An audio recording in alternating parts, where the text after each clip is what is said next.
I have traversed into a novel, embodying the role of the inconspicuous, self-sacrificing, and ultimately tragically fated wealthy female supporting character. This, I shall not accept. Is the male lead handsome? He pales in comparison to my former self, and I shall never acquiesce to becoming his devoted admirer. However, the female lead does possess a certain charm. Ahem. There's no such thing as a free lunch in this world. I must impart this universally acknowledged truth to her. From this day forth, let us cease being rivals in love and instead endeavor to become a couple. Continuing from the previous chapter, chapter 093. Tonight, Jiang Ning does not return home. So, boss, are you suggesting we use this to win the other over? Receiving the black card with reluctance, the store manager examined it with curiosity. Miss Zhang is indeed affluent. I have long heard tales of her wealth, yet today I have truly glimpsed but the tip of the iceberg. Is the price not rather steep? The manager found it challenging to associate the concept of true love with her. To connect true love with her would be to tarnish the very essence of those words. Zhang Ruo extended a finger, shaking it lightly. I am wealthy, but I am not insane. So boss, what you mean is? The manager was taken aback. Wow, spending $5 million to pursue a barista. That is exceedingly generous. Indeed, a boss is a boss. Though lacking in manners and oblivious to the meaning of respect, she is certainly not stingy with her money. Faced with such an immense temptation, it is difficult for anyone to remain unmoved or unwilling to forgive her. Zhang Ruo wore an expression of unwavering determination. Returning to Haicheng was not a decision she embraced willingly. The days spent alone in Kyoto were filled with comfort and pleasure. Unfortunately, her fate was not hers to dictate. To attain the freedom to wield vast wealth at will, one must sacrifice other liberties, a notion she had long acknowledged and held close to her heart. She had long been aware of the rumors circulating about the only son of the Liu family, the wealthiest in Haicheng, originating from the nearby university town. Why had this rumor persisted for so long? Was it truly the result of the Liu family's sporadic investment in a few hired voices to flood the forums? One must not be naive. Although the Liu family's stronghold lay in Haicheng, their gaze extended far beyond. In Kyoto, their strategies had long been established. Any unfavorable news or unwelcome information would be swiftly eradicated the moment it emerged. Yet, this particular rumor had gained traction, credibly convincing even some affluent individuals in Kyoto. How absurd! How surreal! It was difficult not to consider the possibility of the Liu family's covert encouragement behind this. The thought made Zhang Ruo chuckle. The den she sought to avoid had seemingly attracted eager participants. Should she deem that young man bold and skilled, or simply foolish? I am quite curious to see how his story unfolds, she mused with a smirk.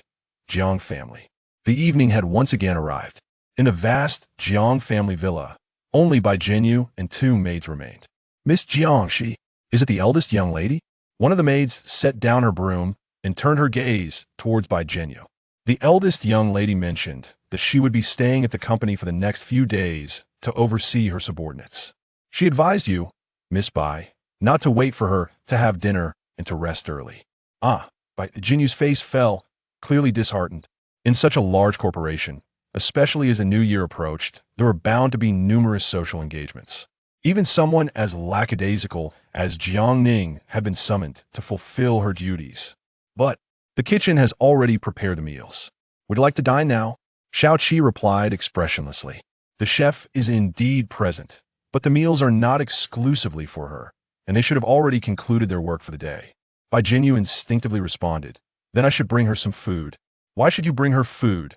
The ever-expressionless Xiao Qi now regarded her with an intense gaze, as if scrutinizing a potential wrongdoer. I have observed you over the past few days, and it appears that your relationship is not as harmonious as they say. Theoretically, you should not feel compelled to bring her food. So you. Jiang Ning, she has treated me to many meals. Bai Jinyu's voice rose suddenly. Regrettably, her volume could not sustain itself beyond 3 seconds. If she is alone at the company, working tirelessly day and night without a warm meal to nourish her, then I feel somewhat. She instinctively wanted to utter the words dereliction of duty. Yet, upon reflection, what could she possibly say? She was neither an employee of Jiang Ning nor her partner. What duty had she neglected? How infuriating. Bai Jinyu distinctly felt that ever since her fall in the bathroom that day, her mind had grown increasingly muddled, involuntarily spouting peculiar phrases. Since that fateful night, she had worried that Jiang Ning might burst through her door in the dead of night, fiercely intruding upon her, and then. This anxiety had plagued her to the point of restless nights. But what had Jiang Ning done? She could feign that nothing had transpired. Moreover, she could adopt the guise of a virtuous person, refraining from any mischievous antics. This only highlighted how ravenous Bai Jinyu seemed. Was she truly that famished? She certainly did not wish to admit it. How infuriating, indeed. The more Jiang Ning presented herself with an air of seriousness, the more Bai Jinyu felt her indignation swell. She was acutely aware that it was merely Jiang Ning's fault, yet she was powerless to strip away the mask, left to endure all her bewildering emotions alone. Was she truly at work? Thus, she subconsciously devised the excuse of delivering a meal, hoping to uncover what Jiang Ning was truly engaged in. However, as Xiao Qi had pointed out, their recent interactions had been rather tepid. What right did she have to offer Jiang Ning a meal? I feel a bit ashamed. No, I feel very ashamed. Bai Jinyu quickly rephrased her statement, though her cheeks had already flushed a deep crimson. Uncle and Auntie have treated me so kindly I cannot be ungrateful. Can I? I may not be able to do grand things, but I can certainly manage something as simple as delivering food. However, her desperate attempts to conceal her feelings only earned her a nonchalant "oh" from Xiao Qi. Bai Jinyu. Her skill at lying was truly abysmal. Xiao Qi shrugged her shoulders. You need not explain anything to me. I was merely inquiring out of curiosity. After such a futile defense, the impulsive surge within Bai Jinyu dissipated. She lowered her head and sighed in resignation. I suppose I won't go after all. You just said you were going, and now you're suddenly backing out. Are you planning something nefarious concerning the young lady? Xiao Qi regarded Bai Jinyu with an appraising gaze, akin to that of a detective scrutinizing a suspect. Bai Jinyu huffed in indignation. Absolutely not. Then you should hurry and prepare. I shall take you there shortly. Chapter 94. Who are you being arrogant with, little sister? At the headquarters of the Jiang Corporation, Jiang Ning, the beloved and sole daughter of the company's president, was currently seated in the newly prepared office by her father, sipping milk tea and engrossed in a video game. You ask why she isn't working? That's a jest. Even if she wished to prove herself through work, her father would vehemently oppose it. This young lady was entirely focused on indulgence and merriment, devoid of any inclination towards professional competence. Should she truly awaken a spirit of diligence and endeavor, akin to the prodigal offspring of others, venturing into the realm of entrepreneurship, it would indeed spell disaster. There exists a saying, one need not fear the idleness of the wealthy second generation, rather, it is their industriousness that brings trepidation. The fortune bequeathed to Jiang Ning by her parents is ample enough to allow her to languish in ease for 10 lifetimes. However, should Jiang Ning aspire to embark on a business venture or seek to assume control of the family enterprise, calamity would ensue. It is conceivable that her parents, still in their prime, would find themselves destitute, seeking refuge beneath a bridge to escape the winds of misfortune. My sole intention is to preserve the existing family assets, ensuring that no one reaps the benefits of my labor. And regarding this matter, my illustrious and enigmatic little assistant, is it not within your capabilities to manage this for me? Host, this system must emphasize that it is not your steward. This system possesses its own dignity. It shall never be subservient. Jiang Ning also huffed in response. Though this system may be somewhat deficient, it cannot be deemed entirely ineffectual. Certain functionalities prove to be exceptionally beneficial. For instance, surveillance. Jiang Ning commenced her verbal fencing. Why are you so obstinate? We are like grasshoppers tethered to the same string. If you do not assist me in monitoring the company, in devising strategies, and in mitigating the mirai, at potential risks, with my limited abilities, it would take no longer than a decade. No, perhaps merely 2 or 3 years to squander the Jiang family's fortune. When that time arrives, I shall find myself, along with my beloved parents, residing beneath a bridge, ultimately succumbing to poverty and illness at a tragically young age. What will you gain from such an outcome? Can you earn the commendation of your superior, or receive accolades from other systems? On the contrary, if you heed my advice and make a slight adjustment to your permissions, divert your attention just a bit, You will assist me in safeguarding the Jiang family, while I devote myself entirely to dealing with the male lead and managing the female lead, thus crafting a luminous future for this world. At that point, I shall attain my desires, and you shall attain your show delightful that would be. Little controller, do not be so obstinate as to narrow your path. The system fell into silence. This is quite evidently a blatant threat, isn't it? Yet, to categorize it solely as a threat seems somewhat inaccurate. Although Jiang Ning's words may sound brazen, they're devoid of flaws and logic. One cannot find fault with them. However, this system has already been monitoring the male and female leads around the clock. I understand, I comprehend. It is an unauthorized operation, correct? No matter if I remain silent and you remain silent, no one will be the wiser. Jiang Ning smiled amiably. Little controller, let's agree on this. This is the Jiang Corporation.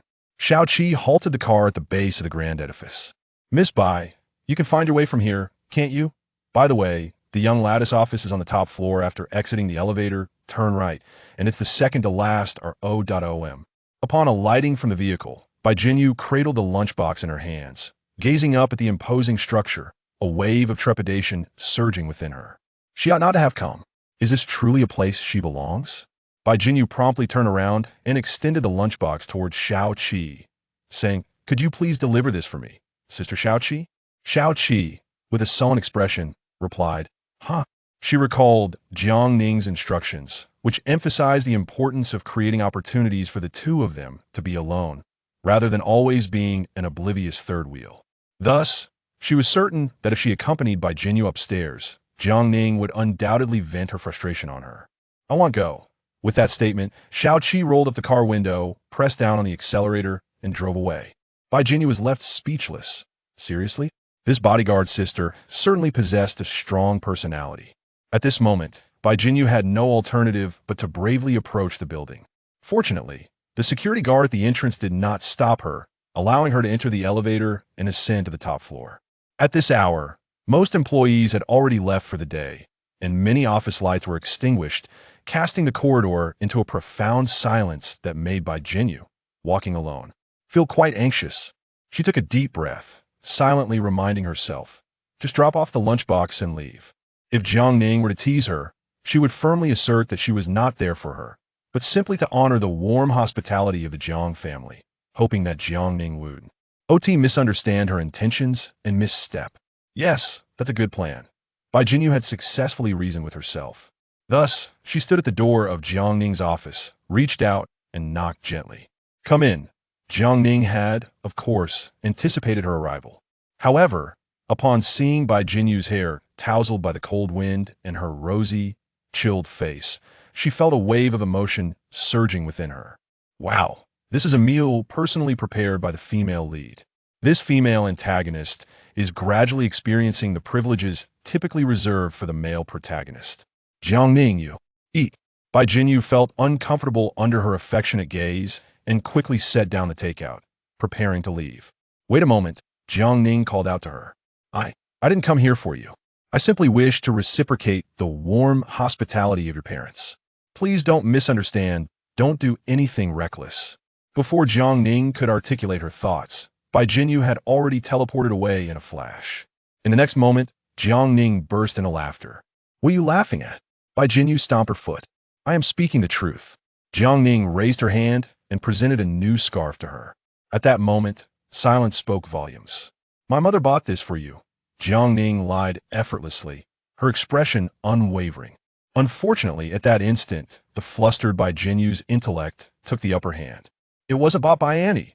Bai Jinyu recalled the pile of clothes and daily necessities Xiao Wood brought her that night. "It was you who bought it, right?" Jiang Ning replied, "No." Bai Jinyu insisted, "It was indeed you. The clothes Annie gave you the next day were the ones she personally bought." Jiang Ning maintained, "I said it wasn't."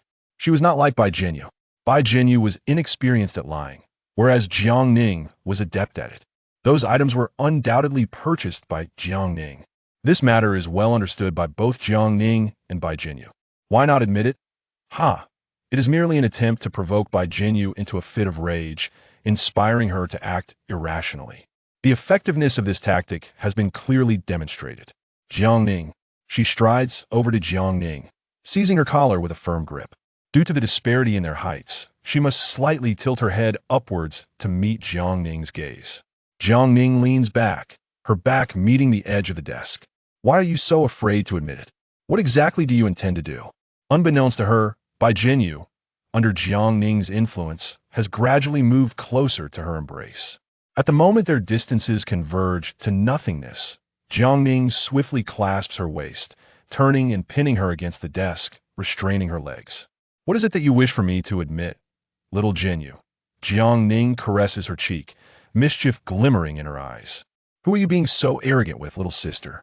The previously aggressive Bai Jinyu momentarily averts her gaze. Yet, in the next instant, her composure shatters. She no longer wishes to escape. Why should only she, Bai Jinyu, be lost in thought? No, this cannot be. Absolutely not. Thus, she wraps her arms around Jiang Ning's neck. Chapter 095. Why should Jiang Ning guide the realm? In a fit of retribution, Bai Jinyu bites Jiang Ning fiercely. Jiang Ning seems impervious to the pain of the bite, continuing to gaze at her with a smile, as if silently questioning. Is that all? How utterly disappointing. Is that truly it? This truly infuriated Bai Jinyu. With reddened eyes, Bai Jinyu glared at her. Why? Why on earth? Jiang Ning, that insufferable soul, had persistently provoked her, continually bullied her, yet the only one lost in a whirlwind of irrational thoughts was not Jiang Ning, nor Wasi. Team Mutual, it was solely Bai Jinyu herself. No, absolutely not. In moments of impetuosity, one often finds themselves caught in a stifling breath, unable to ascend or descend. Bai Jinyu was currently in such a fervent state. In her fury, she seized Jiang Ning's coat, swiftly tearing away the expensive gray woolen overcoat, and then yanked at Jiang Ning's shirt collar, seemingly intent on ripping it ashen. Such ferocity was indeed remarkable. Regrettably, although Bai Jinyu was the protagonist, she was not of the strong or career-driven archetype, but rather the delicate and gentle wife type. No matter how fierce she appeared, to Jiang Ning, there was no threat whatsoever. As long as she desired, she could subdue the other with a single hand. However, she was unwilling. With the circumstances favoring her, why would she become a dampener on the mood? Jiang Ning raised her hands, feigning surrender. In truth, her heart brimmed with delight and exhilaration to the utmost degree. Hey. She could not resist mocking the system, deriding the narrative forces of this world. You restrict me, forbidding me from laying a hand on the protagonist. What of it?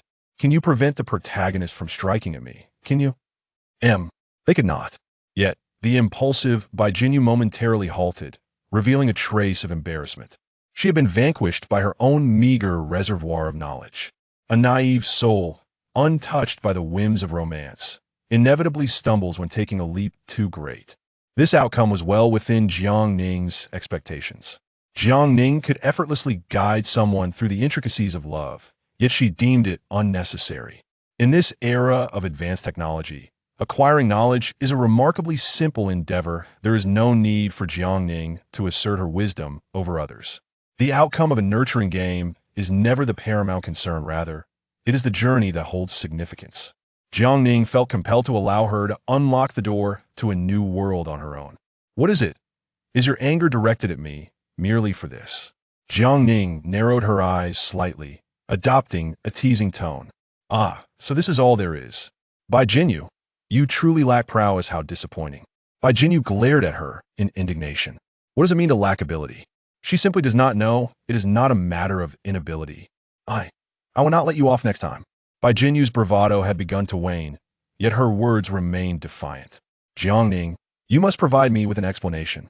It was Jiang Ning who instigated the situation. Therefore, she indeed owed Bai Jinyu an explanation. Bai Jinyu's thoughts were straightforward. Stop right there. Bai Jinyu turned to leave. Jiang Ning leisurely rose to halt her. You tore the buttons off my shirt. Do you intend to leave it unrepaired? Bai Jinyu clutched the shirt Jiang Ning had discarded and fled from her office in a flurry.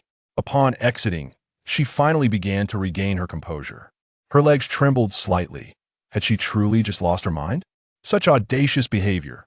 Bai Jinyu felt both embarrassed and indignant, and she pinched her thigh fiercely. Bai Jinyu, what on earth are you doing? Were you not here to deliver the meal? How did it escalate to this point? She crouched in a corner, cradling her head. What am I doing? What am I truly doing? I must indeed be utterly inept. Yet, at this juncture, could she still flee? After painstakingly gaining a modicum of initiative, would it not be foolish to relinquish it and escape?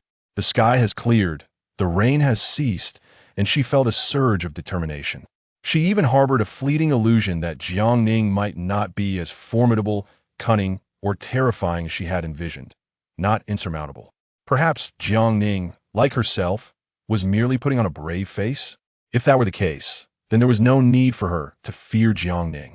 Although Bai Jinyu had never contemplated standing atop Jiangning in truth, she would never dare.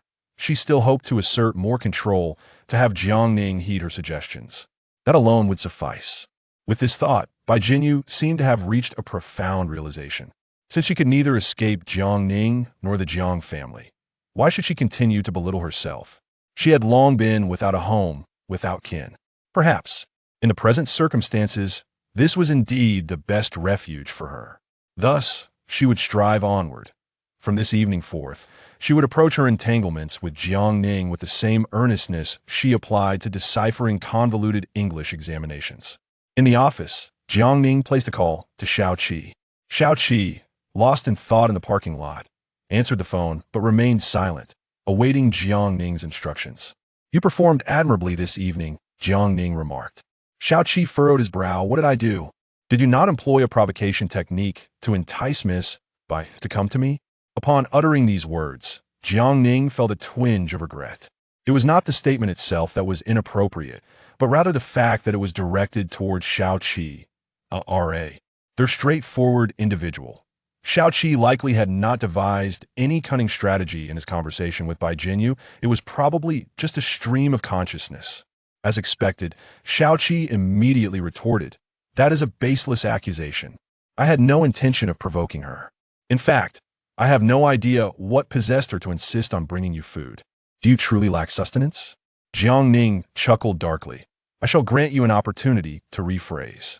Xiao-Qi sighed, his confidence waning. "What I meant was, she came of her own accord. It has nothing to do with me. I pride myself on my integrity and do not engage in deceitful tactics. Indeed, I am aware that moment." Jiangning stifled a yawn. She glanced at the meal laid out before her, although her appetite yearned for it. Her stomach could not accommodate any more. Reluctantly, she decided to place it in the refrigerator for the time being. "In the coming days, I would like you to make an effort to take her to browse bookstores," Jiangning instructed. "Not the lavish new establishments, but rather the quaint, old bookstores nestled in alleys, where vintage romantic literature is sold by weight." "Do you understand?" Xiao-Qi replied. "Oh." She felt as though she had completed her task and could now hang up the phone. On the other end, Jiangning, who wanted to convey a few more words, could only suppress her anger and set down her phone.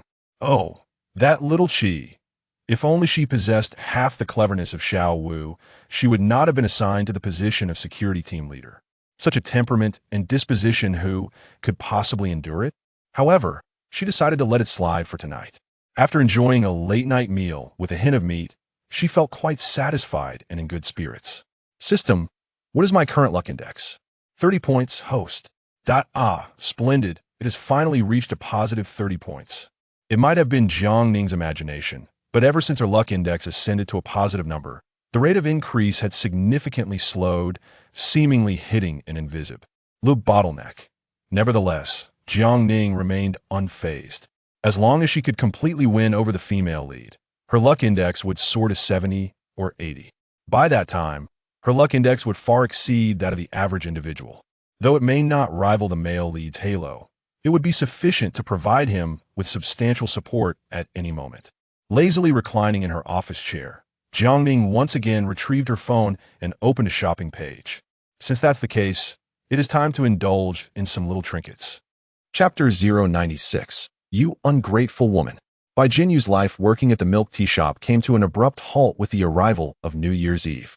This winter vacation was busier and more fulfilling for her than any previous holiday. Naturally, the rewards were abundant as well. Holding the red envelope given by the manager, Bai Jinyu couldn't help but think that after completing the entire winter break, she could repay a portion of the money to Jiangning. How wonderful that would be. The weight on her shoulders would lighten a bit. After finishing her last order of milk tea, Bai Jinyu removed her apron and changed out of her work attire. Preparing to leave the shop, At that moment, someone tapped on the counter of the milk tea shop and weakly requested, "Make me a cup of pearl milk tea, with extra sugar and pearls." The person before her was none other than Lu Su.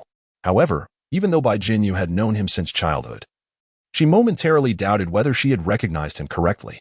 Jinyu? At that moment, Lu Su also recognized Bai Jinyu, his eyes lighting up instantly. "It's really you, Jinyu. What are you doing here?" As he spoke, his expression suddenly shifted, and he let out a cold snort. Bai Jinyu looked at him with mixed emotions. "Lu Ge, how have you changed so much?" "Changed? What do you mean I've changed?" Lu Su's emotions surged, his voice rising in anger. "Bai Jinyu, the one who has changed is you, not me. I have always remained the same, while you have begun to despise the poor and love the rich. And now you're facing the consequences." Before he could finish his sentence, the manager, who had been washing mops in the restroom, burst out wielding an enchanted mop and exclaimed, Who dares to cause a disturbance in my establishment during this festive season? Is it you, seeking trouble?" Upon witnessing the store manager's fierce demeanor, reminiscent of the legendary warrior Elbu, the intruder fell silent and retreated several paces. The manager glared at him, inquiring, "Where did this drunken fool come from, bullying others in my presence? Depart at once." The intruder, filled with indignation yet unwilling to confront the manager openly, protested, "I merely came to purchase bubble tea. How's that bullying? Besides, she and I are in a romantic relationship. Is he your boyfriend?" The manager's astonishment was palpable upon hearing this. She glanced at Bai Jinyu, her eyes filled with sympathy, as if pondering how such a seemingly astute child could be so misguided. Bai Jinyu shook her head, replying, "No, we are merely fellow townsfolk." The term fellow townsfolk proved to be the spark that ignited the powder keg. The intruder, having faced numerous setbacks in his life, often resorted to alcohol for solace. In his intoxicated state, he could no longer contain his outburst. "Bai Jinyu, are you too ashamed to acknowledge our relationship? Have you forgotten how you arrived in Kyoto? Who guided you in your studies, and who provided your living expenses? You ungrateful woman, you dare to claim we are just acquaintances?" Bai Jinyu clenched her fists, gritting her teeth as she retorted, "Brother Lu, was that money earned by you? If it wasn't earned by me, then who else could it be?" In the depths of his heart, he believed that all that money was acquired through his own merit. He never considered that it belonged to the Jiang family. Moreover, after securing the 30 million in compensation, he had already returned 180,000 to Jiang Ning, as she had instructed. Now, he perceived Jiang Ning as a shameless bandit, believing that she owed him. Upon hearing Bai Jinyu's accusatory tone, how could he not feel a surge of anger? Rage often clouds one's intellect, leading to the utterance of absurdities. "Bai Jinyu, you intend to evade your debts, do you? Very well. Since you claim our relationship is merely that of fellow townsfolk, I have no obligation to invest so much in you. You must repay me." Observing the seemingly deranged Lu Su in front of her, Bai Jinyu felt a wave of sorrow. She recalled her past admiration for him, her obedience, and their shared dreams of the future. Suddenly, she felt a tumult in her stomach and could not help but double over to retch. The shopkeeper gently patted her shoulder in sympathy. Lu Su, with a darkened expression, watched Bai Jinyu as she continued to vomit, his fists clenched tightly, making a cracking sound. To him, this was likely the result of Bai Jinyu's misfortune after leaving him, having encountered unworthy individuals and becoming pregnant out of wedlock. Retribution, this is your retribution. Bai Jinyu. Suddenly, Lu Su burst into raucous laughter. At this moment, how were you any different from those sordid women? Bai Jinyu, your life is over. This is the consequence of your betrayal. Ha. Before the shopkeeper could swing the mop at his face, Lu Su felt a sudden pressure at the nape of his neck. Xiao Qi, with one hand holding instant noodles and the other gripping his neck, exerted such force that Lu Su could not help but question her gender. Xiao Qi swallowed the noodles in her mouth and coldly stated, "Come with me. We need to talk." She forcefully gripped Lu Su's neck, shoving him into a secluded alley. 3 minutes later, Xiao Qi emerged from the alley, slurping instant noodles, while Lu Su, bruised and battered, leaned against the wall, rubbing the marks left on his neck, gasping for breath. He gazed in a state of shock at Xiao Qi's departing figure. It was only when she vanished from sight that he struggled to rise, propping himself against the wall. The moment he left the alley, it felt as though he had been granted a pardon, and he sprinted frantically towards home. "Miss Bai, let's get in the car." Bai Jinyu's festive spirits from the new year had completely evaporated after the commotion with Lu Su. She followed Xiao Qi in a daze to the parking lot. It took several reminders from Xiao Qi before she sluggishly climbed into the car. Throughout the journey, Bai Jinyu remained silent. It was only at that moment that she realized the obstacles between her and Jiang Ning were not solely the debts, but also Lu Su. Even though she and Lu Su had never truly been in a relationship, his increasingly erratic behavior suggested he would not let her go easily. What should I do? Bai Jinyu's mind was in turmoil. Am I destined to live under this shadow, occasionally facing his vile words? Why? Why has that once exceptional and cultured man turned into this? At that moment, it seemed Xiao-Qi could see through her thoughts.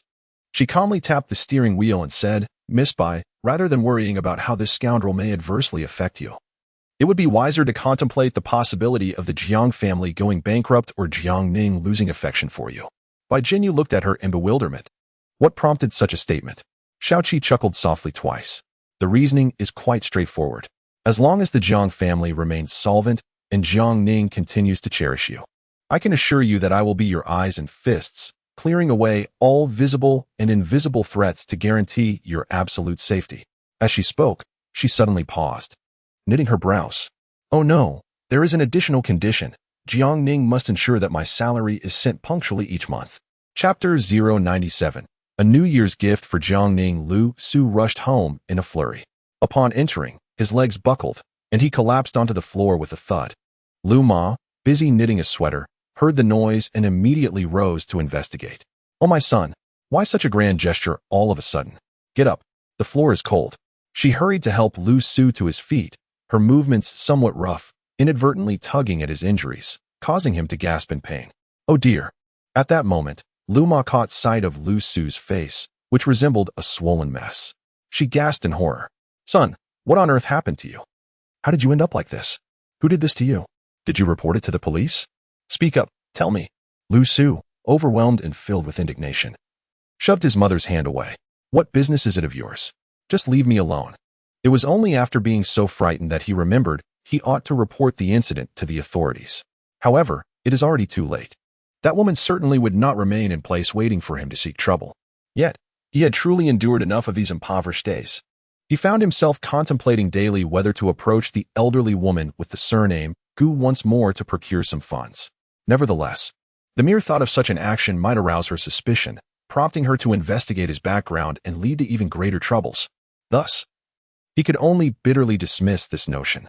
Today, encountering Bai Jinyu sparked a glimmer of hope within him. As the saying goes, a drop of kindness should be repaid with a fountain of gratitude. Having treated her so well and cared for her over the years, it is only rightful that she compensates him. It is a matter of principle. Gritting his teeth, he thought frantically, a woman who has already been cast aside is no longer worthy of any of my affection. I must cut my losses swiftly. He must demand repayment from Bai Jinyu. Although she has lost her parents, to his knowledge, they left her some land, which could fetch a tidy sum of at least 100,000. Repaying debts is a fundamental obligation. Yes, not only must she return the money she owes me, but also the gifts I purchased for her birthday and the meals I treated her to. She must reimburse me for all. His mind was consumed with frenzied thoughts. The expectations he once held for Bai Jinyu were now matched by an equal measure of resentment. The mere contemplation that Bai Jinyu might be carrying another man's child filled him with uncontrollable rage, making him wish for their mutual destruction. Perfectly aware of his recent availability, he resolved to compile the bills and send them to her, demanding repayment. The Jiang family. As of today, the bustling affairs within the company have nearly reached their conclusion. This household, however, seldom experiences such liveliness and festivity. Even the servants at home seem to have found a measure of ease. Ning Ning, what are you doing? Hurry down and see if there is anything that needs to be added to tonight's feast.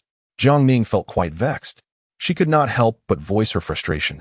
Mother, how many times have you called for me today?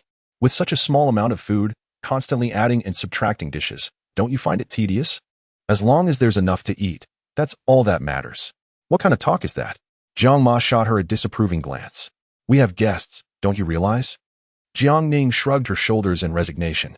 Her mother's level of concern for Bai Jinyu surpassed Jiang Ning's expectations. She could distinctly sense her diminishing status within her own home. This was no mere sympathy for an unfortunate orphan. It was clearly a nurturing of a potential future daughter-in-law. Even Jiang Dad wore an expression of bemusement. I say, isn't this enough?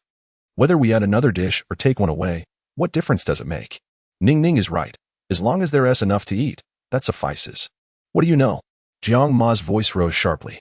This is their first time. After all, it is their first New Year celebration in our home. So being meticulous is undoubtedly warranted. Jiang Dad tugged at the corner of his mouth, pondering to himself, isn't it curious that we have daughters, not sons?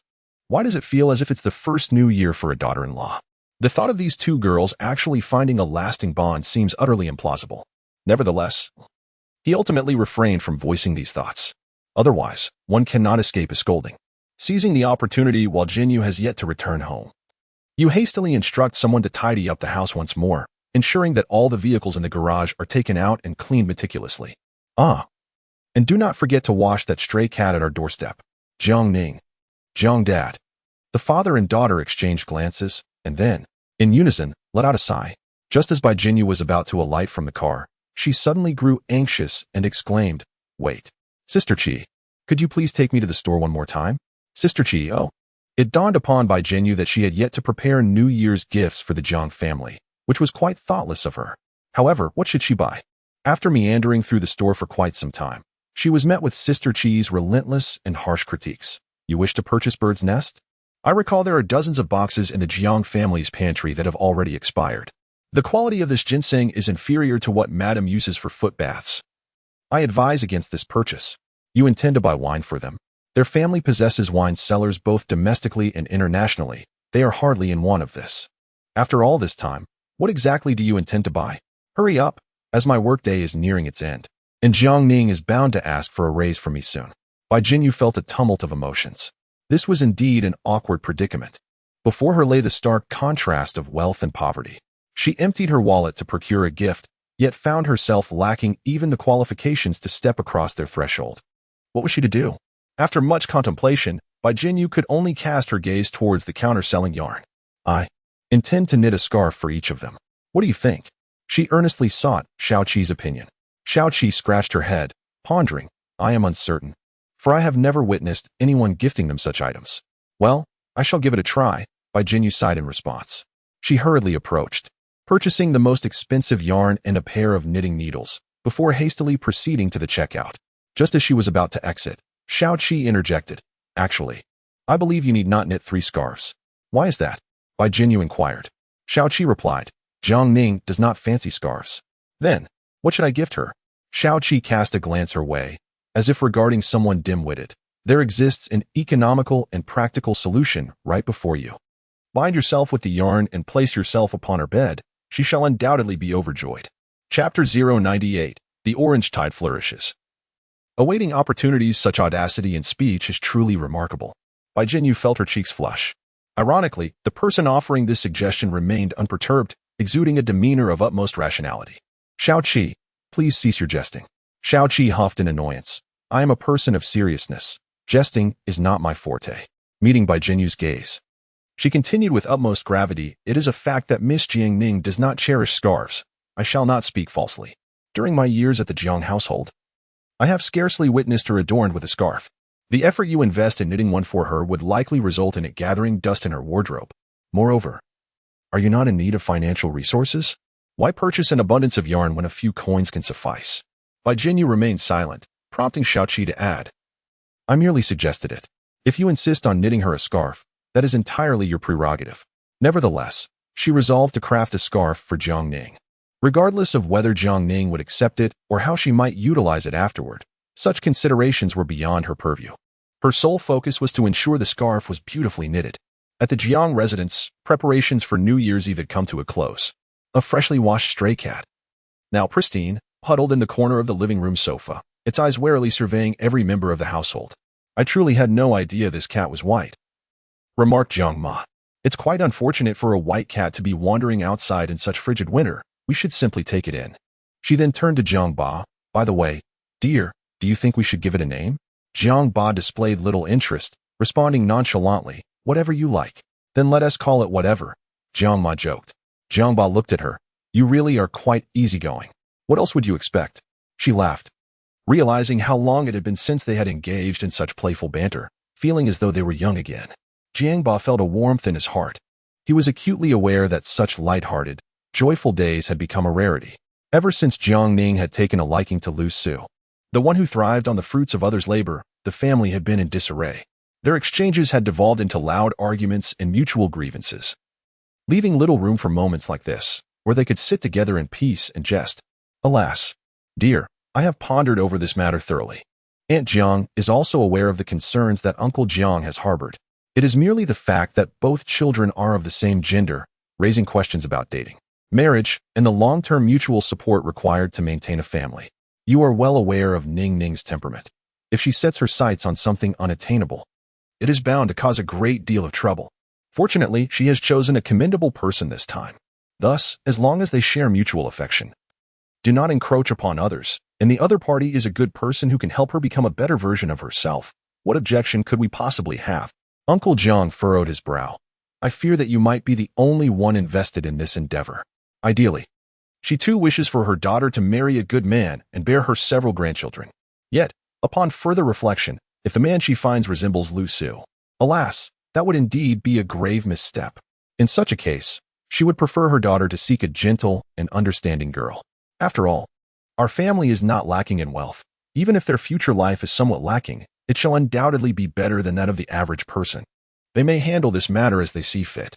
Although Uncle Jiang still harbored a greater number of contrary opinions, he was gradually coming to terms with his wife's sentiments. After the new year, I shall purchase a house for them, allowing them to move in and reside there. This way, they shall not disturb each other, and we can enjoy some tranquility. Aunt Jiang nodded in agreement. That sounds good. Just then, Bai Jinyu entered the Jiang household, and Jiang Ning happened to emerge from her room and came downstairs to greet her. What on earth do you need all this yarn for? Jiang Ning's gaze fell upon the several bags of yarn in her hands. Isn't it a bit early for zongzi? Bai Jinyu replied. This is not meant for tying zongzi. Jiang Ning raised her eyes to her. Then is it intended for tying people? Bai Jinyu choked, instantly recalling the words of Shao Qi, her cheeks flushing crimson. You, how can you think such absurd thoughts? Pervert, indecent, rogue. She snatched the bag of yarn from Jiang Ning's hand and hurried upstairs. Jiang Ning, taken aback by the sudden reprimand. Jiang Ning mused. Goodness. You must be an NPC, Shao Qi. How do you manage to utter such provoking words? With the current favorable circumstances, she decided to be patient, waiting for the right moment. Soon, night descended. The household was left with Jiang's parents, Jiang Ning, and Bai Jinyu. Jiang's mother lamented, what a pity. Over the years, fireworks have been banned in the city. Otherwise, it could be so much livelier. Jiang's father concurred. The festive spirit is indeed fading. Jiang Ning rose, holding a bottle of wine, pouring for each of them. When it came to Bai Jinyu, she hesitated slightly, silently inquiring with her eyes if she would like some. Bai Jinyu, nervously fiddling with her clothing, whispered, just a little, a tiny bit is fine. All right. Jiang Ning did not press her further and poured her a small amount. The wine seemed to have little alcohol content, resembling a grape-flavored beverage. Yet it had a surprisingly potent after-effect. Even a small sip could incapacitate someone with low tolerance. Little did Bai Jinyu know of such matters. After taking a delicate sip, it seemed as though she had unlocked the door to a new world, compelling her to consume the entire glass in one go. Jiang Ning instinctively refilled her drink. Cheers. Wishing you all the best in the coming year. May your family be harmonious and your happiness be complete. She occasionally glanced at Jiang Ning, as if she had never seen her before, longing to scrutinize every strand of her hair. Her body felt warm, and her heart was aflame. Fortunately, Bai Jinyu was not the type to become rambunctious or loquacious when intoxicated. She remained tranquil. At some point, she found herself resting her head on the table.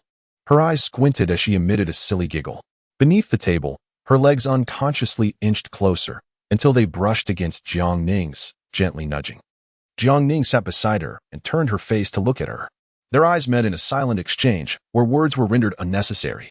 Yet, in this silence, there was a resonance that spoke volumes. Bai Jinyu, it seems you are on the verge of rebellion tonight. Chapter 099. The Cat's Nature. Ning Ning. Look, isn't Xiaobai asleep? After several rounds of drinks, Jiang Ma began to feel a bit lightheaded, supporting her chin with one hand while rubbing her temples with the other. She caught sight of the already slumped Bai Jinyu and felt compelled to remind Jiang Ning. Don't let her sleep too soundly tonight. Take good care of her, all right? However, at that moment, Bai Jinyu was not truly asleep. Her body simply lacked strength, and her steps felt unsteady. She allowed herself to melt against Jiang Ning, her heavy breaths mingling with the intoxicating aroma of heated wine. Through the not overly thin fabric, one could still perceive the heightened body temperatures induced by the effects of alcohol. Bai Jinyu's chest rose and fell with intensity as she suddenly extended her hand to grasp Jiang Ning's wrist, earnestly inquiring, "Jiang Ning, do you truly harbor feelings for me?" Meeting her gaze, shimmering with emotion, Jiang Ning could not help but chuckle softly.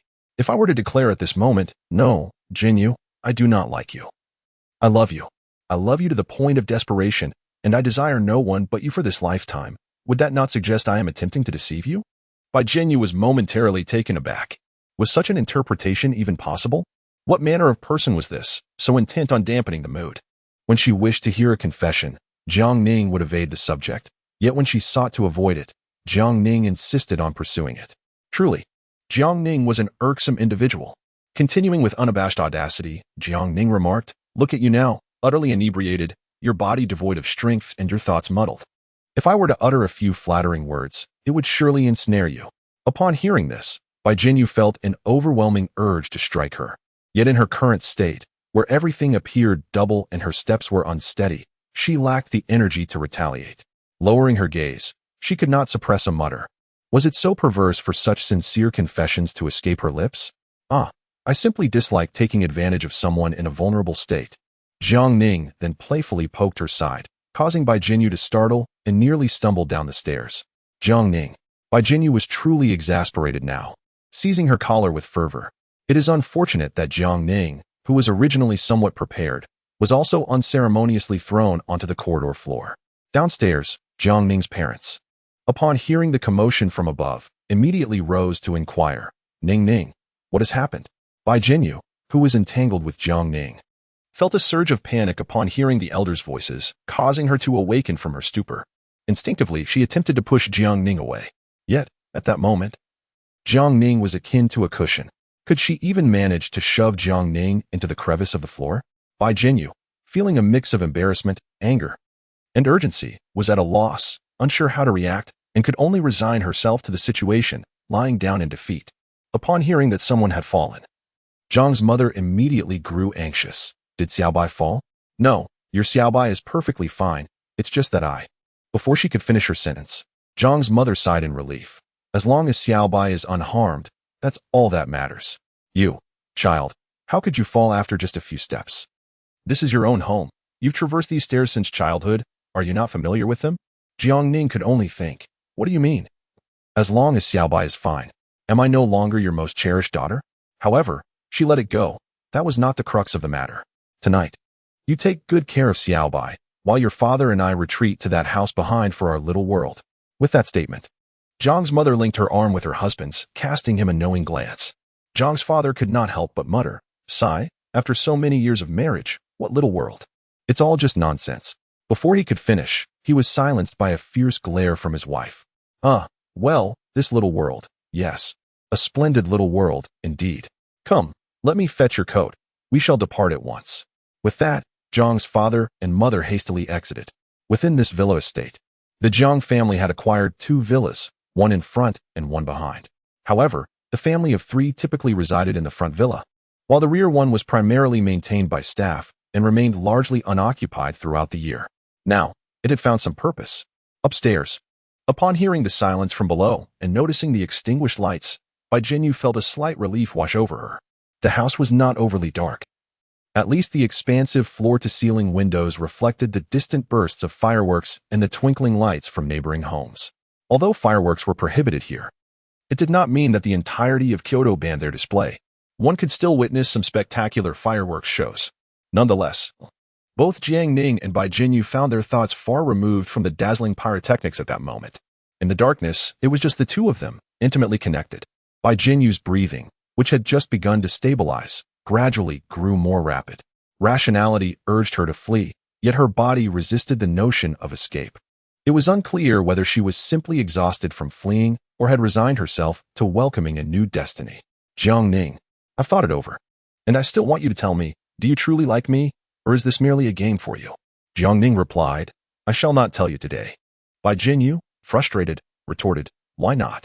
With an air of calm, Jiang Ning caressed her waist, saying, "I have already stated that I do not wish to take advantage of you or provide you with leverage."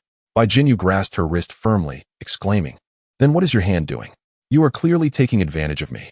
Jiang Ning nonchalantly remarked, Then I shall apologize. I do not wish to hear your apology. Jiang Ning hastened to speak. Do say. I shall not. You.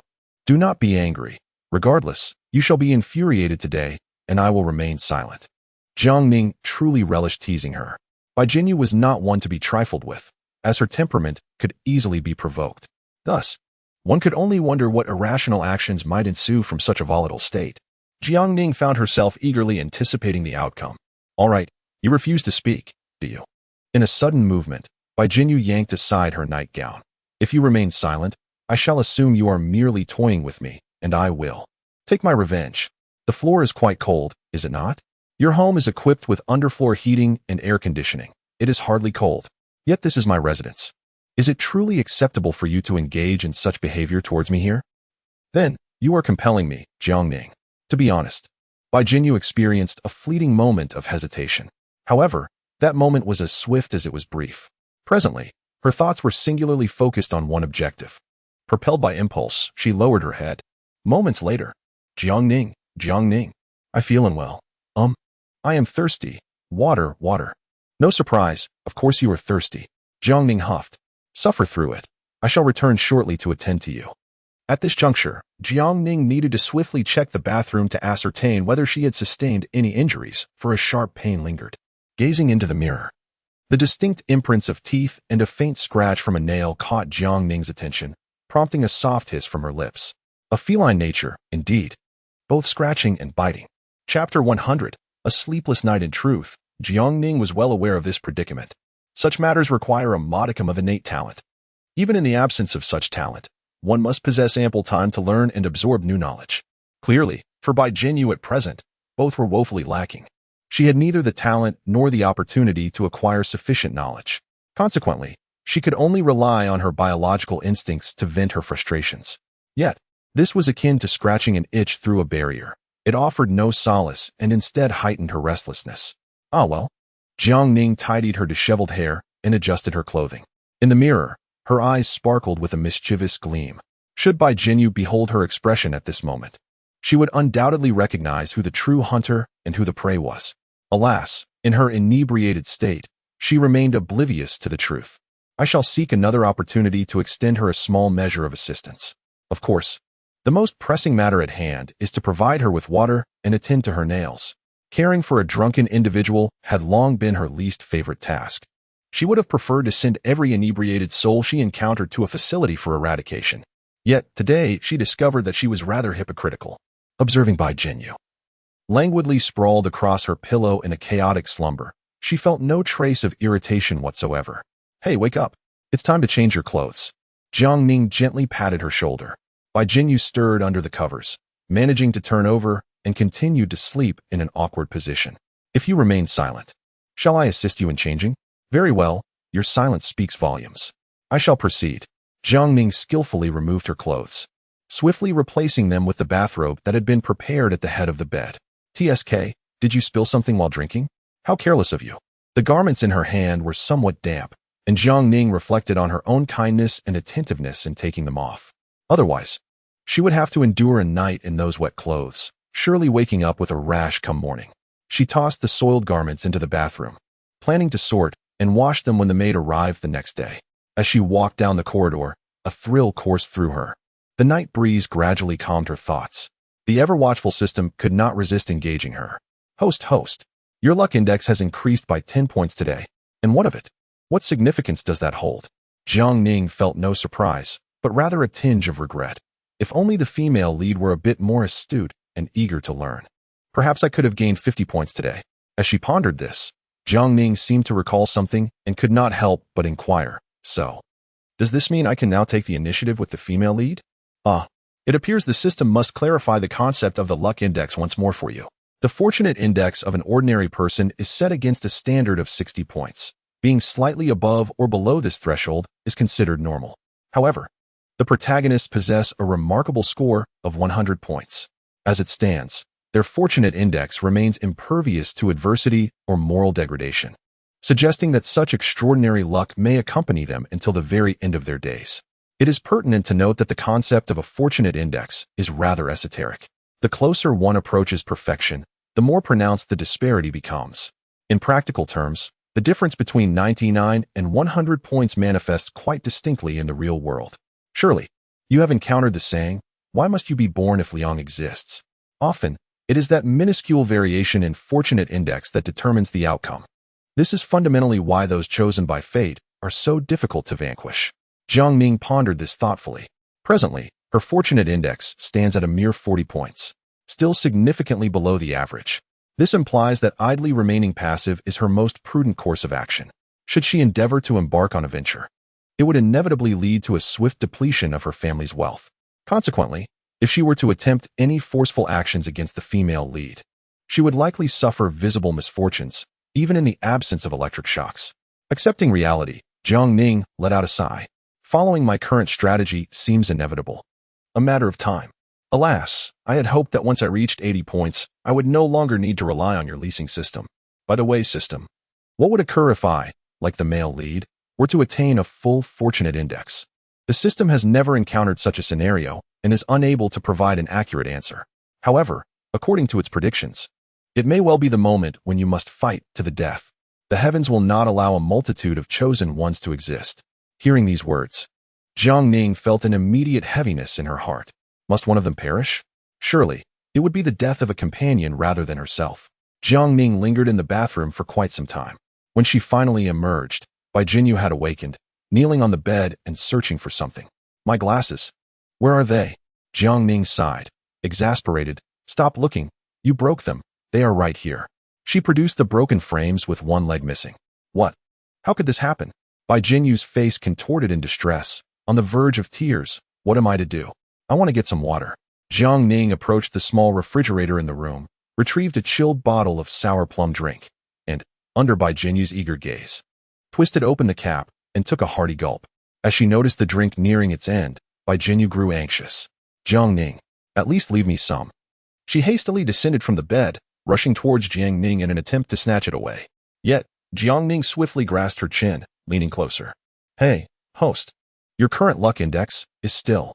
Jiang Ning squinted her eyes. Indeed, the luck index remained low. Nevertheless, didn't it already reach 40 points? She needed to experiment, to ascertain what actions she could take towards the female lead at this luck index and what consequences might ensue.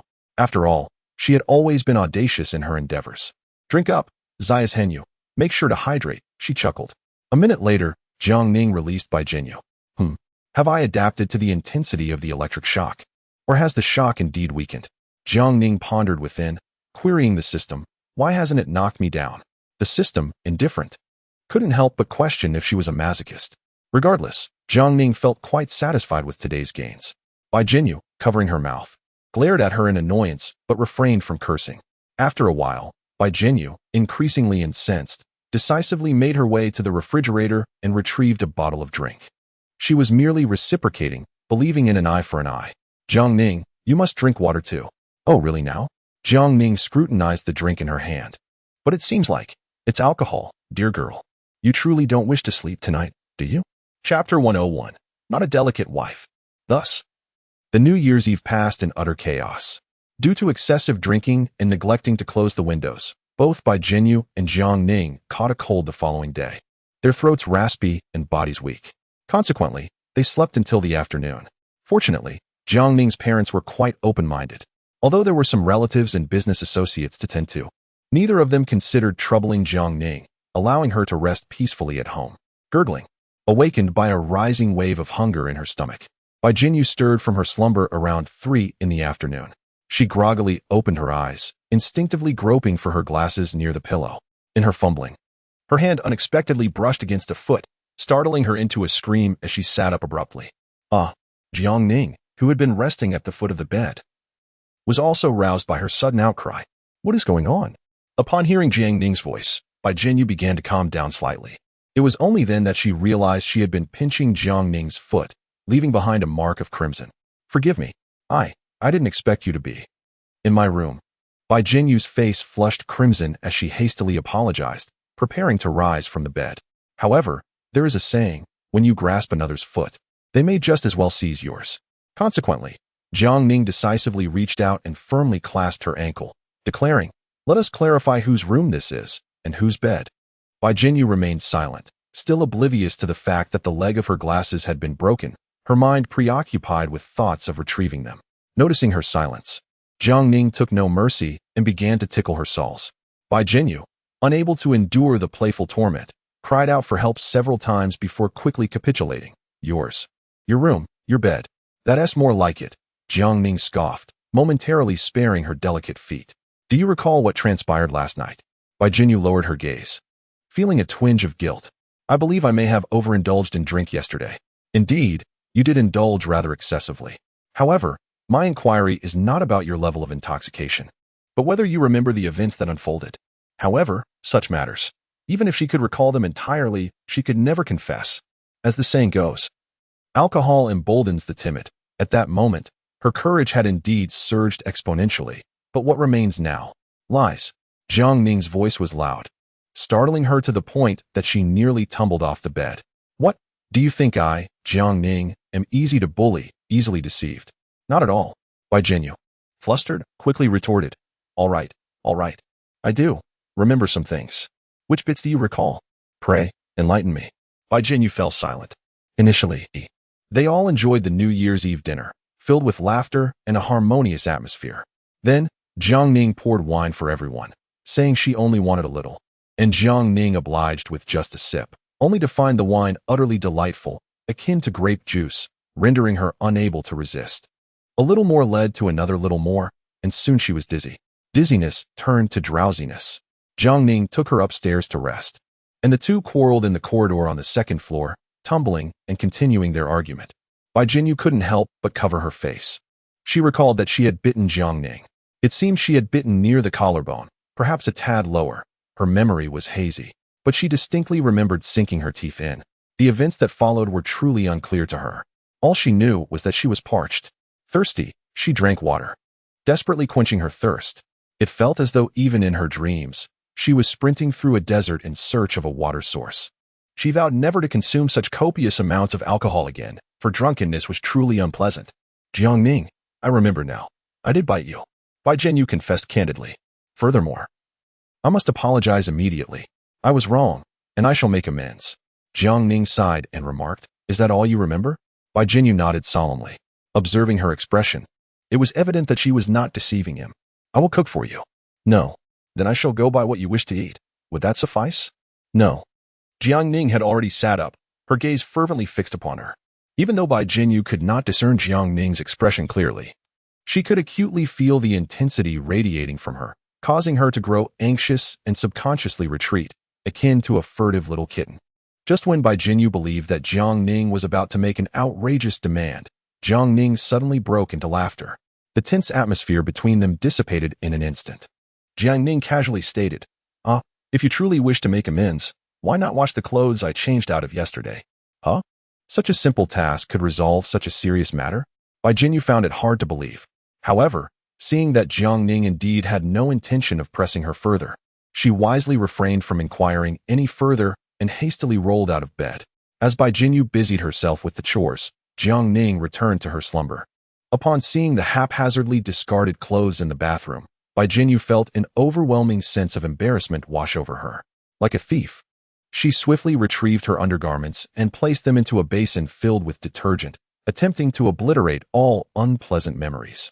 After washing her own clothes, she quickly proceeded to cleanse Jiang Ning's garments. When she came across Jiang Ning's intimate apparel, Bai Jinyu's actions noticeably faltered for a moment. A peculiar thought emerged in her mind. However, the conservative moral values she had adhered to for over 20 years promptly restrained her.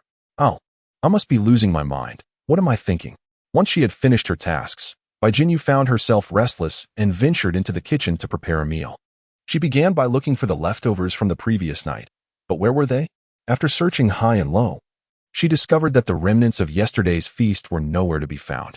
At that moment, a maid approached her, informing her that dinner had already been prepared for the evening, even showing her the menu. But what about the leftovers from last night? Bai Jinyu remained concerned about the lavish spread from the previous evening. There had been over 20 dishes. Surely none of it had been consumed entirely. It couldn't all have gone to waste, could it? Each ingredient was far from inexpensive. This was indeed Bai Jinyu's first year celebrating the new year without the need to eat leftovers from the New Year's Eve feast. It felt exceedingly extravagant. to the point where she experienced a twinge of guilt. "Miss Bai, would you like me to prepare something for you?" the maid inquired. "No, thank you." Bai Jinyu hastily waved her hand. I'm not hungry. I simply wish to prepare a light appetizer for Miss Jiang." The maid understood immediately. "Very well, then. Do what you need to do, and just call if you require assistance." Once the maid had departed, Bai Jinyu began surveying the ingredients in the refrigerator, contemplating what she could whip up for Jiang Ning. Let us keep it simple, perhaps some congee. After last night's revelry, Jiang Ning's stomach must be quite unsettled. A warm bowl of congee should bring her some comfort, she mused, and with that thought, Bai Jinyu set to work. As she prepared the congee, she also took the time to fry an egg pancake, deep fry 2 sticks of youtiao, and steam a few xiaomai. Had there not been ready-made soy milk, she would have likely devised a way to concoct some herself. Initially intending to whip up a simple meal, she inadvertently created an array of dishes.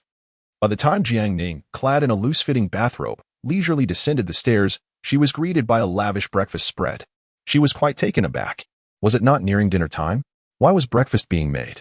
Bai Jinyu wiped the fine beads of sweat from her forehead and huffed. "If you don't wish to eat, then don't. I only meant to offer you congee, but who could have anticipated that your kitchen was stocked with so many ingredients? I accidentally overprepared. It would be a shame to waste." As Jiang Ning passed by her, she swiftly pecked her cheek, while Bai Jinyu rambled on, then nonchalantly took a seat at the dining table. Bai Jinyu. How infuriating. How has Jiang Ning learned this trick as well? What an astute little thing. Lacking in fairness. Jiang Ning smiled sweetly at her. "Thank you, my dear Bai. Ugh, I am not your dear wife." Chapter 102. The perils of comparison. Life is becoming increasingly unbearable. While the Jiang family basked in warmth and joy, the Lu family, forced to remain in Kyoto and spend the new year with their son, lamented daily over their cold stove and empty pots. On New Year's Eve, the table bore a mere 3 dishes: a plate of stir-fried greens, a plate of scrambled eggs with tomatoes, and a plate of stir-fried cabbage, accompanied by 2 steamed buns and a small basin of rice. With such a meager spread, it would all be consumed before the first night of the new year. One could only lament, "Lu Su, you wretched scoundrel. Look at the state of affairs. What has become of our lives?" Father Lu has reached his breaking point, wishing he could draw his belt and administer a sound thrashing to this unfilial son. Day in and day out, it is nothing but vegetables or steamed buns. Do you intend to starve both me and your mother? Lu Su huddled on the sofa, expressionless, clutching the blanket tighter around him. The night had fallen, and the chill intensified. Snowflakes began to drift outside. This house lacked underfloor heating, and the landlord's energy-inefficient air conditioning was too costly to operate. The only source of warmth came from a traditional stove, which required the occasional addition of coal. Due to the use of this contraption, the windows could not be closed, leaving the home perpetually drafty. Observing Lu Su's disheveled state, even though Mother Lu did her utmost to intervene, Father Lu could no longer restrain his fury. With a loud crash, the last few plates in the house shattered. The 2 cold steamed buns, left untouched on New Year's Eve, rolled to the floor. Mother Lu, wiping her tears, silently crouched down to clear the mess. "Lu Su, for heaven's sake, speak plainly. What are your intentions? Graduation from university is imminent. You cannot possibly continue to lie around the house without earning a single penny." At last, Lu Su lifted his eyelids, casting a glance at his father. "What do you expect? You 2 country folk are simply unworldly. If you cannot endure such minor hardships, how do you envision sharing in my future wealth and living in a grand villa, driving luxurious cars?" His calm demeanor was, as always, quite imposing. Father Lu, seething with anger, found himself momentarily taken aback. Even as they approached a life of destitution, this boy remained so composed and unperturbed. Is there, perhaps, some hidden agenda behind all this? Old man Lu's expression darkened. "Stop with the suspense. Speak plainly. What brilliant idea do you have?" Lu Su coldly replied. "I have already stated that my responsibility is to generate income. Your sole duty is to heed my instructions. Beyond that, refrain from asking questions. After all, you can scarcely read, and even if I told you, you would not comprehend." Old man Lu, nearly laughing in exasperation, retorted, "If you truly possess some extraordinary ability, then reveal it forthwith. Otherwise, dinner tonight is in jeopardy, and our family of 3 may very well starve. Spare me the talk of mansions and luxury cars. However, let me make myself clear. Should you engage in mere theatrics without delivering any substantial results, do not expect me to spare your dignity. I will ensure you face the consequences." Upon hearing this, Lu Su's lips curved slightly upward, evidently confident in his plans. In less than 3 minutes, a knock echoed from outside. Luma hastily wiped her tears and approached the door. To her surprise, amidst the snow and fierce wind, a young girl appeared, carrying an assortment of packages to visit them. "Oh dear, young lady, have you come to the wrong address?" She had not erred. Lu Su finally rose from his reclined position, casting aside the blanket. "Yuan, is that you? Come in, it's quite chilly outside." The visitor was none other than us.Ⅱ.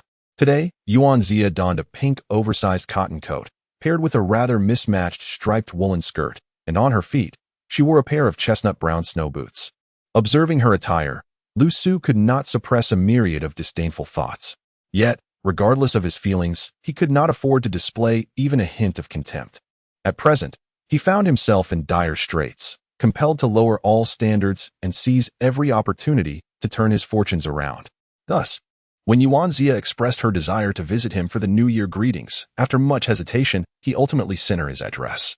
"Happy New Year to Uncle and Aunt." "And to you, Lu Su." us.Ⅱ was somewhat awkward in social situations, her voice barely louder than the wind outside. The flickering firelight illuminated her flushed cheeks as she fidgeted nervously on the sofa, seemingly too shy to meet Lu Su's gaze directly, her fingers incessantly twisting together. It was evident to any discerning observer that the young lady harbored feelings for Lu Su. However, Lu's parents could not help but compare her to bai-Jinyu. In terms of both appearance and attire, us.Ⅱ fell significantly short of bai-Jinyu. Moreover, bai-Jinyu was industrious, always eager to help out with household chores. In stark contrast to us.Ⅱ, who merely sat on the sofa, fiddling with her fingers. People tend to fear comparisons, and in this instance, Lu's mother could not help but purse her lips, her enthusiasm waning.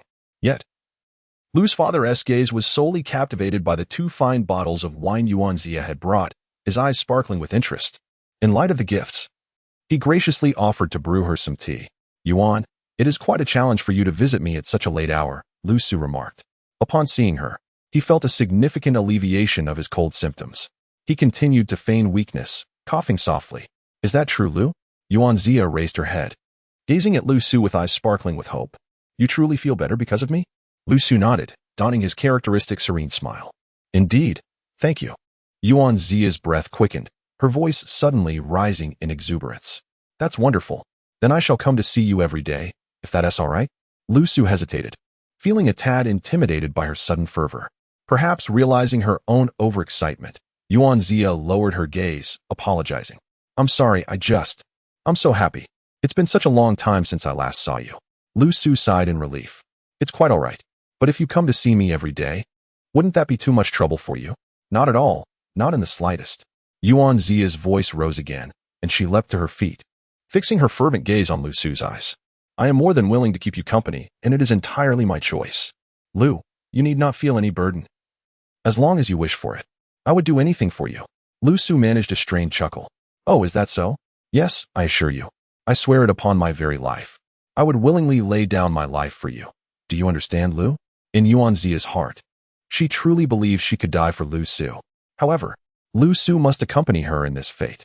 Otherwise, it would not be an expression of love, nor fidelity. A man who does not love her would not be allowed to linger in this world. Thus, she has long resolved that whether ascending to heaven or descending to hell, she shall pull Lu Su along with her. What does it matter about life or death? What manner of person speaks so gravely? In the guest room, Lu's mother furrowed her brow, feeling an overwhelming sense of foreboding, her disdain for us.Ⅱ intensifying.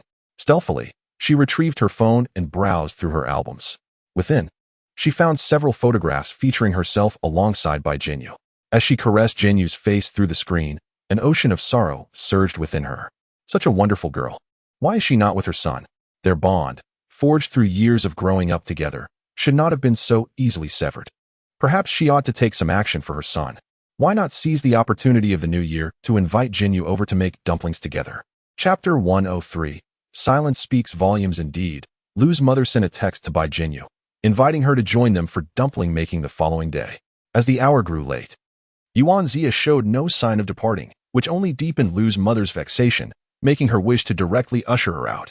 Yet, out of respect for the gifts received, she bore her discomfort in silence. At this moment, Lu Su too felt a heavy gloom settling in his heart. He had repeatedly made it clear, both overtly and subtly, that the hour was getting late, even suggesting he could escort her downstairs to hail a cab. Yet, Yuanzia merely smiled at him, showing no inclination to leave. As the snowstorm intensified, it became evident that even if Yuanzia wished to depart, it would prove exceedingly difficult, given the inclement weather and the late hour. It was likely that securing a taxi would be impossible. Old Lu, having indulged in a couple of drinks, squinted his eyes into mere slits and slurred. If this young lady doesn't mind, why not stay here for the night? Lu Su felt an overwhelming urge to immediately produce a needle and thread to silence his father's inappropriate remarks. However, it was too late. Yuanzia, visibly agitated, stood up and exclaimed her gratitude to uncle. She then turned to Lu Su and boldly inquired, "Lu classmate, shall we sleep together tonight?" This audacious question left Lu Su utterly dumbfounded. He found Yuanzia to be somewhat peculiar, yet he never anticipated her boldness would reach such heights. What woman would, on her first visit to a man's home, openly suggest sharing a bed in front of his parents? She was shameless, he thought, though he still held on to his own sense of propriety. Just as he was about to use her brazen suggestion as an excuse to send her away, Yuanzia suddenly pulled something from her pocket and thrust it into Lu Su's hands. He looked down to find a stack of brand new pink bills, still sealed in the bank's wrapping. "This is for my accommodation and meals," Yuanzia said anxiously, gazing at Lu Su. If it's a bit insufficient, I can make it up to you later, all right?" Deep down, she felt that offering money to a man she admired was a form of humiliation. However, staying at someone else's home should warrant some form of compensation, otherwise, it would be deemed impolite. She was reluctant to leave an impression of rudeness on Lu Su while also desiring not to offend him. In this moment, she was engulfed in inner turmoil, lowering her head and nervously picking at her fingers. Lu Su was indeed taken aback. The substantial sum of 10,000 yuan had successfully altered his perception of Yuanzia. This woman, if only she had been this proactive sooner. What use is a trivial cake compared to the allure of hard cash? Whether she stayed or they shared a bed was inconsequential. Her assertiveness meant that any repercussions would fall upon her, not him. Lu Su pondered that if she were to become pregnant, it would effectively tether her to him forever. A woman with such a romantic mindset would undoubtedly sacrifice everything for him. Soon, everything belonging to the Yuan family would rightfully become his. At that point, even Jiang Ning would need to tread carefully around him, unable to manipulate him at will again. "Classmate Yuan, ultimately, we are of different genders. If you wish to stay at my home, I have no objections. I merely fear the gossip it may incite." Yuanzia replied calmly, "No one will speak ill of me. I can do as I please." Lu Su sighed. "I didn't expect classmate Yuan's family to be so complicated." Yuanzia detected a tone of sympathy in his voice. With her eyes glistening, she looked at Lu Su and, trembling slightly, asked, "Lu Su, are you pitying me?" "I need not elaborate, classmate Lu. I already understand your sentiments." Yuanzia gently wiped the corner of her eye, exclaiming, "I knew it. Classmate Lu must be able to connect with my thoughts. Our fate is destined by the heavens. This is simply wonderful." Lu Su, with a sullen expression, observed this self-absorbed female classmate. He was not particularly inclined to linger with such a person. However, in order to turn the tide, Lu Su found himself with limited options. As his father often said, if he did not strive harder, the whole family would face starvation. Working for others was out of the question. Lu Su vowed never to toil away for someone else in his lifetime. Otherwise, if he were to become a prominent figure, only to have his history of labor revealed, how utterly disgraceful that would be. He refused to leave any blemish on his record. Thus, Yuan classmate, it seems you shall have to bear with me tonight. Meanwhile, at the Jiang residence, Jiang Ning, who was watching the unfolding drama through the system's live stream, couldn't help but furrow her brow. How fortunate is this Lu Su? Just when it seemed like he was on the brink of collapse, here comes a little heiress, unwavering in her support, braving the storm to bring him numerous gifts. To be fair, Jiang Ning realized she could never do something like that. Previously, she had thought Bai Jinyu was hopelessly infatuated, but now it appeared that Yuan classmate's romantic fixation was even more profound. "Well, host, do you plan to take any action?" Jiang Ning shook her head. "Let's just observe for now." She felt that Yuanzia's mental state was rather unstable. Shifting her attention away from Lu Su, she glanced once more in the direction of the bathroom. "Little Jinyu, have you fallen asleep while bathing?" Before she could finish her sentence, a sudden thud echoed from the bathroom, reminiscent of a phone or something similar dropping to the floor. Jiang Ning squinted her eyes. Is one really playing with their phone while showering? She had already dressed, but had just been browsing a certain forum. where someone recommended some exceptional learning materials for girls. After glancing at a few, she felt her worldview shatter. She could never have imagined such possibilities. She thought she would remain unfazed, as her orientation had been firmly heterosexual for the past 2 decades. Yet, unexpectedly, sigh. In any case, she had no choice but to take another shower, seeking to alleviate the aftereffects of her intense study session and refresh her mind. Could it be that I have truly fallen apart? What on earth is happening? Bai Jinyu's heart was in turmoil. What should I do now? After emerging from the bathroom, she lingered for a long while, still unable to meet Jiang Ning's gaze, as if locking eyes would expose all her hidden thoughts. Jiang Ning lifted the blanket and patted the bed. In that moment, silence spoke louder than words. With a heart full of trepidation, Bai Jinyu lay down. The bedroom lights dimmed. Jiang Ning extended her arm, clasping Bai Jinyu's chilly hand, briefly intertwining their fingers before gently releasing them. Bai Jinyu's breaths gradually grew heavier. In the darkness, Jiang Ning's hand traced her face, glided over her neck, and brushed through her hair, cascading down her chest. Before embarking on the journey of acquiring new knowledge, a small spark of inspiration is often required to enable students to draw parallels. us.Ⅱ? Chapter 104. With rewards. Good children will strive harder next time. The following day, before dawn broke, us.Ⅱ left the Lu family residence with a sullen expression. This was undoubtedly a manifestation of his insufficient affection for me. If he truly loved me, he would not behave in such a manner. Nevertheless, it matters not. I shall forgive you, classmate Lu. I will devise a way to ensure that you are filled with love for me every moment of the day. At that moment, lying in bed, Lu Su bore an expression of utter despondency. If one were to measure the depths of his discontent, it would surely eclipse us.Ⅱ's by 100-fold. The previous night, he had engaged in endless self-persuasion before resolutely deciding to take action. However, the subsequent events rendered his determination a mere farce. He could scarcely accept the reality of having rendered himself utterly powerless. Had he foreseen such dire consequences from that incident, he would never have settled for a mere 30 million. No, what I ought to regret most is allowing Jiang Ning to instill such fear in me that I actually donated that 30 million. If I had confronted her head-on, perhaps I could have stripped away her facade. Yet, as Lu Su calmed his thoughts, he felt fortunate for his clarity of mind, preventing him from acting impulsively. One should not assume that 30 million is a substantial amount. In the face of a family as affluent as the Jiang clan, it is insignificant. Lu Su was certain that when Jiang Ning threatened him, she had already prepared for his retaliation. Should he dare to take the plunge, he would find himself with no place to bury his remains. By that time, it would be too late, and he would truly face the loss of both wealth and life. I must not lose my composure. Lu Su stifled the profound sorrow within him. At this juncture, both regret and resentment are futile. The only course of action he has is to forge ahead. He firmly believes that as long as he wishes to tread a path, it lies beneath his feet. us.Ⅱ has already been forthright with him. She would never abandon him. Lu Su continued to ponder.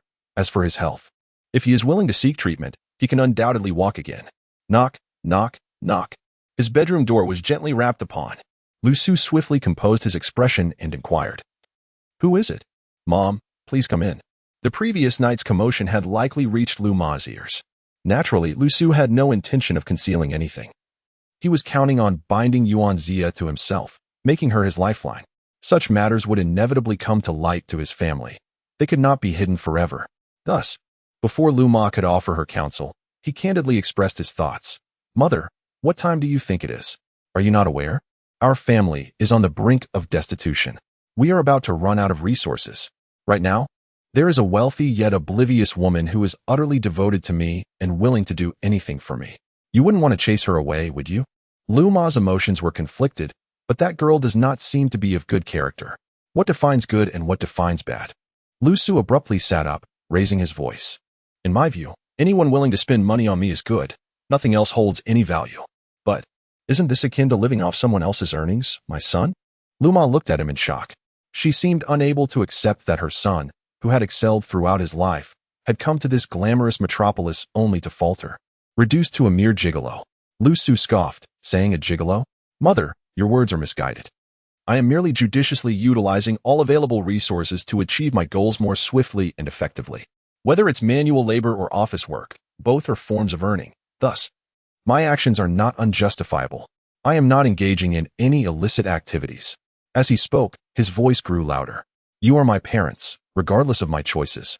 You ought to unconditionally trust me and stand by my side, rather than criticize me. Lu's mother fell silent. Upon reflection, she found some merit in Lu Su's argument. Yet, when she thought of Bai Jinyu, she remained reluctant to allow us.Ⅱ in. Lu Su let out a humph, falling silent himself. He even began to feel a pang of sympathy for her unfortunate circumstances, becoming an unwed mother. He envisioned Bai Jinyu with a prominent belly, weary and pleading for his help, and he questioned whether he could bear to refuse her. Perhaps he could not. After all, she was his unattainable ideal. The woman he had longed for, the quintessential candidate for the role of his wife. However, Bai Jinyu did not come. This stubbornness evoked both love and resentment in Lu Su, making it increasingly difficult for him to let go. Let us not speak of her. We are impossible now. Lu Su muttered irritably as he lay down, closing his eyes in an attempt to feign sleep. Please leave promptly. Do not disturb my slumber. The Jiang family. The snowfall was so heavy that the roads were devoid of vehicles, with only a few occasionally visible pedestrians, bundled up and carrying gifts for visiting relatives, assisting one another as they wobbled forward. Today, the Jiang family chose not to visit relatives. Instead, they opted to stay home like Jiang Ning, indulging in television and other leisurely activities. The elderly couple, having been busy throughout the year, relished these rare days of tranquility. Bai Jinyu began selecting patterns, preparing to knit scarves, hoping to send out her gifts before the holiday break concluded. As for Jiang Ning, she remained in the living room on the first floor, playfully teasing the family's new member, a white cat named Suebian, whose face became puffy from her affectionate rubbing, meowing incessantly, trying to escape but unable to. Ning Ning. Come here for a moment, called Jiang's mother, beckoning her into the guest room and closing the door. Let us talk. How are things between you and Xiaobai? Jiang Ning looked bewildered. What do you mean, how are things? I don't understand what you're talking about. Her mother shot her a reproachful glance. Have you two reconciled? We never quarreled, so why would we need to reconcile? Jiang Ning sighed and shrugged her shoulders. Mom, please don't meddle too much. I can handle it myself. You think I want to meddle in your affairs? Jiang's mother replied, exasperated. I'm just worried you might lose your senses again and rush to please him. You've finally managed to divert your attention away from that little white-faced boy. I certainly hope you can maintain that focus. All right, Mom. Jiang Ning felt overwhelmed. What on earth is this conversation about? It appears that this individual possesses an overwhelming influence, causing her dear parents to suffer from lingering repercussions. Oh, indeed, without comparison, one cannot perceive the extent of suffering. Were it not for the presence of Lu Su as a contrasting figure, it would be exceedingly challenging for Bai Jinyu to gain entry into the Jiang family. One might speculate that Jiang Ning would need to employ a series of dramatic antics, crying, throwing tantrums, and making threats, to persuade her parents to relent. Thus, it becomes evident that the order of one's entrance into life holds significant importance. Here, this is the red envelope that should have been given on New Year's Eve. You and Xiaobai each receive one. Jiang Ma produced 2 red envelopes from her bag and handed them to Jiang Ning. Do not covet Xiaobai's envelope, understood? Jiang Ning responded with a look of incredulity. I am not so shameless, rest assured. However, once outside, Jiang Ning seized an opportunity to discreetly open the envelope for a glance. Well, her mother truly is generous. For her first gesture, she bestowed a red envelope containing 3 million. Such wealth allows for a certain recklessness, treating money as though it holds no value. As Jiang Ning contemplated this, she pondered whether this sum could indeed be given to Bai Jinyu. This is not merely 3,000 or 30,000. It amounts to 3 million, a sum that could potentially purchase an entire building in an ordinary small city. For someone from Bai Jinyu's impoverished background, this could very well represent a fortune she might never earn in her lifetime. Would presenting such a sum directly influence her mindset? Might it alter Jiang Ning's plans for her quarry? After considerable reflection, Jiang Ning ultimately resolved to follow her mother's wishes, accompanying me. She would inevitably confront temptations far greater than this, and it would be beneficial for her to acclimate herself in advance. Regardless of the choices made by Bai Jinyu, she remains firmly under Jiang Ning's control. With this sum of money, Bai Jinyu could indulge in opulence, acquiring extravagant jewelry or purchasing properties, even converting it into heaps of coins to toss for amusement. As long as she refrains from using these funds to support adversaries, Jiang Ning will not interfere. Jiang Ning has no desire to nurture a canary like Lu Su. A lack of trust in one's partner essentially reflects a lack of trust in oneself. Recalling the enlightening lesson from last night, Jiang Ning felt a warmth in her heart. Indeed, she ought to reward her with a red envelope. With a reward, a good child will strive even harder next time. Contemplating this, Jiang Ning retrieved the 3 million check from her own red envelope and placed it into Bai Jinyu's. Chapter 105. Why is there only punishment for wrong guesses? Jiang Ning knocked on the door. Although she was entering her own bedroom, she wished to avoid startling the timid Bai Jinyu, opting for a touch of politeness over rudeness. Come in. Bai Jinyu hurriedly gathered the assorted balls of yarn scattered across the bed and stuffed them into a bag. After all, this was Jiang Ning's bed, not her workspace. Jiang Ning, why are you knocking when it's your own room? Bai Jinyu stared at her in surprise, clutching a ball of white yarn. Jiang Ning chuckled lightly. With her hands behind her back, she approached Bai Jinyu and asked earnestly, "Can you guess what I have brought for you? Just so you know, if you guess wrong, I will spank you." Bai Jinyu, is this even a thing? She is not a parasitic worm inside Jiang Ning's belly. So how could she possibly know what Jiang Ning is concealing behind her back? However, Bai Jinyu, having spent considerable time by her side, had learned from past misfortunes and would not foolishly confront challenges head-on. Instead, she immediately furrowed her brow and remarked, "Why is there only a penalty for guessing wrong? This is unfair." Jiang Ning raised an eyebrow. "Then what do you propose?" "Well, I noticed a hint of red paper. It must be a red envelope." This series of subtle gestures was executed with remarkable finesse. Jiang Ning genuinely had no doubts about her. "Since you, Miss Jiang, claim there is a penalty for incorrect guesses, then if I guess correctly, there ought to be a reward. That would be fair." "Indeed, you make a valid point." Jiang Ning nodded in agreement. "Very well. If you guess correctly, I shall give you a fervent kiss. Will that suffice?" Bai Jinyu, how shameless. How utterly shameless. The two propositions Jiang Ning made certainly counted as penalties. Who would want to receive such an ardent kiss from her? Humph. Bai Jinyu pouted in indignation. "No. Since it is a reward, it must be something I consider a reward for it to truly count." "Then what do you desire?" "I want." Suddenly, she blushed and pretended to clear her throat, deliberately coughing twice as if to mask her thoughts. Jiang Ning squinted at her. "Ah, Bai Jinyu, what lewd thoughts are you entertaining?" "Absolutely not." Bai Jinyu retorted, flustered. "I simply believe that what I'm thinking you would undoubtedly disapprove of." Jiang Ning's interest was piqued. "Oh." Under the curious gaze of Jiang Ning, Bai Jinyu's cheeks flushed a deeper shade of crimson as she whispered, "I was just thinking. How delightful it would be to see you in a maid outfit or as a bunny girl." "Is that all?" Jiang Ning's expression soured with disappointment. She had anticipated that Bai Jinyu might suggest engaging in a playful prop battle or something of the sort. Instead, it appeared that she merely wished for a bit of role-playing. But isn't this, in its own way, a form of a prop battle? As Jiang Ning reflected on certain scenarios, she began to find the idea rather exhilarating. Imagining herself as a wicked maid, secretly tormenting a timid princess in a solemn setting held a certain charm. With this thought in mind, Jiang Ning chuckled softly. "Little Jinyu wants to see me change outfits. How could I possibly refuse?" However, with the new year upon them, acquiring such attire would necessitate online shopping, which posed its own challenges. It was as if she needed to do it right this moment. Jiang Ning was quite taken aback by her willingness to dress up for Bai Jinyu. Yet, Bai Jinyu did not dwell on this. Her desire stemmed from the perception that Jiang Ning always held herself in a lofty manner, often bullying her. If she could witness Jiang Ning in a more humble light, perhaps serving her in a manner akin to the waitresses at a cat-caf treating their female patrons, that would surely bring her joy. Of course, she did not dare to genuinely bully Jiang Ning or expect her to serve her. She was well aware of the disparity in their strengths. If she truly tried to boss Jiang Ning around, she would undoubtedly find herself on the receiving end of a beating.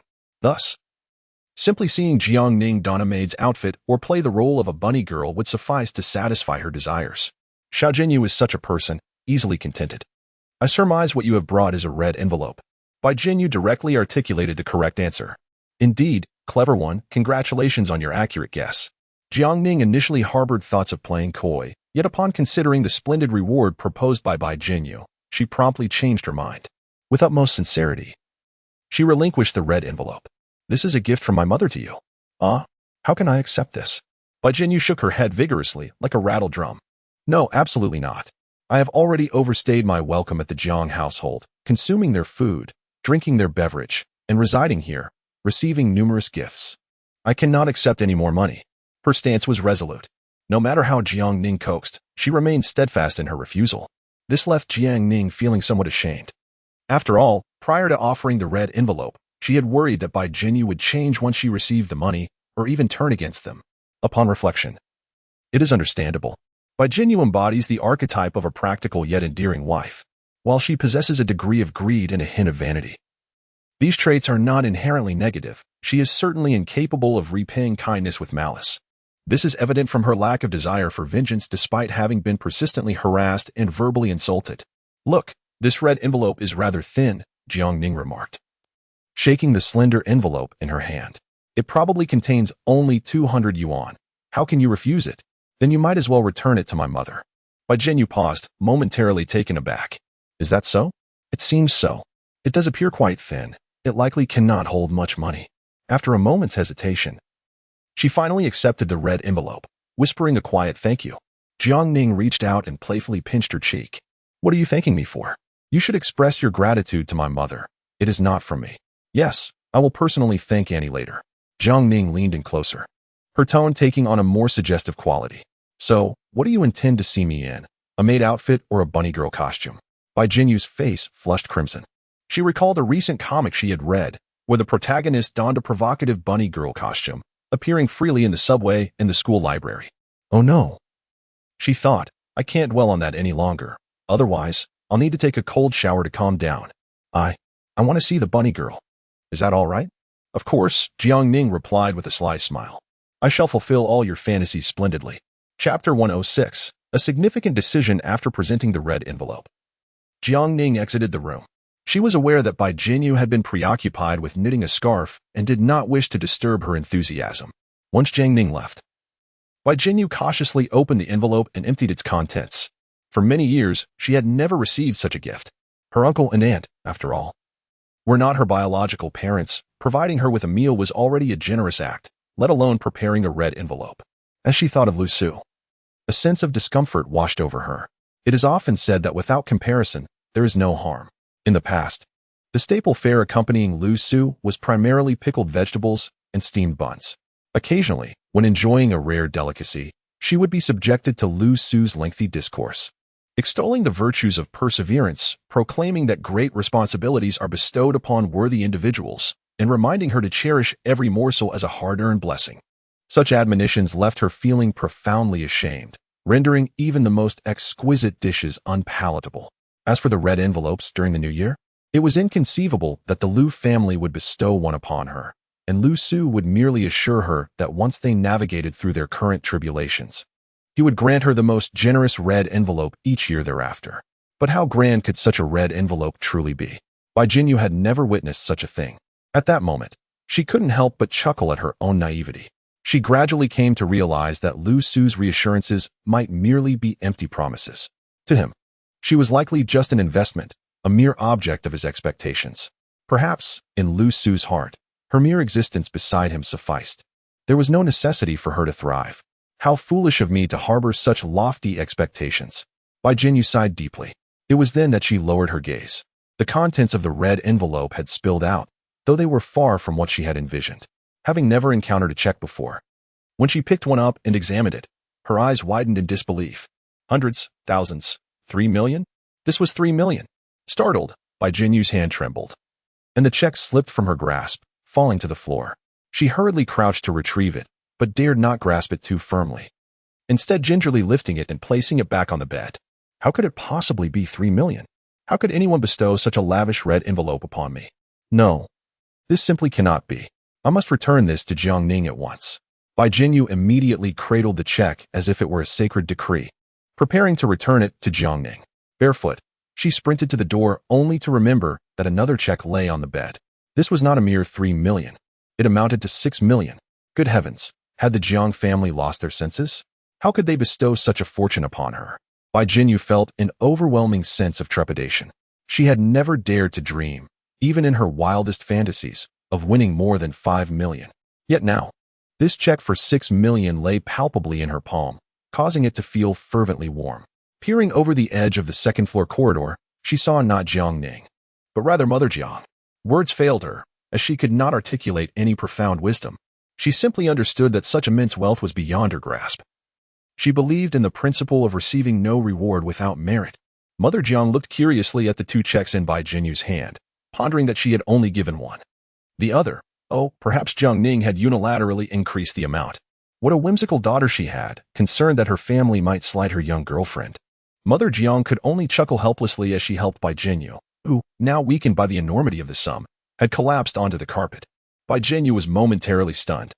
What did this mean? Was this a reward for her supposed romance with Jiang Ning? Yet, they had not even embarked on a romantic relationship. They merely shared a bed, occasionally indulging in a bath together, akin to the bond of close friends. Auntie, you may be mistaken, Bai Jinyu promptly clarified. Miss Jiang and I do not share the kind of relationship you envision. Mother Jiang smiled silently. She is not truly outdated, after all.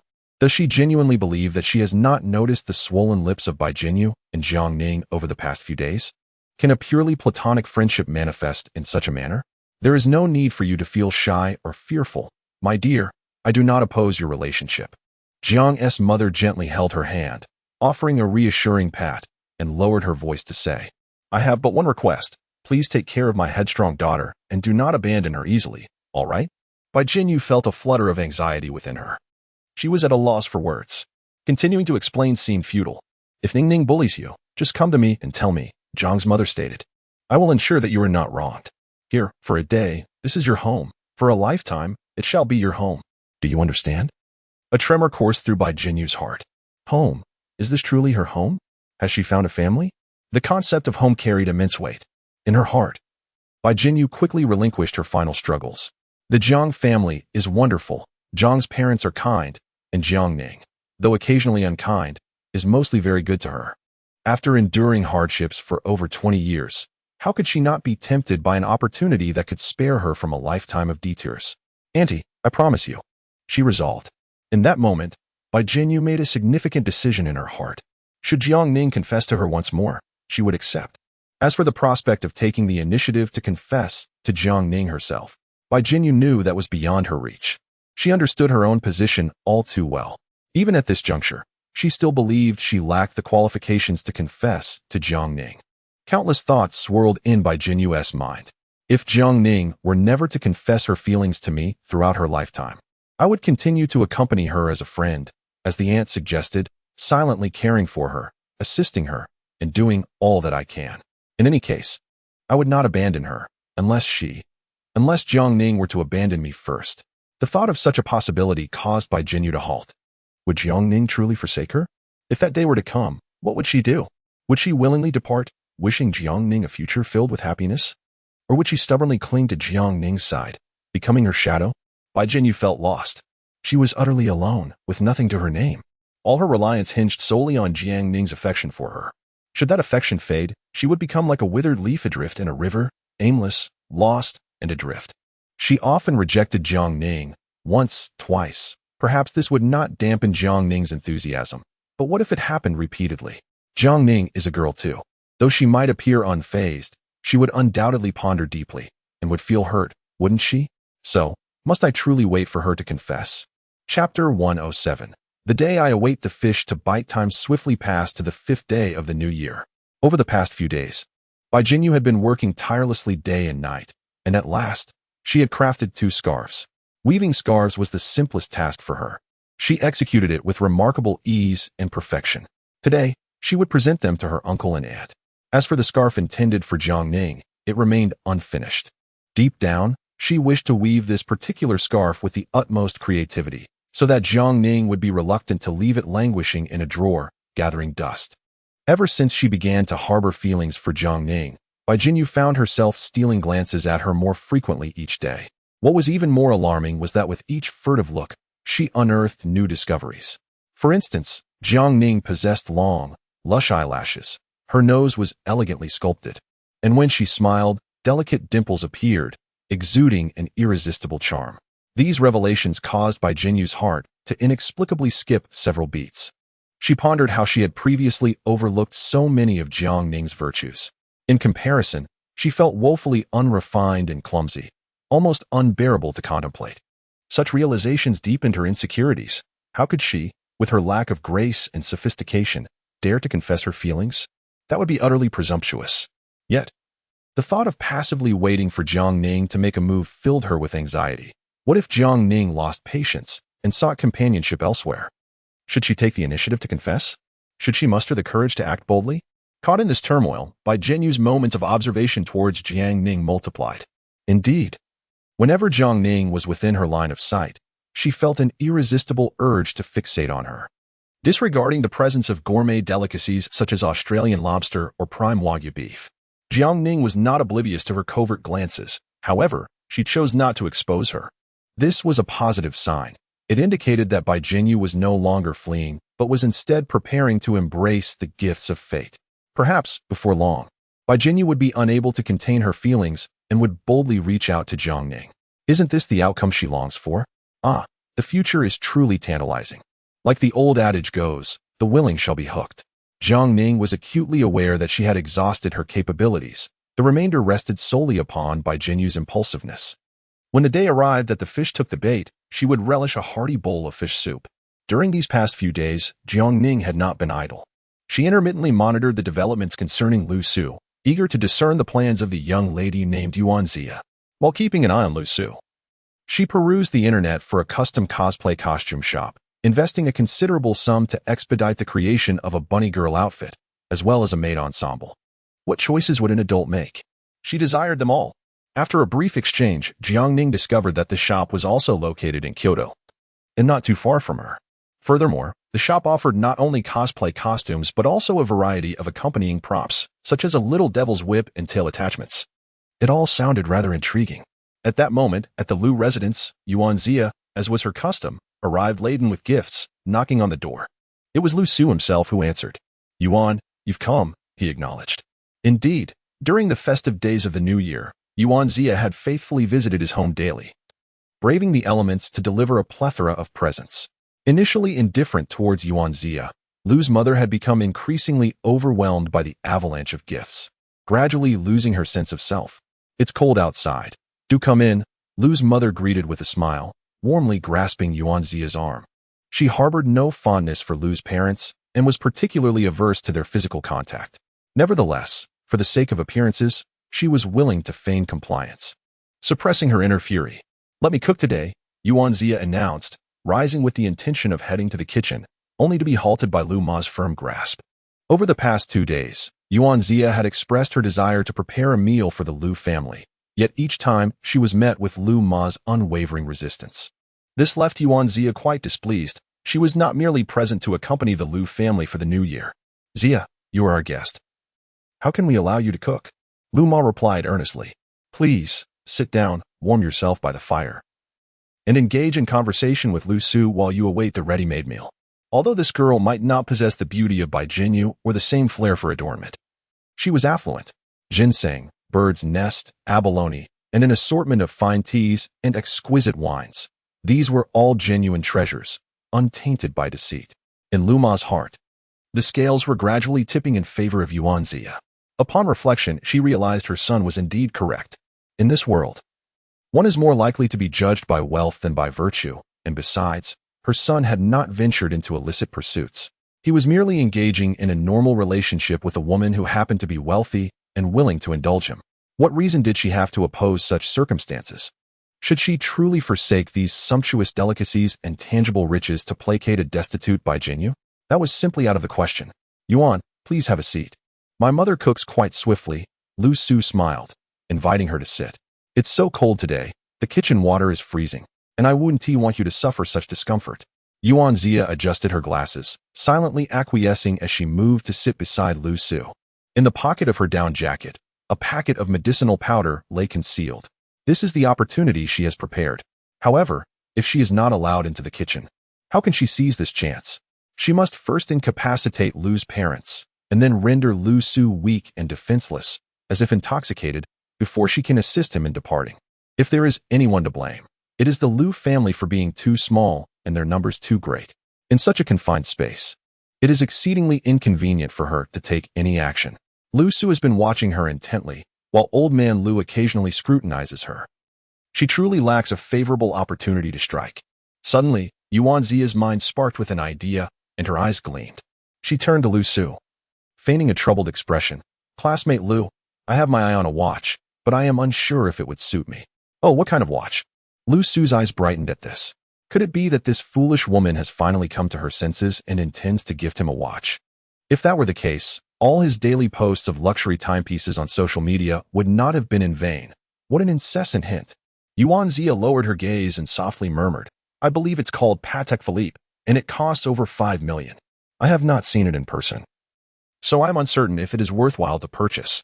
Lu Su was suddenly invigorated. Then let us visit a physical store. Would you accompany me? us.Ⅱ, suppressing her excitement, slightly raised her eyes, gazing at him with affection, and gently said, I think classmate Lu has a better understanding of watches and might offer me some valuable advice. Chapter 108. I understand everything now to go out or not to go out. Lu Su found himself at a loss, unable to decide at that moment. Primarily, he was uncertain whether us.Ⅱ was merely taking him to have a look or if she truly intended to purchase something for him. If it was merely an excursion, then braving the biting cold for such a triviality would indeed be a folly. What if he caught a chill? Lu Su was the type who refused to suffer any loss, however slight. He recalled that over the past 3 years, whenever Jiang Ning wished to gift him something, she always followed through. Jiang Ning effortlessly deciphered his every subtle hint. His desires were readily understood. In stark contrast, us.Ⅱ appeared utterly dense, incapable of grasping any of his insinuations. What did it matter if it was suitable or not? It was a Patek Philippe, a luxury item worth over 5 million. How could it possibly be deemed unsuitable? Even if it were adorned on a pig's trotter, it would still be fitting. If she wished to buy it, she should simply procure it and present it to him. Would Lu Su refuse such a generous offering? Why inquire about its appropriateness? It seemed she had no real intention to purchase. The more he pondered, the more he felt this notion was accurate. He would not fall for such a ruse. After some contemplation, he decided it would be best not to go. Lu Su then donned his signature warm-hearted smile. Those sales clerks enjoyed instigating mischief. Should they indulge in fanciful tales and misconstrue their relationship, encouraging Yuan to make unnecessary purchases, it would not bode well. Upon hearing this, us.Ⅱ became flustered. She immediately rose to her feet. Isn't our relationship already firmly established? Lu, even if it were just a watch, or even a building, as long as I can afford it and you desire it, I would willingly buy it for you. Lu Su's smile faltered momentarily. Is that so? us.Ⅱ emphatically nodded. Indeed, I swear it upon my very life. However, aside from her vows, she had not taken any further action. Lu Su, observing her earnest expression, felt a profound sense of disappointment, convinced that this woman was merely spinning illusions, attempting to gain from him without cost. Ultimately, what significance did a vow hold? It could neither serve as sustenance nor currency. Yet, Lu Su maintained an air of indifference, embodying a demeanor that suggested he was unaffected by external possessions. Despite his ardent desire for everything the Yuan family possessed, he could only feign disdain. In his perspective, regardless of the circumstances, one's persona must remain intact. Otherwise, it would become exceedingly difficult to attract any prospects. Feigning anger, Lu Su retorted, Yuan, what do you take me for? Am I merely a means to acquire those things? us.Ⅱ, chastened by his reprimand, lowered her gaze in shame. She understood that the man she had fallen for could not be swayed by mere monetary allure. I apologize. Lu, I was wrong, she admitted, humbly crouching beside him, adopting a pitiful demeanor. I will not speak such words again. Lu Su narrowed his eyes, gazing with satisfaction at her humbled form. Ah, women, so effortlessly manageable. He sighed theatrically, assisting us.Ⅱ to her feet.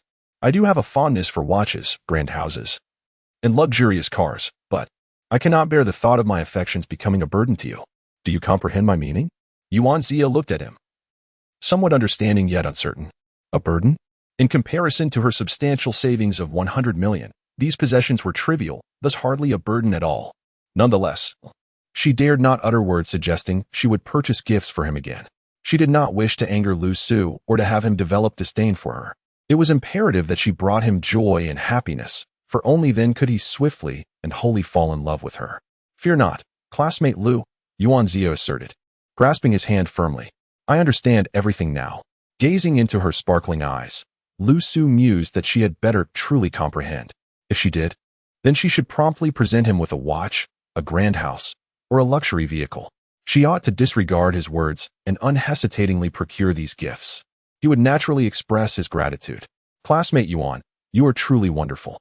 Yet, beneath her composed exterior, a sense of anxiety began to brew. clenching the opportunity in her pocket. She pondered repeatedly on what to do. However, without the means to act or a way to deceive him outside, what was to be done? The more us.Ⅱ contemplated, the more her anxiety escalated, evoking a physical response that left her breathless and her complexion flushed, her mind gradually clouding. This was dire, remaining by Lu Su's side. She feared she would soon lose her composure and commit an outrageous act.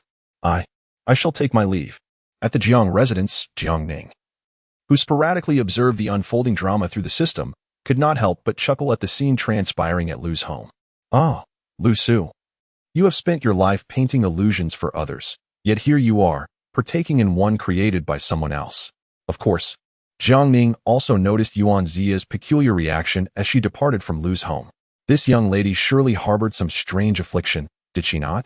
Alas, the system was incapable of tracking us.Ý's daily life in real time, leaving Jiang Ning's curiosity unanswered. As she gradually became entangled with such a young girl, she feared she might incur the wrath of her elders. Nevertheless, what of it? After all, it was her choice and idol. Jiang Ning, having indulged in the amusement, glanced at the new messages on her phone. The tailor specializing in custom-made garments had sent her an update, showcasing the progress of her clothing creation. Given that Jiang Ning had offered a substantial sum, she demanded the finest materials and the most skilled artisans, insisting on regular updates about the production. The tailor, mindful of the lucrative business, ensured that this esteemed client was well catered to. Time swiftly passed, and the day of delivery arrived. After a few days of lounging at home, Jiang Ning finally resolved to step outside. The snow had nearly melted, the sun shone brightly, yet it offered little warmth. The cold wind stung her face painfully. Upon seeing her prepare to leave, Jinyu hurriedly called out to her. Jiang Ning, I have a gift, a New Year's gift for you. Oh, it's a scarf, one I knitted myself on the evening of the 5th day of the new year. Jiang Ning's parents received the scarf, hand-knit by Jinyu, and were profoundly moved. In the days that followed, whether visiting relatives or attending business gatherings, they wore the scarf gifted by Jinyu, proudly boasting to everyone that it was crafted by their goddaughter. Indeed, that very evening, Jiang's father and mother formally recognized Jinyu as their goddaughter, each bestowing upon her a generous red envelope as a token of their affection. Jinyu was so touched that tears streamed down her face, rendering her speechless. Of course, Jiang Ning could discern the underlying sentiment. If circumstances permitted, they would likely prefer to refer to Jinyu as a daughter-in-law rather than merely a goddaughter. Nonetheless, so be it. Regardless of the circumstances, Jinyu can now proudly refer to Jiang Dad and Jiang Mom as her parents. Observing the situation, it seems that her status as the biological daughter may continue to diminish. In contrast to her ostentatious demeanor, Jinyu is diligent and grounded, never indulging in mischief, and is easily satisfied, undoubtedly making her quite beloved. Today, the wind is rather fierce. Jinyu presented her hand-knitted scarf. Put this on before heading out. It should provide some warmth. Jiang Ning caressed the scarf she received, feeling its texture and intricate patterns, and was genuinely touched. She wasn't us.Ý.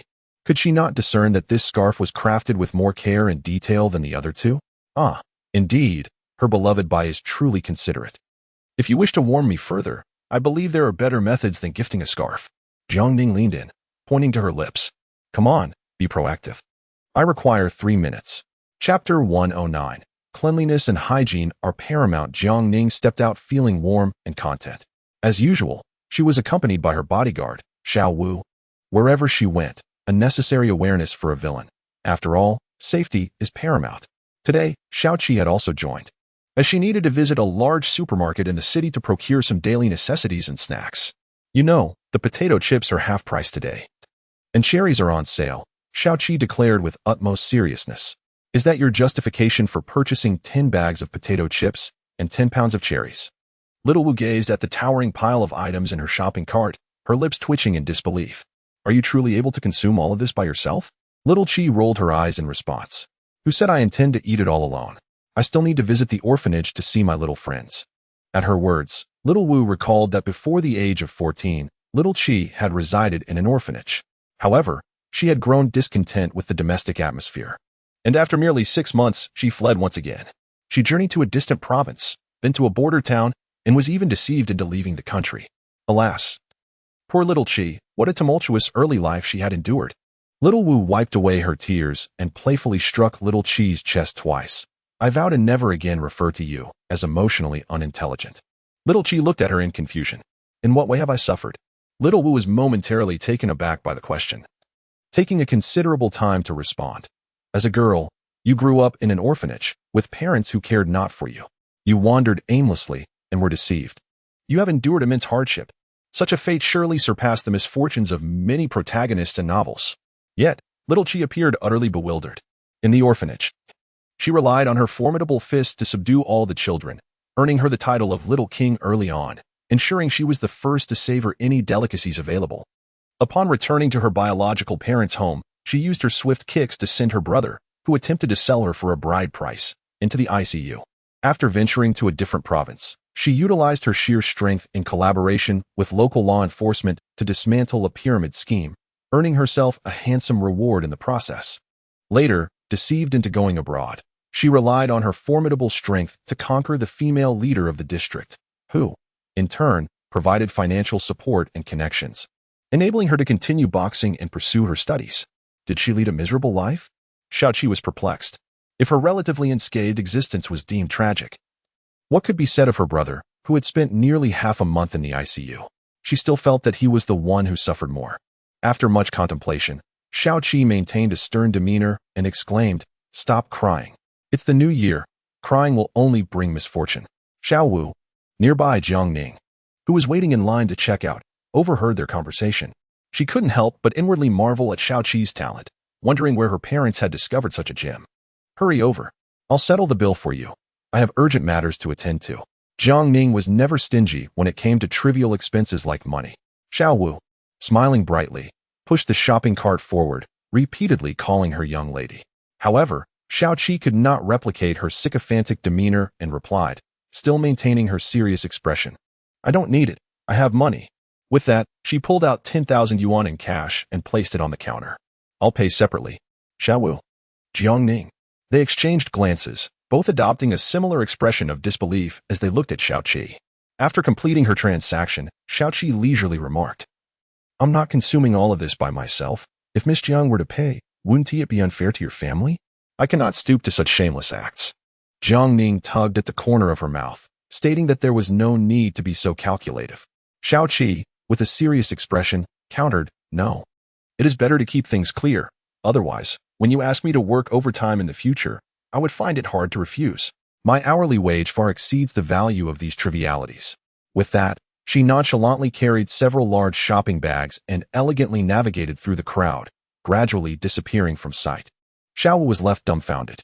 Truth be told, I believe Xiaoqi's previous remark holds some merit. "What, have you been influenced by her too?" Jiang Ning glared at her. Xiao Wu quickly waved her hands in denial. No, I am perfectly normal." She lifted her own shopping bags and promptly took over Jiang Ning's bags as well. At that moment, she suddenly noticed some peculiar items in Jiang Ning's shopping bag. "Hey, miss, when did you get a boyfriend?" Jiang Ning replied, "Huh?" Xiao Wu leaned closer with a mischievous tone. "Actually, such items don't need to be purchased by the woman. Usually, it's the man who buys them." Jiang Ning shot her a glare and pulled out the strange item from her bag. "This is merely chewing gum. What are you thinking? Shouldn't we also need these for future playdates with Xiao Jinyu? After all, cleanliness and hygiene are paramount." With this thought, Jiang Ning halted, her gaze fixated on Xiao Wu. "You go and buy me 2 boxes. Xiao Wu, flustered, exclaimed, "What? Me go?" Jiang Ning affirmed, "Yes, you go buy them. I will wait for you, and I shall reimburse you." 15 minutes later, Jiang Ning finally arrived at the entrance of the tailor's shop. To her surprise, the establishment was exquisitely decorated in a rather formal European luxury style, resembling a place where high-end gowns are custom-made. For a moment, she doubted whether she had come to the right place. However, the manager soon emerged to greet her. Upon seeing a petite girl in a wheelchair, sporting twin ponytails and dressed in Lolita fashion, Jiang Ning was taken aback. "You are the manager?" This person looked like a high school student. Could she really be competent? The girl huffed and replied, "Why, can't I be the manager?" When she spoke, Jiang Ning was astonished again. "Goodness, how can you have a boy's voice? A cross-dressing master? What an exaggeration. Who said only girls could wear skirts?" Cheng Liui stood up, brushed off her dress, and politely extended her hand toward Jiang Ning. "Hello, allow me to introduce myself. My name is Cheng Liui." At that moment, Jiang Ning was utterly bewildered. She scrutinized Chang Liuyi in disbelief, and after a considerable pause, she reluctantly accepted the reality that this was indeed a cross-dressing master and a person in good health. Hello. I am Jiang Ning. The two exchanged friendly handshakes. Chapter 110. You must learn to resist. Miss, by may I ask, Chang? Miss? No. Sir, why do you sit in a wheelchair when your legs are clearly fine? Xiaowu could no longer contain herself and asked the question that concerned her the most. Cheng Liuyi, now seated back in her wheelchair, turned her head slightly and gazed at her with indifference. Isn't it tiring to walk on your own legs? If one can take it easy, one certainly should. Xiaowu, is it truly merely an excuse for laziness? How can one be so indolent? Nevertheless, it appears that Cheng Liuyi's servants and shopkeepers have grown accustomed to such behavior. Jiang Ning secretly scrutinized the lowly-esque young boy, unable to suppress her astonishment. This fellow resembles a lowly even more than an actual lowly. Just look at that delicate, porcelain-like skin, those slender arms and legs. The cherubic round face, those glistening, expressive eyes, and that rosy, cherry-like mouth. How could such a being possibly be a boy?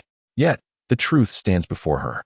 Chang Liuyi is indeed a boy, and moreover, he possesses a remarkably magnetic baritone. The dissonance between his voice and appearance is striking, to say the least. Under Chang Liuyi's guidance, Jiang Ning and Xiaowu arrived at his studio, where they beheld the custom-made bunny girl outfit and maid costume that Jiang Ning had ordered. Upon viewing the photographs, Jiang Ning had already discerned the garment's stunning craftsmanship. However, she never anticipated that the actual pieces would exude even greater quality and allure. Verging on the realm of artistry, would you care to try them on? There is a fitting room inside. Cheng Liuyi was thoroughly satisfied by their expressions upon seeing his creations. This is precisely his purpose in fashioning garments. He aims to demonstrate to the world that he, Cheng Liuyi, is not merely a peculiar individual with a penchant for ponytails, dresses, and a touch of princess syndrome. He possesses genuine skill. He is recognized for his craft. Of course, earning money is also among his objectives. Neither his passion for women's clothing nor his interest in creating such attire receives support from his family. He must earn money to purchase the materials himself. Otherwise, he would have no beautiful new dress to wear. I have faith in your craftsmanship. There is no need for a trial. Moreover, prior to crafting these two outfits, she had provided the sizes to the other party. Even if there is a discrepancy, how significant could it be? As they conversed, a voice outside struck a familiar chord with Jiang Ning. Indeed, it was a familiar face, the manager of the us.Ⅱ where Bai Jinyu worked. However, while Jiang Ning recognized her, she was oblivious to Jiang Ning's identity. After all, Jiang Ning often clandestinely observed Bai Jinyu's work routine through the system, a privilege the us.Ⅱ manager did not possess. The manager greeted Jiang Ning and her companions with a smile. What kind of accessories would you like? Cat ears, tails, swords, or perhaps a small whip? Or maybe little bells, bracelets, or anklets? We have it all. Jiang Ning pondered for a moment and replied, I'll take one of everything. Cheng Liuyi scoffed. If you want them all, why pretend to deliberate? Before he could finish his sentence, the us.Ⅱ manager playfully smacked his head. The previously adorable voice of the manager shifted to a stern tone. How dare you speak to a customer like that? This young lady is looking after your business. You should thank her. Thank you. Young lady Cheng Liuyi replied with a disgruntled expression. Thus, after being compelled to express gratitude to Jiang Ning, he sulked away in his wheelchair. Regardless, he had completed his transaction, the money was secured, and he could now purchase new materials to create more delightful little dresses. Since the customers desired them, he would promptly arrange for someone to assist with the packaging. The manager of the us.Ⅱ spoke as she arranged for a staff member to escort Jiang Ning and her companions to the VIP area for a brief respite.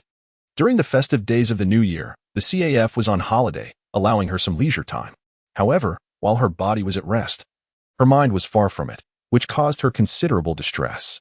Could it be that the generous funding from the boss would go unspent? Alas, what a predicament for a mere worker like herself. With no other recourse, the us.Ⅱ manager continued to wear a frown while composing a brief note for Bai Jinyu.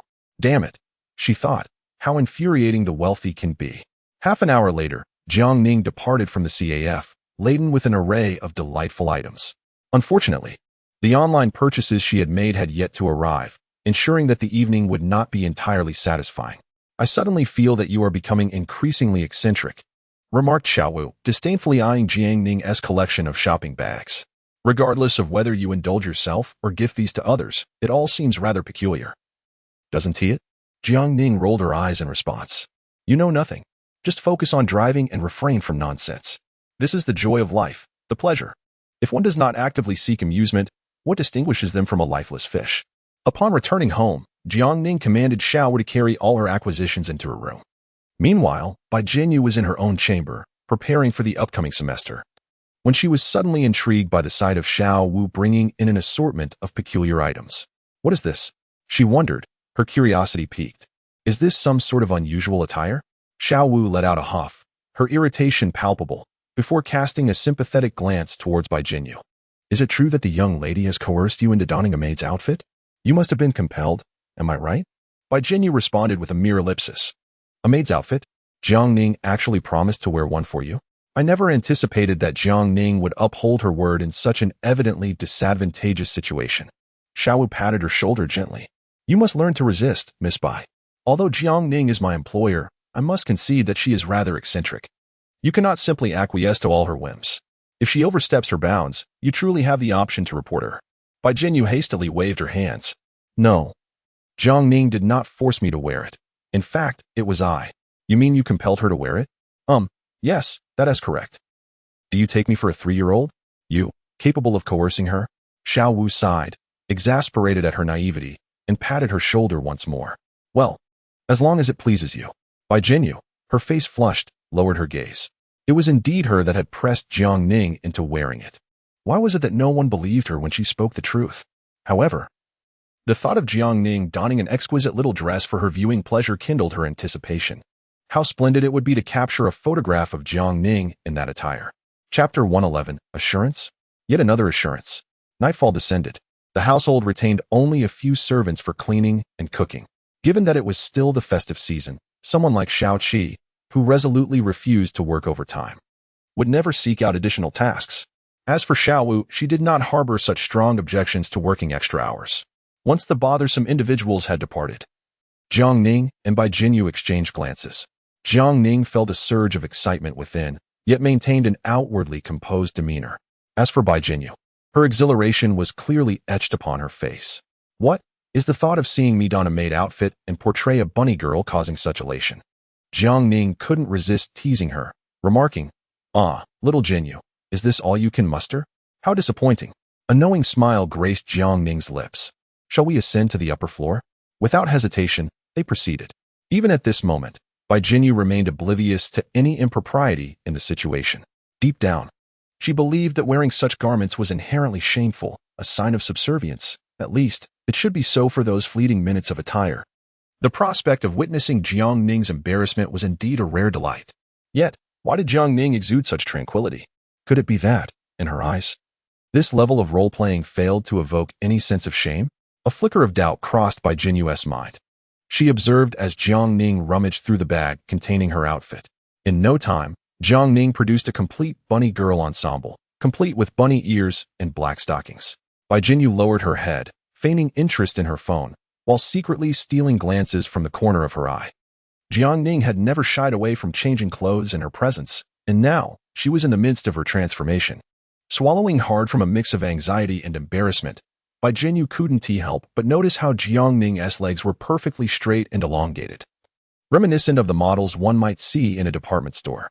With serene composure, Jiang Ning was meticulously encasing her legs in silken stockings. The sensation of their sleekness was unexpectedly pleasant, a testament to the indulgences available to women.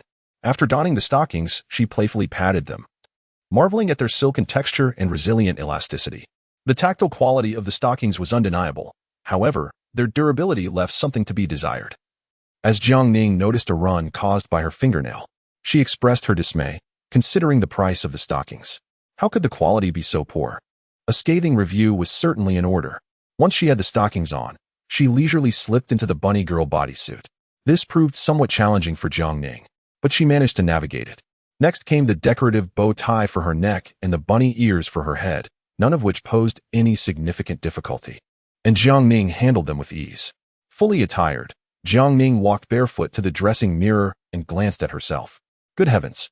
Was this not the spitting image of my Sakurajima come to life? Save for a few less ounces of excess flesh, that is. But this was of little consequence.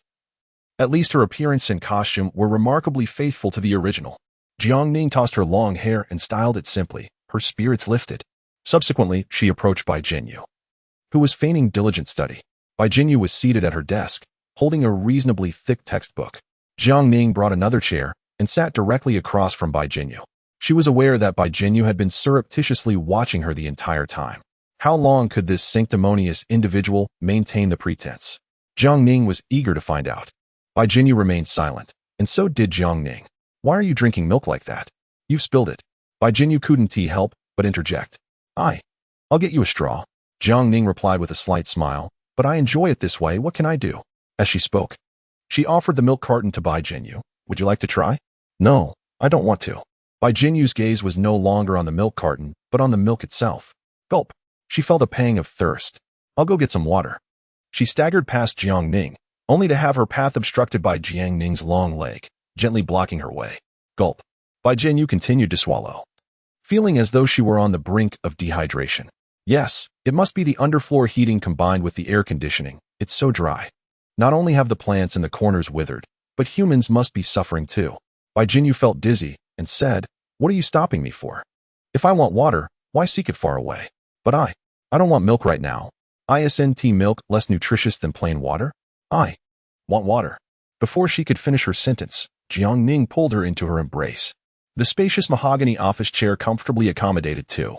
Jiangning's intense gaze bore into her, like a bottomless abyss, gradually eroding Bai Jinyu's remaining rationality. Jiangning, you're tempting me to do something reckless. You better not regret it. I assure you, I will not regret it. Jiangning, you are bullying me. Oh, very well. I promise not to do that again. Crash. Inadvertently colliding with the corner of the mahogany table. Her knee throbbed with pain as if it were about to split open. Dreadful Jiangning, you. Sob. Bai Jinyu was on the verge of uttering profanities. What kind of person is this? Such immense strength. We are all girls. Why does Jiangning possess such brute force while I do not? I want to be able to walk tomorrow. You. Jiangning. With a look of sincere apology, Jiangning quickly said, You should lie down and avoid moving. I will fetch the ointment and ice pack. Fortunately, there is a small first aid kit in the room. Otherwise, she would have had to change her clothes, help Bai Jinyu change, tidy up the room, and then find someone to retrieve the kit, which would have been far too troublesome and detrimental to her condition. Here it comes. Stop crying. Let me take a look. Alas, it's swollen so quickly. Little Jinyu is quite fragile, isn't she? How dare you say that? Bai Jinyu, now seething with anger, swung a pillow and struck Jiangning's face. Jiangning received it with a smile. Stay still. I will apply some medicine and a cold compress, and tomorrow you will be just fine. Guaranteed? Another guarantee. Hearing the word guarantee made Bai Jinyu furious. I will not believe your guarantees again. Chapter 112. A change in life goals. You ask, how does my hand look? The next day, Jiangning, accompanied by Xiao Wu, ventured out. Sitting in the passenger seat, Jiangning was admiring her hands with a sense of self-adoration. Xiao Wu inexplicably cast a glance at her and remarked, What is so special about your hands? They are merely a tad longer than the average girl's. Jiangning raised an eyebrow. Is that all? Unable to contain herself, Xiao Wu rolled her eyes. Would you like to hear the truth? Jiangning smiled. Go ahead. I shall spare you. Indeed, it was a blatant threat. Xiao Wu could only manage a strained smile. The truth is, your hands are slender and elongated, appearing quite nimble. If you were to diligently practice the piano, you would undoubtedly become a world-renowned pianist. Goodness, it was exhausting to tell a lie. Xiao Wu couldn't help but wipe the cold sweat from her forehead. She pondered to herself, having spoken so sincerely, surely she had managed to deceive her? But Jiangning was as astute as a monkey. Could she truly be fooled? Unexpectedly, Jiangning nodded in satisfaction. Not bad. Well said. Later. I'll get you a share of the snacks. All right then. Xiao Wu breathed a sigh of relief. Thankfully, women in love tend to have lower intelligence, making them easier to deceive. The primary purpose of Jiangning's outing today was to purchase snacks. After a lavish feast of fish and meat last night, she was utterly stuffed. Otherwise, it would be challenging to trick her into drinking fish soup next time. System, what is my current luck index? You're asking knowingly. It's 80 points. Excellent. Jiangning exhaled softly and made her way directly to the lottery counter. With a grand gesture, she purchased a brand new scratch card. System, how much do you think I can win? The system expressed a hint of exasperation, noting that the host seemed rather ungrounded. The luck index stood at 80 points. merely 20 points higher than that of an ordinary individual. This only indicated that in trivial matters, opportunities would present themselves more frequently, making success slightly more attainable. But it did not guarantee a winning streak. In this world, there exist many individuals with luck indices of 80, 90, or even 99 points. However, even they cannot simply claim victories at will. Were that the case, chaos would ensue. What if I were to have Bai-Jinyu scratch this lottery ticket? Upon hearing the system's reminder, Jiang Ning decided against it. The system fell silent. Yet it too harbored curiosity. Just how remarkable would Bai-Jinyu's luck be as the chosen heroine? Wait a moment. Bai-Jinyu, having freed herself from Lu Su, was immediately taken under Jiang Ning's wing, enjoying a life of luxury with extravagant meals, chauffeured rides, and bodyguards for protection. Could this not be deemed a stroke of incredible fortune? Moreover, the Jiang family accepted her with surprising ease. There were no signs of the typical narrative where a wealthy matron bullies her daughter-in-law. One cannot dismiss the influence of her heroine aura. The conclusions the system reached were mirrored in Jiang Ning's thoughts. The swift acceptance of Bai-Jinyu by the Jiang family was undoubtedly aided by Lu Su as well as the original host's contributions. But the most significant factor was Bai-Jinyu's heroine aura. She possessed the ability to elicit goodwill from those around her, garnering sympathy for her plight and extending a helping hand. Individuals like her, even without Jiang Ning's intervention, would undoubtedly thrive. Regrettably, Bai-Jinyu appears oblivious to this reality. It is precisely because of her lack of awareness that Jiang Ning can effortlessly lure her into a trap and maintain a firm grip on her. Should I ensure that she remains unaware of this for the entirety of her life? As she wanders amidst a dazzling array of goods, a question suddenly emerges in Jiang Ning's mind. According to the original plot, Lu Su, the initially designated male protagonist, would engage in the act of confining a canary. Bai-Jinyu has always been his subordinate, dedicating her life to him, with her eyes and heart solely focused on him. The sheltered Bai-Jinyu would never perceive her existence as a failure, nor would she recognize her life as uncomfortable or devoid of happiness until her very last breath. Yet now, Jiang Ning seems to be grappling with a choice akin to Lu Su's. From a self-serving perspective, keeping Bai-Jinyu close, providing her with sustenance and comfort while shielding her from the complexities of society, would prevent her from discovering her own allure and limit her aspirations for the future, thereby maximizing the likelihood of her living a life of compliance. However, Jiang Ning appears disinclined to pursue this path. She seems more inclined to observe Bai-Jinyu make her own choices. She desires to nurture this little white rabbit, to cultivate sharp claws and teeth, and then reveal her own vulnerabilities to the rabbit, curious whether it would dare to consume her. Am I, then, raising a wolf? Jiang Ning furrows her brow in contemplation. Host, this notion carries a degree of peril. I am well aware of the dangers, indeed. Jiang Ning burst into laughter, her mirth reminiscent of a malevolent villain. However, a stagnant life devoid of purpose and a partner lacking individuality is not what I desire. Unlike Lu Su, she possessed the audacity to gamble, as well as the fortitude to accept defeat. Having brushed with death once, she harbored the belief that dying again was not a matter of great consequence. After all, what was the worst that could happen? Merely facing death once more? Yet, the most auspicious outcome would be to find a partner with whom she resonated deeply, both in spirit and in body, rather than spending her life in constant trepidation, fearing that her partner might be snatched away. It was far preferable to lay all choices before her from the very beginning. Just as with animals, once one has savored the exquisite, the mundane loses its allure. Do you find my reasoning sound, dear system? The system fell into silence, rendered speechless. At that moment, it finally recognized that Jiang Ning was not merely a tempestuous force. She was indeed a storm unto herself. Despite the well-trodden path laid out by Lu Su, she chose to embrace the role of the antagonist. With this pivotal realization, her spirits lifted considerably. Host, perhaps you should reconsider. I have made my decision. Jiang Ning commenced her shopping spree, indiscriminately selecting snacks from the shelves without a care for their prices. Little system, should I falter, do remember to tidy up my mess. Ah, you insufferable host. Jiang Ning chuckled at the system's irate outburst. Falter? That was simply out of the question. On the day when her luck index soared to 80 points, theoretically, she no longer needed to rely on the protagonist aura of Bai-Jinyu to survive. Even if Bai-Jinyu chose to leave her, her life would not be in jeopardy. Moreover, she had the system as a safety net, despite its stubborn demeanor and pretense of being useless. Initially, her sole objective was merely to exist. However, since last night, She had genuinely adopted a new purpose in life. Now, Jiang Ning exhaled softly, a cunning smile hidden in her gaze. She desired a perfect partner. Chapter 113, The Resolve of a Wife. Bai Jinyu lay in bed, feeling utterly lethargic. Indeed, the lavish feast from the previous night had left her feeling overstuffed, and she struggled to recover. She could not afford to linger any longer. Bai Jinyu chastised herself for her lack of resolve and decisively threw off the covers, getting out of bed. Having stayed at the Jiang residence for so long, she felt increasingly embarrassed. If she continued to laze about, how would Jiang Ning's parents perceive her? She had no concept of idly enjoying leisure. If she did not engage in some activity, she would be overwhelmed by a sense of guilt. After a quick wash and changing into fresh clothes, she was about to push open the door when, splendid, she spotted the undergarments she had discarded last night. Those belonged to Jiang Ning, and how could mine be like this? Bai Jinyu's face flushed a deep crimson.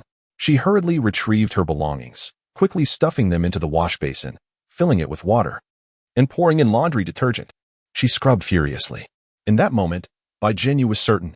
Last night, she truly surrendered herself, in every sense of the word. Were she in her rural hometown, from this day forth, she would be Jiang Ning's wife, bound to follow Jiang Ning through wealth or poverty, through illness and health, with unwavering loyalty. Yet, Jiang Ning, like her, was also a girl. The most troubling part was that they had yet to formally establish their relationship.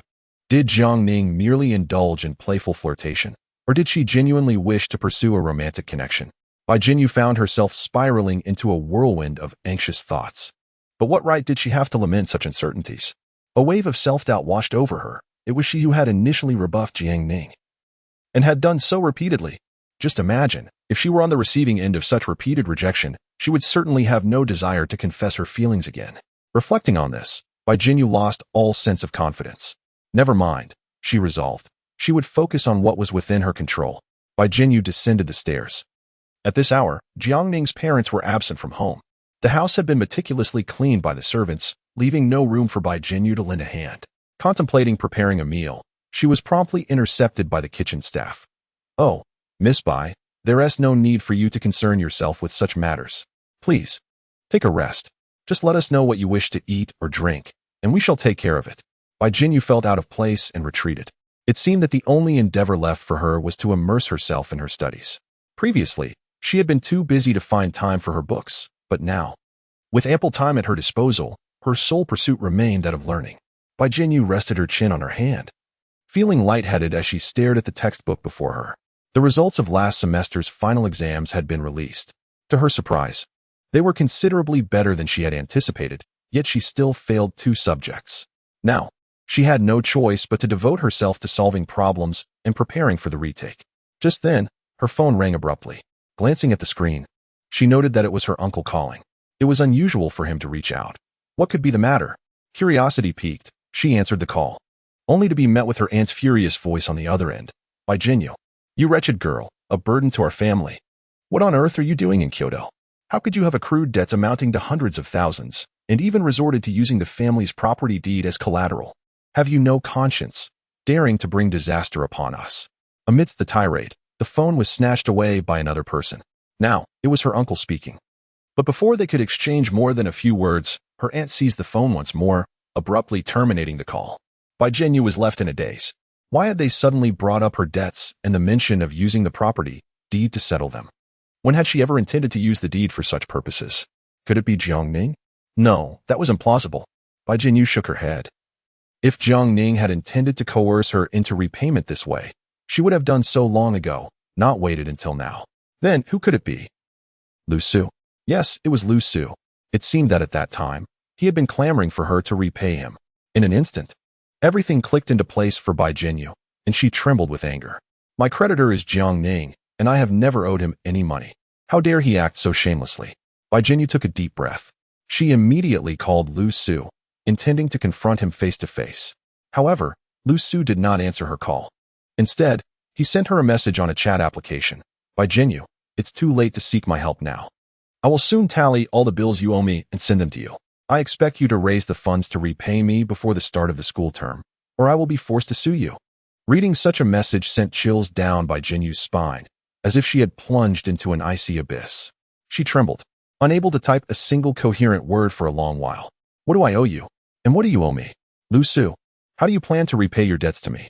Bai Jinyu was engulfed in a mixture of sorrow and indignation, yet not a single tear would fall.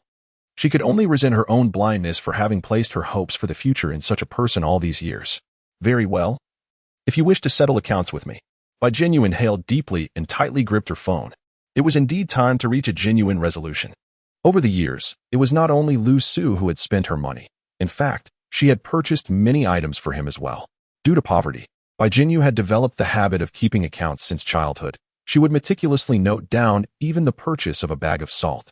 Before arriving in Kyoto, she had not brought her account books with her. When the time comes, she would itemize every expense she had incurred on Lu Su's behalf. If you wished to settle accounts, she would engage fully. It was time to bring this matter to a close. Regardless of whether it pertains to her family or her uncle's household, it is high time for Bai Jinyu to bring closure to these matters. She yearns to sever ties with her past self. In her traditional and conservative heart, she believes herself to be the de facto wife of Jiang Ning. Even if their relationship remains concealed from the world, she accepts their bond entirely. Thus, she must resolve her own troubles, ensuring that neither Jiang Ning nor her parents are burdened with her issues, nor must she bring shame upon them. As Bai Jinyu perused the train tickets, she found herself engulfed in hesitation. On one hand, she wished to shield Jiang Ning from the unfortunate reality of her upbringing. On the other hand, she was reluctant to depart without informing Jiang Ning, fearing it might lead to misunderstandings. After a moment of deliberation, Bai Jinyu made her decision. It would be best to confide in Jiang Ning. Chapter 114. It's inaudible, utterly imperceptible. Before receiving Bai Jinyu's call, Jiang Ning had already been apprised of her situation. Nevertheless, Jiang Ning was quite pleased with the choice she had made. So, what did little Jinyu intend to do? Bai Jinyu fumbled with her phone, hesitatingly articulating, I think. Perhaps, if it's possible, we could go together. Or if you find it too bothersome, it's perfectly fine not to go. Her mind was in a whirl. Upon hearing Jiang Ning's voice, especially in the gentle tone reminiscent of soothing a child, her defenses crumbled, and her thoughts spilled forth unreservedly. Jiang Ning interjected with a playful huff. It seems you have forgotten the lesson of being reprimanded with a slipper. Bai Jinyu felt a shiver run through her. That humiliating experience was one she would never forget. Jiang Ning continued, I have told you before, do not conceal anything from me. You must speak the truth. Do you truly wish for me to accompany you, or do you not?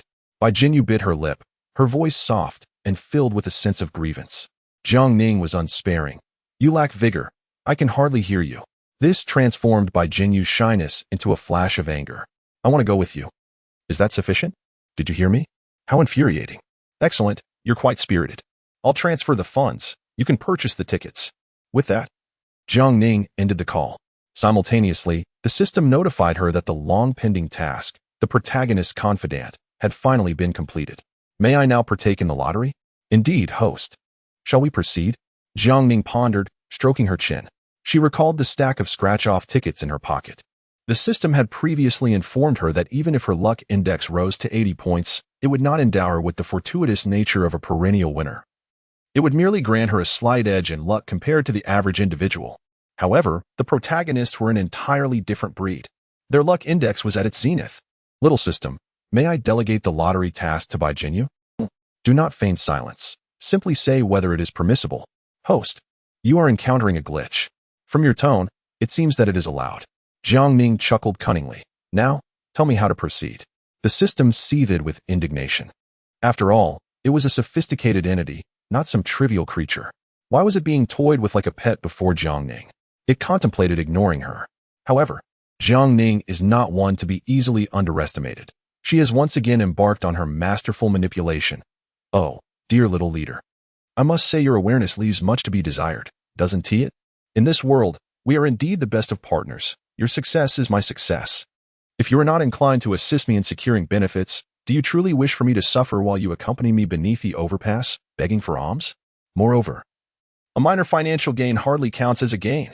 If you do not speak of it, and I do not speak of it, who will ever know? Young leader, you must learn to be adaptable, to anticipate the needs of your host, to feel their urgency. Here she goes again. Jiang Ning, the cunning host, brazenly declares that a minor financial gain does not count, which is indeed quite shameless. The system, weary of her antics, ultimately revealed the method to her. albeit with considerable reluctance. However, the once arrogant Jiang Ning, upon hearing this method, felt her cheeks flush with embarrassment. She rubbed her forehead, fell into silence, and finally let out a deep sigh. Damn it, I truly suspect that your wretched system has some side hustle elsewhere. You insisted on asking. Now you blame this system. Do you? Meanwhile, Bai Jinyu received Jiang Ning's transfer but chose not to utilize the funds. Not only does she have the 6 million from the Jiang family, but even without that, she has her hard-earned savings from working. Purchasing 2 train tickets is hardly a burden. Just as she was about to place the order, Xiaoqi sent over her identification card, requesting assistance in purchasing tickets. Within mere minutes, Xiao Wu, along with a burly bodyguard, also forwarded his ID photo through Xiaoqi. This revelation left Bai Jinyu somewhat astonished. Was it truly necessary to bring so many experts for a trip back to her hometown Indian city? Beep, beep, beep. Jiang Ning sent her a message. It's quite lively during the new year. If not for the reluctance of others to travel, I would have intended to bring 10 people along.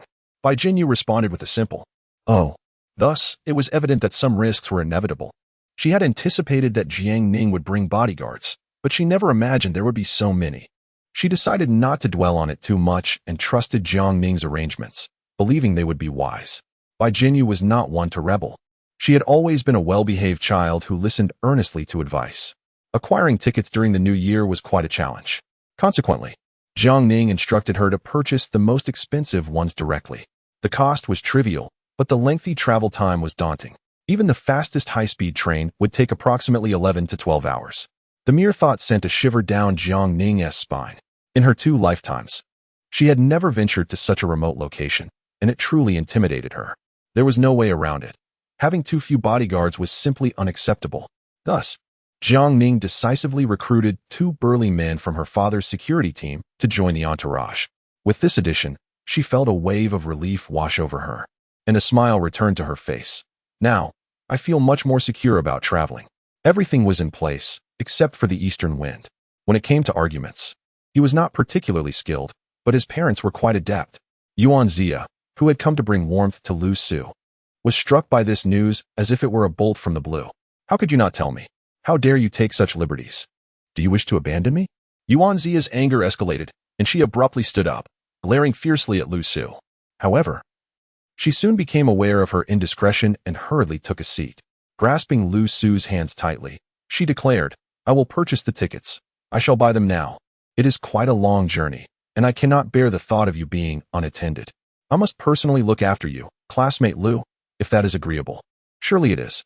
Lu Su struggled to extricate himself from her grip. He had just been startled by us.Ⅱ's piercing gaze, causing cold sweat to bead on his back. This woman is indeed peculiar. At times she appeared shy and reserved, while at others, she seemed fierce and menacing, as if she might devour him alive. Yet, upon hearing her intent to care for him, he felt a flicker of intrigue. This trip would not come cheaply. Having someone to support him, while also tending to household chores, would be nothing short of splendid. Classmate Yuan, my hometown is quite remote and far away. Lu Su feigned a troubled demeanor. You would suffer if you accompanied me. us.Ⅱ shook her head resolutely. I am not afraid of hardship. As long as I can be by your side, classmate Lu, I fear no toil. How could I allow a prized possession to escape? Seeing the sincerity etched on her face, Lu Su couldn't help but scoff inwardly. What a foolish romantic. Compared to Jiang Ning from the past, she was even more naive. Alas, her lack of understanding regarding his hints was rather unfortunate. Nevertheless, Lu Su had faith in his allure. Eventually, he would win her over, compelling her to willingly offer up all that the Yuan family possessed to aid in his success. Then let us embark on this journey together. Very well, I shall purchase the tickets. Chapter 115. The halo of the protagonist. As for the local specialties they brought, they had all been gradually consumed. After packing up the luggage of the elderly couple, Luma glanced at the 2 small bags left behind, her heart filled with sorrow. Tears streaming down her face. She cautiously looked at Lu Su, who scoffed and remarked, What specialties? The delicacies from Kyoto are exorbitantly priced. Besides, there is hardly anything appetizing. He paused for a moment, seemingly lost in thought, before stepping outside. Here are the specialties. Old man Lu's eyes widened in disbelief as he beheld 2 bricks. What did you say? Specialties? Repeat that. Before he could finish his sentence, he removed his old leather shoe and hurled it at Lu Su's face. You are truly shameless, you scoundrel. How could I, Lu Laolu, have spawned such a wretch? The sheer stinginess and audacity were beyond what old man Lu had ever fathomed. Lu Su hastily dodged the foul-smelling shoe, grumbling defiantly, "It's none of your business. If you think I'm wrong, then handle it yourselves. I'm done caring, completely done." With that, he fled as if escaping a disaster. Left in the house, the elderly couple exchanged glances, each wearing a mask of despair. Before their departure, they had boasted to everyone they knew about how remarkable and respectable their son was, and how he would take them to live a life of luxury. Yet now, they had not even managed to acquire new clothes for the new year. As for the gifts intended for friends and family, it is best left unspoken. Sigh. Old Lu picked up his leather shoes and put them back on his feet. If it comes to that, I might as well take the items that Xiaoya brought and sell them at the corner shop for a discount. After all, I must have some cash on hand, otherwise, I would truly be ashamed to face anyone. Luma hesitated but ultimately nodded in acquiescence. She struggled to carry those items down the stairs, seeking a place to exchange them for money. Meanwhile, old Lu rummaged through the various rooms of the house, searching for any valuables the boy might have hidden. I refuse to believe that this lad, living the high life in the city, hasn't saved a single penny. Humph. What he ought to honor me with is certainly not escaping my grasp. That evening, Jiang Ning shared with her parents the news of her and by Jinyu's impending trip to Dianqing. The Jiang family was momentarily taken aback but quickly grasped the situation. Particularly Jiang Ma, who felt a twinge of happiness. "By the way, I heard that you have a cousin, an aunt, and a host of other relatives. Quite a large family, isn't it? Do remember to send my regards to them." Bai Jinyu wore an awkward expression. Those relatives would not wish for her well. And similarly, she had no obligation to endure and hope for their good fortune. Noticing her discomfort, Jiang Dad seemed to deduce something. A girl who lost her parents at a young age inevitably suffers at the hands of relatives. She must have endured considerable grievances over the years, which has shaped her humble demeanor. "Xiaobai, here is a small token of my appreciation." Suddenly, Father Jiang produced a red envelope, sliding it across the table until it rested before Bai Jinyu. Upon seeing the slender envelope, Bai Jinyu was reminded of the impact the previous 2 checks had had on her. She quickly waved her hands in protest. No, uncle, please. Dad, I don't want it. I have enough money now. I don't need more. Just keep it." Jiang Ning remained composed, casually enjoying her cold cucumber dish, not even lifting her eyelids. Under Jiang Ning's subtle encouragement, Bai Jinyu ceased her objections. Observing the dynamic between the two, Father Jiang and Mother Jiang exchanged knowing glances. "Oh, Bai Jinyu, do strive to assert yourself. Do not simply allow Jiang Ning to overshadow you." They seemed to convey, "Well then, is everything settled? Are you two parents finally at ease?" Mother Jiang shot her a disapproving look. "When will you ever learn to consult before acting?" Jiang Ning feigned innocence. "Don't blame me. I learned it from you." Mother Jiang retorted, "If she weren't my own flesh and blood, I would have long since dealt with her insolence. How can such an exasperating girl even exist? Come on, little Jinyu. We still have to tidy up your luggage. By the way, I have a favor to ask of you." Bai Jinyu stared at her in confusion. "A favor? What could I possibly help with?" Jiang Ning took a deep breath, caressing Bai Jinyu's delicate face, tucking away her tousled hair, allowing it to slip through her fingers, leaving behind a faint fragrance. "My dear Bai, you smell exquisite." Bai Jinyu's cheeks flushed crimson. "I still need to pack. It's hardly a big deal. If we cannot tidy up, we shall purchase on site." Bai Jinyu. Damn Jiang Ning. Indeed, you must have been reincarnated from a kissing fish. After a chaotic ordeal, the already disheveled bedding became even more untidy. Bai Jinyu, who had promised to organize the luggage, succumbed to exhaustion and fell asleep. Thus, the task of organizing the luggage was left to Jiang Ning, who still had some energy remaining. While she sorted through the belongings, she checked the system's lottery results. Utilizing the protagonist's halo to draw a prize should yield something worthwhile, right? Congratulations, host. You have acquired the skill, Herbal Medicine Identification. Upon obtaining this skill, the host will gain immunity to toxins. It sounded promising, yet. Jiang Ning furrowed her brow and clicked her tongue. But as a young lady of noble birth, how could I possibly need this? That is difficult to ascertain, as this is a skill you obtain by leveraging the protagonist's halo. Chapter 116. Do you think this is a spring outing? A skill acquired through the protagonist's halo cannot be utterly useless. According to conventional narrative progression, this skill might very well save one's life. However, Jiang Ning asserted confidently, ensuring the host's survival is not a responsibility that you, this wretched system, should inherently fulfill? Even without this skill, you cannot simply stand by and watch me perish from poison. The system fell silent. In that moment, it yearned to curse. Yet, considering Jiang Ning's brazen audacity, it even doubted that if it were to unleash a torrent of invectives, Jiang Ning would be anything but amused. Ah, how could there be such an infuriating host? I longed to see her meet her demise alongside me. Jiang Ning remained cheerful, playfully teasing. All right. It was merely a jest, dear little commander. We are comrades in the same trench, destined to forge ahead together for decades to come, are we not? The system, indifferent, chose to disregard her. Consequently, Jiang Ning turned her gaze towards Bai Jinyu. At that moment, Bai Jinyu's eyelashes were still damp, and traces of unshed tears lingered upon her cheeks. Oh, truly a woman of water, Jiang Ning thought. She had to carefully maneuver her, extracting the sheets beneath her and tossing them into the bathroom. It felt rather embarrassing to have the servants wash the linens every day. Early the next morning, Jiang Ning set off with a plethora of luggage, accompanied by a cadre of bodyguards to assist with her burdens, while Bai Jinyu, adorably adorned with a small bag and a hat, resembled a schoolgirl on a spring outing. Xiao Wu, upon seeing Xiao Qi, felt a sense of incredulity. What leverage does the young lady hold over you? She inquired, astonished. After all, this was a person who claimed to prefer death over overtime work. Xiao Qi bore an expression of weariness, as if a decade had aged her within a matter of days. She uttered not a word, merely taking a few steps forward, distancing herself from Xiao Wu. Undeterred, Xiao Wu pursued her, insisting, "Hey, speak up. What exactly does she have on you? Given our relationship, is there anything we cannot discuss?"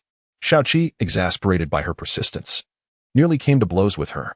Yet, even in the face of potential conflict, Xiao Wu remained relentless in her inquiries, demanding to know why she had suddenly relinquished her principles in life.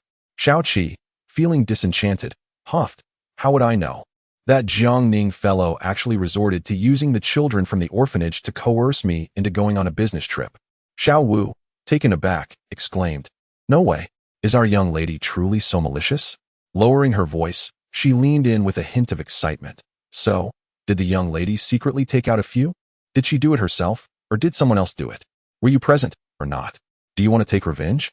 Xiao Qi gazed at her in shock, wondering what on earth she was talking about. At that moment, Jiang Ning finally caught wind of their hushed chatter. "Xiao Wu, come here." Xiao Wu, with an awkward smile, scampered over to Jiang Ning, ingratiatingly asking, "Young lady, what is it?"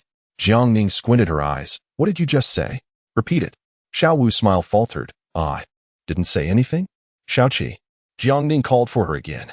Xiao Qi shrugged. "Xiao Wu was speaking ill of you." Xiao Wu, infuriated, retorted, "Hey, in reality, the situation was quite straightforward." Xiao Qi, resigned, explained, "Young lady Jiang acted unilaterally, sending a truckload of snacks, new backpacks, textbooks, and stationery to the orphanage, successfully winning over the principal and my friends. Then, the principal personally called me, insisting I comply with young lady Jiang's arrangements. Is that not coercion?" With a forlorn glance at Jiang Ning, she added, "Those items, whether you bought them or not, I would have acquired anyway. They wouldn't lack for anything. Why meddle in matters that do not concern you?" Jiang Ning raised an eyebrow and remarked, "Then mind your own business. After all, you cannot disregard the words of your esteemed director." Ever since she learned that Xiao Qi frequently visited the orphanage to see the children, Jiang Ning had kept a watchful eye. She inquired about the location of the orphanage where Xiao Qi worked and even met its director. The director, an elderly gentleman, commanded great respect among the children and was quite amiable. After showcasing her charming persuasion skills, Jiang Ning managed to win him over. Of course, her approach was not solely reliant on sweet words. She generously donated a substantial sum to the orphanage, enabling them to renovate the dormitories, improve the children's meals, and acquire new books and clothing. Although Xiao Qi often complained that Jiang Ning was meddling, she was indeed grateful for the kindness. Otherwise, she would have preferred to spend her days at the boxing gym rather than take on such a burdensome task. As they prepared to board the vehicle, Jiang Ning held Bai Jinyu's hand and earnestly instructed, "There will be many people in the car, so do not wander off. Stay close to me, understood?" Her tone resembled that of a caregiver speaking to a child. Bai Jinyu huffed softly, muttering, "Humph, I can manage on my own." Before she could finish her sentence, Jiang Ning gently tapped her on the head, admonishing, "Watch where you're going." It was only then that Bai Jinyu realized she had nearly walked into a stranger's arms. She resolved to pay better attention. obediently following Jiang Ning and allowing herself to be led. The two of them traveled light, having entrusted all their luggage to the bodyguards. Aside from the two female bodyguards, Xiao Wu and Xiao Qi, the other three were burly men, more than capable of handling a few suitcases with ease. The robust man effortlessly bore 2 heavy suitcases, and she insisted on doing the same, outpacing him as if determined to prove her worth against men. Xiao Wu shook his head in disbelief. Was she truly human? Alas, it was best to avoid provoking her in the future. Oh wait, the suitcase Xiao Qi was carrying was hers. Concern for the safety of the myriad fragile items within her own bag gripped Xiao Wu, and he hurried after her, exclaiming, "Wait, Xiao Qi, that suitcase is mine. I will carry it myself." Xiao Qi cast her a sideways glance. "I'm not tired. I know you're not, but this suitcase belongs to me, and I can manage on my own. There's no need for politeness. I willingly took it, and I expect nothing in return. Return my suitcase at once, you little rascal. If you're capable, come and take it." Watching the two bickering, Jiang Ning felt a headache coming on. "Are you both in elementary school? Do you truly believe today is a spring outing? Could you not display some maturity and composure like I do?"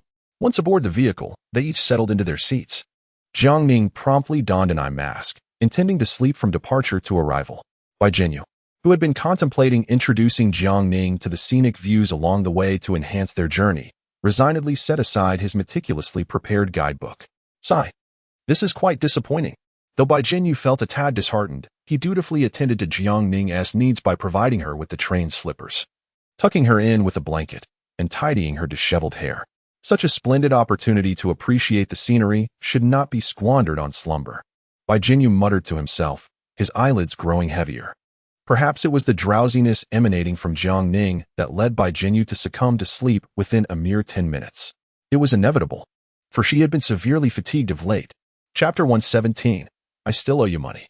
As they disembarked from the high-speed train, darkness had already enveloped the sky. Jiang Ning had nearly slept the entire day, and upon alighting, her body felt utterly languid. However, prior to their descent, Xiao Wu had meticulously arranged their accommodations and subsequent itinerary. For ordinary individuals, traveling necessitates consideration of financial constraints. Yet for Jiang Ning and her companions, the paramount concern was comfort. As one who detests transfers and prolonged waits, Jiang Ning relished the prospect of slumbering from the moment she boarded until they reached their destination. The hotel vehicle awaited them outside the station. Xiao Wu remarked, "We shall stay in the city tonight, and tomorrow we will charter an off-road vehicle to the countryside." This detail had been reiterated to Jiang Ning multiple times. In Xiao Wu's view, the pampered young lady of her family, accustomed to lounging on the sofa like a salted fish, would likely find such a journey arduous. She certainly did not wish to be burdened with carrying both the suitcase and Jiang Ning. Jiang Ning raised her hands in a gesture of dismissal. "Do not regard me with such eyes. I am not as delicate as you presume. A mere 2 kilometers of mountain road is merely a postprandial stroll for me." She was not merely posturing. As an individual with a systematic approach to life, she had begun her journey with a longevity-enhancing elixir. It would not be an exaggeration to assert that her current physical condition surpassed that of Xiao Wu and Xiao Qi. Moreover, she possessed a wealth of experience from her previous life, having traveled extensively and engaged in mountaineering and rock climbing, which led her to genuinely regard the final 2 kilometers with indifference. As for her penchant for lounging about and adopting a laid-back attitude in her daily life, the rationale has been articulated before. Her initial streak of misfortune was so abysmal that even the act of dining posed a risk of choking to death. In such circumstances, what else could one do but retreat to the sanctuary of home and embrace lethargy? It was indeed a matter of survival, taking each day as it came. Now, however, Jiang Ning's fortunes had notably improved, surpassing that of the average individual. She began to contemplate whether she should venture out more frequently, accompanied by a few bodyguards, to explore the world beyond her doorstep. Bai Jinyu, on the other hand, looked at her with a face full of remorse. It was entirely her own inadequacy that led to this situation.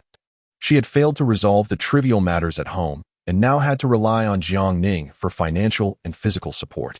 "Jiang Ning, I am truly sorry." "Why the sudden apology?" Jiang Ning asked, her curiosity piqued. "Did you dream of cheating on me?" Bai Jinyu. The guilt she had painstakingly nurtured was swiftly extinguished by Jiang Ning's teasing. With a soft huff, she quickened her pace, determined not to entertain Jiang Ning's frivolous antics. "Wait, what exactly are you apologizing for?" Jiang Ning persisted, unrelenting. "Did you steal my underwear?" Or did you touch me while I was asleep? Speak up. And no concealing the truth. By Jinyu.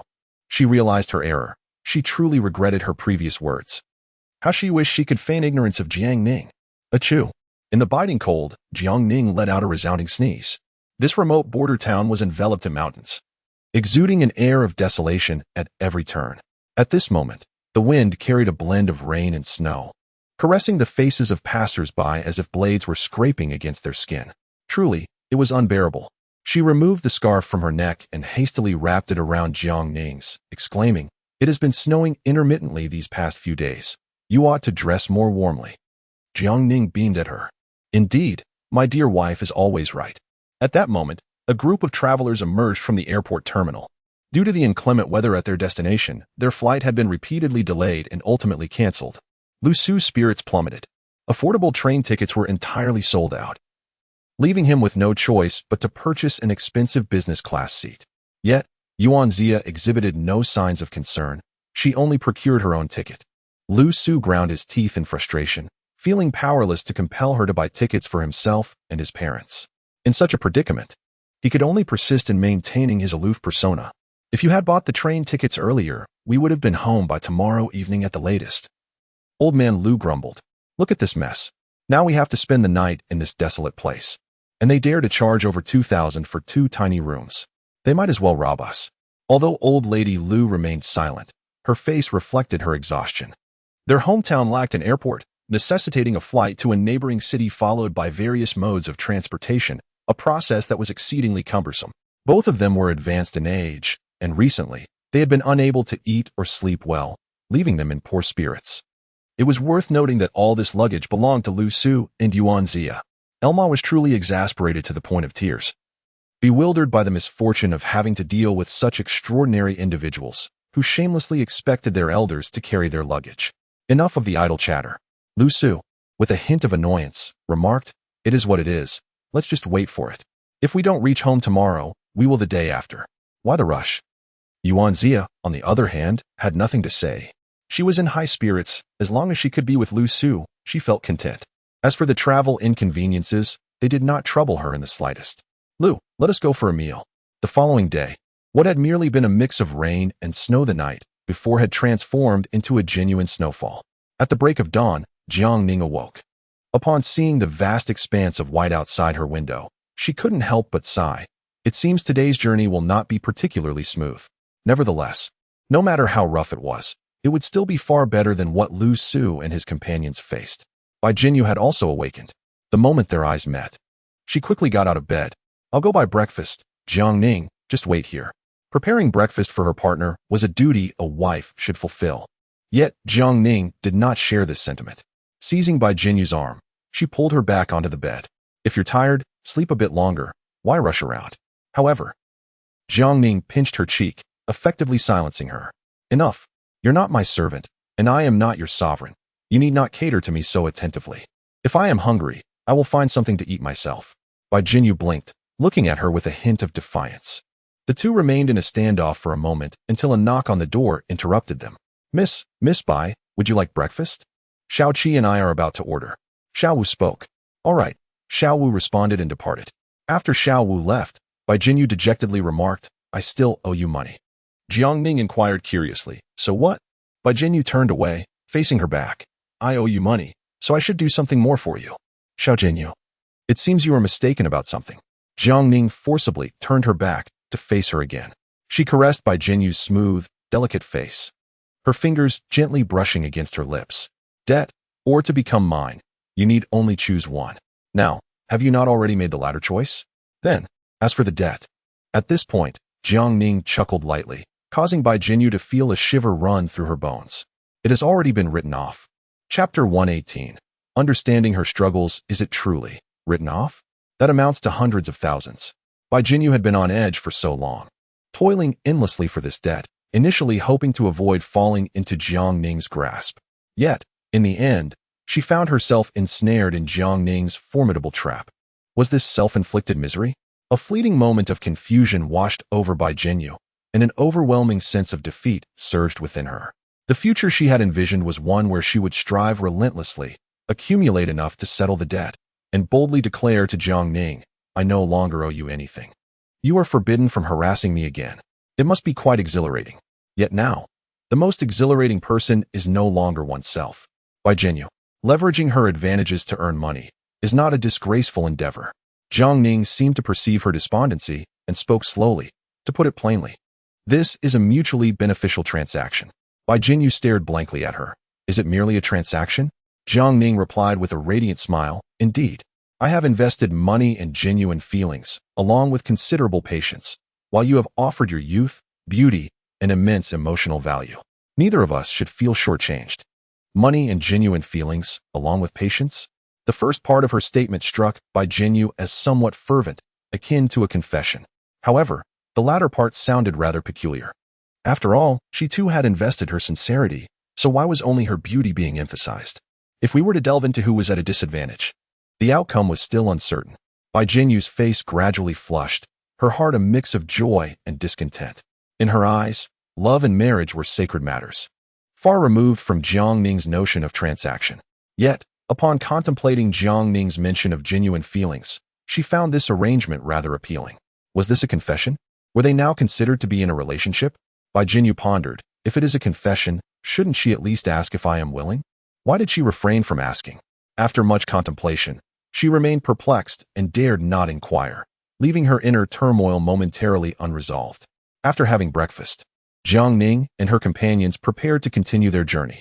Xiao Wu had rented 2 identical SUVs, which were now parked in front of the hotel. While Jiang Ning and Bai Jinyu were engaged in their own world, Xiao Wu and the others had already packed their luggage, ready for departure at any moment. The road to the countryside was quite treacherous, so everyone needed to exercise caution. The hotel manager was truly reluctant to part with these extravagant spenders. They were genuine patrons with deep pockets, generously tipping as well. It remains uncertain whether Jiang Ning and her group overheard this. Regardless, their vehicle quickly vanished from sight. The bumpy ride was indeed an eye-opener for Jiang Ning. She was fortunate enough to travel with financial means, avoiding the discomfort of switching vehicles. But what about Bai Jinyu? For her, leaving the mountains was undeniably challenging. Throughout the journey, Jiang Ning scarcely spotted any decent vehicles, the only one being an old and dilapidated bus that evoked a sense of sorrow. Bai Jinyu leaned against the window, gazing at the increasingly familiar scenery, lost in thought. The closer they drew to home, the more anxious she felt. This home, if Jiang Ning were to witness the ugliness and darkness behind her, would she still wish to keep her? Bai Jinyu felt utterly uncertain in her heart.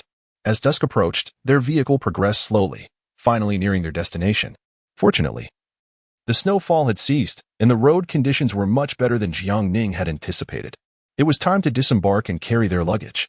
Xiaoqi playfully kicked Xiao Wu, waking her from her drooling slumber. Xiao Wu shot her a resentful glare in response. Upon disembarking, seizing the opportunity, Xiao Wu launched a swift kick towards Xiaoqi's posterior, avenging a previous grievance. Are you both truly elementary school students? Jiang Ning observed Xiaoqi and Xiao Wu, who had already commenced a playful snowball fight, and expressed her exasperation. You both shall not dine tonight. Xiaoqi replied nonchalantly, oh, well, I brought instant noodles. Xiao Wu interjected, no, please don't. She didn't bring any. The two exchanged glances, with Xiaoqi's lips curling into a triumphant smile. She was aware that Xiao Wu would never think to pack instant noodles. Her suitcase was filled solely with an array of skincare products, cosmetics, and various flavored beverages. In essence, it contained nothing but superficial items, much like Xiao Wu's true nature. Xiao Wu thought, why do I feel scolded when she hasn't even spoken? Oh, that vexatious Xiaoqi. Just you wait. Tonight, I shall stealthily pilfer your instant noodles and scatter all the seasoning. All the suitcases were hoisted by the bodyguards, allowing Jiang Ning and Bai Jinyu to proceed with ease. The muddy ground, laden with snow, proved treacherous for footwear, not only for the frail Bai Jinyu, but even Jiang Ning almost stumbled several times. This 2-kilometer trek was indeed arduous. As they passed each household, curious gazes scrutinized these outsiders. Some recognized Bai Jinyu and began chattering in a dialect Jiang Ning could not comprehend. Bai Jinyu paid them little heed, evidently aware that their words were anything but flattering. Upon arriving at Bai Jinyu's doorstep, Jiang Ning gazed at the dilapidated abode and involuntarily gasped. This is, well, it is my home. Bai Jinyu walked forward with a heavy heart. She retrieved a rusted key from her pocket, unlocked the small lock on the door, and pushed it open. A musty odor assaulted her senses, provoking several coughs. As she attempted to turn on the light, the bulb in the living room flickered twice before extinguishing. Standing outside were Jiang Ning and the others, observing in silence. In stark contrast to the dilapidated state of Bai Jinyu's home, the two-story building next door appeared remarkably out of place. Upon hearing the voice from next door, Bai Jinyu slowly lifted her gaze. It belonged to her younger cousin, Bai Jiamei, whose tone bore a hint of schadenfreude. Shortly thereafter, her uncle and aunt emerged with stern expressions. Before her aunt could utter any unkind words, her uncle, displaying keen awareness, intervened. "Jinyu, and these are your friends? It's quite cold outside. Why not come in and warm yourselves by the fire?" Chapter 119. Do not expect warmth from a cold heart. Her uncle, having worked outside and seen a bit of the world, sensed the menacing aura emanating from Xiao Wu and his associates, likely security guards or bodyguards. As for the lethargic young lady, it was evident she was a pampered heiress, draped in high-end attire that even those unfamiliar with luxury brands could recognize as valuable. Bai Jinyu had indeed grown somewhat since her time in Kyoto. Her uncle found himself perplexed. Should he lament her misfortune or envy her seemingly charmed life? He suddenly experienced a pang of conscience, feeling a twinge of guilt towards his deceased elder brother and sister-in-law, realizing that he had not adequately cared for his niece over the years. However, this fleeting sense of remorse did not endure for long. He has 3 children, all of whom are currently pursuing their studies, and the financial demands in the future will be substantial. The land belonging to the Bai family is something he must possess. When Bai Jinyu's parents passed away, leaving her without anyone to take care of her, he, as her uncle, under the witness of the villagers, received the village chief's approval to take ownership of the Bai family's land in exchange for agreeing to be her guardian. Despite his negligence towards Bai Jinyu over the years, he at least ensured that she completed her high school education. Now that Bai Jinyu has reached adulthood, his obligations to her have officially concluded. According to the agreement made in the village, the land belonging to the Bai family rightfully belongs to him. His distant uncle has caught wind of the situation. It won't be long before affluent investors in the village plan to establish a kindergarten in this area and will be purchasing land. At that point, this parcel of land could easily fetch over 200,000. She spoke in a dialect that Jiang Ning and the others could not comprehend, but Bai Jinyu understood it well. The aunt cast a disdainful glance at her. "Bai Jinyu, who taught you to speak to your elders in such a manner? Have you forgotten your roots after your trip to Kyoto?" It seems that the young man from the Liu family was right. You didn't go to Kyoto to study. You went there to indulge in chaos. The remarks became increasingly harsh. Although Jiang Ning and the others could not understand, Jiang Ning had a system. Through the system's translation, she grasped the meaning and couldn't help but let out a hum of indignation. "Madam, how can you be so certain that Bai Jinyu is causing a ruckus in Kyoto? Were you perhaps eavesdropping under the bed during her escapades?" Jiang Ning squinted her eyes, casting a cold glare at her. "You believe everything that Lu Shu says. What is your connection with him? Have you even met him?" The aunt's face flushed crimson. Their uncle cleared his throat heavily and, with awkward Mandarin, suggested, "Our guest should be treated with hospitality. Let us dine first. It is quite late already, so you might as well stay the night. We have spare rooms, all tidied up." After all, he had no desire to offend a young lady who traveled with bodyguards. There was no urgency in discussing matters with Bai Jinyu this evening. Jiang Ning initially intended to decline. However, Xiao Wu had already informed her that the nearest inn was 30 kilometers away. Given the late hour and poor road conditions, it was indeed unwise to gamble on such a venture. Rest would be the better option. Not wishing to impose on the family's generosity, Jiang Ning produced some cash she had prepared in advance, casually counting out a dozen notes and handing them to their uncle. "This is for the accommodation and meals over the past couple of days. Please do not trouble Bai Jinyu further, nor us." The uncle protested, claiming it was unnecessary. Yet his gaze remained fixated on the money. Recognizing his insincerity, Jiang Ning simply dropped the cash, unwilling to engage in further back and forth. The leftover food was unappetizing to her, and she had not eaten at all. As for Bai Jinyu and the others, they only managed a few bites before setting down their utensils. Bai Jinyu instinctively stood to clear the table, but Jiang Ning pressed her hand firmly against him. "Sit down." This scene was witnessed by Bai Jinyu's cousin, Bai Jiamei, who curled her lip and exclaimed, "What are you doing? It's always been your job to clear the dishes. Are you trying to shirk your responsibilities today?" Bai Jinyu clenched her fists. Was she destined to be the one who tidied up after this family? Why was it taken for granted?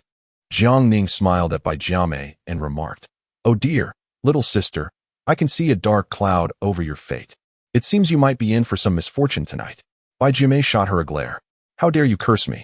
No, it's not a curse. Merely a statement of fact, Jiang Ning replied with a snap of her fingers. At that moment, Xiao Wu, who had been sipping yogurt at the door, quickly finished the last gulp and tossed the empty carton to Xiao Qi before marching over to Bai Jiamei, fists clenched. Under Bai Jiamei's wary gaze, she seized the collar of her shirt, lifting her as one would a small chick, and brought her directly in front of Jiang Ning. With a smile, Jiang Ning asked, "Would you prefer to clear the dishes or take a punch from me?" Bai Jiamei's expression twisted in protest. "You're insane." But before she could finish, Jiang Ning's fist swung towards her. With less than a centimeter separating her knuckles from Bai Jiamei's nose, Bai Jiamei shut her eyes tightly and screamed, "Mom! Dad! Someone's going to hit me! Mom! What is all this noise?" Their uncle rushed downstairs in a flurry, only to witness this chaotic scene.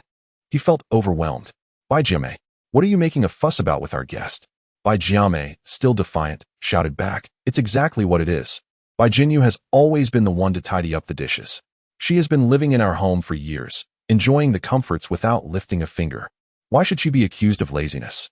Before the words could fully escape her lips, a resounding slap echoed across Bai Jiamei's face, leaving her momentarily stunned. Jiang Ning gently massaged her fingers, calmly retrieving a stack of cash from her bag and tossing it before Bai Jiamei, declaring compensation. Bai Jiamei felt the searing pain across her face, her nose bleeding. Yet, the rapidity of the compensation left her bewildered, unsure of whether to be enraged. Jiang Ning continued to regard her with a seemingly benign smile, as if she were not the one who had just struck her. In the face of Jiang Ning's demeanor, Bai Jiamei plastered a smile across her face. "A few dishes? I can handle it. You all go rest. I'll take care of it." As Bai Jinyu watched her efficiently clear the table, a wave of emotion washed over her, nearly bringing her to tears. When had she ever been lazy? She had always worked diligently. Yet, no matter how much she contributed, in the eyes of this family, she was merely a freeloader. Why was it so? Under the table, Jiang Ning gently grasped her hand, applying a reassuring squeeze. Bai Jinyu felt all her strength drain away as she bowed her head, allowing silent tears to cascade down. It suddenly dawned on her that had she not encountered Jiang Ning, she might have spent her entire life believing that her efforts were insufficient, that she was inadequate, and thus deserving of disdain. Yet now, she understood that not every heart could be warmed. If warmth could not be kindled, then perhaps it was better to let it go. Chapter 120. Little Jinyu is still too innocent in an unfamiliar environment, upon an alien bed. Despite having brought her own pillow and blanket, and lying next to the soft and fluffy Bai Jinyu, Jiang Ning found herself tossing and turning restlessly, unable to find slumber. The crux of the matter was that she had not dined, leaving her in a state of hunger. Equally famished were the bodyguards in the adjacent room. Xiao Wu and Xiao Qi shared one chamber, while the burly men occupied another. Xiao Qi had already risen calmly, embarking on a quest for instant noodles. As for Xiao Wu, she fixated on Xiao Qi with a wistful gaze, her eyes unwaveringly following every movement of Xiao Qi. In their line of work, one's observational skills were keen, and even if Xiao Wu was covertly watching, Xiao Qi would be quick to notice, especially given the blatant nature of her scrutiny. Xiao Wu shrugged her shoulders. "I'm merely daydreaming. Why the exaggerated reaction?" With that, she produced a bottle of cola, twisted off the cap, and gulped down several mouthfuls, letting out a comically loud belch. She would not stoop to borrowing noodles. From her understanding of Xiao Qi, it was highly likely that Xiao Qi would refuse her request, while also mocking her for her extravagance. Xiao Qi, with an impassive expression, huffed softly. Not only had she brought instant noodles, but she had also packed marinated chicken feet, braised eggs, ham sausages, smoked meat, and even a small pot for boiling noodles. It could be said she truly understood the art of savoring life. Before long, the water began to boil. The enticing aroma of the noodles, mingled with the scent of meat, wafted persistently into the air, driving Xiao Wu nearly to madness. "Xiao Qi, could you perhaps eat outside?" "Not a chance," Xiao Qi replied without lifting her gaze. "There are no power outlets outside, and my noodles will cool down quickly. Cold meat is simply unpalatable." Little Five could no longer endure it, and decisively rose to leave the room. Shortly thereafter, upon catching sight of Jiang Ning, Little Seven inexplicably shuddered and instinctively shielded the pot of instant noodles. "Miss, why are you still awake?" Jiang Ning gazed at the sumptuous pot of noodles, narrowing her eyes. She didn't utter a word of request, but continued to squint at Little Seven, until the latter felt a prickling sensation at the back of her neck. She recalled the words of the dean before she left. The Jiang family has been immensely gracious to us, particularly towards you. Miss Jiang has a frail constitution and rarely ventures far from home. You must be diligent and take good care of her. Do not let me hear any complaints against you. Gulping, little Seven swallowed hard. Miss, would you like some noodles? She forced a smile. No need. Jiang Ning departed with a radiant smile, leaving little Five, who also wore a bright grin. Little Seven clenched her fists, shook her neck, and menacingly approached her. Little Five's smile faltered. Hey, wait, little Seven. If you have the guts to hit me, why not take it out on Jiang Ning? Seriously? Are you for real? Oh, you're still coming at me. Fine then, don't blame me for getting serious. White crane spreads its wings. Black tiger prowls the heart. Hearing the explosive sounds from the adjacent room, Bai Jinyu, wrapped in a small blanket, wore a concerned expression. Are they all right? What could possibly happen? Jiang Ning had grown accustomed to it. She possessed the memories of the original owner and was well aware that these two had been at odds since the very first day they met. Come and eat. She beckoned. Although Xiaoqi's noodle cooking skills may not match mine, they are still commendable. After all, Xiaoqi had brought at least 20 packets of instant noodles, along with an assortment of compressed biscuits in various flavors, ensuring they would not go hungry. In contrast, she and Bai Jinyu had only brought a few snacks that were hardly filling, which meant they would have to resort to raiding Xiaoqi's provisions to satiate their hunger. Lacking bowls, they were left with just one pot to share. Not only did they have no bowls, but they also lacked chopsticks. Fortunately, her uncle's house had a considerable amount of bamboo growing in the backyard, and these bamboo stalks were quite tall, easily accessible by opening a window. Jiang Ning skillfully pulled down a handful of bamboo branches, selected the finest ones, and with a fruit knife, fashioned them into 2 pairs of chopsticks. She handed a pair to Bai Jinyu, who accepted them. After a day of travel, Bai Jinyu was indeed hungry. However, she had never dined from the same pot with someone before, leaving her uncertain about how to begin. What's wrong? Are you disdaining me? Jiang Ning inquired with a cheerful smile. No, not at all, Bai Jinyu replied. Her face flushed as she quickly lowered her gaze and picked up a bunch of noodles, slurping them down with gusto. In that instant, she froze. One end of a noodle was entangled with Jiang Ning's chopsticks.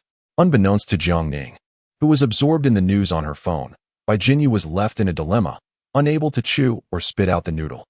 She could only widen her eyes in disbelief as she watched Jiang Ning bring the other end of the noodle to her mouth. Jiang Ning finally became aware of the noodles in her mouth. She lifted her gaze and glanced at Bai Jinyu, whose face was completely flushed. With a noodle dangling from her lips, Bai Jinyu hesitated to speak, only managing to emit muffled sounds, urging Jiang Ning to devise a solution. What could Jiang Ning possibly do? More composed than her companion, Jiang Ning continued to slurp the noodles, watching as the distance between them gradually diminished. Eventually, Bai Jinyu recalled the presence of her teeth. After biting through the noodle, she resolutely refused to eat any further. Jiang Ning, you always bully me. I'm not playing with you anymore. I'm going to sleep. Stop right there. Jiang Ning slammed down her chopsticks, adopting a serious demeanor. This tactic had once intimidated Bai Jinyu, but now, Bai Jinyu had grown bolder, unperturbed by the display. In a fit of defiance, Bai Jinyu thought, I'll just ignore you. If you dare, hit me with your slipper again. You said it yourself, Jiang Ning. I'm no longer in debt. Since there are no debts, we are equals now. You cannot treat me like a child anymore. It must be said, little Jinyu was still rather naive. If Jiang Ning were to adhere to principles of fairness, she would cease to be Jiang Ning. Without hesitation, Jiang Ning opened her luggage and retrieved the meticulously prepared red string, swiftly approaching Bai Jinyu. Despite Bai Jinyu's seemingly playful resistance, Jiang Ning effortlessly bound her like a zongzi. I know what you wish to say. Under the gaze filled with embarrassment and indignation, Jiang Ning unabashedly remarked, Indeed, you no longer owe me anything. But that does not signify you have cured my peculiar inclinations. Ah, indeed. At this moment, Jiang Ning pinched her delicate face again. If Bai Jinyu were formidable enough to bind me one day, I would willingly submit to your whims. Such words rendered Bai Jinyu speechless, outmatched and captured. What could she say? Yet, how could she possibly possess the audacity or capability to bind Jiang Ning? The day when Jiang Ning willingly allowed her to manipulate her would likely never arrive. How infuriating is Jiang Ning? Well then, now that I have captured you, can you guess what kind of manipulation awaits you? Wait, hold on, Jiang Ning. I wish to eat my noodles. Can I continue? Jiang Ning shook her head, adopting a regal posture. In her hand, she held the other end of the rope. It was too late to think of obedience now. Next, I shall blindfold you. And whatever I feed you, you must consume. Chapter 121. She would never marry Huff. Huh. Huff. Huff. Xiao Qi and Xiao Wu lay panting on the ground. When it comes to physical prowess, Xiao Qi often holds the upper hand. However, in terms of cunning, she is far outmatched by Xiao Wu, resulting in her unfortunate defeat by a surprise attack. Of course, Xiao Wu did not emerge unscathed either. Her body ached, and her hair was in disarray. To be honest, was it truly necessary for us to engage in battle over a mere bucket of instant noodles? Xiao Wu lamented like an elderly man who had just taken a youthful concubine. Moreover, neither of us has even eaten yet. After our skirmish, we are even hungrier. Xiao Qi was reluctant to speak, her stomach grumbling audibly. After a prolonged silence, she rose to fetch another bucket of instant noodles, preparing to indulge herself. Hey, give me a bucket too. Do you intend to let me starve? Protested Xiao Wu, knocking on the floor in discontent. It was winter. Even if you were to perish from hunger tonight, the following day would not bear witness to your demise, Xiao Qi replied with indifference. Xiao Wu gazed at her in shock, her fist clenched tightly. Let us settle this once and for all, you turtle. At that moment, sounds of slapping could be heard from the adjacent room, as if someone was beating a quilt. Both Xiao Qi and Xiao Wu were momentarily taken aback. Soon after, a muffled whimper, seemingly from Miss Bai, echoed through the walls. A little while later, both Xiao Wu and Xiao Qi found their cheeks flushed. Ah, how infuriating. Is there no peace for us to enjoy instant noodles or to sleep? And thus, an uneventful night passed. The following morning, Xiao Wu keenly observed a subtle discord between Bai Jinyu and Jiang Ning. The two were once again silent with each other. How could this be? Weren't they having a splendid time last night? Perhaps Jiang Ning was oblivious to the feelings of others, preoccupied solely with her own joy, neglecting whether Miss Bai was pleased or not. Yet, she dared not voice this suspicion, fearing repercussions on her allowances. Breakfast consisted of steamed sweet potatoes and plain congee. If you enjoy it, please help yourselves. Andy brought out a pot of congee, followed closely by Bai Jiame, who carried a large basin of sweet potatoes. After being slapped the previous day, her face was swollen today. Meeting Jiang Ning's gaze, she huffed in resentment, heavily placing the basin down before turning on her heel to leave. Oh, you child, how should one greet guests? Upon seeing his sulking daughter, the uncle couldn't help but reprimand her. You're becoming increasingly unruly. He often advised her to temper her disposition, yet she remained unyielding. Now, having faced consequences, she still showed no signs of restraint. The mere sight of her caused the uncle a headache. I apologize, everyone, he uttered in his somewhat clumsy Mandarin. Our rural conditions are lacking. We have no delicacies to offer you. Jiang Ning waved her hand dismissively. It's quite all right. We shall manage ourselves. Just allow us to use your stove. The uncle nodded in agreement. No problem at all. Feel free to use it. Although the breakfast was modest, it appeared far more appetizing than the leftovers from the previous night. Jiang Ning and her companions each ladled a bowl of plain porridge and shared a sweet potato before preparing to explore the surroundings. In such a remote mountain village, the village chief's word held considerable weight. Many matters, both trivial and significant, required his intervention for resolution. Therefore, the issue regarding the ownership of Bai Jinyu's homestead could only be clarified in the chief's presence. It would be ideal to resolve matters without disputes or confrontations. After all, creating a ruckus during the new year would bring great misfortune. She had no desire to converse with Jiang Ning. After all, last night, Jiang Ning. She was certainly no ordinary person but a formidable fiend, a true villain. How could someone be so malicious, seemingly intent on bringing others to ruin? However, despite her disdain, she still needed to report any intentions to Jiang Ning. After all, Jiang Ning accompanied her on this journey. If she were to act impulsively and wander about, one could only imagine how Jiang Ning might retaliate. Jiang Ning smiled at her, saying, "Shall I accompany you?" "No." It's up to you. It's entirely your decision, isn't it?" Last night's lesson had evidently borne fruit, as Bai Jinyu had once again become timid. Observing her expression of suppressed anger, Jiang Ning grinned like a fox that had successfully pilfered a hen. Let us proceed.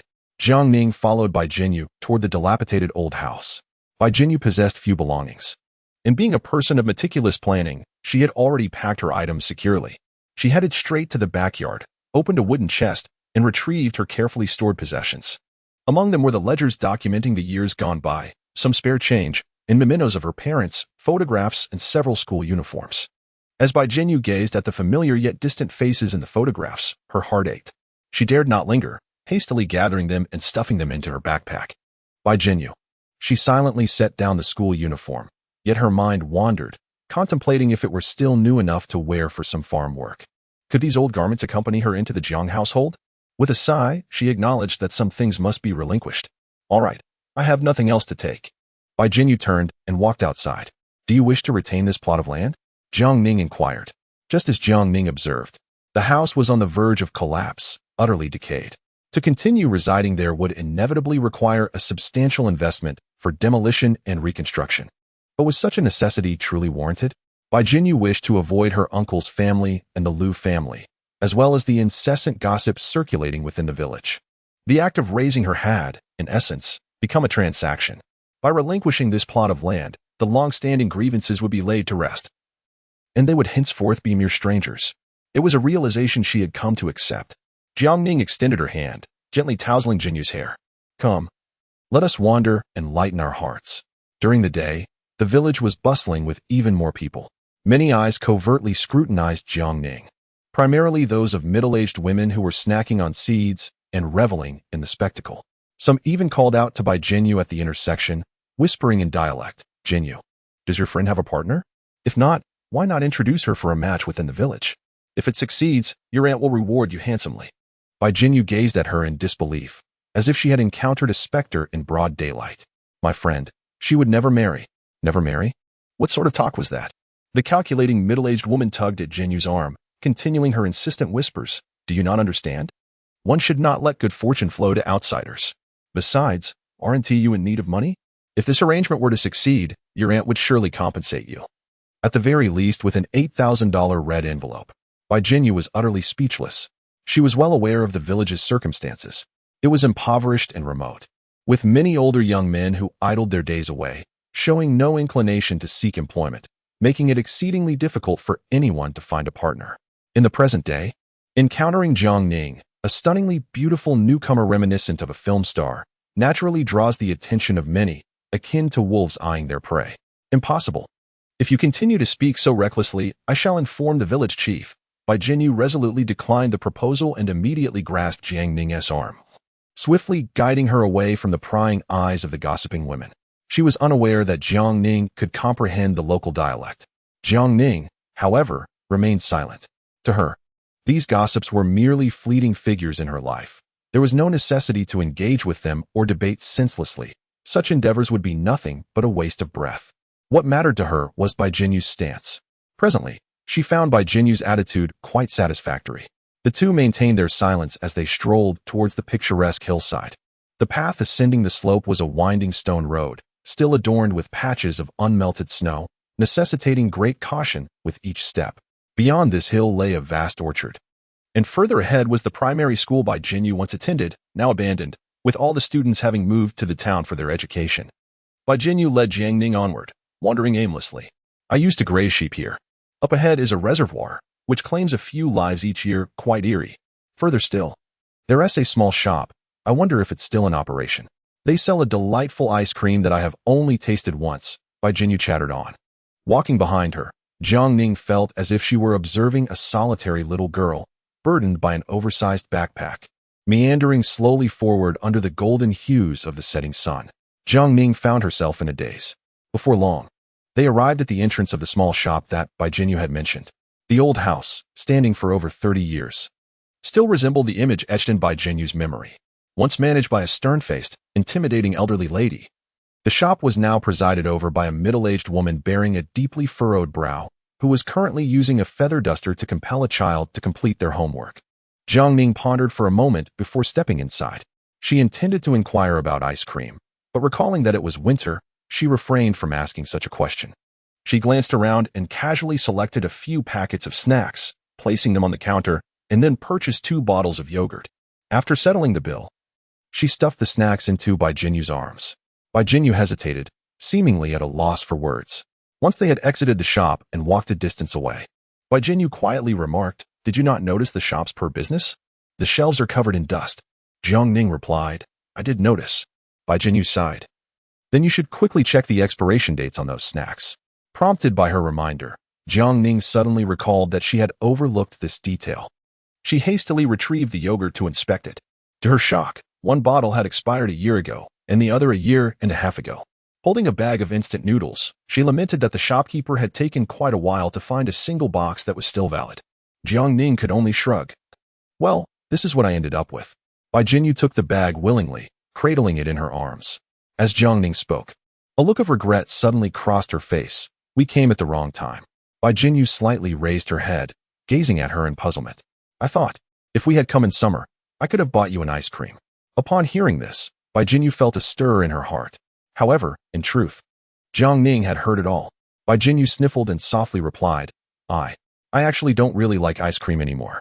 Is that so? But when I treated you to a cone last time, you certainly didn't say that. Jiang Ning, ever the master of disrupting the atmosphere, continued. I still remember how you cried from the deliciousness. It was so adorable that it made one want to. That's enough. In an instant. Bai Jinyu's melancholy was shattered by her words. Indeed, Jiang Ning was such an annoying character. She quickened her pace, distancing herself from her. Jiang Ning watched her retreating figure, a tender smile adorning her face. Let the past sadness remain in the past. She could only hope that this journey would allow Bai Jinyu to completely shed her burdens and embrace her new life without reservations. Soon, night fell. In the afternoon, Xiao Wu and Xiao Qi had gone to buy food, borrowing the kitchen from their uncle to prepare a feast. The chef, a towering bodyguard standing at 6 feet 3 inches, was a muscular man whose culinary skills were truly delightful in taste and presentation.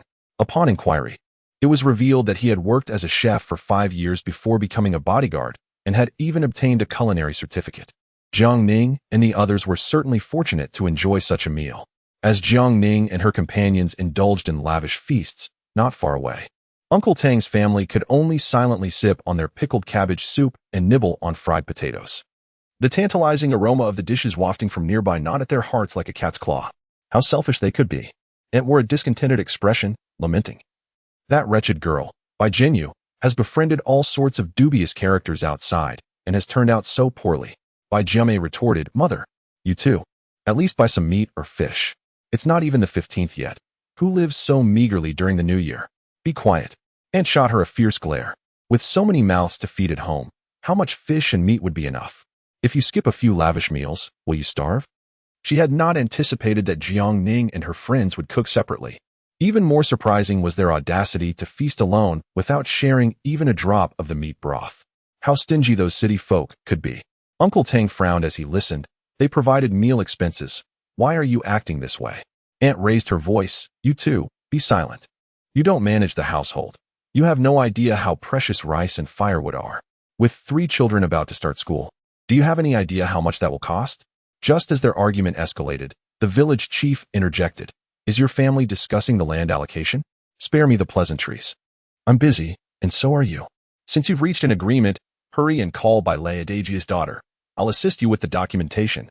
At this point, Jiang Ning and her companions had lost their appetite and hurried over to the village chief.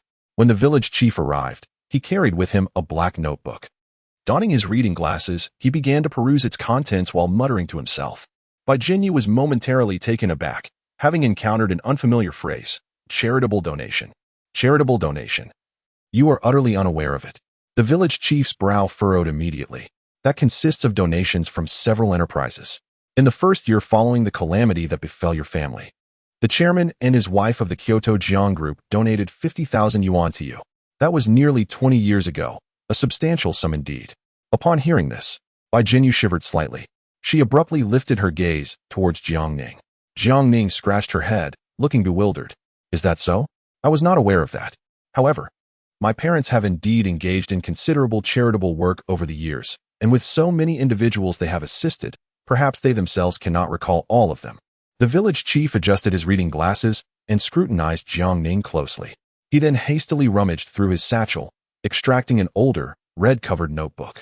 After flipping through its pages vigorously, he uncovered a photograph cut from a newspaper. The image had aged, with the paper and newspaper both having yellowed. He handed the notebook to Jiang Ning and said, Here. I specifically clipped a photo from back then for you to see. Though her parents had aged considerably from years of hard work, their fundamental appearance remained unchanged. Jiang Ning instantly recognized her biological parents. Indeed, they were her father and mother. She returned the notebook to the village chief. expressing her gratitude for his efforts in preserving the photographs from years gone by. The village chief chuckled softly, saying, "I tend to be somewhat nostalgic. Not only do I cherish photographs from 20 years ago, but I also possess some from 4 or 5 decades past." As he smiled, his demeanor shifted to one of seriousness as he addressed Bai Jinyu. "Little girl, are you truly unaware of the charitable donations? You must not lie. I possess the records of your family's annual visits to the county to collect aid, along with the remittance slips." Bai Jinyu shook her head, bewildered. What did she know? Had she been aware that the Jiang family had assisted her long before the Liu family, she would not have harbored such strong prejudices against Jiang Ning. Well then, Bai Laoyao, you should be aware of the whereabouts of these charitable funds, shouldn't you? As Bai Jinyu's paternal uncle, Bai Laoyao now wore an expression of utter confusion. For years, he had worked away from home, handing his earnings to his wife, while remaining oblivious to other matters. Upon hearing this, every gaze in the room turned toward Bai Jinyu's aunt, a middle-aged woman known for her unyielding demeanor. Her face flushed with indignation, she exclaimed, "What are you all staring at? How am I supposed to know about your family's affairs? I toil daily at home and in the fields, with no time to concern myself with your matters. I'm off to wash the dishes." At that moment, Bai Laoyao realized the gravity of the situation. He fixed an incredulous stare upon the woman who had been his companion for much of his life, demanding, "Did you take it? Was it you? How much did you take?" I did not." "Say, how much have you taken?" Bai Laoyao, I truly." The more she spoke, the more guilty she felt, and she abruptly plopped down onto the ground, wailing loudly. "As a woman, with no job and no abilities, I am raising 3 children alone, and I have to take care of your elder brother's burdens. Is this easy for me?" Once she began, her defiance grew, her voice rising in volume. "If I do not take that money, how can I support these children? When your eldest son was 6, he had a high fever, and his nose bled uncontrollably. The county doctor diagnosed him with leukemia and urged me to take him to the provincial city overnight. While you, Bai Laoyao, were down in the mines, I could not reach you for months. What was I to do? Should I just watch your son die? Furthermore, your daughter. Today she clamors for a little dress, tomorrow for a new backpack, and the day after that for a Barbie doll. What can I do? I cannot neglect my own children." Initially, she was merely howling, but now she was genuinely crying. "With your meager amount of money, could we possibly afford such a large house? I married you without asking for anything, only wishing for a spacious home. Am I being unreasonable? You all come to judge me. You shut your mouth, perhaps out of anger, or perhaps out of shame." The expression on my uncle's face turned a deep shade of purple, his chest heaving. "Stop recounting old grievances here. Tell me, how much of my elder brother's money have you actually used?" Auntie suddenly fell silent. She sobbed softly, lowering her head as she struck the floor twice with great force, then began to tug at her own hair. Yet, no one was there to witness her display. Her uncle turned to the village chief and inquired, "You have the receipts, do you not? Tell me, how much has she consumed?" He sighed and resumed flipping through his notebook. After a considerable time, he arrived at the total. The figure reported by the village chief left Bai Jinyu's mind in a whirl. She found it hard to believe that these possessions actually belonged to her. This implied that even if she had done nothing for years, merely focusing on her studies, she would never have faced starvation. She could have lived comfortably. She could have attended a better junior high, a superior high school, and even, without relying on others, she could have traversed the mountains and ventured wherever her heart desired. Why? Bai Jinyu's eyes glistened with tears, her teeth grinding in frustration. How much had she missed over the years? What a farce. Her life had truly become an absurd joke. Tell me why? Why did you take what rightfully belongs to me? How could you so shamelessly seize everything I have? Bai Jinyu, in a frenzy, seized her aunt's hair, her voice hoarse with desperation. What do you perceive me as? Speak. The once timid Bai Jinyu, who resembled a fragile rabbit, now roared with the fury of a lion. Her vision blurred by tears, she could see nothing. In her ears echoed the countless jeers she had endured over the years, drowning out all other sounds. Before the village chief and her uncle could intervene, Jiang Ning had already instructed her bodyguards to restrain them. At that moment, she truly comprehended why the female protagonist was indeed the protagonist. Bai Jinyu's original fate was not as the onlookers perceived it. Even after the early loss of her parents, her protagonist aura should have afforded her a life superior to that of most individuals in this world. Alas, no matter how favorable one's destiny, it remains merely a sailboat. Without a firm hand at the helm, its course will inevitably drift. Bai Jinyu's greatest flaw was her susceptibility to external influence. One cannot entirely blame her for the persona of a delicate wife was not of her own design. If blame is to be assigned, let it fall upon the author. Now, Jiang Ning found herself increasingly eager for the future of the little white rabbit. You need not concern yourselves with it. Jiang Ning smiled sweetly at her uncle and the others. Let her strike. Once she has had her fill, I shall settle the score. Chapter 124. How do you wish for them to repay their debts? If this continues, it may result in a fatality. The village chief was in a state of agitation, wringing his hands. My lady, this is not appropriate.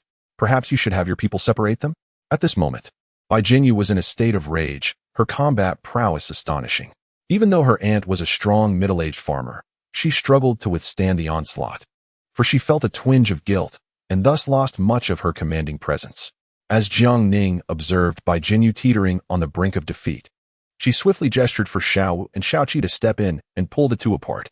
Bai Jinyu's hair was disheveled, her face marred with several scratches, and blood trickled from the corner of her mouth. She continued to fixate intently upon her aunt, her gaze imbued with such animosity that one might think she wished to devour the woman whole. As for the aunt, a clump of her hair had been forcibly wrenched out, her eye had suffered a blow, and blood trickled from her nose. She clutched her chest, moaning in evident pain, her injuries clearly surpassing those of Bai Jinyu. Alas, regardless of your grievances, you are still family. Why must it come to this? The village chief lamented. Yet, inwardly, he couldn't help but scorn Bai Laoyao and his spouse, thinking, what manner of deed is this? To feast upon the lifeblood of another is not done in such a manner. Regardless, Bai Jinyu was the sole daughter of Bai Laoyao's elder brother. He had already agreed to relinquish his elder brother's homestead to him. How could he still covet her money and possessions? However, it seemed Bai Laoyao was not entirely depraved, merely simple-minded. Of course, if one were to delve into the truth, could Bai Laoyao genuinely claim ignorance? After all, a sum of over 300,000 had inexplicably appeared in the household. How could anyone remain entirely oblivious? He was not a corpse, after all. The village chief, seasoned with age, had witnessed much and understood even more. Yet, in navigating this world, one often had to settle for close enough. To insist on meticulousness, fairness, and justice was a task beyond even the reincarnation of Bao Qingtian. Furthermore, he was merely a village chief. His role was to mediate disputes, and when mediation failed, to let them engage in fisticuffs. Women's quarrels, devoid of bricks and sickles, were unlikely to result in fatalities. Thus, having witnessed the unfolding drama, the village chief felt it was time to attend to his proper duties. The money in question was specifically allocated for Bai Jinyu. Bai Laoyao, how much has your family embezzled? You ought to repay precisely that amount. Surely, you have no objections, Bai Laoyao? He fell silent at once. After all, it was over 300,000. How could he possibly repay such a sum? The entirety of his family's assets would not suffice to cover this debt. Meanwhile, his aunt, who lay weakly on the ground, suddenly sprang to life upon hearing the demand for repayment. Impossible. What money do we owe? Hasn't Bai Jinyu eaten or benefited from anything? Over all these years, I have not let her starve. The shamelessness of her remarks caused the village chief's face to twitch with disbelief. Damn it. This woman truly deserves a beating. Even now, she clung to the thought of taking without giving. The agreement made in the village stipulated that you were to raise Bai Jinyu until she reached adulthood, after which the parcel of land belonging to Bai Laojiao would be transferred to you. Shall I bring out the guarantee letter that you personally drafted and signed with your red thumbprint for your perusal? His aunt scoffed. I cannot read. How am I to know what you wrote? You simply take advantage of your education to bully me, an illiterate, into signing. The village chief turned to Bai Laoyao. Do you share this sentiment? No, that is not the case. Bai Laoyao still possessed a modicum of dignity. He lowered his head in resignation. I acknowledge my signature. You acknowledge? What do you have to substantiate that? His aunt erupted once more. Bai Laoyao, you signed without my knowledge. I refuse to acknowledge it. I will not accept responsibility, and I shall not become your family's beast of burden. However, no one paid heed to her theatrics. Upon her utterance, both the village chief and Bai Laoyao shivered in response. They are undoubtedly aware of the various methods of debt collection. In recent years, there have been instances in the village where individuals, burdened by gambling debts, have suffered the severing of fingers, broken limbs, or even gone missing. The presence of the bodyguards brought by Jiang Ning makes it clear that she is not merely attempting to intimidate them. Please, for heaven's sake, do not act rashly. Bai Laoyao implored. Disregard what this madwoman of mine has said. We shall repay every cent of the debt. The aunt, in a fit of desperation, clutched Bai Laoyao's leg. pounding it in anguish. By Lao Yao, you wretched man. Before she could finish her lament, she was met with 2 resounding slaps across her face. And he kicked her away. Enraged, Bai Lao Yao exclaimed, "Are you seeking death? What of your 3 children? Open your eyes and behold who stands before you. Did you not hear the village chief? That is a wealthy individual from the capital, capable of extinguishing your life with but a mere finger." The aunt covered her face, succumbing to tears, rendered speechless. Even the village chief, though a mere figure, instilled fear in her, let alone the formidable aristocracy of the capital. They were people who, with a mere wave of their hand, could bestow 50,000 yuan without a second thought. "You may acknowledge your debts, and we shall proceed to reason," Jiang Ning stated, pulling Bai Jinyu closer. "How do you wish for them to repay the debt?" Bai Jinyu, expressionless, replied, "Let us adhere to the agreement set forth by the village chief. Grant them the homestead, and I shall reclaim everything else." Jiang Ning nodded in agreement. "Indeed, that is precisely my thought. We shall forego the homestead." Suddenly, Bai Lao Yao exclaimed, "We shall forego the homestead. Let us settle everything in one stroke, shall we, Jinyu?" Jiang Ning chuckled lightly. "Of course not. We must adhere to the established protocols. What purpose does the dilapidated homestead serve? It cannot be relocated. Money is alive, whereas land is inert. Moreover, this parcel of land is hardly worth a significant sum." Bai Jinyu took a deep breath and stated, "Uncle, let us proceed according to the rules. I shall not take advantage of you, nor shall you take advantage of me." Alas, Bai Lao Yao raked his fingers through his hair in frustration and turned to the village chief with a pleading gaze. "You see, this matter." The village chief shook his head. "What they say is quite reasonable. You have quietly pocketed this sum. Should they choose to report you, you could face 7 to 8 years in prison. Now, they merely ask for repayment and do not seek your incarceration, which is already quite benevolent." Seeing Bai Lao Yu still reluctant to accept his fate, the village chief patted his shoulder. "Furthermore, your son aspires to be a civil servant, does he not? If you or your family were to serve a prison sentence, he would be unable to pursue his aspirations. Surely, you do not wish to ruin his future." These words struck at the very heart of Bai Lao Yao's concerns. Reluctantly, he acquiesced. His family's homestead was significantly larger than Bai Jinyu's. He contemplated that when the affluent families in the village come to reclaim the land, both his and Bai Jinyu's homesteads would fetch at least 600,000. After repaying this debt, there would still be some left, sufficient to raise his 3 children. Thus, it was settled. At that moment, voices were heard from outside once again. A few villagers, passing by, were engaged in a discussion. Alas, what misfortune! How could that scoundrel Wang Ergu have ended up in such a predicament? The matter of demolishing houses and constructing a kindergarten, has it all come to naught? Oh dear, what terrible luck, to have this happen at such a moment. Chapter 125. Am I a heartless person? Bai Lao Yao felt as though struck by lightning. He rushed out, seizing a passing neighbor, and with a voice filled with desperation, demanded, "What are you saying? Who has been taken?" "Who?" His neighbor, bearing a troubled expression, replied, "Wang Ergu, don't you know? Wang Ergu, how could he?" Bai Lao Yao felt a sharp pain in his heart, and his limbs grew weak. What had he done? How could he have suddenly been taken away? How could this happen? Initially gripping the neighbor's shoulders, he now noticed the man's ashen face, resembling one on the brink of death. The neighbor quickly supported him, saying, "Oh, Bai Lao Yao, do not be agitated. Take a moment to collect yourself." Not only was there talk of building a kindergarten, but there were also plans for an upscale resort and a scenic boulevard. It wasn't entirely fanciful. Just recently, 2 houses had already been demolished, and the compensation had been settled. This was precisely why Bai Lao Yao held such high hopes. Yet, the greater the hope, the greater the disappointment. If only Wang Ergu's misfortune had occurred half a month later, all the houses in the village would likely have been demolished and compensated by then. Another individual lamented, "Alas, what a pity, I was just thinking of getting my son a new car, and now it seems that everything is lost. Lost, everything is lost." Before Bai Lao Yao fainted, only 2 words remained in his mind: "It's over." In this desolate and impoverished land, no one would attend to it for hundreds of years. The opportunity for relocation and a change of fate would only come once. Now, everything was lost. In the deep of night, the Lu family resided approximately 2 kilometers from the Bai family, situated on opposite slopes. Upon hearing his father's loud exclamations, Lu Su gradually regained his spirits. Was fortune finally turning in their favor? Truly, the heavens were watching. So, did this mean the Bai family on the slope above would also face relocation? Lu Su casually inquired. Indeed, They should be relocated as well, replied two inebriated companions of us.Ⅱ, who often drank alongside him, chuckling as they spoke. Such fortuitous news was akin to a pie falling from the sky. Lu-Su was nearly overwhelmed by this sudden stroke of luck. Dad, Mom, Bai-Jinyu has cost me a considerable amount over the years. I can tell at a glance that she certainly cannot repay her debts. I must demand that she relinquish her land as compensation.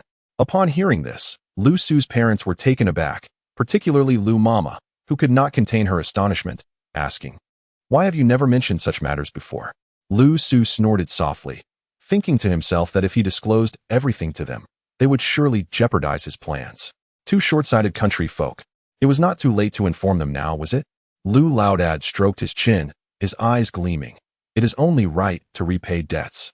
We must have a serious discussion with Bai Laoyao about this. Oh dear, then let us first congratulate the sixth son. Your family is about to prosper. Yes, yes. What Elder Six says is indeed true. The Bai family. After Bai-Jinyu's uncle fainted, he was promptly taken to a small clinic. Upon receiving the news, his aunt, accompanied by her young daughter, what does she search for him? As for Bai-Jinyu and her companions, they paid little heed to the fate of her uncle's family. One must bear the consequences of their own actions. I never realized how formidable little Jinyu could be in a fight. Jiang Ning borrowed some medicine from Shaoqi and was currently tending to Bai-Jinyu's wounds. Bai-Jinyu remained silent, her mind in a haze, as if she had just awakened from a weary dream, struggling to come to terms with her surroundings. Throughout her life, she had always shied away from trouble, let alone engaging in a brawl, much less assaulting an elder, a deed deemed worthy of divine retribution. Without parents to help mend the aftermath, she found herself with no escape. Her aunt frequently regarded her with disdainful eyes, as if she were a harbinger of misfortune, a being undeserving of existence. The accumulated bitterness of many years surged upon her like a relentless flood. Bai-Jinyu sniffled, expecting tears to flow as she touched her cheek. Yet not a single tear fell. The tumult of the day had irrevocably severed their familial bond. She and her uncle's family could no longer be kin, but rather adversaries. She had thought her heart would soften, that she would feel reluctant, perhaps even plead with Jiang Ning for mercy. Yet, when the ties of kinship were truly cut, she found herself devoid of sorrow, instead experiencing a sense of liberation akin to that of a prisoner released from confinement. She harbored no desire to spare them. Am I truly a heartless person? In her heart, Bai-Jinyu questioned herself. I am not as feeble or as benevolent as others claim. I have struck my aunt, who has watched me grow since childhood, and compelled my cousin to repay debts, relishing the chaos that ensued within their family, devoid of any remorse, even finding joy in it. When did I, Bai-Jinyu, transform into such a person? No, that is not the right question. The inquiry should be whether becoming the person I am now, or remaining the person I once was, is truly what I desire. It seems as though she has heard the answer resonating within her soul. She clenched her fist in secret, her gaze gradually solidifying with resolve. Jiang Ning's lack of opposition implies that she too wishes for me to embrace this current self. Jiang Ning has been the catalyst for her transformation. No, that is not entirely accurate. It would be more precise to say that Jiang Ning has helped her unmask her heart, revealing her genuine disposition. In essence, they are perhaps two sides of the same coin. Jiang Ning. Bai-Jinyu suddenly lifted her gaze, locking on to Jiang Ning with an intensity that bore a hint of darkness, almost unsettling at first glance. However, what sort of person is Jiang Ning? She is a wild spirit, someone who delights in thrill and is unafraid to nurture a white rabbit into a creature of the night. Oh, do you have something to impart? Jiang Ning smiled warmly, her eyes glimmering with intrigue. It seems you have much to express to me. Confronted by Jiang Ning's profound gaze, Bai-Jinyu felt her own momentum wane. It dawned on her. Perhaps her meandering emotional journey has been laid bare before Jiang Ning, who has wielded control over every situation from the very beginning. In the presence of Jiang Ning, I perpetually feel akin to a child, perpetually at risk of receiving a reprimand. It is utterly impossible for me to surpass her. I have little to articulate. Bai-Jinyu inhaled deeply, tugging at the corners of her mouth to display a strained smile. Indeed, I am grateful for your assistance over these past few days.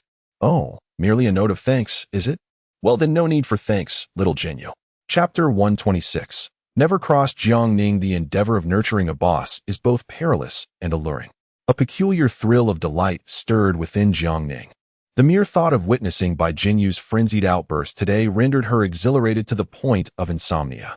If one were to employ a term from the literary realm, One might deem Bai Jinyu's behavior as OOC, wouldn't one? Remarkable indeed. Jiang Ning found herself somewhat admiring her own ingenuity. Host, you truly are a little genius, I comprehend. No, you are simply insufferable. Should this system possess the ability to inflict harm, I would undoubtedly deliver a thorough thrashing. Humph. Dare you? Jiang Ning dismissed it entirely. In the shadows, she laughed like a cunning wolf. Should you strike me, I would not hesitate to leap from a height. And we shall both meet our demise, discovering who ultimately suffers. The system expressed its utter exasperation with your unorthodox antics. Do not ever select such a pathologically insane individual again. The following day, after the events of the previous night, the aunt and her cherished daughter regarded Jiang Ning and her companions as though they were the embodiment of a long-standing vendetta, their eyes seemingly capable of shooting lasers. Wishing to incinerate Jiang Ning and her entourage on the spot. In this regard, Jiang Ning had long been psychologically prepared and felt no discomfort. Bai Jinyu experienced a twinge of bitterness in her heart, though she managed to conceal it well. As for Bai Jinyu's uncle, he could be considered somewhat discerning. Refraining from directing any hostility towards Jiang Ning and her companions, likely out of fear for Jiang Ning's formidable background and concern for the safety of his own family. Please, make yourselves comfortable. The uncle, his face pale, gestured for Jiang Ning and the others to sit, instructing his daughter to pour them tea.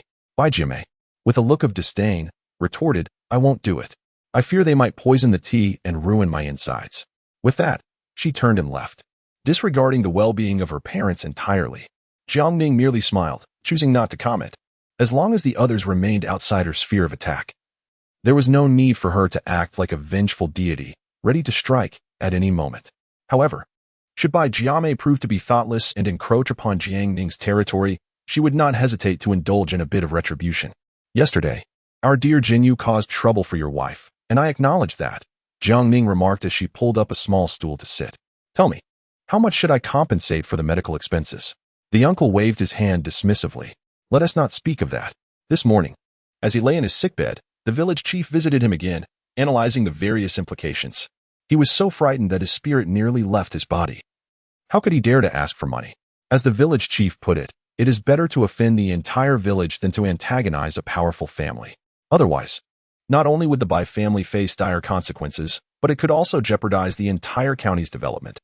It is important to note that the Jiang family has consistently supported projects in their county, with numerous farmers relying on these initiatives for their livelihoods.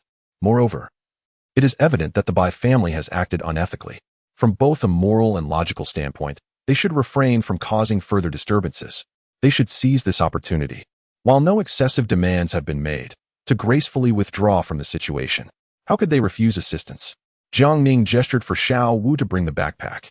Prior to this encounter, she had prepared for the possibility of needing to compensate someone, though she carried a considerable amount of cash, which was now most opportune. The Jiang family has always valued harmony and has never engaged in bullying others. Therefore, they would duly provide compensation to avoid any negative gossip. With that, Jiang Ning placed 20,000 yuan on the table. Would you prefer to write a receipt yourself, or shall your wife handle it? Oh, I suppose your wife may not be literate, so you should write it. Bai Laoyao lifted his head, his emotions a complex tapestry as he glanced at Jiang Ning. He truly hesitated to accept the money. However, Jiang Ning's bodyguards glared at him with fierce intensity, as if to say that any reluctance on his part would result in dire consequences. No, miss, 20,000 is far too generous. Bai Laoyao dared not breathe too loudly. Cautiously responding, a country person does not require such extravagance. Just a few hundred, or perhaps even a few dozen, for some eggs would suffice. Jiang Ning chuckled at his attempts to negotiate. No need to haggle. You shall receive what I offer. Quickly sign and seal it, and we shall consider this matter resolved. Yes, yes indeed. Bai Laoyao dared not utter another word. Trembling, he rummaged through the cabinet for paper and pen, and as per Jiang Ning's instructions, he dutifully drafted the receipt, complete with signature and seal. Xiao Jinyu, please take care of this, Jiang Ning instructed. Bai Jinyu received the receipt and carefully tucked it away. Being by Jiang Ning's side filled her with an overwhelming sense of security. Jiang Ning would arrange everything for her, leaving no room for worry. Wait. Don't be too hasty in putting away the paper and pen. Jiang Ning was acutely aware that they could not repay Bai Jinyu just yet. However, a promissory note was imperative, detailing the repayment method and timeline. They couldn't simply prolong the matter indefinitely, could they? The elderly couple might be unable to repay. Yet they had a son and a daughter. The 30,000 expenditure was primarily spent on these 3 children, and theoretically, they ought to repay it. The village chief had stated that the funds misappropriated amounted to 35,600, excluding the donated materials. Jiang Ning tapped the table. The value of those materials is difficult to quantify, yet they were purchased with money and sent to Bai Jinyu. So, uncle, what is your perspective?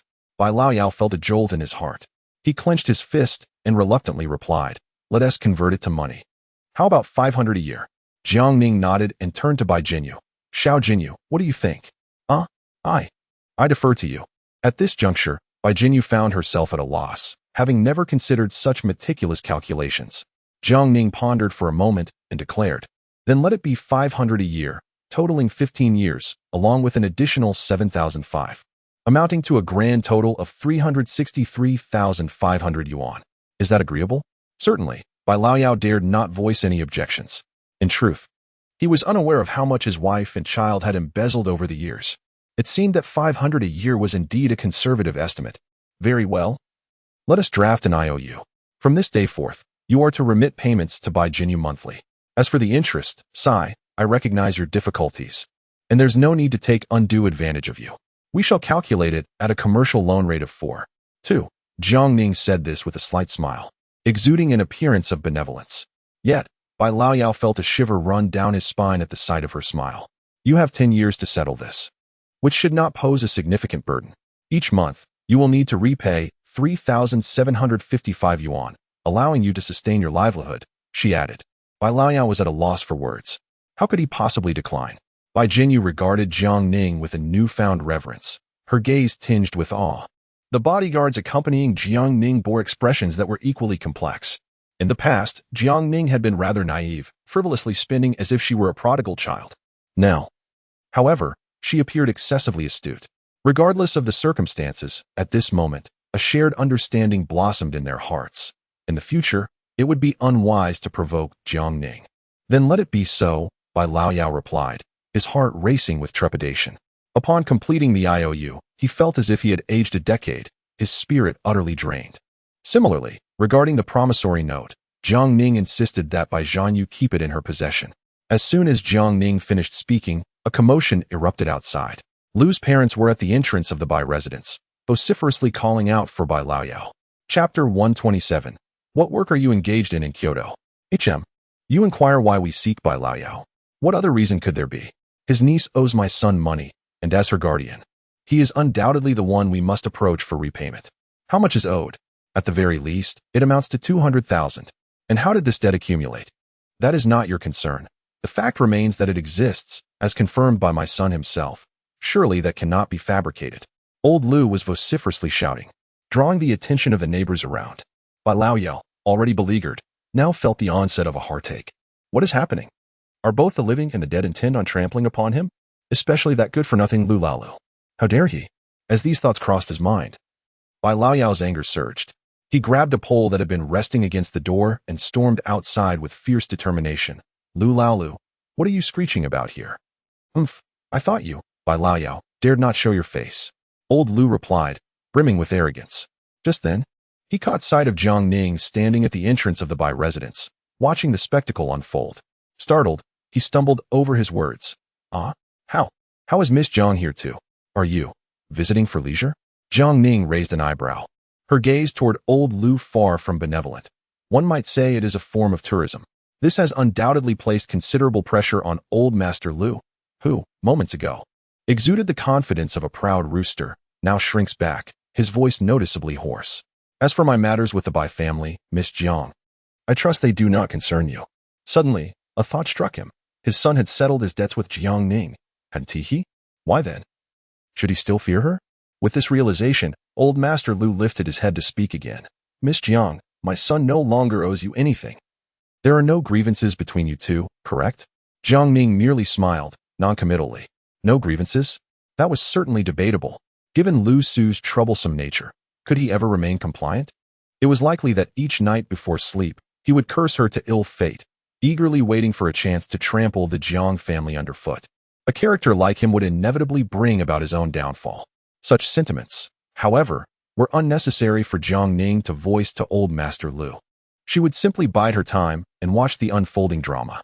At that moment, Lu Su arrived late, accompanied by Yuanzia. Initially brimming with confidence, upon seeing Jiang Ning, an inexplicable sense of unease washed over him, and his expression turned somewhat unnatural. As for Yuanzia, she regarded Jiang Ning with a wary gaze, also casting sidelong glances at Bai Jinyu. She recognized both individuals. Over the past 3 years, Jiang Ning had clung to Lu Su like an adhesive, much to her irritation. Unfortunately, she lacked the means to discreetly eliminate Jiang Ning. The Jiang family was a prestigious house in the capital, and as their only daughter, Jiang Ning's safety was of paramount concern to her parents. Alone, Yuanzia could hardly contend with Jiang Ning's formidable bodyguards. She had indeed contemplated the notion of hiring someone to commit murder for a hefty sum. However, over the past 3 years, Lu Su had consistently disregarded her, leaving her uncertain about the future between them, which deterred her from such a perilous course of action. The present circumstances, however, have transformed. To her mind, Lu Su is now firmly within her grasp, and she would never permit Jiang Ning to continue her pursuit of him. And then there is Bai Jinyu. Yuanzia is well aware of the childhood bond between Bai Jinyu and Lu Su. She even knows that they have never engaged in a romantic relationship, maintaining a rather platonic connection.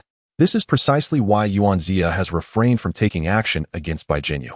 While she certainly despises any girl encroaching upon Lu Su's space, she is fully cognizant that murder is a crime, and she has no desire to languish in prison, where her beloved Lu Su would not be present.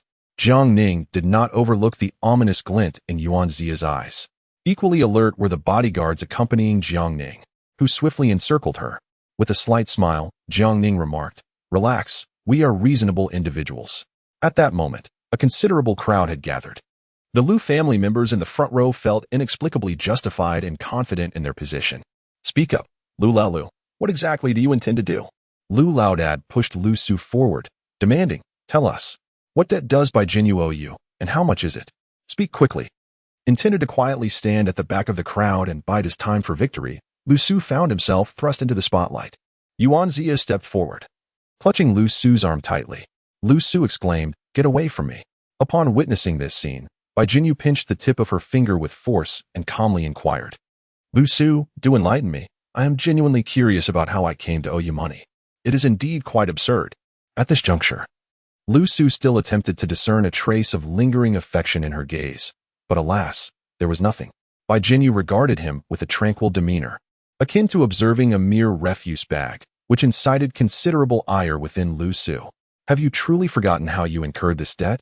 Here, I possess the receipts, along with bank statements. Take a look for yourself."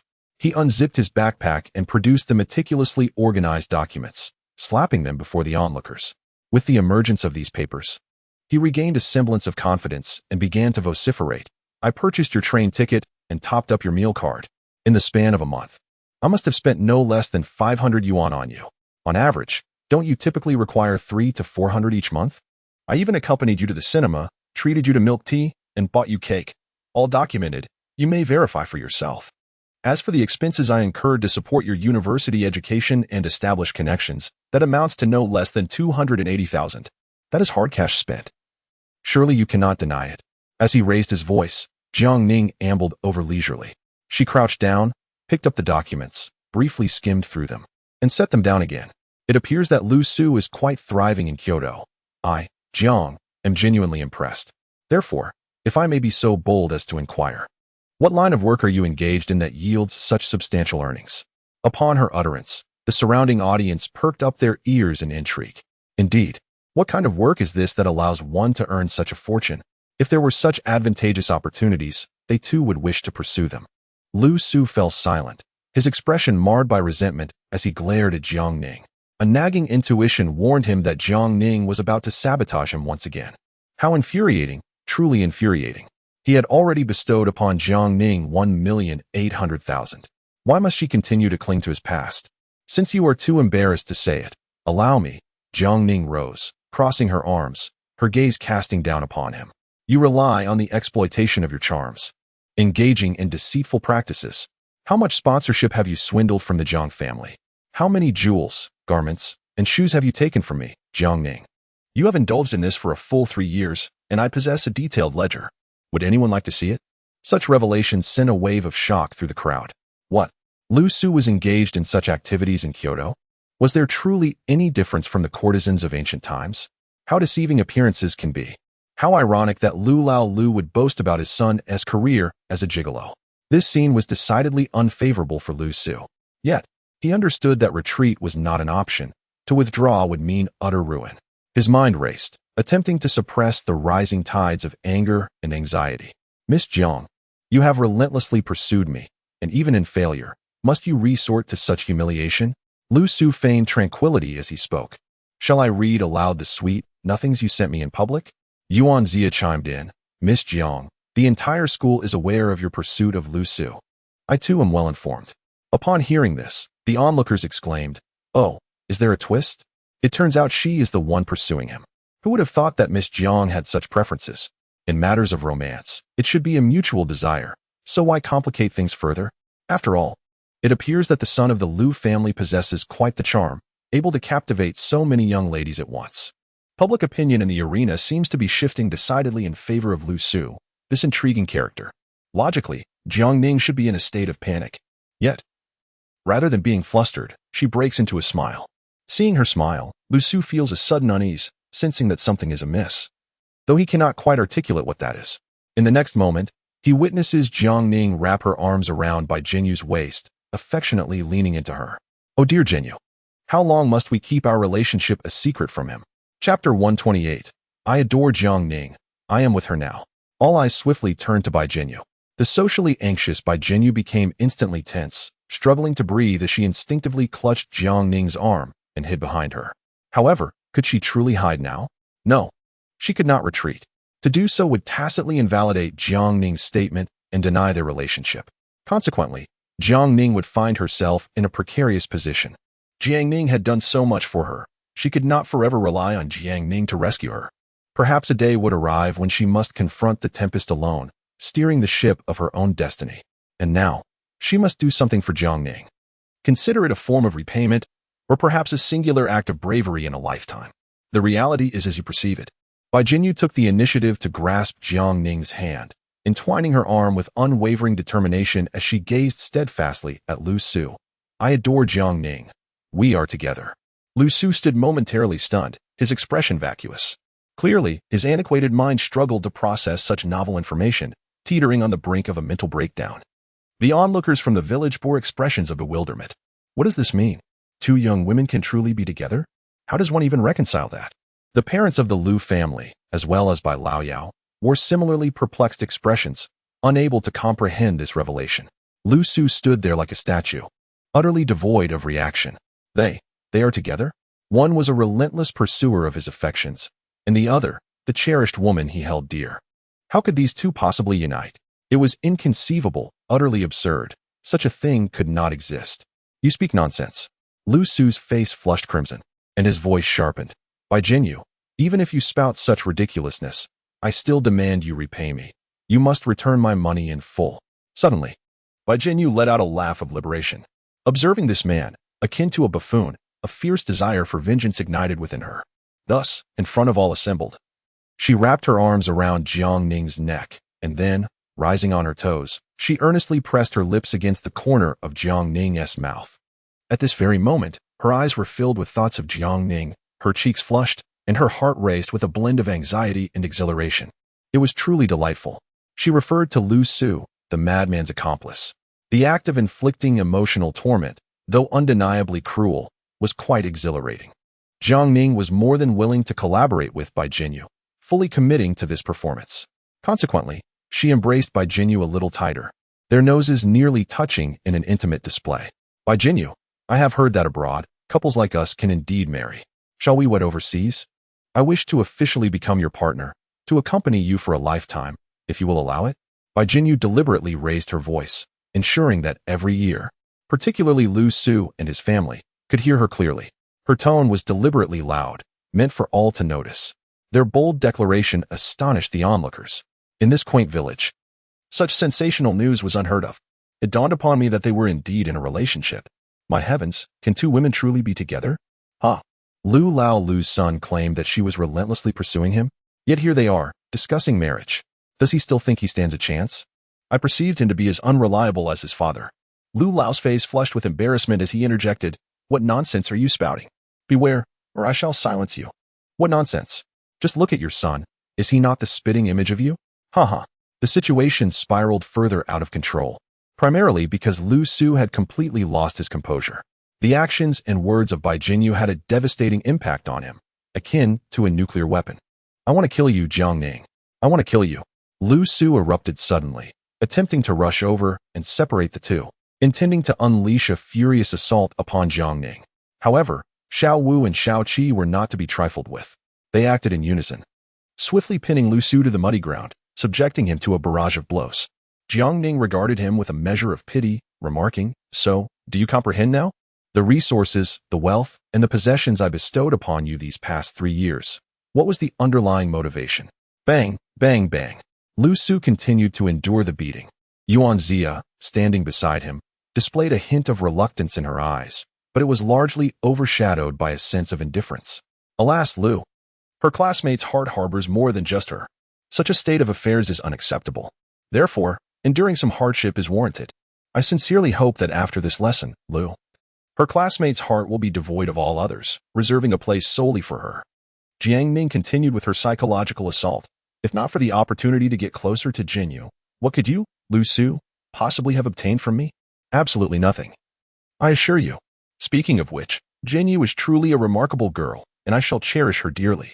Jiang Ning gestured, signaling Xiao Wu and the others to cease their assault.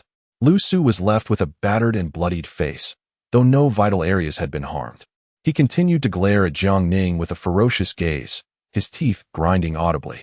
"Jinyu," Jiang Ning said, turning to Bai Jinyu in her arms. "Did he account for your living expenses? Have you calculated what you've given him in return? I imagine your relationship isn't a one-sided affair." Bai Jinyu shook her head resolutely. "Of course not." She decisively produced her ledger. Before going to Kyoto, every expenditure she had incurred on his behalf was meticulously recorded within its pages. After their return from Kyoto, all subsequent transactions were detailed here. Given half a day's time, she could calculate everything with utmost precision. At this juncture, she would no longer afford Lu Su any semblance of dignity, nor allow him to gain even the slightest advantage. When it came to settling accounts, it must be done thoroughly and comprehensively. In the years past, Bai Jinyu had faced considerable hardship. She was willing to undertake any task to earn a living, from gathering firewood and tending sheep to transcribing notes and completing assignments for classmates, even knitting scarves. She had done it all. The meager savings she had accumulated were never spent on herself, but entirely devoted to supporting Lu Su's education, hiring him a personal tutor, purchasing snacks, basketball shoes, and the like. Reflecting on these memories, Bai Jinyu could only feel a profound sense of foolishness. Thankfully, she had her records to consult. Lu Su could not evade responsibility. The atmosphere became tense as Lu Su's parents sensed the gravity of the situation and were thrown into a state of utter panic. Lu Su remained silent and motionless, like a lifeless creature. Lu's mother lamented, "What a calamity! How could you? Lu Su, you are bringing ruin upon us." At that moment, Yuan-Zia, ever composed, interjected, "Miss Jiang, Miss Bai, may I take a look at the ledger?" Jiang Ning narrowed her eyes at her, questioning, "Are you attempting to destroy evidence?" Yuan-Zia shook her head, asserting, "Lu Su and I are a pair now. I shall repay his debts." She was troubled by her inability to hold leverage over Lu Su. In this moment, a golden opportunity lies before her. How could she possibly let it slip away? Oh, how exhilarating this is. This time, she has truly come at the right moment. Once evening descends, I shall send you the details once my beloved Jingyu has organized everything. Thank you in advance. Yuan-Zia smiled gently and remarked, "By the way, let me extend my heartfelt congratulations on your upcoming nuptials. May you enjoy a century of harmony together." Oh, thank you. Now that they were no longer adversaries, there was no need for her to harbor animosity towards Jiang Ning and the others. Ah, what splendid weather we have today. It truly uplifts the spirit. Chapter 129. Help me. You must assist me. At last, this grand performance reaches its conclusion. The onlookers, still craving more, engage in fervent discussions. What a peculiar world we live in, where women can also marry women. Alas, it is truly a pity. For I had hoped to introduce that young lady from the Bai family to my son. You might as well give up. Did you not notice that she arrived with bodyguards? She is undoubtedly a person of great wealth, Would she ever consider your son? Haha. If she doesn't become a daughter-in-law, she might end up getting a beating instead. Just look at the son of the Liu family. He has been beaten to a pulp. The idle gossip of these people pierced the hearts of the Liu family like sharp daggers. Old man Liu had never experienced such humiliation in his life. At that moment, he wished to walk away, but was halted by Mrs. Liu, who tearfully lamented, "Our son is in this state. If you abandon him now, he will have no path left to tread." It would have been better had she not spoken at all. Upon hearing these words, old Liu was engulfed in fury, exclaiming, "Look at the misdeeds of your son. He dares to use someone else's money and then turns the tables, leaving me to share in this humiliation. If he wishes to perish, let him. If he has the guts, let him die." With that, he kicked Lu Su once more. "I shall not concern myself any longer. I, Lu Laolu, cannot afford such disgrace." Despite his declaration of indifference, he truly meant it. He forcefully shook off Lu Ma and strode away without a moment's pause. Lu Ma collapsed in despair over Lu Su, weeping uncontrollably. At that moment, the calmest individual was, unsurprisingly, Yuan Zia.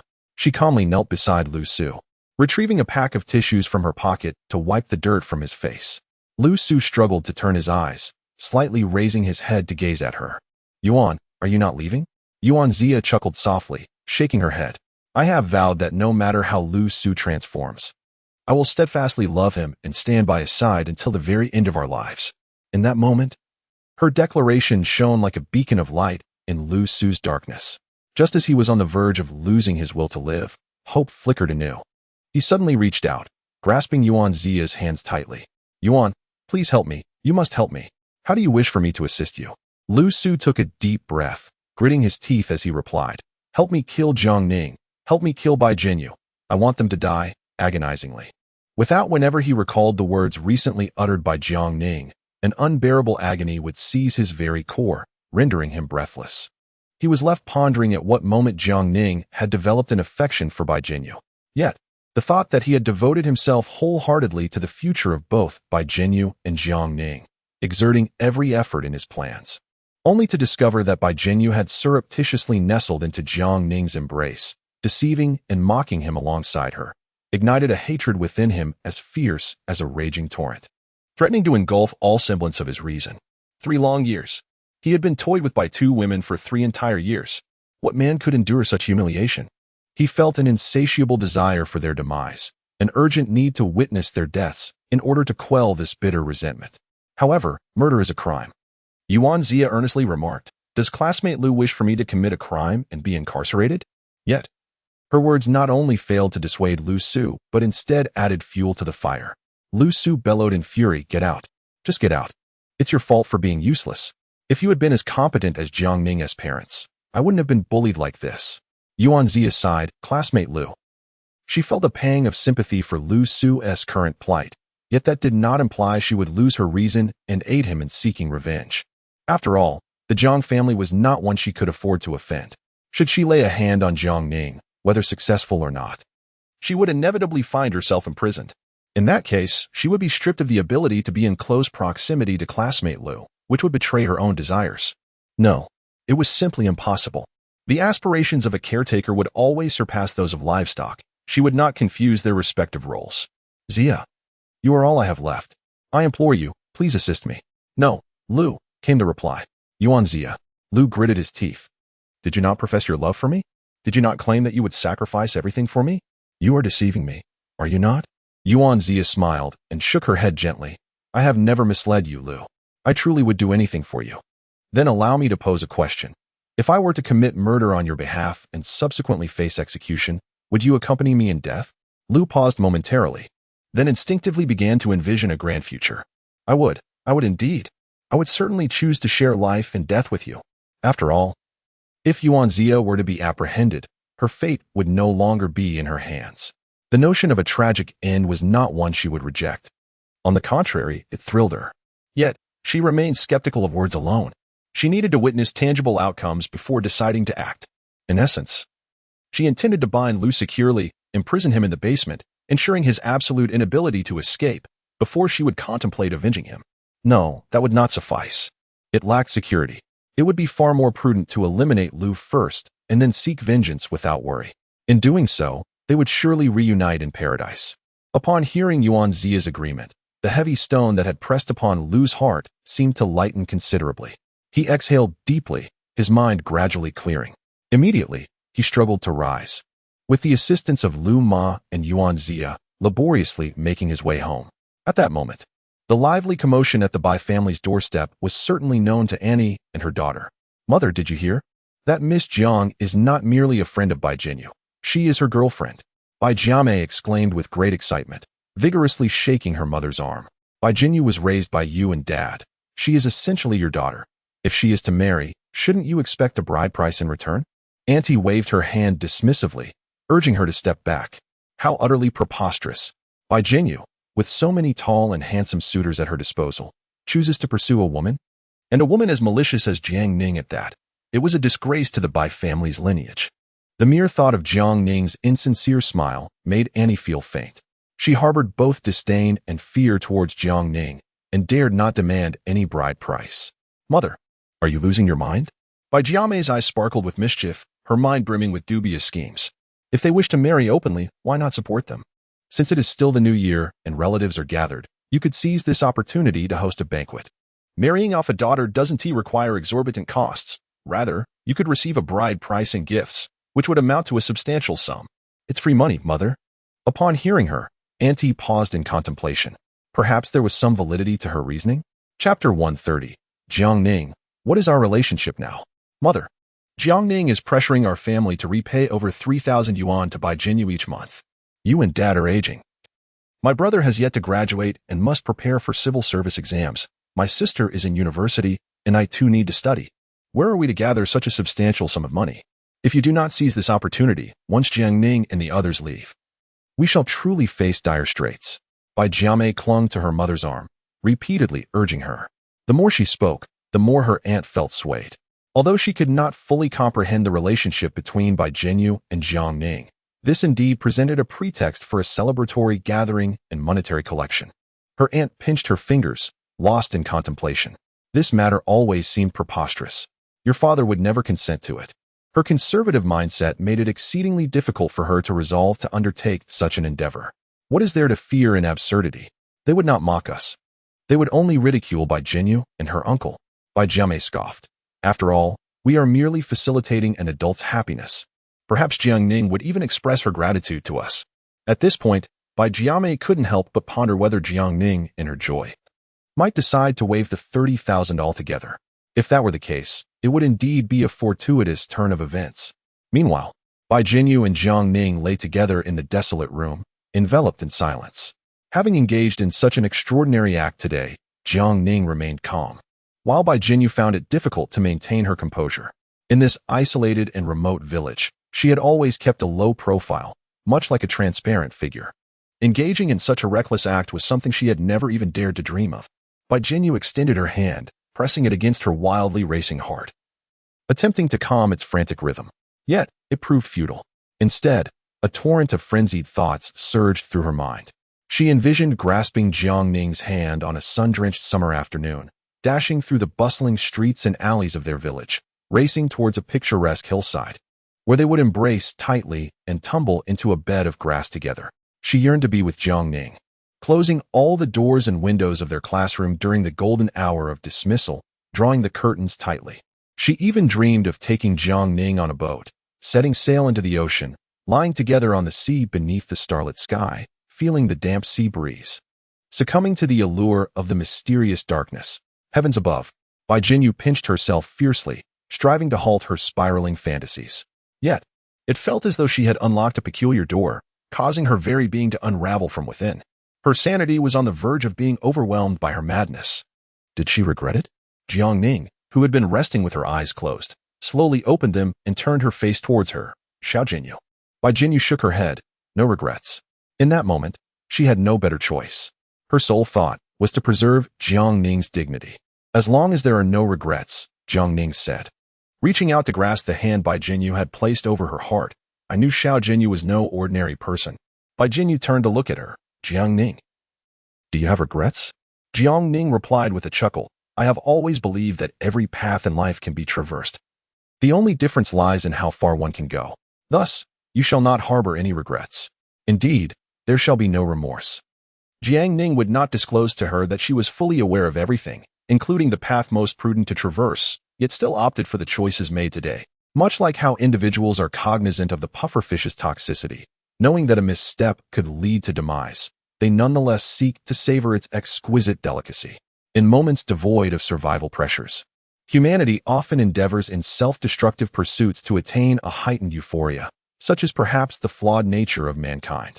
Now, Jiang Ning, what is the nature of our relationship? Bai Jinyu could not restrain herself from posing the question that weighed heavily on her mind. What do you think?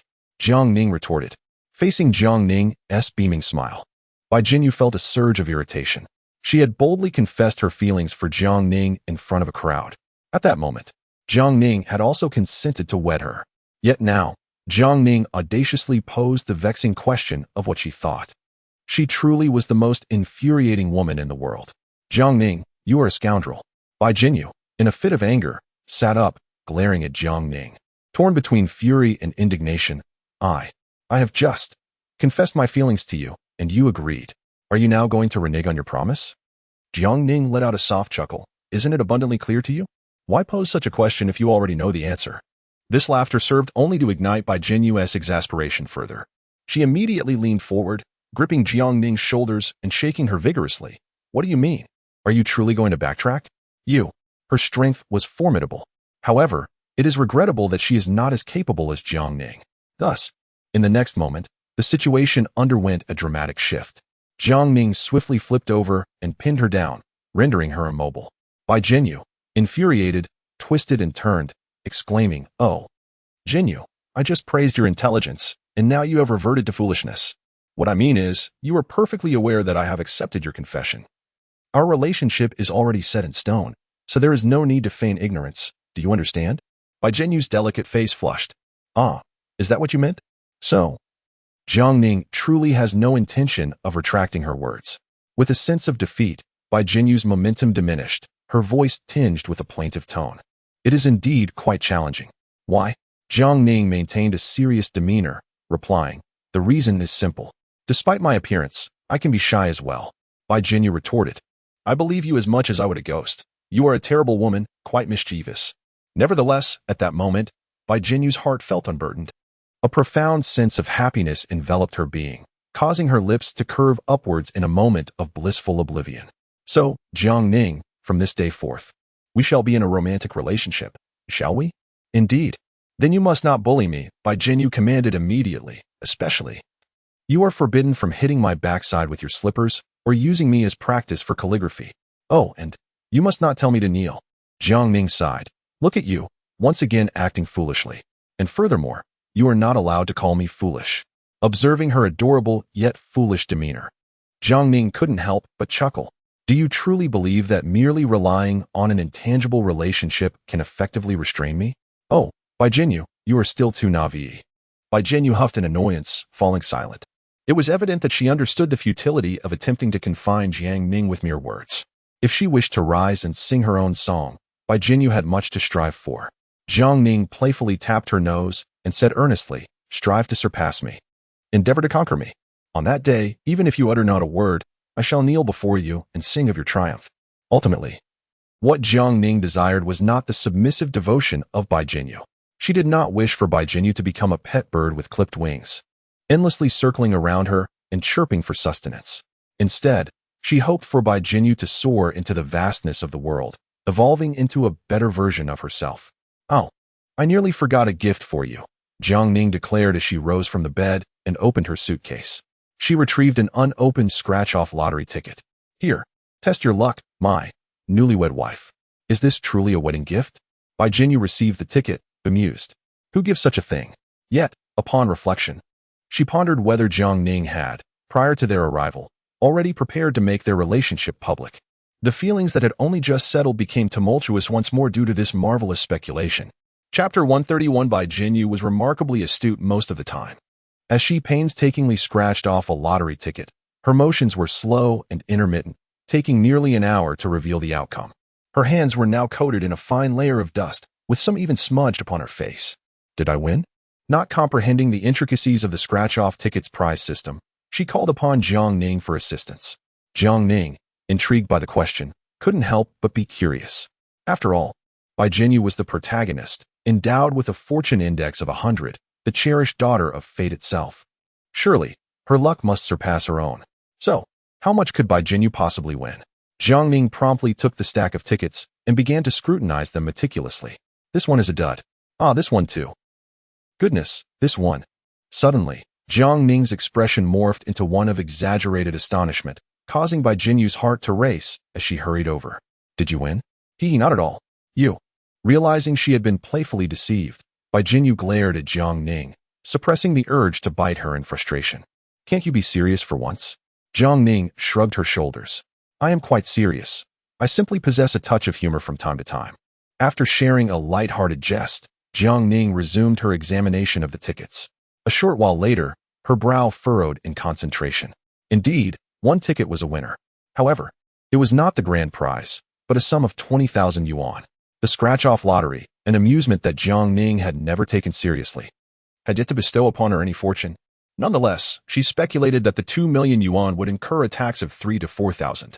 After settling the taxes, a little over 100,000 would remain. It could be considered a modest windfall. Bai Jinyu, having been deceived by her once before, was evidently skeptical of her claims. After much coaxing, she approached with a lingering doubt, accepting the winning ticket. Had she truly struck gold? Could such a thing even happen? She recalled an elderly man from the village who had a penchant for lottery tickets, having played for over a decade, with his greatest prize merely 3,000 yuan.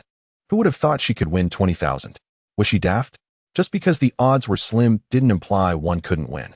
Jiang Ning swiftly examined the remaining tickets, discovering 2 additional winners, one worth 40 yuan and the other 500.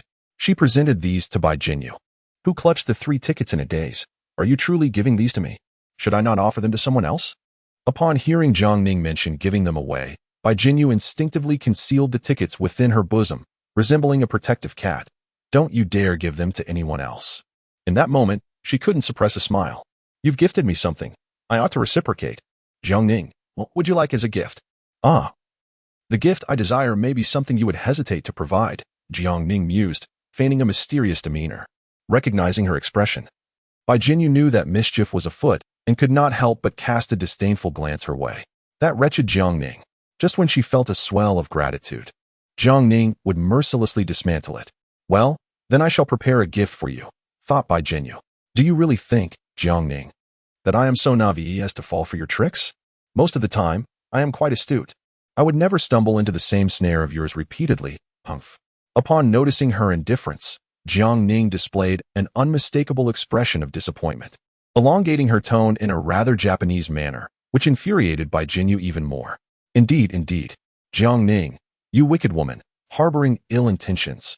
A sudden wave of concern washed over Bai Jinyu regarding her future.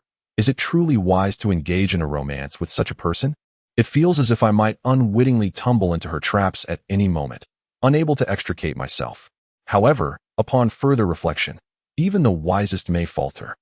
Jiang Ning cannot possibly remain flawless forever.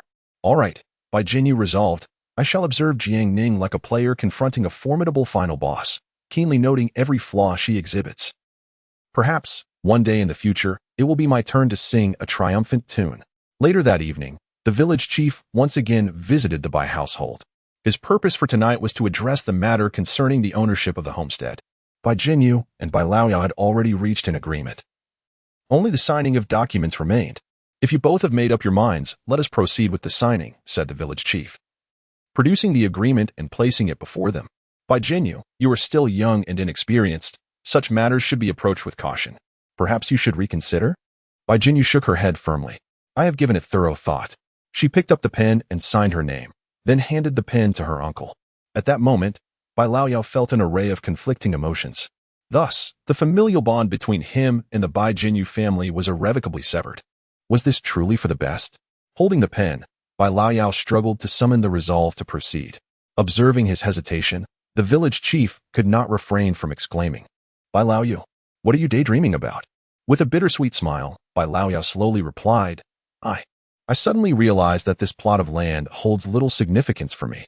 The village chief narrowed his eyes, scrutinizing him closely. Bai Laoyao, what scheme are you concocting?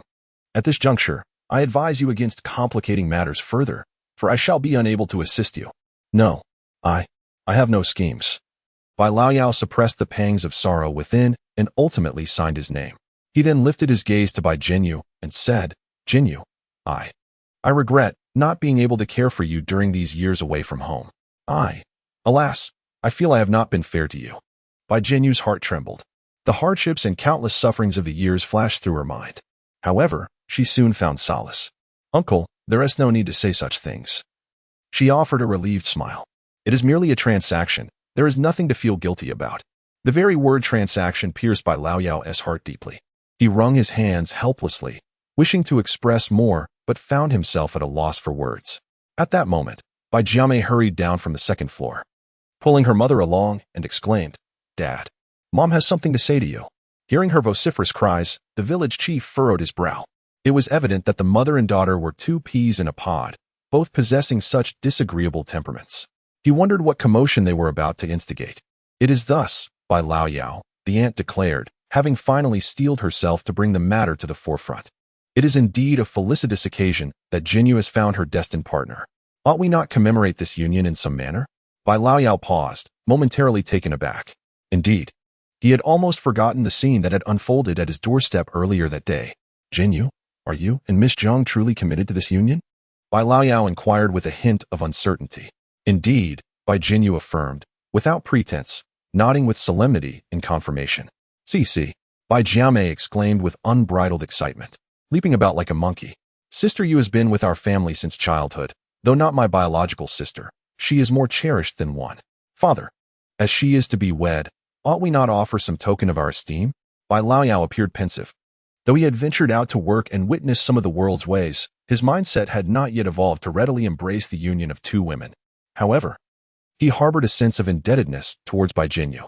This very sense of guilt impelled him to want to do something for her. You speak rightly, Bai Laoyao stated, slapping the table as he rose to his feet.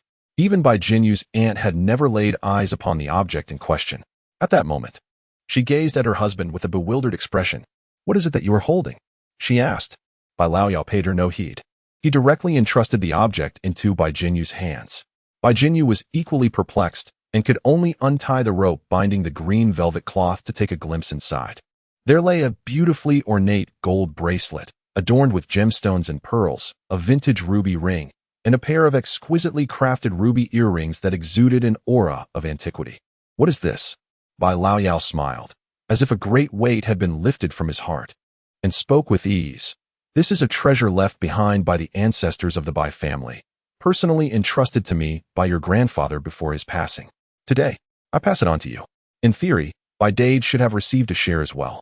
However, with the elder generation having passed away, and the sudden demise of both Dage and Dage's wife, there was no opportunity to convey a word, rendering Bai Laoyao's speculation unverifiable. Upon hearing her husband's words, the aunt's eyes widened in disbelief, rendering her momentarily speechless. She was aware of the illustrious past of the Bai family, which had fallen on hard times during a tumultuous period, forcing them to retreat to this impoverished locale. When she had pressed Bai Laoyao repeatedly about whether any valuable heirlooms remained, he had always denied it. Little did she expect that he had concealed such a treasure.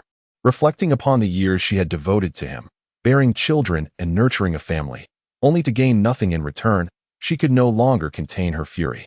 How could this wretched man, Bai Laoyao, not only withhold chapter 132, the astonishing truth revealed? What are you doing? What are you doing? The village chief exclaimed in shock, rushing forward to intervene. Hearing the commotion, Xiao Wu and Xiao Qi quickly approached, pulling apart the couple, Bai Laoyao and his wife.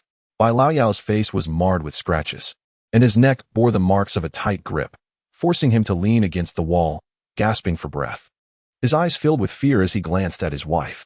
His wife collapsed onto the ground, crying out in anguish, vociferously chastising Bai Laoyao and lamenting the injustices faced by the Bai family, recounting the bitterness she had endured over the years as if she were the most unfortunate person in the world.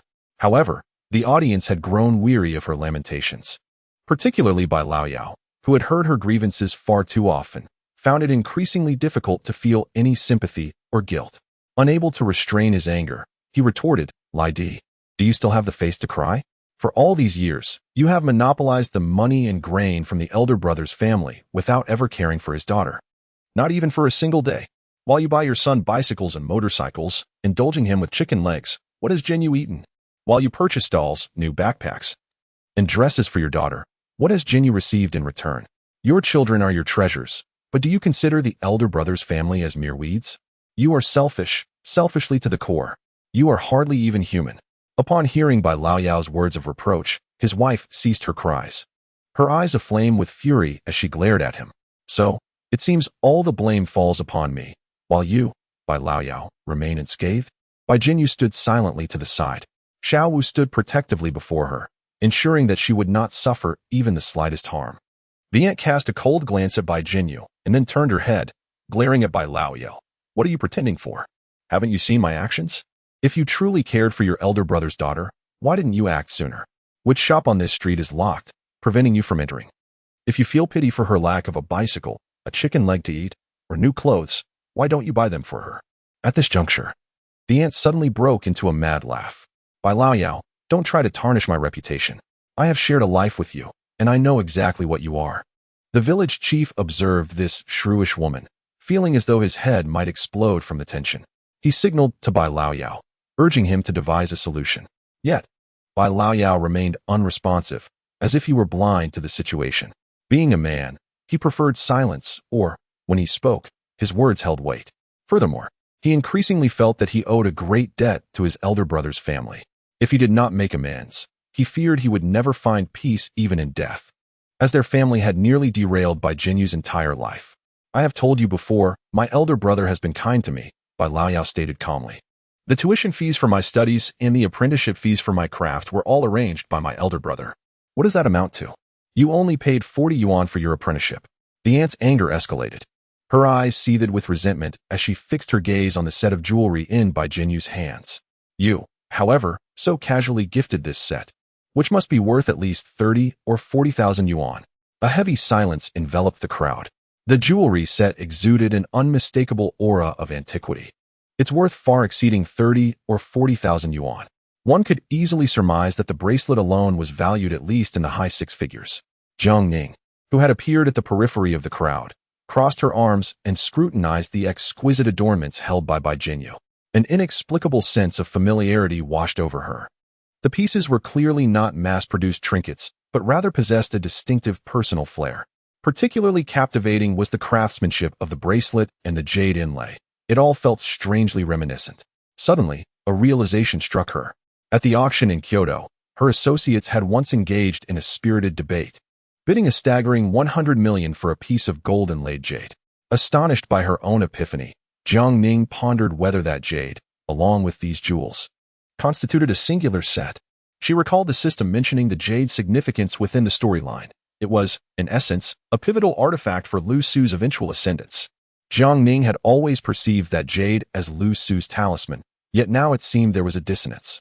A frown creased her brow as her thoughts raced. It was highly plausible that the jade was also a relic of the Bai family's ancestors, a vestige of their heritage. Bai Laoyao had inherited a portion, while Bai Jinyu's father must have received his share as well. Among Bai Jinyu's father's generation, there were but 2 brothers. Jiang Ning surmised that the gold-inlaid jade might have originated from Bai Laoda. The Bai family had once basked in glory, suggesting their lineage was not lacking and their connections quite extensive. Jiang Ning once heard a tale beneath a great locust tree about brothers dividing their inheritance. Several brothers deliberated on their separation, each setting forth to carve their own destinies, shattering a large iron pot into several pieces. Each brother took a fragment, aspiring to achieve great success. Yet they were urged to remember their kin and offer mutual assistance should they encounter blood relations. Thus, the true talisman of fortune may not lie in the jade pendant, but rather in Bai Jinyu himself. This implies that even if Lu Su were to possess the jade pendant, it would not necessarily establish a vital connection to the Bai family nor guarantee their support. Of course, at this juncture, all of this remains Jiang Ning's conjecture. After all, there exists another absurd possibility. Perhaps the Bai family's ancestors were treasure hunters? In that case, Lu Su's meteoric rise in the original narrative would veer into the realm of the fantastical, potentially necessitating some form of cultivation. In the world of novels, anything is possible. To stretch the word count, an author can conjure anything. Yet, Bai Laoyao resolutely refused, declaring vehemently that should Bai Jinyu decline this dowry, he would have no face to confront his elders and kin, and would even contemplate jumping into the river at midnight. This predicament left Bai Jinyu torn, his heart wrenched. Had the tumult not subsided?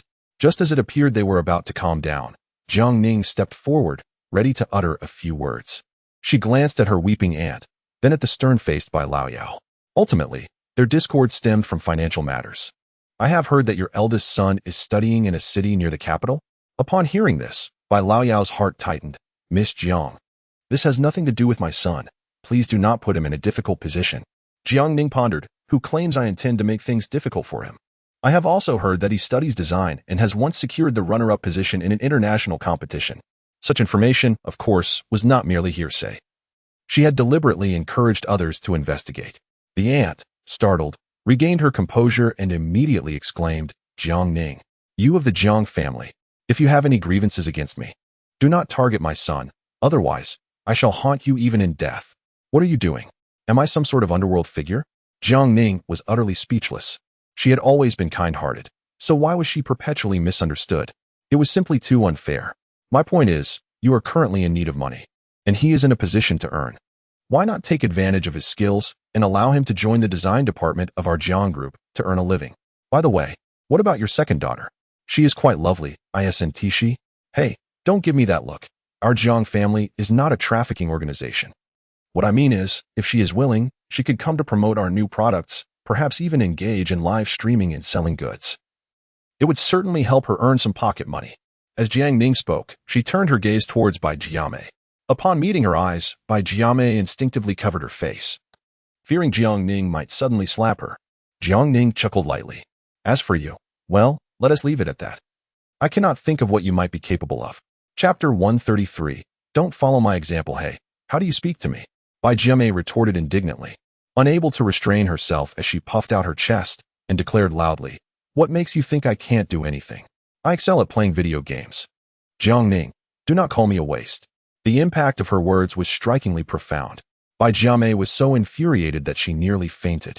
Had it not been for Jiang Ning's bodyguard, she would have rushed forward to confront her. However, upon reflection, she realized that she might not be able to best Jiang Ning and decided to hold her tongue instead. Jiang Ning, uninterested in her outburst, shifted her attention to Bai Laoyao. I am merely offering a suggestion. Whether you choose to accept it is entirely up to you. Tomorrow, I plan to take Jinyu away. If you have anything to say, now is the time. At this juncture, Bai Laoyao, a man of few words, found himself increasingly at a loss for what to say. He sighed and scratched his head vigorously, ultimately remaining silent. As for Aunt Bai, she had finally fallen silent as well. While not particularly astute, she was not completely foolish. She understood the significance of her children's careers. Her eldest son had expressed his desire to seek opportunities in the big city, wishing to establish himself in the capital and become a successful Beijing drifter. Yet, how easy could it be to thrive in Beijing, given his field of study? Securing a job that matched his qualifications in the capital would be akin to climbing a mountain. Both she and Bai Laoyao were unable to assist their son. But Jiang Ning's words carried weight. She could certainly provide him with a chance at employment. Indeed, this was a fortuitous development. With this realization, Aunt Bai appeared revitalized, as if a vital energy had surged through her. Jiang, can I trust your word? She inquired, her hair disheveled and her gaze fixed intently on Jiang Ning. Please, provide us with a written guarantee. We cannot afford any deceit. Jiang Ning chuckled. That can be arranged. In truth, even if she were to act unreasonably, what could the elderly couple of the Bai family do about it? The matter could be resolved with simplicity, and Jiang Ning wished to avoid unnecessary complications. Indeed, the elderly couple was of an age where working to repay debts was no longer suitable. It would be best for their children to take on the responsibility. This arrangement would ensure that Bai Jinyu's funds were secured, which was the crux of the matter. The village chief regarded Aunt Bai with a look of exasperation, remarking, you truly possess a limited perspective. Would such a large corporation really be concerned with your family's 2 job positions? Forcing them to draft some sort of written acknowledgement is absurd. Bai Laoyao concurred, stating that there was no need for such documentation. However, Aunt Bai was insistent. She demanded a written acknowledgement, asserting that without it, the matter would remain unresolved. Jiang Ning ultimately acquiesced to her wishes, crafting a simple document for her. Yet, it was clearly stated that if her children were to perform their duties half-heartedly or commit any fundamental errors, they would be dismissed without hesitation. Aunt Bai, feeling somewhat displeased, begrudgingly agreed. With the village chief present, she believed Jiang Ning would not dare to deceive her. After receiving the document, Aunt Bai no longer mentioned the dowry. In her view, those items were worth merely 30 or 40,000 yuan. Valuable as they were, they paled in comparison to the future of her children. Of course, had she known the true value of that set of jewelry, her perspective might have shifted entirely. In the dead of night, Bai Jinyu remained lost in thought while gazing at the jewelry set. Initially, she had intended to sever ties with her paternal uncle's family. Yet now she found herself accepting such a lavish dowry, altering her circumstances. She harbored no fondness for Aunt Bai, nor did she hold any affection for her cousin. Bai Jiame. Her feelings towards her uncle are rather intricate. It is neither affection nor animosity that she harbors. Just as her aunt raved today, is it possible that her uncle, Tang Shu, is entirely oblivious to Bai Jinyu's tribulations at home? Yet, even if he is aware, he has done nothing to assist her. He often remains silent and evasive. Even upon realizing her connection with Jiang Ning, he would not possess the conscience to bestow upon her a dowry. Through this tumultuous episode, Bai Jinyu feels she has come to comprehend many things. Jiang Ning. I have pondered it, and I still do not desire these possessions. Bai Jinyu meticulously repackages them and solemnly presents them before Jiang Ning. I believe they should be yours. Me? Jiang Ning inquires, puzzled. Have you ever seen me wear such things? Bai Jinyu falls silent. She has glimpsed Jiang Ning's jewelry box, but has indeed seldom seen her adorn them in public. To Jiang Ning, these trinkets, which appear exceedingly precious to ordinary eyes, likely do not even merit a place in a safe. Once again, Bai Jinyu experiences a sense of defeat. However, I cannot wear these either. They seem most suitable for a wedding. Ah, a wedding. Indeed, is it not customary to have a wedding when one marries? Bai Jinyu's face flushes crimson as she promptly turns away, choosing to disregard Jiang Ning. She had never truly contemplated the notion of openly celebrating a wedding with Jiang Ning. After all, they are both women. If a wedding were to occur, it would be exceedingly unconventional. If you have not considered it, then let it be. Jiang Ning leisurely rose from her repose, carefully stowing away the set of jewelry. However, this is a token of affection from your uncle. He insisted on gifting it to you. If you refuse, would that not compel him to despair? This sentiment was hardly Jiang Ning's true feelings. In reality, had she not suspected that this jewelry might be entwined with a far greater secret, she would have deemed it unworthy of her consideration. A mere trinket valued at 60 to 70,000 was hardly something she would covet, nor would she wish to entangle herself further with her troublesome relatives. Bai Jinyu cast her gaze downward. Then, does this mean I must maintain contact with them? That depends on your disposition, Jiang Ning replied, tidying her bed before once again reclining like a languid fish. Even if you wish to tear up the IOU and relinquish your claims, that is entirely your prerogative. I shall not interfere. Bai Jinyu immediately countered.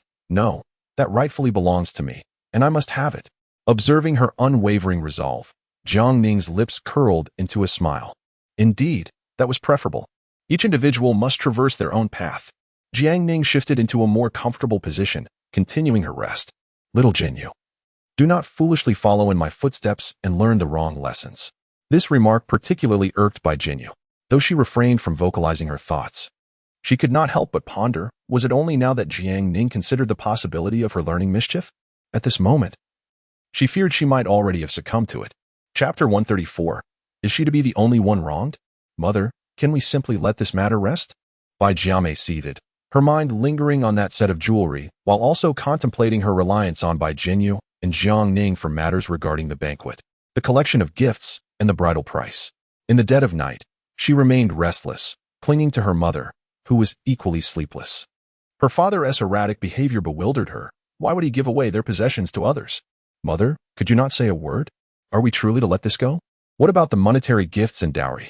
Aunt Bai waved her hand dismissively, saying, stop the commotion. Your brother and sister have secured their jobs. Let this matter rest. She was not inherently a content person, fearing that further disturbances might jeopardize her children's employment, which would spell disaster. You are not to cause any more trouble, she warned her youngest daughter, fixing her with a stern gaze and enunciating each word carefully. They are leaving tomorrow. Let them go. By the way, prepare some tangyuan for them in the morning and provide some local specialties. Your brother and sister will depend on her for sustenance, so do not offend that Jiang person. Understood?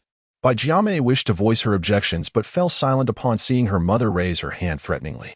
Exiting the room, she found herself unable to sleep. She descended the stairs intending to wander aimlessly. Passing by the pig pen below, she noticed a bottle of medication tucked away in a corner, seemingly intended for the family's livestock. Her steps faltered as a wicked thought took root within her. You all say to let it go. Why should I? I am the one suffering. Yet you reap the benefits, completely disregarding my plight. Bai Jiamei touched her still sore cheek, filled with indignation. You call me shameful, yet I shall bring shame upon you all. Humph. The atmosphere at Lu's home was desolate, a cold stove and an empty table reflecting the gloom. The severe blows dealt by Jiang Ning and by Jinyu had extinguished Lu Su's appetite, leaving his mind consumed with thoughts of vengeance. Yuan Zia quietly sat beside him, her expression one of tranquil satisfaction.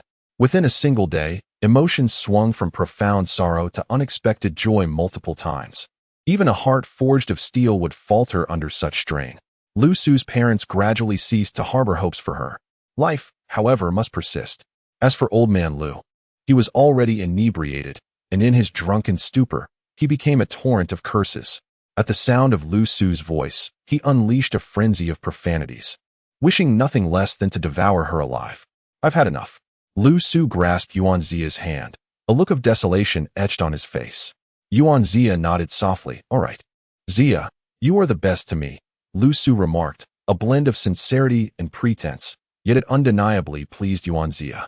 She gently embraced Lu Su, caressing his hair as one might tenderly stroke a kitten or puppy, whispering, Lu, you understand.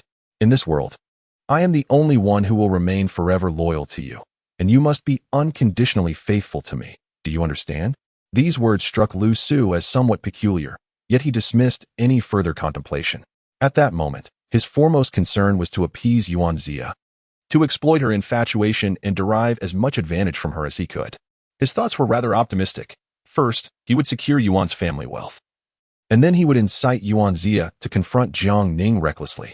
At that point, they would both be left battered and bruised, while he reaped the rewards.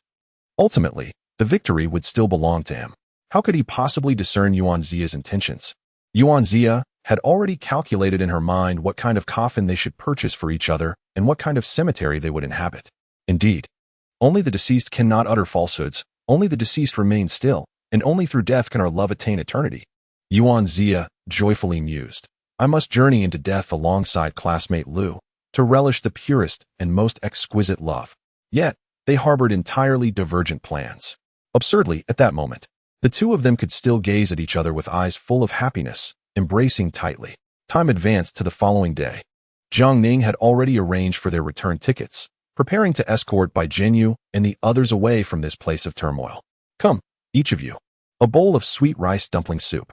This is homemade filling, sweet and delightful. Do have a taste. Bai Jiamei had risen early to prepare.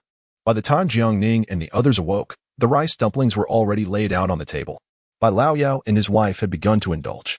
Jiamei, you needn't busy yourself any longer. Come and eat, her aunt said with a satisfied burp, beckoning towards the kitchen. After you're full, accompany your father to see them off at the corner. Today, the child had behaved rather well. The aunt, who had initially worried she might cause a scene, gradually relaxed. Bai Jiamei smiled and replied, there are still more in the kitchen. I shall fetch them. You all take your time. Turning away, her smile faded, and a shadow loomed in her eyes, revealing an unsettling gloom. What was this? Was she the only one to be slighted? Both my brother and sister have secured employment. And even Bai Jinyu, who has been a household slave for so many years, has received a set of ancestral dowry. Am I, Bai Jiamei, destined to have nothing? Oh no, it's not that I possess nothing at all. After all, there is a debt of over 3,000 each month to contend with. The more Bai Jiamei pondered, the more she felt humiliated, and the anger within her became increasingly difficult to contain. While she lacked the courage to harm others, she was bold enough to add a few other ingredients. After all, she had perfected the dosage, ensuring it would not be fatal, merely causing them embarrassment. Whether it be her biased parents or Jiang Ning and the others, they should not expect to retain any semblance of dignity. Holding the only clean bowl of Tang Yuan, Bai Jiamei emerged from the kitchen with a beaming smile, taking a seat at the table to indulge in her meal. Bai Jinyu and Jiang Ning, who originally had no intention of eating, felt compelled to partake in a few out of respect, seeing that their cousin's family was enjoying the food. Oh dear, Jiamei has been up early to prepare this. Why don't you eat a bit more? It's made with quality fillings and fine flour. Seeing the leftovers, the aunt looked pained and began to persuade them. Jiang Ning waved her hand dismissively, We appreciate the thought, but we must be on our way. Farewell for now. Xiao Wu wasn't too fond of Tang Yuan, only sipping the soup. As for Xiao Qi, he reluctantly consumed two before setting them aside. The other male bodyguards abstained completely, citing a need to monitor their sugar and carbohydrate intake. Meanwhile, Bai Jinyu, contemplating that this might be the last meal at her uncle's house, consumed 5 or 6 Tang Yuan to honor their goodwill. Well then, uncle and aunt, we shall take our leave. Bai Laoyao nodded and assisted in carrying Bai Jinyu's suitcase, along with some local delicacies prepared by the child's mother, such as dried mushrooms, cured meats, and sausages, as they made their way to the door. Come, I shall accompany you to the intersection. Upon their arrival in Kyoto, he added, if you have the time, do call home. Regardless of circumstances, this place will always be your home. At the intersection, Bai Laoyao carefully set down Bai Jinyu's luggage and, after rummaging through his pockets, produced a red envelope. Intending to offer it to Bai Jinyu, she quickly waved her hands in refusal, saying, Uncle, please, no red envelopes. I have long surpassed the age for such gifts. Bai Laoyao appeared somewhat flustered as he replied, but it is still the new year, after all. It seemed he had never given Bai Jinyu any New Year's money before, and now he felt compelled to make amends. Enough of that, Jiang Ning interjected, stepping in front of Bai Jinyu to deflect this unwelcome obligation. Uncle, you are getting older, and earning money is not easy. You still have over 3,000 in debts to repay each month. Please do not squander your money. Her words struck a chord with her uncle, and his expression faltered momentarily. Indeed, the monthly debt of over 3,000 must be repaid punctually. No matter how hard he tried to make amends, he could not alter this reality. Bai Jinyu was no longer the timid child who accepted everything without complaint. She had developed her own opinions. Very well. Her uncle managed a reluctant smile and said, Then, I wish you a safe journey. I shall not see you off any further.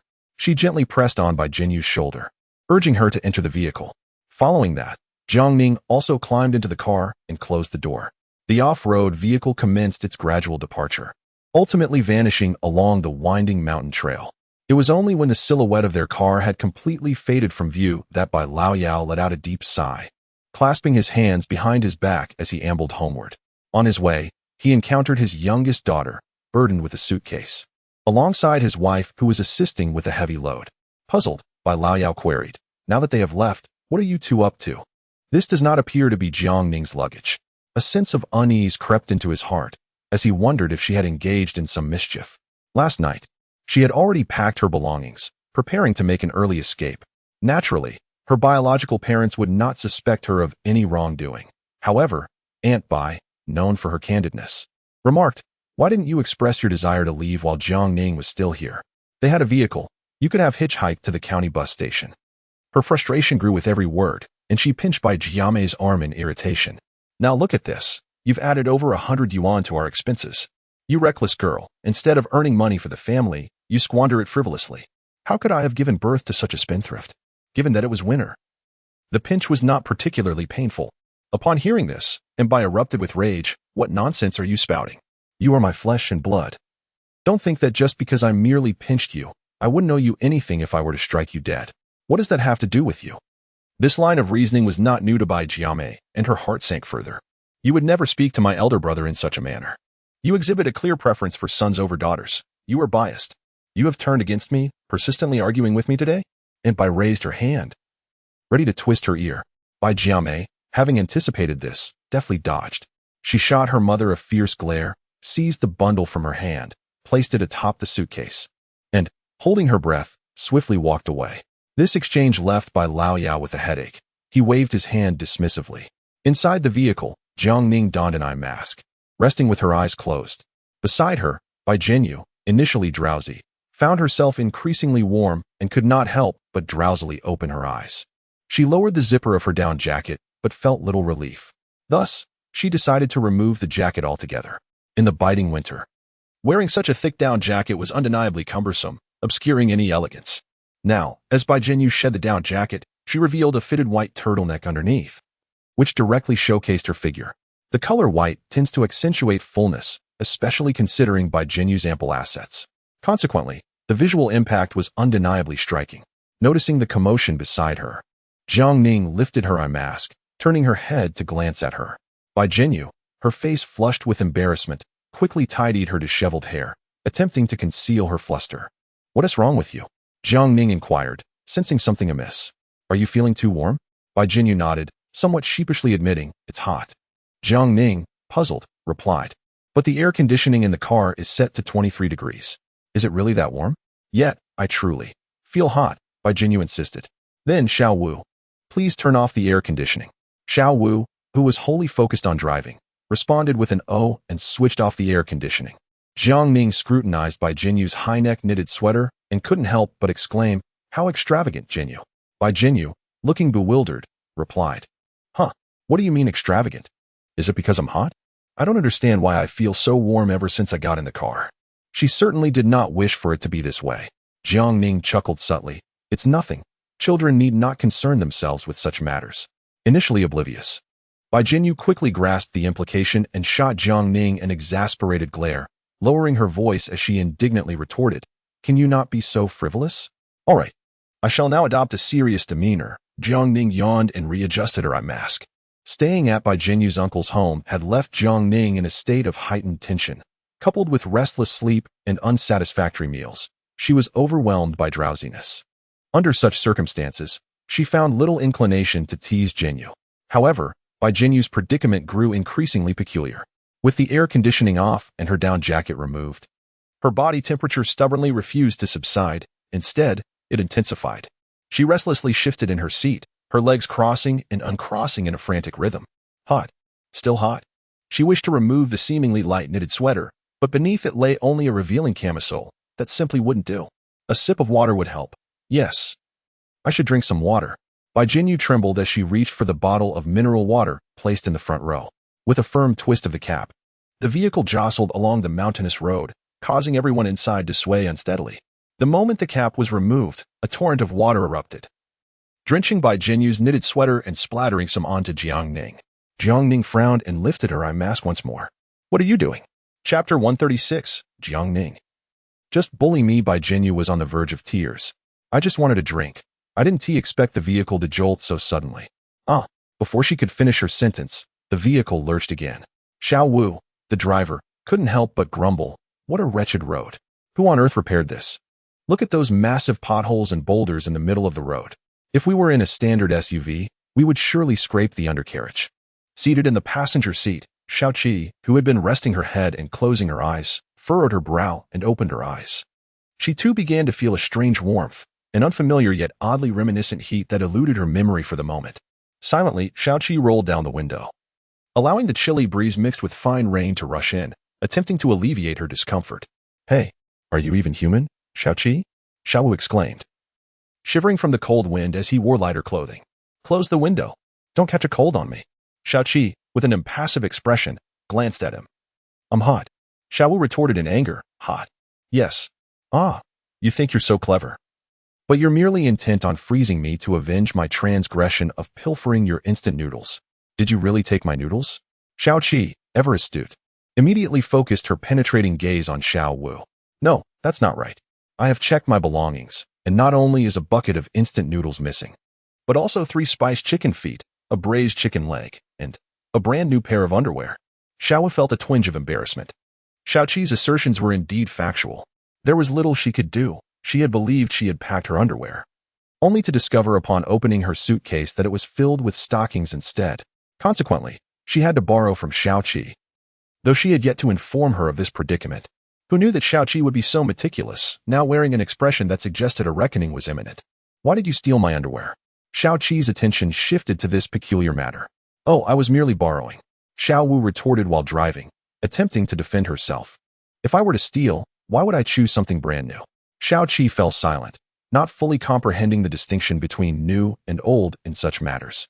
She only knew that something of hers was lost, and that it was Xiao Wu who had taken it. "Pull over." "What?" Xiaoqi repeated firmly. "Pull over. I need to get out for a moment. There's something I must attend to." She had come to realize that the heat coursing through her body might be attributed to a certain experience. When she had found herself in that perilous corner of Southeast Asia, the formidable female leader had subjected her to similar trials in an effort to temper her resolve. Alas, the leader had not achieved her desired outcome.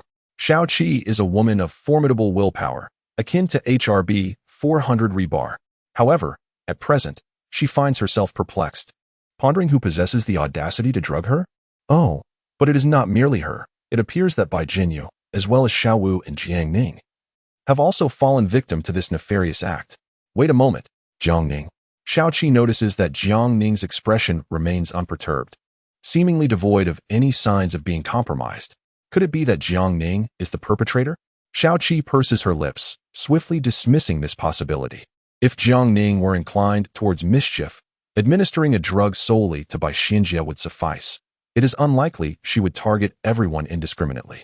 Given that Jiang Ning has summoned such an extensive entourage of bodyguards for this outing, it is evident that she harbors a fear of mortality, making it improbable for her to drug her own protectors. Thus, it stands to reason that the source of this malady likely lies within the Tangyuan consumed that morning. Xiao Qi quickly identifies her prime suspect. The only individual capable of executing such a juvenile act of vengeance is Bai Jiamei. Had she foreseen this troublesome behavior, she would have taken the opportunity to impart a small lesson before departing. Regrettably, Xiao Qi muses, at this juncture, the most pressing concern is not to confront the assailant, but rather to alleviate the discomfort afflicting her body. Reluctantly, Xiao Wu halts the vehicle, muttering about the inconvenience. Given that he is aware Bai Xinjie has also been ensnared, an antidote is undoubtedly required. The delicate Bai Xinjie lacks the steely resolve of Rebar. To counteract the effects of the drug, it seems one must resort to conventional methods. As is widely known. Consequently, it becomes evident that Xiao Wu is ill-suited to remain within the confines of the car. Although Xiao Qi is not particularly adept in emotional intelligence, she is nonetheless aware of the urgency of the situation, based on her understanding of Miss Bai. If there were still a light bulb in the car, she would undoubtedly prefer to suffocate herself to the point of bursting blood vessels rather than take that step. No way. In this frigid weather, I only wish to remain in the car. Get out. Xiao Wu, like a stubborn mule, resisted for a while but was eventually led away by Xiao Qi. Left in the car, Jiang Ning felt perplexed. Could these two be secretly involved with each other? If so, she would need to inquire when they would hold a celebration and whether she could partake in the sweet treats. Jiang Ning, I feel so strange. Bai Jinyu's eyes were red, exuding a pitiable aura. I am currently. Her expression bore a hint of anguish. She rubbed her legs together vigorously. I feel as if I am ablaze. Drinking water does not quench my thirst. What should I do? Oh, even Jiang Ning, usually oblivious, could sense something was amiss with Bai Jinyu at this moment. She reached out and gently touched Bai Jinyu's forehead. Indeed, Bai Jinyu grasped her hand tightly, gazing at her with a look of desperation. Under Jiang Ning's watchful eyes, Bai Jinyu pinched one of her fingers, brushing it across her own cheek, gliding over her crimson lips, and then enveloping Jiang Ning's entire hand around her neck. Bai Jinyu exhaled heavily. Her mind was filled with frenzied thoughts, crashing against her reason like a beast. In that moment, she inexplicably yearned for Jiang Ning to grip her neck tightly, to tear away the faade of the obedient and well-behaved girl. It is best to shatter her fragile dignity with coarse words, inciting her wrath, fostering her grievances, and bringing her to tears. Jiang Ning caressed her slender neck, her gaze penetrating as it fixated on her large, glistening eyes. What do you desire? Once again, Jiang Ning was met with a pout, eliciting a frustrated sigh from her. She had clearly imparted her teachings, yet the outcome was perpetually the same. Jiang Ning, please bully me. Oh, what a curious request. Jiang Ning was momentarily taken aback. Do not feign ignorance. No pretending. I abhor your pretense. Bai Jinyu boldly settled onto her lap, her voice sweet yet fierce as she commanded. Ignore everything. Just disregard it all. Anything will suffice. Jiang Ning narrowed her eyes. Is that so? Then I must record this, lest you later regret it and turn against me. You. Bai Jinyu was genuinely infuriated to the point of tears. In her fury, the little Jinyu lowered her head once more, biting Jiang Ning fiercely. You scoundrel, Jiang Ning. You are a tremendous scoundrel. Chapter 137. Would Jiang Ning ever lose her composure? Indeed, Jiang Ning's desire to record was not granted by Bai Jinyu. Thus, at least 2,000 words could be devoted to this, yet only an hour could be summarized. Outside, the frigid winter winds continued to blow, while inside the car, spring's warmth enveloped them. Bai Jinyu, as though pulled from water, was drenched in sweat, compelled to lay her head on the seat for a brief respite. As for Jiang Ning, she appeared to still possess some vigor. Host, while that may be considered a medicine, it is not poison. The dosage is minimal. And you Haven tea consumed much of it. Must I really explain this to you? Nonsense. Jiangning felt a twinge of annoyance. I understand now, you wretched system. You are merely waiting to enjoy the spectacle, aren't you? Hey, host, you're not even poisoned. Are you being reasonable? Jiangning maintained a stoic expression. I shall grant you a day. If you fail to provide me with a satisfactory compensation, I will raise a ruckus. Jiangning emphasized. Even being cute counts as time. All right. This system will see if it can arrange another chance for you to draw a lottery. Jiangning huffed coldly and fell silent. In truth, she had incurred no substantial loss. It was merely a habitual intimidation of the system to extract benefits. Once she had calmed down, Jiangning swiftly deduced the identity of the suspect. The lifeblood of the Bai couple rested in their 3 children, particularly their son. Now that I have resolved their son's employment, they would not dare to take action against me. As for my own people, they would not dare to relish my misfortune. Thus, with a simple elimination, the answer became clear. By Jiame, it must be her. Jiangning stroked her chin. Deep in thought, she noted this grievance. It must be avenged. Outside the vehicle, in the small grove, Xiaoqi had already shed her cotton coat. Clad only in an elderly vest and a pair of thin trousers, diligently practicing Tai Chi in the wind. Xiaowu stood beneath the tree, arms crossed. Observing her with an indescribable expression, after a considerable pause, Xiaowu exclaimed, Are you unwell, Xiaoqi? A normal person would not engage in such absurd Tai Chi at this moment and in this place. Why must you squander time like this? How infuriating. Xiaowu let out a loud sneeze. Initially feeling a bit hot, she now felt a chilling sensation. She scratched her head, pondering, is that so? It seems she is not particularly affected. Oh, it dawned on her that Xiaoqi had not consumed the tang yuan. She had merely sipped the broth. As for Xiaoqi, it seemed she had indulged in too. With this thought, a mischievous smile crept across Xiaowu's face. Ah, I see. You are all aflame and must cool down. Xiaoqi shot her a glare. It's not just me. Xiaowu nodded, tapping her palm. Oh right, there's also Miss Bai and our young lady. With that, she chuckled slyly. She glanced over at the 3 burly bodyguards' vehicle. Had they eaten? No, they hadn't tea. Xiaoqi recalled quite vividly. Feeling a twinge of admiration for their willpower, they had indeed managed to abstain from carbohydrates and sugars. She, however, found that impossible. She had a penchant for sweet delicacies, particularly tang yuan, which are glutinous rice balls filled with sweet paste. Hence, she had succumbed to temptation. What a pity, I had thought. Alas. Xiaowu shook her head and sighed. Understood. It has been over an hour. Shall we resume our journey? Xiaoqi donned her attire and fell in step with Xiaowu, estimating that Jiangning and the others must have also overcome the effects of the medication by now. In the winter of the mountainous region, the weather is capricious. A light rain may suddenly give way to fog, rendering driving perilous. Thus, it is imperative to depart promptly. Before entering the vehicle, Xiaowu tapped on the window. Only upon Jiangning's consent did they clamber inside. The air conditioning was activated once more, casting a gentle breeze upon their faces, lulling them into a drowsy state. Bai Jinyu's eyelashes were damp, her body weary, yet her spirit remained exuberant, making it difficult for her to drift into slumber. She tilted her head slightly to gaze at Jiangning beside her, a sense of melancholy brewing within her. No matter how she faltered or revealed her flaws, Jiangning remained composed, deftly orchestrating the entire situation. Why was this so? Would Jiangning never falter? Bai Jinyu felt a deep sense of discontent. Despite having humbled herself multiple times, plunging into the abyss that was Jiangning, she remained defiant. She yearned to witness Jiangning stumble, to see her lose her composure. Perhaps the lingering effects of the medication were at play. Bai Jinyu extended her hand, grasping the edge of Jiangning's woolen skirt. Jiangning glanced down, puzzled. What did this mean? Was this impetuous girl still intent on challenging her? Such stubbornness. Uncertain, she decided to observe further. Jiangning propped her chin on her hand, feigning ignorance as she calmly gazed out at the fleeting scenery beyond the window.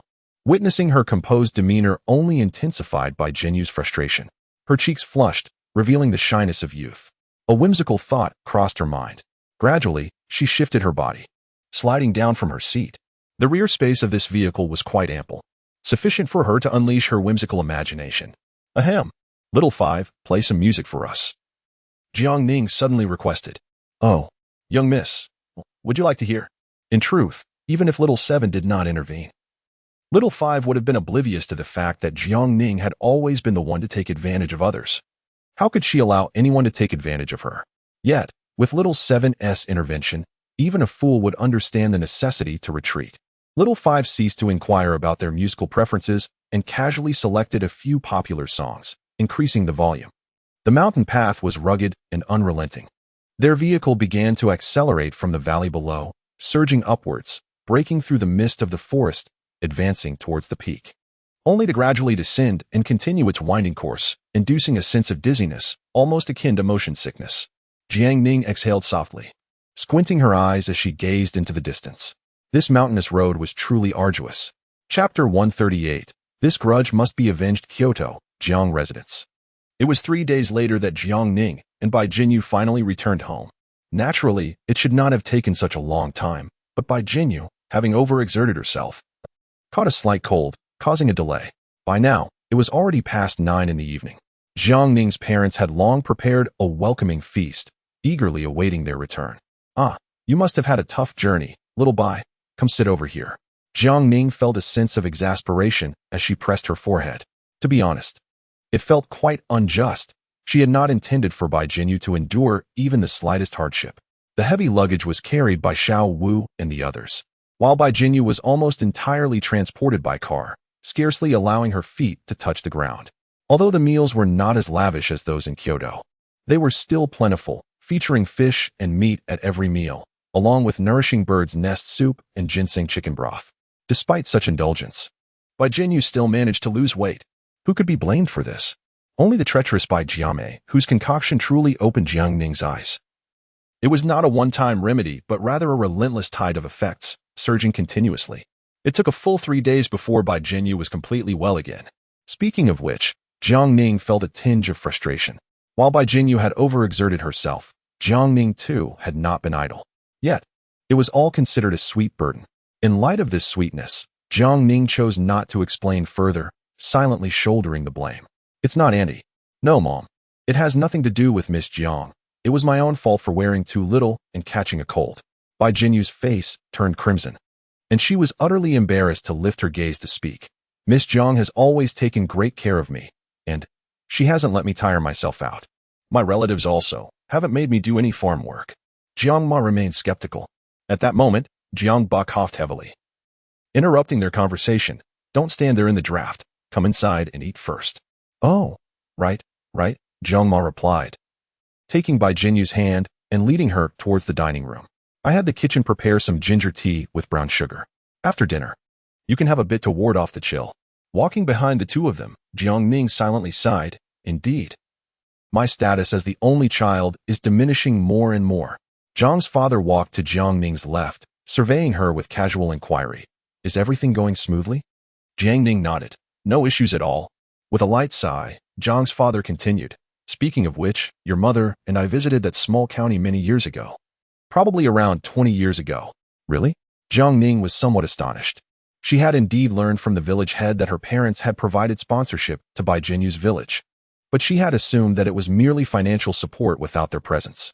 It seems, however, that the situation is not so simple. Back then, transportation was quite inconvenient. There were no airplanes or high-speed trains, only the slow green trains and ox carts. Your mother and I went there not only to explore the magnificent landscapes of our homeland, but also for a particular reason. Jiang Ning furrowed her brow. "What special reason?" "Your grandfather had an old comrade, a man of high rank and great mystery. When I was about 7 or 8 years old, I accompanied your grandfather to his home, but I merely stood at a distance outside the pavilion, catching just a glimpse of his profile. This enigmatic figure was surrounded by numerous guards, all armed with real weapons. That scene left a profound impression on me, one that I have carried for over 40 years. 20 years ago, our family's business had not yet reached its current scale, and we constantly faced pressure from various forces, making survival exceedingly challenging. At that time, your grandfather's health was already quite poor, and he frequently required hospitalization. In regard to our family's affairs, he penned a letter to an old comrade, seeking assistance. The comrade consented, yet insisted that we travel to a small county to inquire about an individual named Li Yulan. At this juncture, Father Jiang sighed, seemingly reminiscing about some arduous past. We searched extensively, but were unable to locate such a person. Later, your mother suggested that we establish a support initiative, naming it the Yulan Fund. And we offered a reward for any information regarding Li Yulan, promising substantial compensation. Now, Nearly 20 years have elapsed, and still, there has been no word. It is likely that your grandfather's old comrade has long since passed away. Thus, this matter has remained unresolved. Jiang Ning stroked her chin, deep in thought. Father, have you considered that Li Yulan might be older than grandfather and his peers, and perhaps has already departed from this world? Father Jiang nodded. Indeed. Your mother and I suspect that Li Yulan may have changed her name. In that era, with transportation being inconvenient and information scarce, if she truly wished to evade discovery, we would never locate her. As they conversed, they entered the dining hall. Father Jiang recounted this tale, seemingly treating it as a mere relic of the past, spoken casually. However, Jiang Ning felt a spark of interest, allowing the matter to linger in her mind. Could it be that the illustrious ancestry of the Bai family has some connection to this person? She pondered. This notion certainly holds merit. Well then, my dear assistant, please take the trouble to investigate the genealogy of Bai Jinyu. What does this matter have to do with you, my esteemed host? It has no bearing. Jiang Ning forked a piece of steak and stuffed it into her mouth, chewing thoughtfully. It was merely to satisfy her curiosity. Humph, vexing host. The assistant, burdened with additional tasks due to the host's fleeting curiosity, felt a tinge of resentment. However, with a general scope now established, verifying the details of an individual had become significantly easier. Once the welcome banquet concluded, the system provided Jiang Ning with an answer. This Li Yulan is, in fact, the matriarch of the Bai family. Years ago, to evade danger, she fled to Dianxing with her young son and assumed the name us.Ⅱ. Furthermore, she passed away quite young, under 40, leaving her lineage and background shrouded in obscurity. Ah, I see. This revelation aligned with Jiang Ning's conjectures. It appeared that the gradual rise within the original narrative was not a tale of fantastical cultivation, but rather a saga steeped in human relationships and societal intricacies. Once a formidable branch of the Bai family, how would they fare now? Surely, they had flourished, extending their reach, wielding immense power and wealth, establishing themselves as influential figures in both the legitimate and shadowy realms. Contemplating this, Jiang Ning felt a flicker of excitement. The female protagonist truly deserved her title. She was indeed formidable. If Bai Jinyu had not secured the role of the beloved wife, she would undoubtedly have become a revered figure in her own right. This insidious Lu Su not only drained the blood of the Jiang family, but also siphoned from Bai Jinyu, obliterating the promising futures of both women. This vendetta must be avenged with great fervor. One after another, do not let me down, let your male lead aura shine. I am genuinely eager to witness the intriguing scene that unfolds as you wield your sword to carve your future. Chapter 139. Is Jiang Ning about to embrace seriousness? After dinner, Bai Jinyu caressed her slightly bloated belly, feeling utterly satisfied. Indeed, she had been spoiled by the Jiang family's lavish fare, now favoring exquisite delicacies.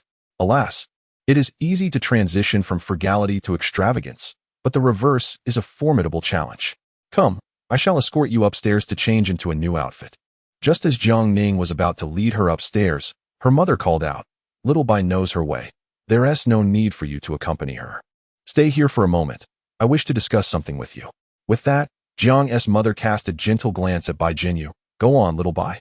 Bai Jinyu obediently nodded, pushed her chair back, and ascended the stairs alone.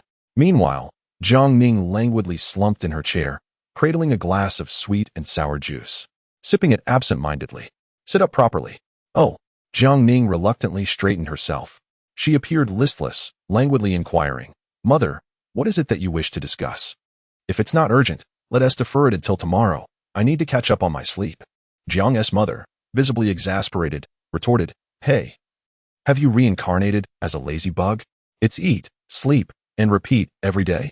May I ask you, do you remember that school is about to commence? Jiang Ning paused for a moment. Oh, I nearly forgot. Little Bai is currently studying under your grandpa Tao, correct? Jiang's mother inquired. Ah, you seem to be quite well informed, yet you still inquire. Jiang Ning felt a tinge of melancholy. No backtalk, Jiang Ma admonished, tapping the table. School is about to commence. Bring some gifts and take Xiao Bai to pay a visit. Let us not lose our manners. Jiang Ning nodded. Even if her mother had not mentioned it, she had already intended to do so. Pursuing art is notoriously expensive, demanding both time and effort. Especially in a place like Kyoto, where the abundance of opportunities to spend money is only rivaled by the scarcity of funds. Even those with modest means understand the necessity of investing heavily to navigate social connections. However, the little savings they had would hardly make a significant impact.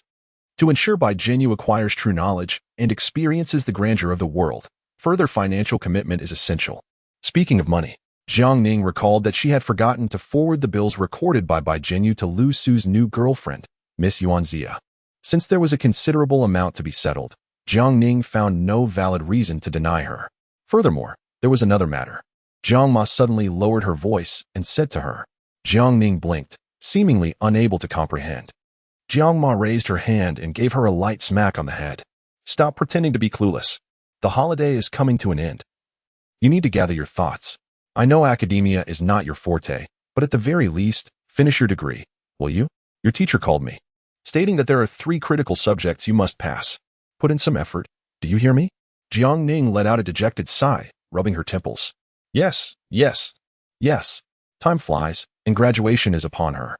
The original owner left behind quite a mess, especially regarding the so-called essential 3 subjects. Jiang Ning found herself devoid of any impression whatsoever. Considering the substantial financial investment made by the Jiang family, the school had been quite lenient with her, rarely imposing any difficulties. Of course, Jiang Ning was not intellectually challenged. She simply chose to ignore lectures and relied on last-minute cramming before exams to secure passing grades. Laziness was her only vice. With a modicum of effort or perhaps a little assistance from the system to cheat, she could undoubtedly obtain her diploma. Oh, mother. Why am I so carefree? Jiang's mother huffed. Even if I allow you to be carefree, you would still find ways to create opportunities for idleness, wouldn't you? Upon hearing this, Jiang Ning fell silent, realizing the truth in her mother's words. Perhaps that was indeed the case. Ah, well, carefree it shall be. All right, then I'm off. Meanwhile, upstairs, Bai Jinyu, immersed in the bathtub, frequently cast glances towards the bathroom door. At this moment, Jiang Ning should have arrived. Or so she thought. Yet, as the water began to wrinkle her skin, Jiang Ning still had not appeared. Bai Jinyu let out a soft, discontented hum, feeling a twinge of disappointment. Slowly, she climbed out of the bathtub, meticulously drying off the droplets from her skin and damp hair. Her gaze continued to wander towards the door, pondering whether Jiang Ning had genuinely decided to adopt a more serious demeanor. Or perhaps it was not that she wished to be earnest, but rather she had grown weary of indulgence. A small conflict brewed within Bai Jinyu's heart. She shook her head vigorously. Never mind. Why am I overthinking? I still need to study and prepare for the exam. Jiang Ning's absence is quite fortuitous. In order to alleviate the constant anxiety that plagued her and hindered her from studying effectively, Bai Jinyu found herself involuntarily covering her face, recalling the events of the past 3 days. Good heavens! What had she done? Had she been possessed by an octopus spirit or a fox spirit? Her behavior was utterly unbecoming of a human being. The most outrageous part was that Jiang Ning had compelled her to participate in a yoga session, pushing her to the brink of exhaustion. Ah, the sheer absurdity of it all. Bai Jinyu vigorously rubbed her hair, undoing the careful styling she had just achieved, wishing fervently to erase those distressing memories from her mind.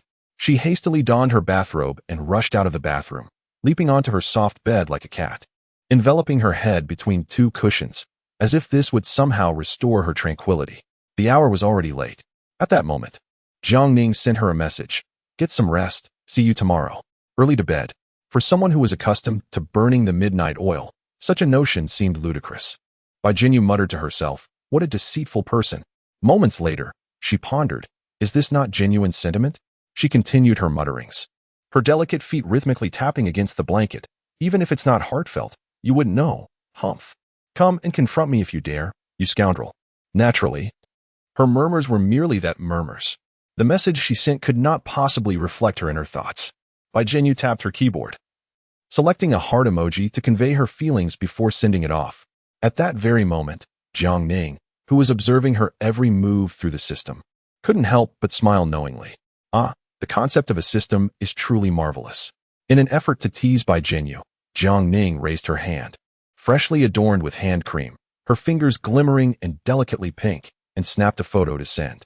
Upon receiving the image, Bai Jinyu silently set her phone down, clenching her small fists. By evening, I shall indeed block you, you scoundrel. Jiang Ning.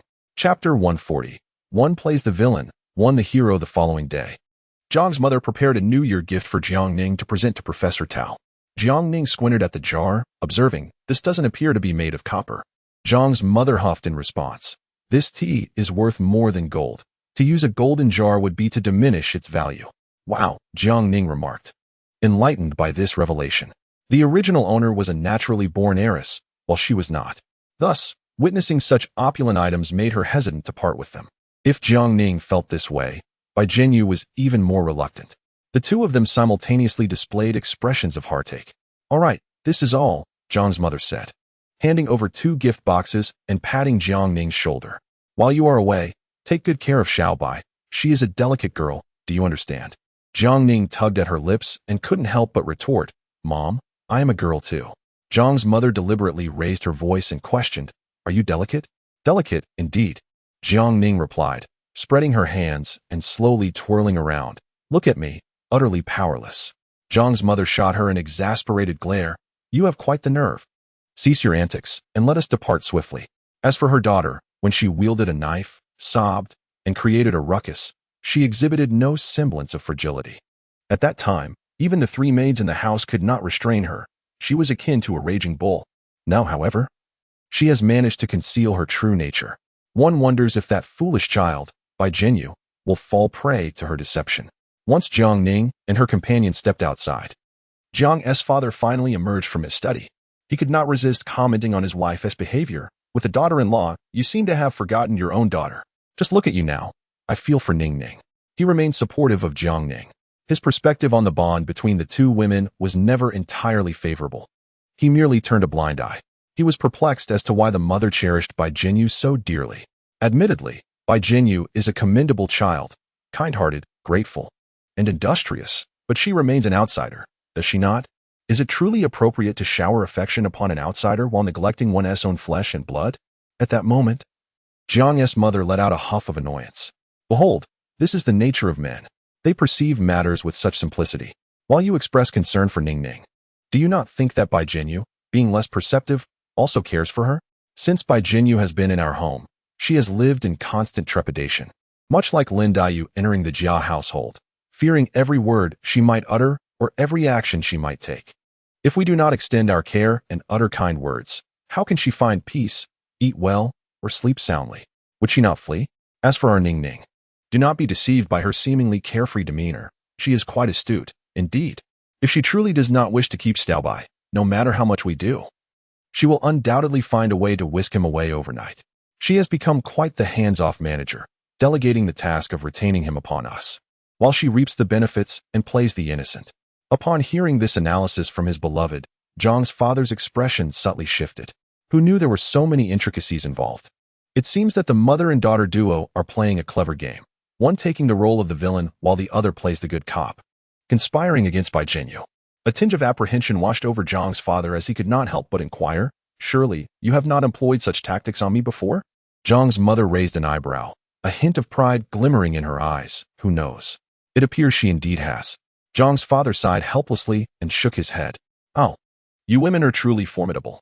Just as they were conversing, Jiang's mother suddenly recalled something amusing and couldn't resist asking, Dear, do you remember that incident from around 20 years ago when we visited that little county in Dian City?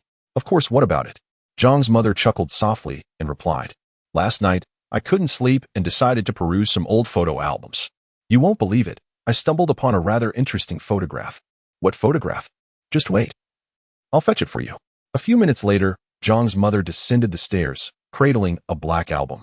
At that time, she owned an old-fashioned camera, which she cherished dearly, taking it to several cities and capturing numerous memories. Now, these images stand as testament to the passage of time. Here, take a look at this. Jiang Ma pulled out a photograph and handed it to the child's father, Jiang Ba. As he focused on the image, he saw a little girl, perhaps 2 or 3 years old, dressed in tattered clothing, her hair in disarray, and a look of sheer terror on her face. In the photograph, Jiang Ma was squatting beside her, gently combing her hair. Whose child is this? Jiang Ba could not recall. You truly have a poor memory, Jiang Ma remarked with a hint of exasperation. Don't you remember? Her parents are both deceased, and no relatives were willing to take her in. She sat alone on the threshold of the village committee, watching others enjoy ice cream with longing. Back then, you even said how pitiful she was and that we should sponsor her education. Despite her words, Jiang Ba still could not remember. It was hardly surprising. Over the years, he had encountered and assisted countless unfortunate children, making it impossible to remember each one. At this point, a vague recollection began to surface. Look, is she not Xiaobai? Jiang Ma exclaimed with a hint of excitement. This child has always been strikingly beautiful. Her facial features, her nose and eyes, have hardly changed at all. Sighing, she added, if only I had known that she and Ning Ning would end up like this. Jiang Ba chuckled dryly. All right, enough of that. If the two of them had truly grown up together and developed feelings for one another, you would undoubtedly blame Bai Jinyu for being ungrateful and unceremoniously drive them apart. He was acutely aware that the current open-mindedness of their child's mother was merely a reluctant concession. If given the choice, neither of them would accept Jiang Ning's current situation. Ultimately, it all boiled down to that man, Lu Su, the one living off others' fortunes. Had it not been for his interference in Jiang Ning's life, everything would have unfolded quite differently. Alas, such is fate. Zhang's mother sighed, closing the photo album once more. I have come to accept my lot. As long as my family remains safe and harmonious, I shall find contentment. Meanwhile, Jiang Ning was approaching Professor Tao's residence. Coincidentally, she spotted a familiar face. Oh, the wheelchair-bound girl. Jiang Ning called out from a distance, still pretending to be disabled. I see. Chang Liui, upon hearing this moniker, rolled her eyes in exasperation. Miss Jiang, you truly lack manners. I believe it's quite all right, Jiang Ning replied with a playful grin, moving closer to assist her with the wheelchair. You simply aren't familiar with me yet. Once you are, you'll realize that I am merely a tad humorous, fundamentally just a warm-hearted and kind citizen. By the way, Manager Ching, what brings you here? With that, she prepared to swiftly depart from the vicinity of Jiang Ning, who could potentially disrupt her peace. Are you here to pay your respects to Professor Tao? The wheelchair came to an abrupt halt. I guessed correctly, Jiang Ning said with a tender smile. Chang Liui, inexplicably inundated with romantic envy, felt her lips twitch.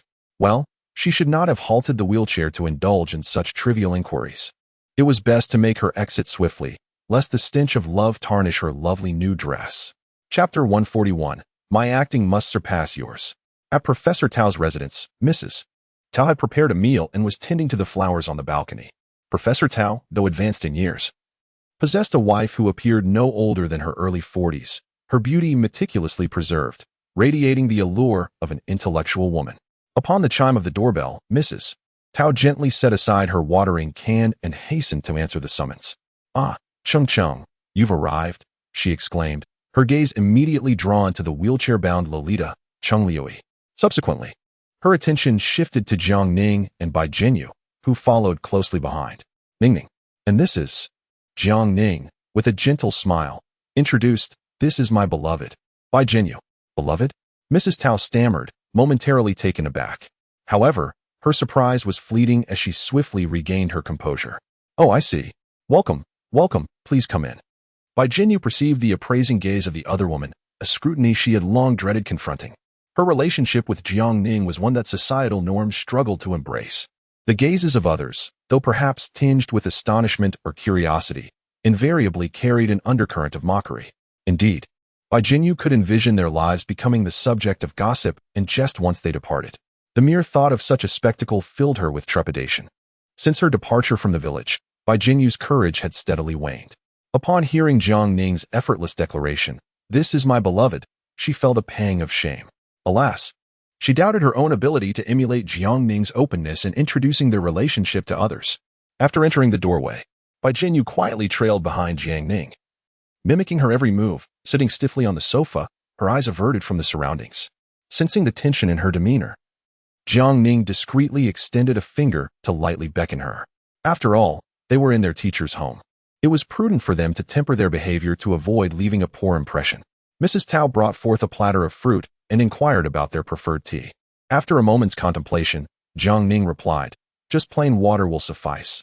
I am not particularly fond of tea. Seated in a wheelchair, Chung Liui cast a calm glance at the two before continuing. I have heard that the pu'er tea in your teacher's home is exceptional. I have long desired to taste it. Is that possible? Mrs. Tao responded with a smile. Of course, just wait a moment while I brew it. Professor Tao emerged from the study, a scroll of calligraphy in hand, and approached the group, unfurling it. This is a recent acquisition of mine, a landscape painting. I would love for you all to take a look and share your thoughts. Appraising renowned artworks was not Jiang Ning's forte, and it was evident that mere words would not satisfy Professor Tao's expectations. Such discussions were beyond Bai Jinyu's spontaneous grasp. Cheng Liuyi scrutinized the painting meticulously, only to eventually smirk and say, "Teacher, this must be a forgery, right?" Upon hearing this, Professor Tao let out a heavy huff, his expression darkening with displeasure. "What did you say?" he demanded. "I said, this is a counterfeit," Cheng Liuyi replied, raising his hands in a gesture of indifference. "A mere imitation, not worth much." Professor Tao shot him a glare. Immediately thereafter, Professor Tao turned his gaze towards Bai Jinyu, infusing his words with a touch of kindness. "What is your opinion, Bai?" Bai Jinyu instantly felt a surge of anxiety. Instinctively rising to her feet, she tightened her grip on her sleeves and stammered, I believe the craftsmanship of this painting is commendable. The slender golden script is rendered with a certain firmness and vitality. Its celestial grace is both exquisite and ethereal." Cheng Liuyi let out a derisive laugh. "That is entirely false. Your analysis is impressively articulate. Yet I genuinely question your understanding of art." Ignoring him, Professor Tao shifted his attention to Jiang Ning. "And what do you think, Ning Ning?" "It cannot be outright dismissed as false. It can only be deemed a replica," Jiang Ning replied confidently, equipped with a systematic understanding that made discerning artworks a breeze. However, the one who replicated it is considered a master in their own right, which ensures that its value remains significant. Upon hearing this, Professor Tao smiled subtly and nodded. He hadn't anticipated that Ning Ning would possess greater insight than either of them. Then he glanced at the two of them, one a wealthy heir who had encountered countless treasures, and the other his prized disciple, both demonstrating such lack of discernment. As those words hung in the air, both Cheng Liuyi and Bai Jinyu's expressions shifted slightly.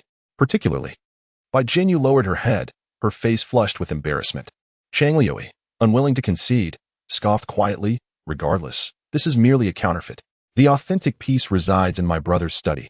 I hung it there myself." Bai Jinyu, however, found herself rendered speechless. Such occurrences were not unfamiliar to her. During class, her peers would expound eloquently on various illusions, while she remained entirely lost. She initially believed that studying art merely entailed painting daily, never considering the additional responsibilities that would accompany it. In the restaurant, Mrs. Tao urged them once again to dine. Professor Tao rose from his seat and said, "Enough. Let us eat first. After the meal, I shall assess how well you have practiced your calligraphy." Upon hearing the term calligraphy, Bai Jinyu's mind buzzed. This winter break had rendered her in a haze, lost in thoughts both lofty and mundane, and she had nearly forgotten the calligraphy assignment Professor Tao had given. She had assumed today was merely a time for New Year greetings. Now, she was in deep trouble. Professor Tao was notoriously strict and showed no mercy towards students who neglected their homework. "What is the matter? You seem quite frightened, Xiaoxinyu." Jiang Ning observed as she noted Bai Jinyu's pale complexion, realizing her apprehension about the impending challenge. Consequently, Jiang Ning took her to the restroom. Bai Jinyu admitted, her voice low and tinged with guilt. "I feel as though I've forgotten how to hold a brush." Upon hearing this, Jiang Ning couldn't help but chuckle softly. A pairing of two underachievers often led to such dismal outcomes. Their mutual lack of diligence was hardly a commendable situation. Bai Jinyu pouted, "You're laughing at me. All right, I won't laugh anymore. Tell me, what do you wish to do now? Will you stay and face the storm? Or, you think you can fool me with a stomachache? How do you expect to deceive Professor Tao? What should we do then?" Jiang Ning smiled slightly and replied, "Let me feign a stomachache instead. After all, my acting skills surpass yours by far." Before her words had fully escaped her lips, Jiang Ning swiftly immersed herself in the scene, collapsing to the ground with a resounding thud. The immense noise startled Bai Jinyu. Jiang Ning suddenly complained of a stomach ache. Witnessing such a convincing performance, Bai Jinyu began to question whether she was genuinely in pain. A wave of profound unease washed over her, and tears streamed down her cheeks. "Madam, where is the nearest hospital? I must take her to the hospital." Chapter 142. Do you wish for our relationship to be made public? Oh dear, please do not cry. Cheng Liuyi rose abruptly, pushing his beloved wheelchair towards them. This spectacle left Mrs. Tao utterly astonished. Isn't this young man's leg perfectly fine? Then why is he in a wheelchair? Come. Let's get her into the car and take her downstairs. My driver is waiting below. I will accompany you. It is imperative to get the patient to the hospital without delay. Seeing Cheng Liuyi's eagerness to assist, Professor Tao could not help but snort in disbelief. This was not characteristic of him. He was the type to maintain composure, dignity, and poise, even if the sky were to fall. Would he truly relinquish his wheelchair for Jiang Ning? Surely, there must be ulterior motives. Nonetheless, Professor Tao refrained from exposing him. instead instructing his wife to lend a hand in helping Jiang Ning into the wheelchair and ensuring they descended promptly for medical attention. Indeed, seeking medical care was of utmost importance. Mrs. Tao quickly removed her apron and hurried to assist Jiang Ning, alongside Bai Jinyu. They supported Jiang Ning's upper body while Cheng Liuyi took charge of her legs. Fortunately, Jiang Ning was rather slender, and they managed to lift her with relative ease. At the moment she settled into the wheelchair, Jiang Ning feigned the appearance of just awakening, weakly inquiring, What has happened to me? Bai Jinyu sniffled and replied, You fainted in the restroom just now. Cheng Liuyi also managed to feign a concerned expression, exclaiming, Oh dear. Your health is truly poor. Luckily, you encountered a warm-hearted and benevolent citizen like me, allowing you to have this wheelchair and get to the hospital promptly. This fellow seemed intent on escaping. Evidently, he was unprepared for Professor Tao's scrutiny. Alas, how frustrating. Jiang Ning felt a twinge of discontent. Professor, we are heading downstairs. Very well, proceed. Madame Tao accompanied the three of them downstairs. At that moment, Cheng Liuyi's vehicle had arrived. Two burly bodyguards worked together to assist Jiang Ning in the wheelchair into the car. Madame Tao, wearing an earnest expression of concern, reached out to touch Jiang Ning's forehead, saying, Send me a message when you arrive at the hospital, understood? As she spoke, she patted Bai Jinyu on the shoulder, urging, Take good care of Ning Ning. Bai Jinyu nodded affirmatively, I will, I promise. Even without anyone instructing her, she would strive to look after Jiang Ning diligently. Jiang Ning managed to muster a faint, fragile smile, responding, Madam, I'm sorry for causing you worry. My health, it is truly disappointing. Do not speak such foolishness. Let us depart swiftly. Madame Tao shut the car door for them. She gazed anxiously in the direction of their departing vehicle, unable to suppress a sigh of concern. Upon returning home, she continued to lament to her husband, Look at how today unfolded. I wonder what exactly is wrong with Ning Ning's health and how serious it is. Should we perhaps purchase a few items and later visit the hospital? Professor Tao, leisurely sipping his tea, replied, Let us assess the situation later. He was well aware of Jiang Ning's eccentric nature, thus adopting a skeptical stance regarding her sudden affliction. You, my dear, have a heart too cold. Mrs. Tao, unaware of the underlying context, couldn't help but complain. Everyone was in a frenzy earlier, yet you remain unfazed. Professor Tao chuckled softly, patting her shoulder. The food has grown cold. Given the circumstances, let us dine first. On the way to the hospital, Jiang Ning abandoned her pretense, regaining her composure as she remarked, You both owe your escape to me. How do you intend to express your gratitude? Bai Jinyu blushed and fell silent, while Cheng Liuyi wore a disdainful expression, retorting, Miss Jiang, you must understand that, without my collaboration, your little performance would have hardly succeeded. Oh, is that so? Then I shall call Professor Tao right now and inform him that I was merely feigning illness. Wait, hold on a moment. The wheelchair-bound girl became flustered. She gazed at Jiang Ning, who seemed driven solely by self-interest, and reluctantly said, Fine, I concede. I will gift you a few accessories to complement the attire you previously acquired from me. Will that suffice? Jiang Ning replied, What use are a few accessories? Could you at least give me a piece of clothing? The wheelchair-bound girl exclaimed in anger. Hey, my accessories are quite expensive too. The foxtail I crafted sells for no less than 1,000. Jiang Ning shrugged her shoulders. All right, then I can only call Professor Tao. Stop. Put down your phone first. At that moment, Cheng Liuyi inexplicably felt a sense of helplessness, as if she had boarded a pirate ship. She thought it might have been better to stay with Professor Tao and practice calligraphy instead. Fine, I shall gift you a complete outfit. However, you must not be choosy. Whatever I offer, you shall accept, or I would rather sever ties with you completely. Jiang Ning chuckled and replied, All right. The two reached a rather unpleasant consensus. By the way, store manager Cheng, you seem rather reluctant to seek apprenticeship. Why subject yourself to this ordeal? Upon hearing this, Cheng Liuyi couldn't help but facepalm and lament. It is all because of my brother and sister-in-law. Those despicable scoundrels have the audacity to use my wardrobe as leverage. After all my hard work over the years, creating so many beautiful little dresses, he truly was reluctant to let go.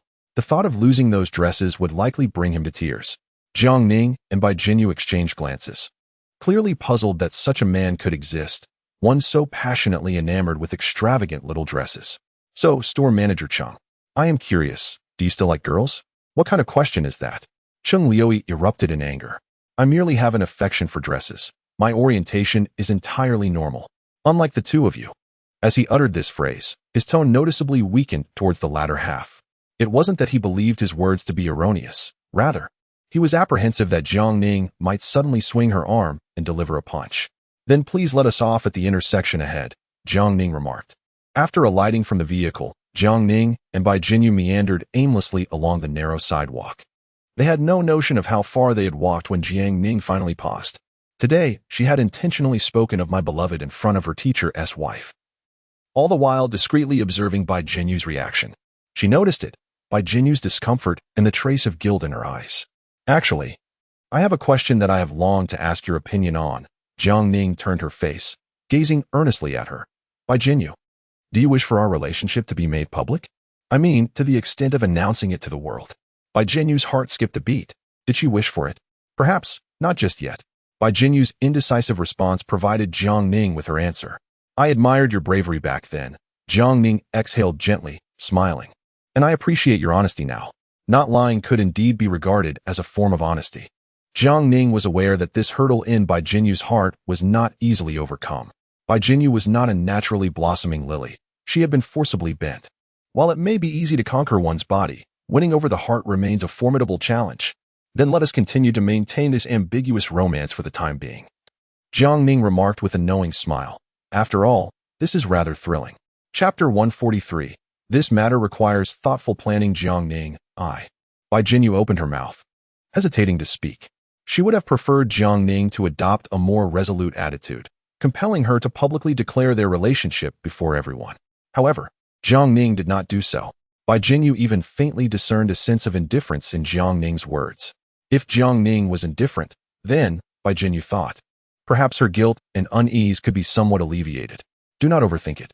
Jiang Ning gently pinched her cheek, saying, whether others know about our relationship is truly of little concern to me. What I care about is your feelings. Bai Jinyu lowered her gaze and murmured, I'm sorry. She felt an overwhelming shame for her own cowardice. She resolved that in the future, she would do more for Jiang Ning. As long as Jiang Ning was happy, she would even reluctantly agree to learn more yoga. Jiang Ning, of course, had no inkling that this casual mention today would eventually bring her immense benefits. However, that was a matter for another time. Later that day, Professor Tao indeed called to inquire about Jiang Ning's health. The call was directed to Jiang's mother. Upon receiving the call, Jiang's mother immediately realized that Jiang Ning was fabricating a story. She hardly seemed ill. Nonetheless, Jiang's mother did not want to undermine her daughter. So she went along with Professor Tao, keeping the deception intact. As soon as she hung up the phone, Jiang's mother stormed over to Jiang Ning, who wore an innocent expression. I wasn't pretending. I was genuinely in pain. I was nearly dying. If you don't believe me, ask your little Bai. Summoned. Bai Jinyu faced Jiang Ma's scrutinizing gaze, her hands trembling as she braced herself to continue fabricating excuses. Yes, that's right, mother. Really? You wouldn't dare deceive your godmother. Would you, Bai? At that moment, Bai Jinyu, not adept at deceit, felt her cheeks flush crimson, her voice wavering pathetically. Jiang Ma was nearly amused by her exasperation, a thought inexplicably surfacing in her mind. Like mother, like daughter. Indeed, she was her biological offspring, just as incorrigible as she had been in her youth. Ning Ning, do you remember what I told you? What did you say? Jiang Ma squinted. Dare to feign ignorance once more? Jiang Ning chuckled softly, opting for silence. Make sure to rest early and don't tire yourself too much. In the living room, Jiang Ning and Bai Jinyu exchanged glances. Bai Jinyu, puzzled, couldn't restrain her curiosity. What is it? Nothing significant. Just focus on your calligraphy practice and don't worry too much. Oh, Bai Jinyu was hastily cramming. The characters she produced were all askew and disheveled, truly a sight to behold. Jiang Ning, observing her work, couldn't help but gasp, instinctively critiquing, what have you learned? This is utterly. Bai Jinyu gazed at her pitifully. Well, it's not entirely hopeless. Jiang Ning decided to soften her critique. At least this looks quite formidable. Doesn't it? That reflects one's diligence. Alas, one only realizes the scarcity of knowledge when it is needed. However, considering Bai Jinyu's calligraphy skills, it is futile to attempt to deceive Professor Tao, let alone to fool Jiang Ning. With only a few days left until school begins, presenting work of such caliber to meet the requirements would likely result in Professor Tao expelling her from the department on the spot. Jiang Ning pondered whether she could elicit some assistance from the system. Host, what are you thinking? This system exists solely to serve the host. Then I am indeed your host, Jiang Ning asserted. My demands are your demands. I require you to devise a means to elevate Bai Jinyu's calligraphy skills, allowing her to soar to extraordinary heights and astonish all. This is utterly impossible, absolutely out of the question. Do not even think about it. Jiang Ning narrowed her eyes and remarked, "Oh, little system, surely you wouldn't want anyone to discover that you were aiding the host in cheating. Leveraging the protagonist's halo for a lottery, would you?" The system fell silent, truly silent this time. It felt that the term shameless hardly sufficed to describe its despicable host. How could it possibly assist such a person in cheating? Ah, what a regrettable misstep.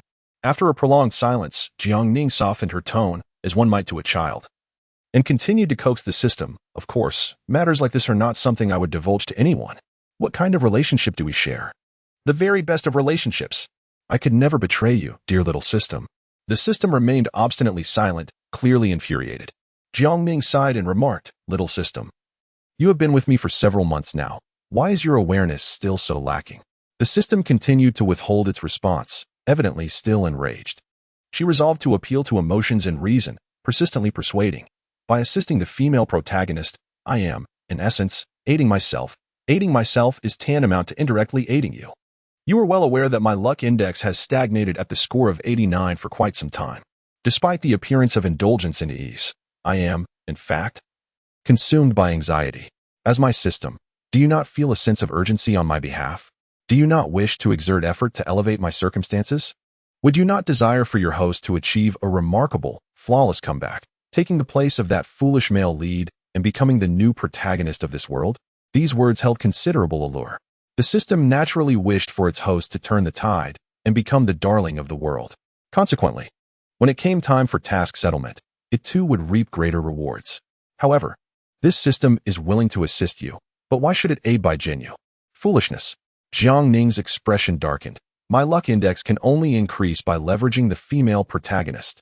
Therefore, to achieve a further breakthrough, I must invest effort in the female protagonist. That does seem somewhat reasonable. The system was swayed. It had indeed not lied. It could not directly intervene to assist anyone other than its host. Nevertheless, Jiang Ning's prior exploitation of a bug to draw a reward had sparked new inspiration. Perhaps, it could again facilitate Bai Jinyu in tapping into Jiang Ning's system power. It remained to be seen. The system's suggestion stands. Yet you must ensure that Bai Jinyu actively seeks your assistance. Jiang Ning thoughtfully stroked her chin as she gazed at Bai Jinyu, who was diligently practicing calligraphy. Jiang Ning mused that if she were to suggest that drinking more fish soup could rapidly enhance Bai Jinyu's calligraphy skills, she would undoubtedly be met with scorn.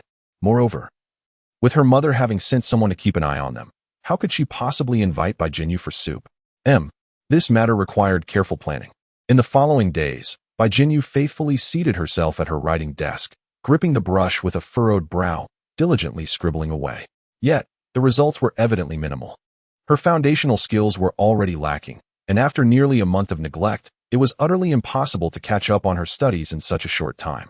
Bai Jinyu felt a wave of anxiety rising within her, yet she dared not reveal it, especially not in front of Jiang Ning's parents.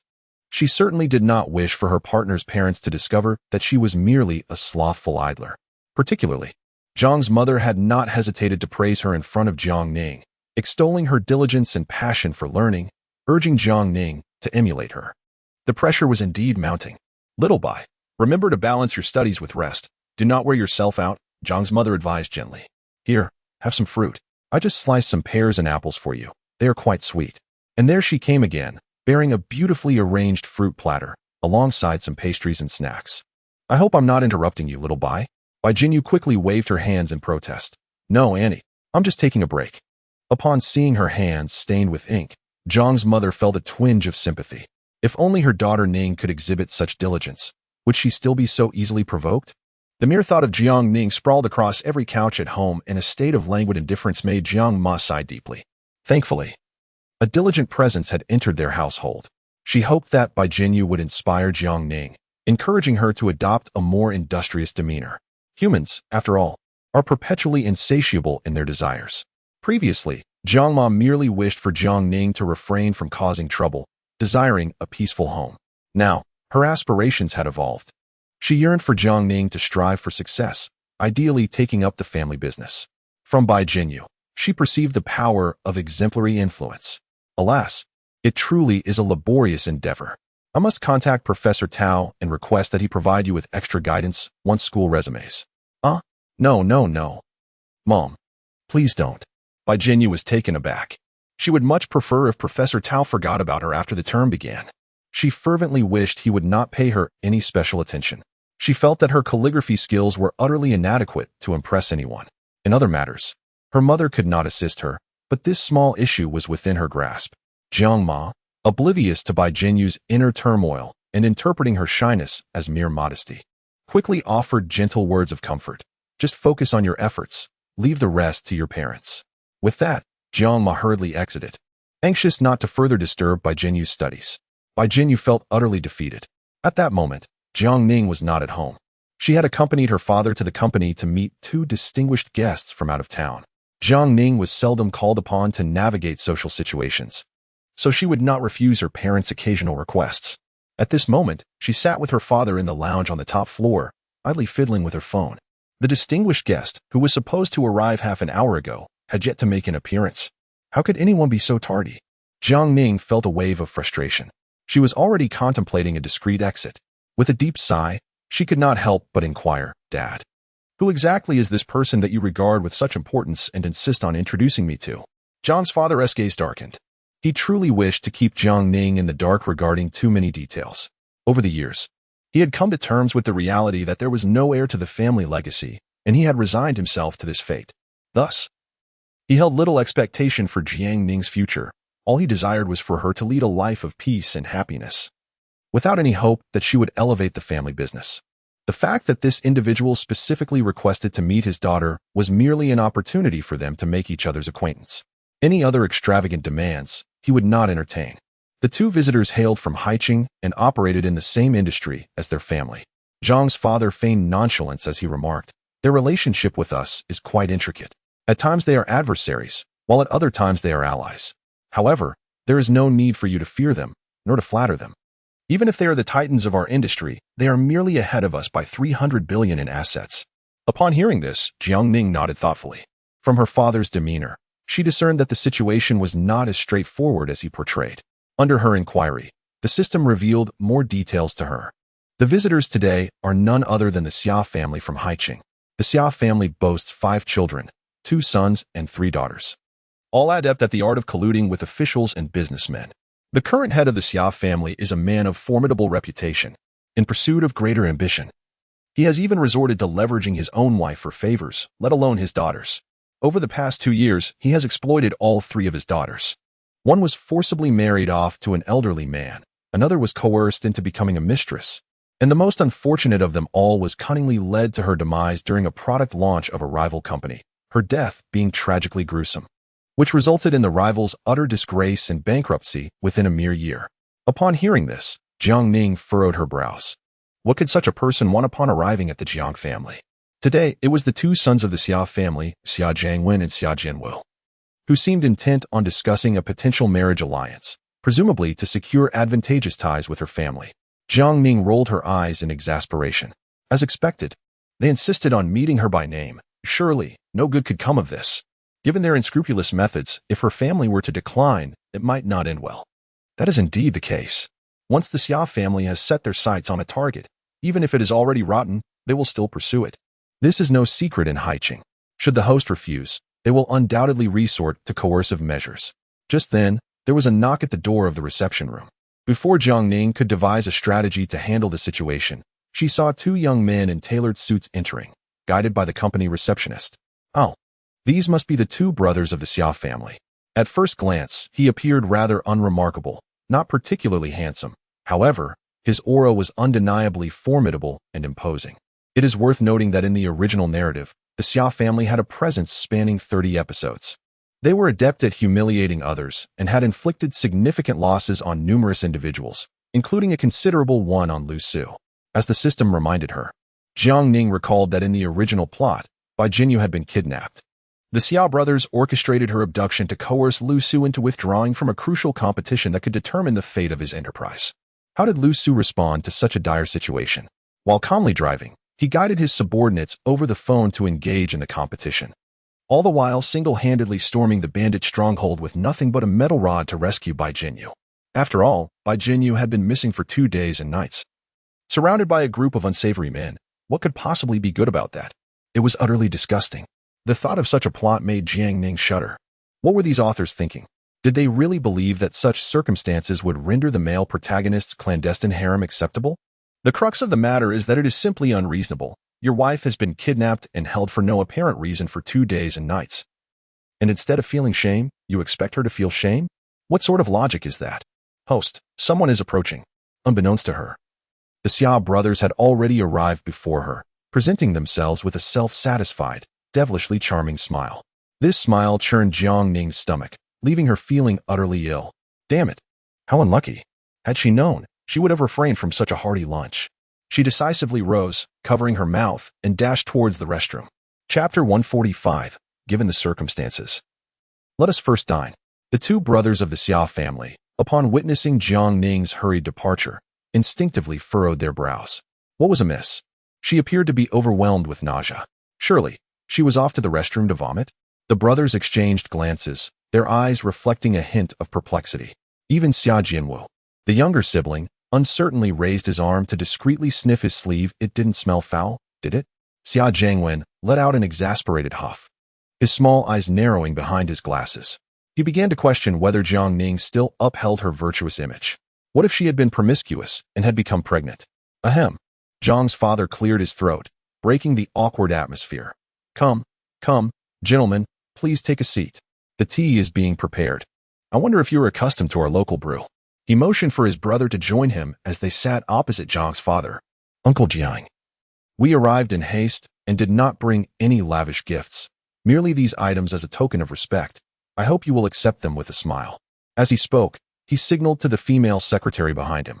She immediately understood and presented 2 bottles of vintage wine, 2 cans of fine tea, and a box of century-old ginseng. It was evident these were no ordinary offerings. Zhang's father, however, refrained from having anyone retrieve them, and instead scrutinized the 2 young men with an inquisitive gaze. These Maotai and Dahongpo are not the kind of goods typically found on the market. Are they? As the saying goes, no merit warrants reward. My 2 esteemed nephews, if your visit to Kyoto is merely a fleeting one to observe the Jiang group, then so be it. However, should there be matters at hand, it would be prudent to address them directly. I am no fool. I can discern the Summer family's ulterior motives concerning Jiang Ning. Over the years, there have been no fewer than 7 or 8 families vying for a union with us, although their strength pales in comparison to that of the Haiqing Summer family. My father Jiang would not regard them with favor simply because their assets have increased by 300 billion. With Jiang Ning's fiery temperament, could she ever tolerate others dictating her life? Even if she were inclined, what manner of place is the Haiqing Summer family? A den of tigers and dragons. Should Jiang Ning express a desire to go, I, as her father, would staunchly oppose it. Perhaps outsiders remain oblivious to the Summer family scandals. Yet my father Jiang has certainly heard whispers. Sacrificing one's own daughter to undermine a rival family is an act of sheer audacity. As for the rumors of the Summer patriarch's reluctant sacrifice to fulfill his wife and her first love, one ought to take such tales with a grain of salt. What sane individual would willingly give his wife, who bore him several children, to another?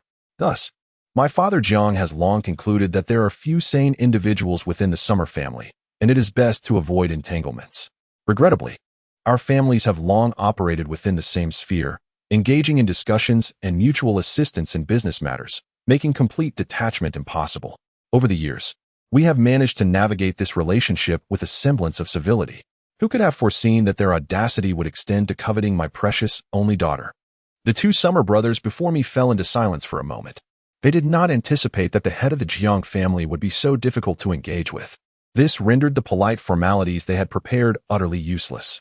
Given that uncle has expressed himself thus, I shall muster the courage to speak a heartfelt truth. Xia Jiangwen sighed softly, his gaze naturally drifting towards Jiang Ning, who had just emerged from the restroom. Regardless of the circumstances, Jiang Ning's beauty was beyond reproach. Such a woman could not only assist him in his career, but also enhance the genetic quality of his progeny.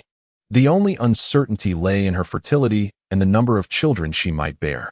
Ideally, the more, the better. However, should she be unable to conceive, it would not pose a significant issue. For the Xia family, The true value did not reside in Jiang Ning as an individual, but rather in the Jiang clan itself. In such a case, it would suffice to simply offer her to another. Women were a dime a dozen. I once had the privilege of a brief encounter with Miss Jiang, and she left an indelible impression upon me, one I have not been able to forget. My feelings for her. Xia Jiangwen spun a web of deceit with a steady heart and unflinching demeanor, prompting Jiang Ning to applaud him involuntarily. In fact, she did clap her hands. The incongruous sound echoed in the silent conference room, saturating the atmosphere with an awkward tension. Even Xia Jiangwen, who had meticulously rehearsed his lines, found himself momentarily at a loss, unsure of how to proceed. Do continue, Jiang Ning remarked with a playful smile. What exactly do you mean by unforgettable? Xia Jiangwen stammered. He adjusted his glasses and took a deep breath, just as he prepared to elaborate. Jiang Ning clapped her hands again, abruptly interrupting him. It's getting late. It's time to eat, isn't it, Dad? Jiang father paused for a moment before nodding in agreement. Yes. Yes, let us eat first. He merely habitually echoed his daughter's words. It was only when he stood up and glanced at his phone that he realized it was barely past 2 o'clock. What should they eat? Lunch seemed too late. Surely the others had already dined. Dinner felt too early. The others likely had not yet digested their midday meal. However, Mr. Jiang had no desire to listen to the Ⅱ brothers recite their lines. Given the circumstances, it was indeed best to eat first. Thus, Mr. Jiang took the initiative and reserved a private room at a grand hotel near the Jiang group, graciously hosting the Ⅱ brothers. Throughout the meal, whenever Jiang Ning's name was mentioned, she would promptly rise to pour them drinks. Come, my esteemed brothers from the Xia family, I toast to you. Ever since acquiring the skill of toxic immunity, Jiang Ning discovered her capacity for alcohol had inexplicably increased. With spirits at 52 degrees, she could easily consume 2 Jane. Shouldn't she properly treat these two?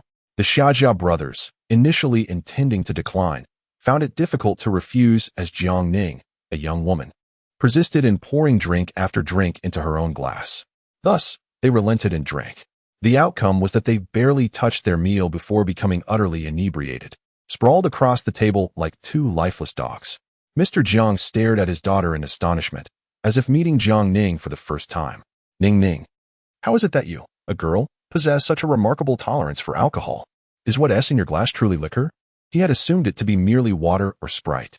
Father, if you doubt it, just take a whiff. Jiang Ning placed her empty glass before him.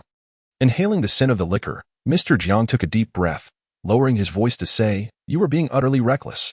In the future, one must refrain from such reckless drinking in public, for it could lead to calamity."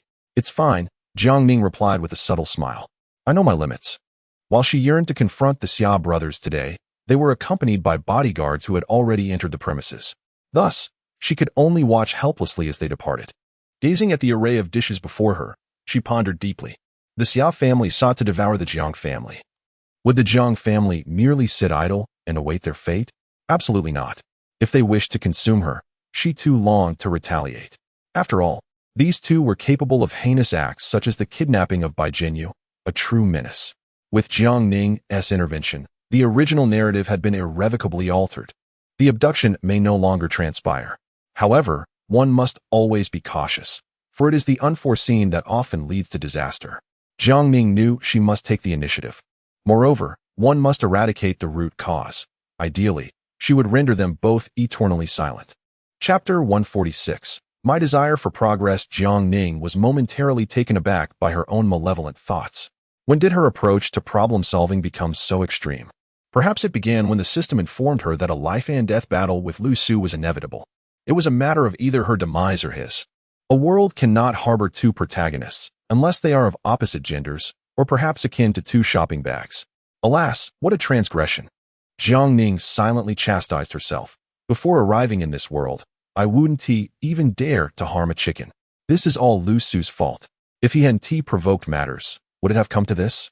His solitary misdeed has spoiled the entire pot. Jiang Ning felt an immense delight in having found such a reasonable excuse for herself. Naturally, Zhang's father had no grounds to object. However, the thought of the ambitious Xia brothers weighed heavily on his mind. He was acutely aware that once these two set their sights on the Jiang family, they would undoubtedly bite off a significant piece before relenting. Should he preemptively make some concessions to appease the Xia family? If they were to relent in response, it would indeed be a mutually beneficial outcome. Yet, What if their greed knew no bounds? The more Jiang's father pondered, the more despondent he became. Letting out a long sigh, fortunately, he was still youthful and could strive for the Jiang family for several more decades, shielding his loved ones from the storm. No matter the calamity, he would face it head-on, unwilling to allow Jiang Ning to make any sacrifices. At 9:30 in the evening, the inebriated Xia brothers awakened in the presidential suite of a hotel. Xia Jiangwen groggily opened his eyes, propped himself up, and surveyed his surroundings. Where was he? His head felt heavy, and he was unsure how much alcohol he had consumed. How infuriating. It had always been they who orchestrated schemes, forcing others to drink and dictate their actions. When had they ever been the ones to be controlled? Jiang Ning was not to be underestimated. Xia Jinwu spoke in a low tone. Whenever she gazes at us, I cannot shake the feeling that she sees through everything. Xia Jiangwen nodded in agreement. He too had sensed it. As the notorious Hunter brothers in Haiqing's business circle, they harbored malevolent intentions, yet were equally wary of others. But so what if she could see through them? In their eyes, beautiful women were merely commodities of high society. Even though Jiang Ning possesses a modicum of cleverness, she remains merely a university student, yet to graduate and unacquainted with the harsh realities of life. What tricks could she possibly conjure? Regardless of the circumstances, the Jiang family is firmly within our grasp. Xia Jiangwen took a deep breath, gradually raising his hand to massage his brow. We must continuously bolster our family's influence and forge ahead to secure our position in Haiqing. My dear brother, you must understand that as long as our family remains under the thumb of the Liu family, we shall never find peace. At the mere mention of the Liu family in Haiqing, Xia Jinwu gritted his teeth in anger. Over the years, they have been covertly serving as the Liu family's lackeys, engaging in dubious business dealings to earn the Liu family's protection. What infuriates him further is that they are not only relegated to this subservient role, but are also required to pay hefty tributes annually, essentially surrendering substantial dividends. To the outside world, it seems they share a significant bond with the Liu family, and in the circles of Haiqing, everyone is obliged to show the Xia family a modicum of respect. Yet, in truth, who does not secretly deride them as mere dogs? Who does not mock them?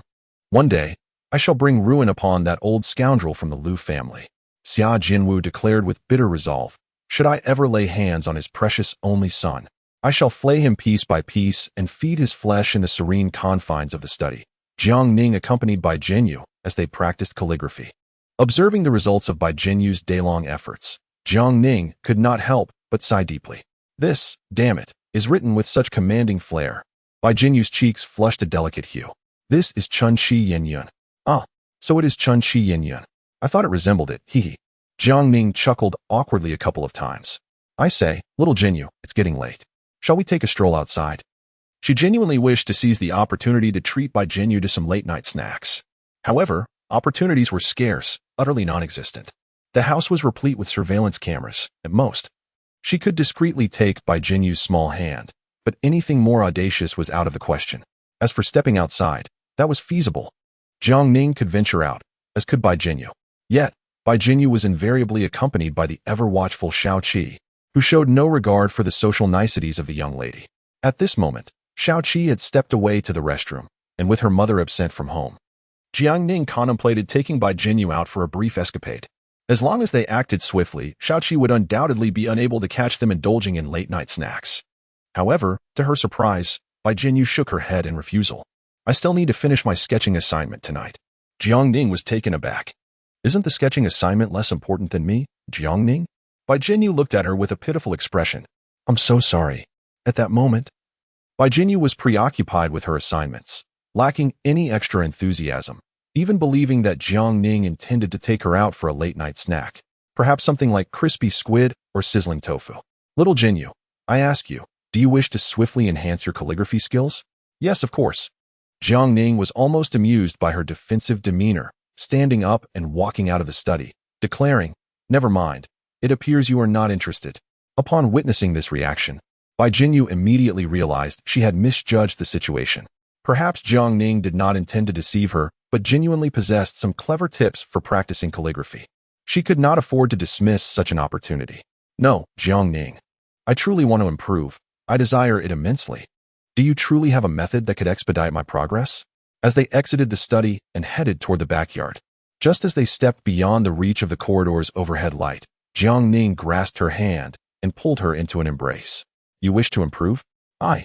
The response from Bai Jinyu came in the form of a kiss from Jiang Ning, still imbued with a hint of alcohol.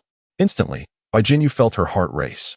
This was the Jiang residence, and Xiao Qi could appear at any moment, lurking like a shadowy assassin. Bai Jinyu vigorously pounded Jiang Ning's shoulder, prompting her to release her grip. That brief moment of contact left Jiang Ning with a lingering smile, as she chuckled softly. What are you afraid of? Would Xiao Qi dare to hit me? Miss, do you think I would?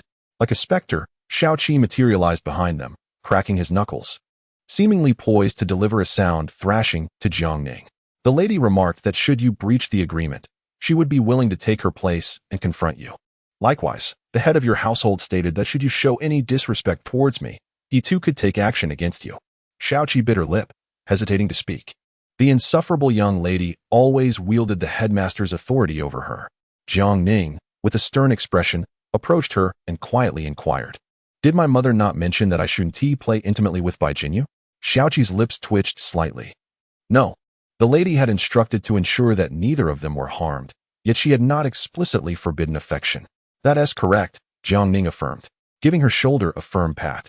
Now that you know, hurry along. I wish to continue. Xiao Qi sighed, bound by her duties. It was impossible for her to leave. After a moment of contemplation, she arrived at a conclusion. You may proceed. I will keep watch. As for Jiang Ning, he leaned against the wall, lamenting. How could there be someone as astute as Xiao Qi? If only she were as easily swayed as Xiao Wu, who could be appeased with a few thousand yuan. How much simpler it would be.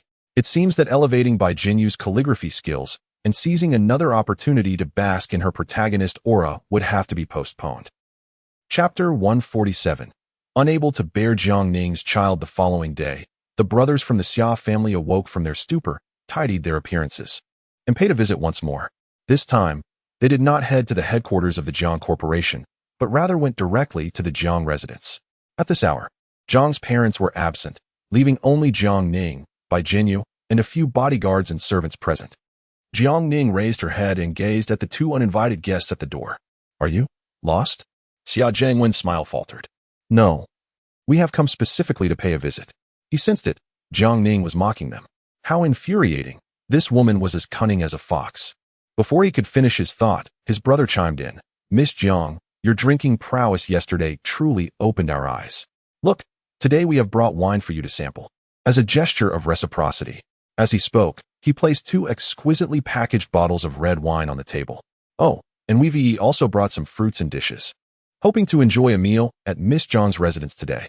It would be delightful to taste the culinary creations of Jiang Ning herself. After all, who wouldn't appreciate a wife with culinary skills? This was also a subtle test for Jiang Ning. He clapped his hands, signaling the bodyguard behind him to step forward and present an array of exquisite and luxurious ingredients. This was quite the extravagant gesture. Were they truly intent on reeling in the Jiang family as their prize? With only her and Bai Jinyu at home, and both their rooms stocked with snacks and tidbits, Jiang Ning had firmly resolved not to dine with them. Unlike her father, she saw no reason to decline the generous offerings presented before her. Regardless of her acceptance or refusal, these wolves would not easily relinquish their pursuit of the Jiang family's bounty. Why not seize the opportunity to extract some benefits and make them incur additional costs in their fishing endeavors? It was all quite manageable. Xia Zhengwen adjusted his glasses and, feigning a gentlemanly demeanor, remarked, We have come to visit with sincerity, so naturally, we can wait. After speaking, he exchanged a knowing glance with his brother. Xia Jinwu, understanding perfectly, nodded with a smile. What my brother means is precisely what I mean. We hope our uninvited arrival today does not disturb you. Observing these two individuals, Bai Jinyu felt a tumult of emotions within her. She could discern that they possessed noble status and harbored intentions towards Jiang Ning. After all, since their entrance, their gazes had frequently and inadvertently drifted towards her. Who exactly were they? Could it be that they were candidates for Jiang Ning's matrimonial alliance? The mere possibility struck Bai Jinyu like a thunderclap, causing her to shudder involuntarily. Indeed, with such a vast enterprise, and only Jiang Ning as the sole daughter, the weight of responsibility on her shoulders was palpable. Regardless of the circumstances, an alliance was inevitable for Jiang Ning. This was the narrative depicted in dramas. The more Bai Jinyu pondered, the heavier her heart felt. Yet, she found herself devoid of any confidence to question or oppose the Jiang family's practices. Among affluent families, who would not prioritize lineage, Taking a deep breath, Bai Jinyu pinched her palm firmly, compelling herself to regain her composure. It may not necessarily be as I fear. What purpose does my conjecture serve? What if they are merely here to pay a visit and enjoy a meal before departing? Would I not be worrying for nothing? Moreover, when it came to physical appearance, both of them paled in comparison to her. Even if Jiang Ning sought a suitable match, it would hardly be with such unappealing prospects. Humph. At this moment, Jiang Ning was blissfully unaware of the peculiar thoughts swirling in Xiao Jinyu's mind. She was busy preparing tea for the two individuals while simultaneously inquiring with the system if there existed any poison capable of delivering a lethal blow at regular intervals. If she could discreetly administer the poison, wouldn't it lead to a most agreeable outcome for all parties involved? Host, your imagination is quite extravagant. So, is there or isn't there? Such an extraordinary item does not exist. Even if it did, it could not be utilized by you in this ordinary world. That meant the available alternatives would be somewhat less effective. Jiang Ning, sensing the underlying truth, narrowed her eyes and prompted, "Now, do enlighten me. The system must remind you that acquiring items from here requires an exchange. Nothing is given for free. That is the rule." From the system's words, Jiang Ning perceived a tone of seriousness. Well, that indicated she could not simply take advantage of the situation. The art of deception would not suffice. So she pondered what she could offer in return. If it were a monetary transaction, that would be trivial, for the Jiang family lacked nothing except for money. Aside from money and hooks, this system can accept various items in exchange. Based on my observations, the rarer the item, the more desirable it is, making it easier to trade for superior system products. Upon hearing this, Jiang Ning began to understand. This insipid system had been slacking off all along. It possessed numerous beneficial functions, yet failed to present them proactively to her, its seemingly fragile host. Perhaps sensing Jiang Ning's rising ire, the system hastily began to defend itself. This function is generally of no use to the average host, who possesses such rare treasures as you do. Jiang Ning squinted her eyes. Keep fabricating, keep deceiving. The system chose silence. After all, it had painstakingly arrived in such a peaceful realm. Who wouldn't wish to indulge in leisure? The host was lazy, and the system could only be lazier. Jiang Ning, too apathetic to engage in further dialogue, silently vowed to remember this grievance. At that moment, her gaze swept across her home. A few seconds later, her attention settled on the exquisite items brought by the Xiao brothers. She approached them, carrying a tea tray, her demeanor composed. As she passed by a century-old ginseng encased in a Zeton wooden box, an impulse stirred within her. With a flick of her will, she seamlessly exchanged it with the system, unnoticed by anyone. In just 2 or 3 seconds, her nightgown pocket concealed a small vial containing approximately 10 capsules. The effects of these capsules immediately materialized in Jiang Ning's mind. Name: the fallen petal is essentially heartless effect. Gender transformation side effects: intense pain. Gradual onset dosage: once daily for 3 consecutive days. Effects are optimal when taken for over a week. Caution: once commenced, do not discontinue the medication arbitrarily, otherwise it may lead to bodily mutations and further adverse reactions. At that moment, Jiang Ning's thoughts could be summed up in one exclamation: wow. With such a remarkable item at her disposal, wouldn't it be an opportune moment to let the male lead experience it? Chapter 148. You have been terrified by Jiang Ning. However, the most pressing matter at hand was not to greet the male lead. The system provided no particular alerts, indicating that all was quiet. A subtle smile graced Jiang Ning's lips. Such a fine opportunity shall be bestowed upon the 2 brothers of the Xia family. Is it not their family's tradition to regard women as mere commodities and stepping stones? Thus, let the women of the Xia family also experience their own suffering, allowing them to empathize. Suddenly, I recalled that my father possesses a fine jar of Longjing tea. I shall fetch it and offer you a taste. Jiang Ning's enigmatic smile bore no trace of malice, instead radiating warmth and friendliness. This demeanor caused the Xia brothers to feel somewhat enchanted, prompting them to return her smile with greater sincerity. No need to be overly courteous, Miss Jiang, said Xia Zhangwen, momentarily embodying the gentlemanly demeanor of the upper class. We are not overly particular. Following suit, Xia Jinwu added, we are peers with Miss Jiang. We tend to drink soft drinks more often than tea, haha. Jiang Ning nodded. Shall I fetch you some cola then? It will save a fine tea for later. Xia Zhangwen, though displeased, acquiesced to the suggestion, casting a disapproving glance at his younger brother. Could this lad not maintain his composure? A mere smile from Jiang Ning sent him into a flutter. as if he had never experienced better. Yet, despite his reservations, Xia Jiangwen had to concede that Jiang Ning, the sole daughter of the Jiang family, was indeed strikingly beautiful, her presence unmistakably captivating. However, his gaze briefly wandered to Bai Jinyu, who was quietly practicing calligraphy, the little sister engrossed in her brushwork, exuding a certain grace. When Jiang Ning brought over 2 glasses of chilled cola, Xia Jiangwen could not help but inquire, "Miss Jiang, is that person your distant relative?" Following his gaze, Jiang Ning suppressed a scoff in her heart. How dare he gaze upon her dear Jinyu?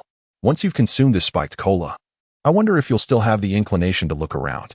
That is my, she sighed, resting her forehead. That is my half-sister. The Xia brothers were taken aback. What an unusual term of endearment. Perhaps it is akin to what women refer to as their close companions. Jiang Ning's confidant must surely be a socialite of Kyoto. Yet, she bore no resemblance to any of the individuals their intelligence network had provided. Could she be the daughter of some hidden affluent family? With this thought in mind, Xia Jiangwen's curiosity was piqued, and he pressed further.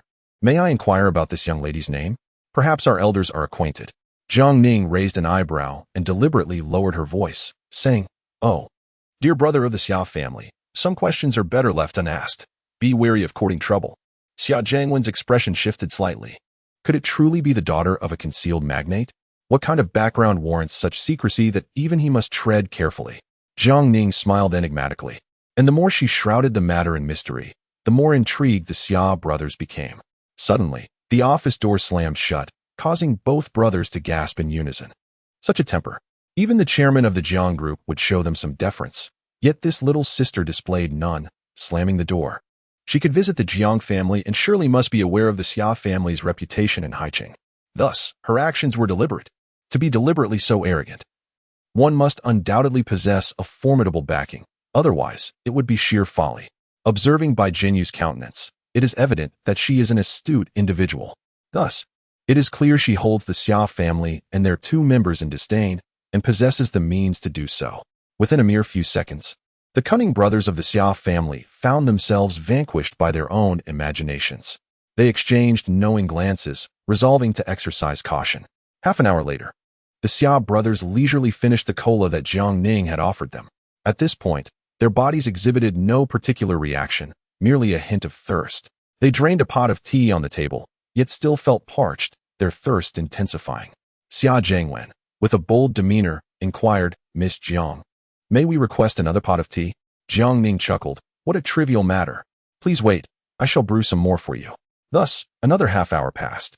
Once again, they consumed an entire pot of tea, making 3 trips to the restroom. Noticing the tea had vanished once more, Jiang Ning said nothing and continued to brew. After finishing the 3rd pot of tea, Xia Jinwu could no longer remain seated. He stood up and declared, "Brother, have you forgotten? We have matters to attend to this afternoon." Thank you for the reminder," Xia Jiangwen responded as he rose, only to be startled by the rumbling of his own stomach, prompting him to sit back down. Good heavens, could it be that this wicked woman, Jiang Ning, has taken a disliking to us and spiked our drinks? At this thought, Xia Jiangwen's expression darkened. Lacking evidence, he found himself unable to act on his suspicions. Today, I must depart early to visit the hospital for a checkup, ensuring my health is intact. If Jiang Ning truly possesses the audacity to drug them, they shall not hesitate to resort to abduction, showing no regard for the Jiang family's dignity. Historically, it has always been the Xia family that schemes against others. They would never permit anyone to manipulate them. "Oh, you are leaving already? Aren't you staying for a meal?" Jiang Ning intentionally pursued them, her voice ringing out. "With such a plethora of exquisite dishes, won't you indulge before departing? My family's chef is quite skilled." Xia Jiangwen waved his hand dismissively, "Perhaps another day. We have pressing matters to attend to." Meanwhile, Xia Jinwu had already slipped into the car, shutting the door firmly. He too harbored suspicions that Jiang Ning, that cunning vixen, might have drugged them. But could she truly be so bold, so cruel? They hadn't wronged her in any way. What gave her the right to act against them? "Let us hasten to the hospital," urged Xia Jiangwen, his complexion pale and drenched in cold sweat, as if he had been poisoned. The driver, alarmed by his weakened tone, pressed the accelerator firmly. However, upon their grand entrance into the hospital, hurriedly registering for emergency care and summoning a multitude of specialists for consultation, the outcome was utterly mundane. Nothing was amiss. Xia Jiangwen was left bewildered. Nothing? How can this be? I consumed 3 pots of her tea. The doctor, exasperated, replied, "Perhaps their tea is simply exceptionally delightful?" Xia Jinwu retorted angrily, "No matter how delicious. We would not indulge like gluttons, consuming 3 pots. She must have drugged us. Please investigate further. We have thoroughly examined both individuals, and there are truly no abnormalities in their health. The doctor is disinclined to engage with them further. If you do not trust our hospital's assessment, you may seek care elsewhere. He has other patients to attend to and cannot waste time on these 2 healthy individuals." Once the roomful of doctors departed, the Xia brothers fell into a profound silence. They exchanged glances, each wearing a troubled expression. "Brother, shall we still seek out Jiangning tomorrow? At this stage, what other choice do we have?" Xia Jiangwen clenched his teeth. "The items we sent out are worth over 1 million. We cannot return empty-handed." Xia Jianwu, feeling dejected, replied, "However, I still suspect that Jiangning has poisoned us. I feel rather faint." Xia Jiangwen shot him a disapproving look. "If you do not trust Jiangning, at least trust the doctor." With that, he threw off the covers and rose from the bed. "It seems you have been intimidated by Jiangning. Come, let us discharge ourselves and not linger here idly." Chapter 149. Would you two consider transferring to another hospital? After sending the Xia brothers away, Jiangning continued to ponder the system's item exchange function. She exchanged around 10 unattractive yet expensive trinkets from her jewelry box and acquired a plethora of new items. As Jiangning gazed at the chaotic assortment of spherical objects on the bed, her emotions were conflicted. She could not help but click her tongue in discontent. Was this function not a complete farce? During her first use of the exchange, she had obtained an astonishing item capable of gender transformation, and she had thought the function was truly remarkable. Little did she know, in the subsequent series of more than 10 exchanges, the results yielded nothing but useless trinkets. For instance, there were chocolate beans that smelled like excrement and excrement that tasted like chocolate beans. Jiangning could only shake her head in disbelief. Were she still a primary school student, she might have found amusement in such prankish confections. However, as an adult, she had long outgrown such childish whims.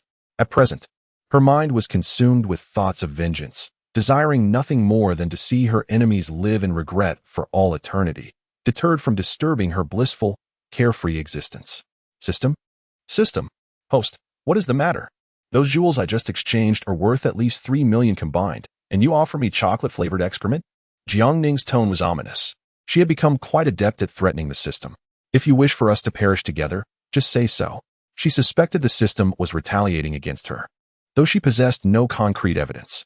This system has stated before that this function is generally not utilized by hosts. How many affluent hosts are there willing to engage in such a frequently disastrous exchange game? The system's voice was endearing, yet filled with grievance. Jiangning narrowed her eyes, contemplating whether the system had deceived her. Well, for the moment, she would assume the system was telling the truth. Although this function seemed rather useless, it possessed an alternative approach. The system had not specified that the items for exchange had to belong to the host. Thus, as long as she was willing, as long as the Xia brothers were willing to provide her with an opportunity to visit, she could fully enjoy this exchange game. A gamble where a bicycle could transform into a motorcycle. The thrill of a no-cost lottery game was exhilarating.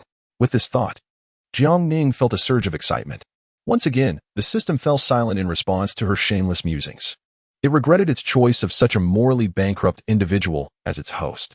Alas, it was too late for remorse. That night, the 2 brothers of the Xia family were jolted awake from their slumber by excruciating pain coursing through their bodies. It felt as though they had endured a brutal beating, with every bone in their bodies threatening to shatter. After a full hour of examination, experts took turns scrutinizing their test results, reviewing them repeatedly. The brothers' hearts raced with anxiety. According to the findings, both were in excellent health, with not a single ailment to be found. Xia Jinwu's eyes widened in disbelief. "Old man, what nonsense are you spouting? I feel as though I am going mad from the pain, and you claim there is nothing wrong." At that moment, he and his brother were relying on the strongest painkillers available, yet they could not quell the agony radiating through their limbs. Xia Jiangwen, pale and weak, waved his hand feebly. "Brother, do not speak recklessly. We are in one of the finest hospitals in Kyoto, and the experts here are, well, the best." He remained considerably more composed than his brother. At this juncture, complaints were futile. Offending these experts would bring about genuine consequences. The specialists exchanged glances, feeling quite awkward themselves. It was evident to all that the Xia brothers were truly suffering. Otherwise, given their status as elite scions of wealthy families, had they been capable of restraint, they would not be rolling about in the bustling hospital lobby, emitting cries akin to that of a slaughtered pig. These individuals are notoriously proud. Yet, upon reviewing the examination results, one could indeed find no discernible issues. Perhaps, shall we transfer to another hospital? The leading expert tentatively suggested. Acknowledging that our expertise may be insufficient, Xia Jinwu rolled his eyes, muttering in disdain, I find the capital to be rather unimpressive. Your proficiency, Ahem, is indeed quite lacking. Ouch! The pain had him grimacing, utterly oblivious to concepts of elegance or decorum. The experts exited the ward with mixed emotions. Meanwhile, the Xia brothers remained, intermittently gasping in discomfort. This sensation of agony only began to relent by the following morning. After lunch, it gradually subsided. Xia Jiangwen, drenched in sweat from the pain, felt compelled to visit the restroom to clean himself up and change his attire. At the moment, he removed his trousers. He froze in disbelief. He suspected his pain had distorted his vision. Unable to resist, he donned his trousers once more, only to remove them again. No. This cannot be right. How could this happen? How could it? Brother, what is going on? In the doorway of the restroom, the weak and feeble Xia Jinwu curiously peered towards where his elder brother stood. Xia Jiangwen trembled all over, suddenly shivering, hastily pulling his trousers back on to shield his brother's gaze. Good heavens! How could this be? It's flat, astonishingly flat. How is this even possible? Xia Jiangwen felt as though he might lose his mind. However, he soon realized that this was not the most terrifying aspect of his predicament.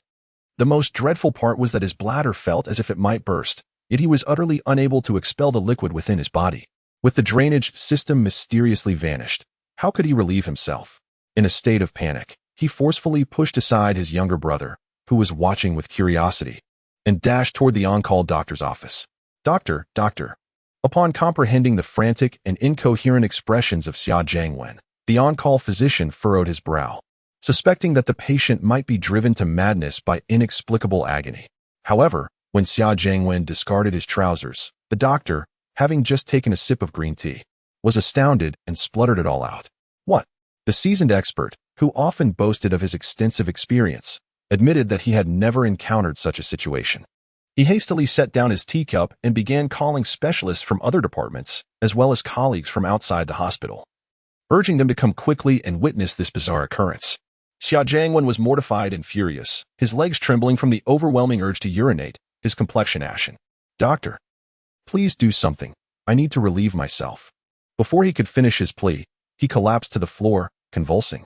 Moments later, in the adjacent ward, Xia Jinwu emitted a piercing scream and sprinted out, racing toward the on-call doctor's office. Meanwhile, Jiang Ning, unaware of the specifics regarding the Xia brothers' dire circumstances, surmised that their condition could not be favorable. After all, both were unworthy of sympathy due to their despicable nature. Should they come pleading for her assistance, Jiang Ning would not show them undue mercy. She would first strip them of their dignity before contemplating whether to continue their treatment. If they are foolish enough not to realize her involvement and do not come to seek her out, then all that remains is to wish them an early demise and swift reincarnation. By evening, as she sat at the dining table with Bai Jinyu and her parents, the phone from the Xia family finally rang. On the other end was the feeble voice of Xia Jiangwen. Miss Jiang, it was you, wasn't it? Chapter 150. How can I trust you? Jiang Ning calmly picked up a piece of abalone, rolling it in the rich sauce before placing it in her mouth. She chewed and swallowed, then replied, Oh, young Master Xia, what are you saying? I don't quite understand. Her innocent tone left Xia Jiangwen, humiliated on the other end, nearly brought to tears with shame and anger. Stop pretending, Jiang Ning. Although I am unsure how you orchestrated this, I believe my brother and I have not wronged you. There is no need for such ruthless measures. His demeanor remained consistently gentle, of course, a facade he had perfected. Deep down, he had cursed this malicious woman countless times, just as his brother had. Jiang's parents raised their heads, looking at Jiang Ning. Jiang's father could not restrain his curiosity, asking, What has happened? Upon hearing Jiang Ning mention young Master Xia, a sense of unease gripped him, concerned for his daughter's welfare. Jiang's mother's expression darkened. Is it the Xia family? The one from Haicheng? Having navigated this circle, she was well aware of the Xia family's notorious reputation. She never anticipated their influence would extend from Haicheng to Kyoto. Reflecting on the fate of the women from the Xia family, Jiang Mother's fingers trembled as she held her chopsticks. How infuriating! These detestable scoundrels, these despicable wretches. Do they dare to set their sights on her only daughter? If so, they mustn't blame the Jiang family for their inevitable demise, regardless of the circumstances. She and the child's father must protect their daughter at all costs. Bai Jinyu felt quite anxious, sitting in close proximity to Jiang Ning. She caught a fragment of the conversation on the phone, but it was disjointed and unclear. She could not discern whether Jiang Ning had suffered a loss or if the Xia family had. Jiang Ning scoffed, saying, "Let us not wrong the innocent, young Master Xia. We have only met twice. There is indeed no enmity between us. What could I possibly do to you?"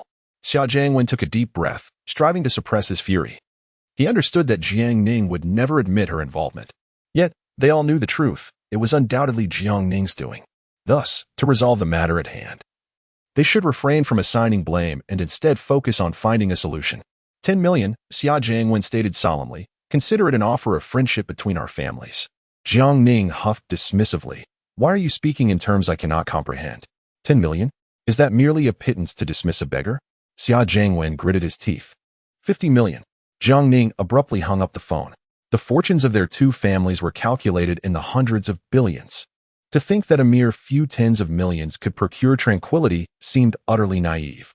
One must realize that the Xia brothers had come with the intention of completely consuming the Jiang family. If the roles were reversed, and it were Jiang Ning offering 50 million to seek their friendship, would they ever consent? Not only would they refuse, but they would likely devour Jiang Ning as well. Reflecting on this, Jiang Ning felt she had been too kind. At the very least, she had never considered devouring those two herself. Why are you all just staring? Continue to eat, continue to drink, Jiang Ning urged as she noticed everyone had ceased to move their chopsticks. However, at this moment, Jiang's parents were devoid of any appetite. Jiang's mother promptly rose and, with a serious demeanor, inquired, Ning Ning, are the Xia brothers pressuring you into an engagement with their family? Jiang's father quickly followed up. Ning Ning, no matter what they say, do not believe them, ignore them. Just focus on living your own life. Leave the rest to your parents. Upon hearing such words, Jiang Ning felt a warmth in her heart. When she traversed into this unfamiliar world, she initially believed her greatest fortune lay in her substantial wealth. Yet now, her perspective had shifted. She realized that the most invaluable treasure left to her by the original owner was this profound familial affection. With a gentle smile, she reassured them. I will heed your advice, rest assured. At that moment, Bai Jinyu stealthily extended her hand beneath the table, gently grasping Jiang Ning's. Despite the piercing gaze of Shaoqi behind her, Bai Jinyu's cheeks flushed with warmth, yet she did not release her grip. This act might have been the boldest she had ever undertaken since moving into the Jiang household. Even the typically audacious Jiang Ning was momentarily taken aback by Bai Jinyu's daring gesture. However, it was not long before Jiang Ning reciprocated by clasping her hand. Jiang Ning's fingers were longer and her palm wider than Bai Jinyu's. Although Jiang Ning's palm was not as warm as Bai Jinyu's, it was sufficiently comforting. Ahem. Shaoqi coughed heavily. What a sight! The audacity of these two was beyond her wildest imagination. However, as long as they do not engage in activities that could harm themselves, she shall turn a blind eye. Once the month-long period of agreement has elapsed, she shall be liberated. From then on, even if it cost her dearly, she shall never again accept such an intrusive role. In the hospital, the two brothers of the Xia family lay despondently upon their beds. Currently, they are burdened with urinary bags and intermittently endure inexplicable agonies, yet their appetites remain robust, each consuming 5 meals a day, with 3 bowls of rice per sitting. Fortunately, they have merely lost the ability to urinate independently. All other functions remain intact. Brother, should we inform father about our situation? Xia Jinwu inquired softly. Just yesterday, he had been brimming with arrogance, but today, that bravado has waned. Without the validation of true manhood, he perceives this as a calamitous event that necessitates parental disclosure. No, Xia Jiangwen replied without hesitation. We must never let father know that we are no longer of use. Xia Jinwu furrowed his brow. Understanding that should he and his brother lose their value in terms of marriage alliances, their father could easily abandon them, just as he did their own sister. They are the ostensible heirs of the Xia family, yet in truth, the family likely harbors several half-brothers hidden away, perhaps 5 or 6, each poised to seize their opportunity. What shall we do now, brother? Xia Jiangwen asked, closing his eyes in anguish. After a moment of silence, he reopened them, revealing a shadow of despair. What can we do? Our priorities have shifted. Our first task is no longer to confront the Jiang family. He remained more composed and rational than his younger brother.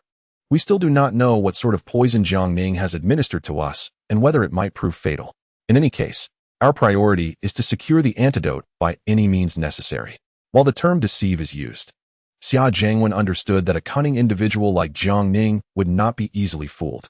They needed to demonstrate considerable sincerity, for provoking Jiang Ning once more could lead to dire consequences. After careful contemplation, he dialed Jiang Ning's number once again. You resolve our predicament, and in return, I will relinquish the Xia family's business interests in Kyoto. Would this suffice to establish a friendship? Jiang Ning chuckled lightly. That sounds quite appealing. It was not merely appealing. It was utterly splendid. The Xia family stronghold was indeed in Haiqing, but their operations spanned across the vast landscape, particularly in Kyoto, where they held a significant market share, posing a persistent challenge for the Jiang family. However, how can I possibly trust you? Jiang Ning expressed her skepticism openly. This provoked Xia Jiangwen to clench his fists in frustration. Indeed, she was not easily deceived. Unperturbed by his thoughts, Jiang Ning proposed. How about this? You transfer 50 billion as an investment to the Jiang family as collateral. Once you fulfill your promise and withdraw from Kyoto, I shall return the funds.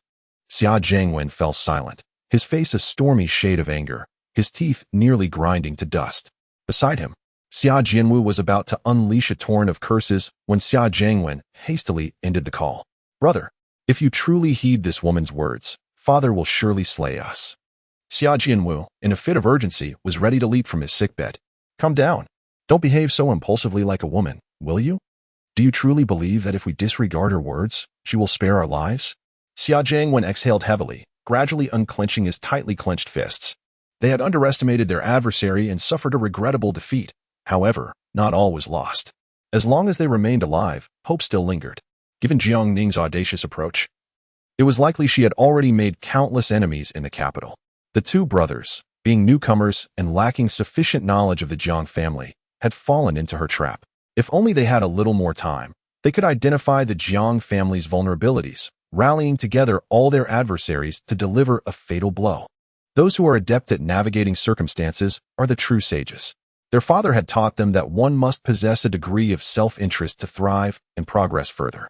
Now was the moment to heed their father's wisdom. Chapter 151. With a beloved wife in his arms, naturally proud Xia Jiangwen found himself reluctantly conceding. His capitulation occurred far more swiftly than Jiang Ning had anticipated. Nevertheless, Jiang Ning understood that such individuals could never surrender wholeheartedly. Like their predecessors, they were the type who would never admit defeat as long as there was breath in their bodies.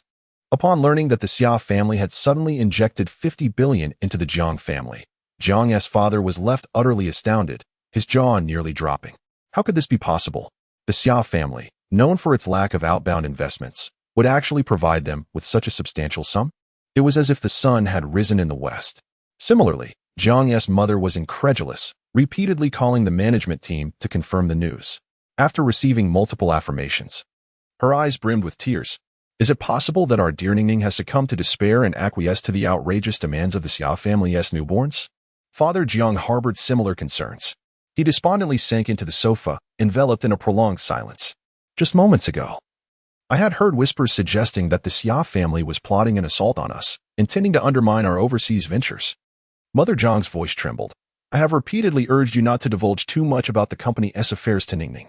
Why did you not heed my advice? Why burden a child with such weighty matters? She has witnessed the transformation in Jiang Ning over these past few months. The once spoiled and domineering Ningning was a child she could tolerate, willing to love and cherish her unconditionally. How much more so for this considerate version of Ningning? After all, her daughter has finally matured, becoming attuned to the subtleties of life, on the brink of embracing her own happiness. Why not allow her to revel in life's joys, instead of dragging her into the murky waters of profit-driven conflicts? She has no desire to inherit the family business. She is merely a delightful child who enjoys indulging in the pleasures of life. What sin has she committed? Within mere minutes, Mother Jiang conjured countless poignant scenarios in her mind. The thought of Jiang Ning sacrificing her own happiness to preserve the family's enterprise, yet doing so quietly and selflessly, rendered Mother Jiang's tears uncontrollable. I would rather my child be a bit selfish, a bit audacious. I do not wish for her to be so obedient, sobbing softly. Father Jiang, bewildered, inquired, "What are you pondering?" "I have said nothing. He is not a tyrannical father. He would certainly not allow his innocent and naive daughter to partake in the malicious competition among corporations, exposing her to the darker facets of human nature." Even without being told, Ning Ning could ascertain the company's operational status through other channels. Jiang Ma felt a mix of anger and concern. She immediately rose to seek out Jiang Ning, intent on swiftly arranging for her to be sent abroad to evade the turmoil. Meanwhile, Jiang Ning had just dropped Bai Jinyu off at school and completed the enrollment procedures. She was planning to take Bai Jinyu to the supermarket for some shopping for new daily necessities. Coincidentally, in the supermarket, she encountered two familiar faces. After a few days apart, they had noticeably gained some weight and were dressed quite well. It appeared that us.Ⅱ, his new girlfriend, was taking good care of him. At that moment, us.Ⅱ was nestled beside him, wearing a blissful smile. Upon locking eyes with Jiang Ning, us.Ⅱ's smile faded slightly, while Lu Su's expression fell dramatically. Memories of countless humiliations from their hometown surged into his mind, and his breathing became noticeably rapid. He fixed Jiang Ning with a gaze that was laced with unmasked hostility. "Oh, isn't this Lu Su?" Jiang Ning greeted him with a cheerful smile. "You seem to be doing quite well lately. Have you gained some weight?" Lu Su gritted his teeth. "Jiang Ning, you are quite pleased with yourself." Jiang Ning maintained her kind smile, with a beloved wife by my side. How could I not be? She deliberately placed emphasis on the words beloved wife, causing Lu Su to tremble with rage. "You." Lu Su could no longer contain himself and erupted. "You shameless person, what skill is it to secretly steal someone else's girlfriend? How did you manage to deceive Bai Jinyu into being with you? Only heaven knows. Individuals like you will inevitably face retribution." With that, he turned his disdainful gaze towards the silent Bai Jinyu. "Bai Jinyu, you are also a fool. Do you truly believe that there is love among the wealthy? Even if it exists, do you, an orphan without kin or support, deserve it? Huh. Jiang Ning, that wretched woman, is clearly toying with you. Everyone is aware of it except for you." This was not the first time Bai Jinyu had encountered his venomous words and grotesque face. Yet, he still found himself wounded by the malicious assault, experiencing a stabbing pain in his heart. "You two are utterly incapable of marrying, nor will there be any offspring." As he continued to speak, his glee intensified, his expression becoming somewhat sinister. "Have you ever seen a prominent family willing to face extinction? Bai Jinyu, I can already envision you being cast out by the Jiang family." Before his words could fully settle, Jiang Ning swiftly raised her hand and delivered two resounding slaps across his malicious face. Before he could react or prepare to retaliate, Jiang Ning decisively pulled Bai Jinyu away to safety and shouted, "Xiao Wu, Sister Xiao Wu." Xiao Wu immediately set down her cherished ice cream and sprinted towards them at breakneck speed, positioning herself as a shield in front of Jiang Ning and Bai Jinyu. She glared at the approaching Lu Su and admonished, "What do you think you are doing? Put your hands down." Lu Su, infuriated, responded with a mocking smile, "Jiang Ning, you truly possess remarkable skills. You are truly impressive. How dare you strike me, especially on my face?" us.Ⅱ's expression darkened as she addressed Jiang, "Miss Jiang, your actions are utterly excessive. Lu Su is mine. You have no right to lay a hand on him." This visage was her most cherished. She had once contemplated preserving his beauty forever in formaldehyde during his most handsome days. Yet, that notion had waned considerably.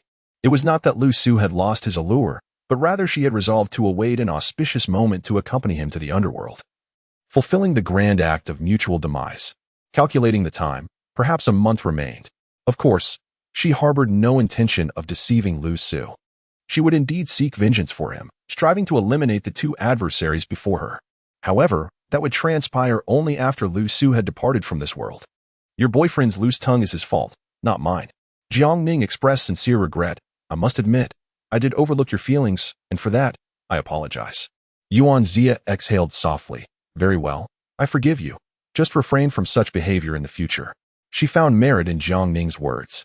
It was only natural for her pet to face consequences after inflicting harm. Moreover, the other party had already extended an apology to her as the owner. Lu Su, in disbelief, looked at us.Ⅱ, pondering whether this woman was indeed foolish. She forgave so easily? Someone had struck her boyfriend twice, and she dismissed it just like that. us.Ⅱ, she hit me, and you simply let it go? I seriously doubt your love for me. Lu Su struggled to suppress his anger as he questioned her. Of course, I love you. us.Ⅱ calmly remarked, Miss Jiang is not wrong. You indeed have a sharp tongue. Do refrain from such behavior in the future, or else. Even I might feel compelled to strike you. As my cherished pet, plump and radiant under my care. You dare to engage so freely with other women. Truly a foolish endeavor, deserving of a reprimand. However, recalling that Lu Su has already pledged to share in our fates, her demeanor softened. Very well, my adorable little pet, I forgive you. Chapter 152. You have never looked at me with such eyes. Lu Su's words struck Bai Jinyu's heart like nails. The very concerns she harbored were echoed in Lu Su's declarations. With her head bowed, she pushed the shopping cart forward in silence. Her mind consumed with the refrain, cannot conceive, cannot conceive, cannot conceive. Ah, how vexing. Why is it that women cannot bear children with one another? Never before had she yearned so deeply to leave a legacy for the Jiang family. The turmoil within her resembled an unending torrent. Yet she felt too embarrassed to share her innermost thoughts with Jiang Ning. Knowing Jiang Ning as she did, she feared the inevitable scolding, being called foolish, being chided for her whimsical dreams. Jiang Ning glanced at her, a frown marring her features. What occupies your thoughts? Bai Jinyu shook her head sullenly. Nothing. Another lie, is it? No, truly.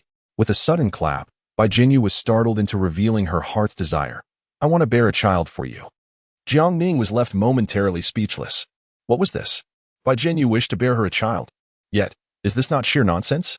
To be frank, Jiang Ning had never considered this aspect at all. She believed that their family had no throne to inherit. What of having descendants? What difference would it make? The Qing dynasty has long since perished. Would having children grant one immortality? Naturally, Jiang Ning's plans did not include the notion of eternal life. Living until one's teeth have fallen out, legs have grown weak, and one requires assistance even for the most basic necessities, she would rather embrace death. This merely represents Jiang Ning's personal perspective. I realize this is an impossible notion. Bai Jinyu sniffled, her cheeks flushed, and whispered, You needn't take it seriously. I was just thinking out loud. Consider it merely a jest. Jiang Ning, both amused and exasperated, reached out to ruffle her hair. Childbirth is excruciating, and pregnancy can be quite uncomfortable. Her tone was gentle, which only deepened Bai Jinyu's distress. There was no doubt that Jiang Ning was indulging her, a fact that no longer required constant affirmation. However, what would Jiang Ning's parents think? What about the family friends of the Jiang clan, or even their rivals and partners? A grand family without heirs would likely become the subject of ridicule. Bai Jinyu often found herself overthinking the opinions of others. In this age of advanced science and technology, Jiang Ning, with her system, spoke with conviction. What if, just what if, one day the two of us could indeed have a child? It's not entirely out of the realm of possibility. Bai Jinyu, half convinced, couldn't help but touch her belly. Would that day ever come? If so, she hoped to give Jiang Ning at least 2 children. It is best to have 2 soft, obedient, and endearing daughters. As Lu Su stepped out of the supermarket, a cloud of discontent loomed over him, his heart burdened by an unsettling fire. us.Ⅱ had settled his outstanding debts to Blue Bird KTV and repaid the money owed to Bai Jinyu. Despite his firm denial that it was his debt to begin with, she even gifted him a sum of 20,000 yuan as pocket money. Overall, due to the presence of this love-stricken us.Ⅱ, Lu Su's days had improved slightly, yet they still fell far short of his psychological expectations. Catering to us.Ⅱ's whims was no easy task for Lu Su. She had an affinity for cooking, though her culinary skills left much to be desired. Her cakes bore a fishy taste, her fish was often undercooked, and she struggled even with boiling rice, qualities that paled in comparison to Bai Jinyu's prowess. Yet, oblivious to her own shortcomings, she insisted on feeding him her creations. Whenever he displayed the slightest hint of distaste, us.Ⅱ would erupt in a fit of rage, fiercely glaring at him, even brandishing a knife towards his neck, demanding to know if he no longer loved her. Though Lu Su did not genuinely believe she would harm him, he was indeed terrified of this erratic woman. He dared not provoke her, and, unwilling to forfeit the vast wealth of the Yuan family, found himself compelled to feign admiration for her culinary talents, fervently professing his love and loyalty. Only in this manner could us.Ⅱ regain her composure. This exceedingly eccentric woman was, regrettably, also quite untidy. It is no exaggeration to say that Lu Su had never encountered a girl as disheveled as she. Her bedside was cluttered with used napkin balls, and the table was piled high with more than 10 instant noodle cups that she refused to discard. Stockings were strewn carelessly everywhere, even among her clean underwear, where he unexpectedly found a pair she had worn. The sight nearly made him retch. This woman was utterly incomparable to Bai Jinyu in every aspect. From her hair to her toes, Each time he compared her to Bai Jinyu, his resentment deepened. He loathed Jiang Ning for undermining him. He despised Bai Jinyu for her lack of discernment. Most of all, he resented the unfeeling heavens for their cruelty towards him. Thus, he sought revenge, a frenzied vendetta. He needed to witness Jiang Ning and Bai Jinyu descend into the abyss together to find solace in his demise. Lu, does your heart truly harbor only me? Yuan Zia pressed him once more with this question. Of course, Lu Su replied dismissively. As you can see, both Bai Jinyu and Jiang Ning are my sworn enemies. Yuan Zia forced a smile, one that sent chills down his spine. She was no fool. She had noticed the way Lu Su gazed at Bai Jinyu's retreating figure. Beyond hatred, there lingered a profound longing. But I sense otherwise. I see in your eyes an attachment to Bai Jinyu. You have never looked at me with such affection. You do not truly love me. Otherwise, why have we not united in earnest until now? Yuan Zia's words made Lu Su break into a cold sweat. He was indeed unable to forge a bond with Yuan Zia. He had become a shell of a man. And he did not wish for it to be this way. To vindicate himself, he even presented her with his medical records, which she claimed to comprehend. In subsequent endeavors, he employed certain accoutrements. Did she not derive pleasure from it as well? Why then bring up this matter again? Yuan Zia, I implore you, cease this discord. He placated her assiduously, his patience wearing thin, and he could not help but roll his eyes. At present, you alone hold me in high regard. If I do not cherish you, whom else could I possibly cherish? Upon hearing these words, Yuan Zia spun around abruptly, glaring at him with malevolence. With practiced ease, she retrieved a folding knife from her pocket, deploying it in an instant, and unhesitatingly plunged the blade toward Lu Su's right eye. I knew it. You only chose me out of necessity, not out of genuine affection. Your eyes do not reflect my presence. Eyes that harbor lingering affections for other women need not remain upon your person. Lu, you shall only retain my image in your memory. You shall only love me alone. Do you comprehend? A cacophony of buzzing filled Lu Su's ears. He merely observed Yuan Zia's mouth moving, yet he could not discern her words, feeling as though the sound emanated from a great distance. His right eye was instantly rendered sightless. With trembling hands, he covered his eye, as blood trickled through his fingers. Before Yuan Zia could withdraw the blade and strike his left eye, his legs gave way, and he collapsed to his knees with a thud. Yuan Zia faltered for a few moments. Overwhelmed by immense terror, his body was governed by it, causing him to crawl frantically on all fours, like a dog, toward the throngs of people, while shouting loudly, "Help! Help me!" Chapter 153. Quickly, divulge your address to me. Never before had Lu Su felt death to be so imminent. He crawled forward with great difficulty, his frantic screams echoing as he cried for help. The headlights were blinding. Lu Su had already lost sight in one eye, and everything before him appeared shrouded in darkness. Nevertheless, he strained to discern the situation behind him with his remaining eye. Yuan Zia had been subdued by a kind-hearted passerby. Her knife rested from her grasp. Yet, she continued to gaze at Lu Su with a smile, her expression oddly tender. This gaze sent a shiver down Lu Su's spine. This woman was a lunatic, a true embodiment of madness. How unfortunate he was to encounter such a woman. 15 minutes later, Lu Su was transported to the hospital, while Yuan Zia was taken to the police station. In the hospital, Lu Su was too preoccupied with the pain of his blindness to focus on anything else. His mind was consumed with calculations. Having sustained such grave injuries might not be entirely unfortunate. He yearned to extricate himself from Yuan Zia while simultaneously coveting the wealth of the Yuan family. Thus, an opportunity lay before him. He believed that Yuan Zia's family resided abroad and that she never initiated contact with them, but this did not imply a complete severance of ties. Indeed, as Lu Su suspected, less than an hour after Yuan Zia was detained at the police station, her family was contacted. Upon learning from the officer that their daughter had injured someone, their reaction was remarkably indifferent. It's normal for young people to have romantic entanglements and squabbles. Do not overreact. The speaker, being Yuan Zia's biological father, spoke in an official tone. I have a meeting to attend. I will have someone contact you regarding subsequent matters. That will suffice for now. With that, he hung up the phone. The officer in charge, a young man, was greatly displeased by such abruptness. However, in less than 10 minutes, he witnessed their director personally arrive and deftly resolve the matter with just a few words, even courteously escorting Yuan Zia out. The young officer was left utterly astonished. What in the world is going on? The director glared at him, exasperated. Is that someone you can afford to offend? The young officer, still harboring resentment, murmured under his breath, she harmed someone. Many witnessed it. Surely, she must be apprehended. The director gritted his teeth. She suffers from schizophrenia, comes from a wealthy family, and has connections. Even if she had killed you, she would not face execution. What? The director urged him to return to his duties and advised him to be more discerning in the future, cautioning that offending the wrong person in a place like Kyoto could lead to dire consequences. Moreover, us.Ⅱ indeed possessed a diagnosis of schizophrenia.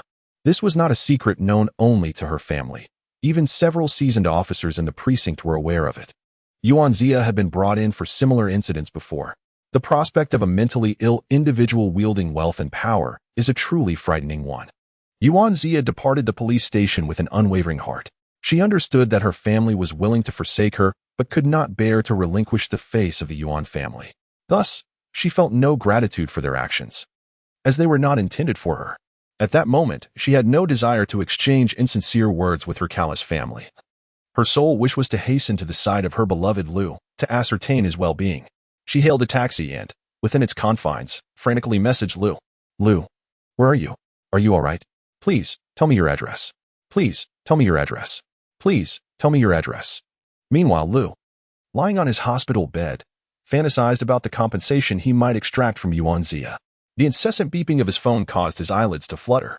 He lacked the courage to lift it and confirm whether it was a message from us.Ⅱ. No, I cannot allow her to find me. Startled from his reverie, Liu sat up abruptly, his frail condition momentarily forgotten.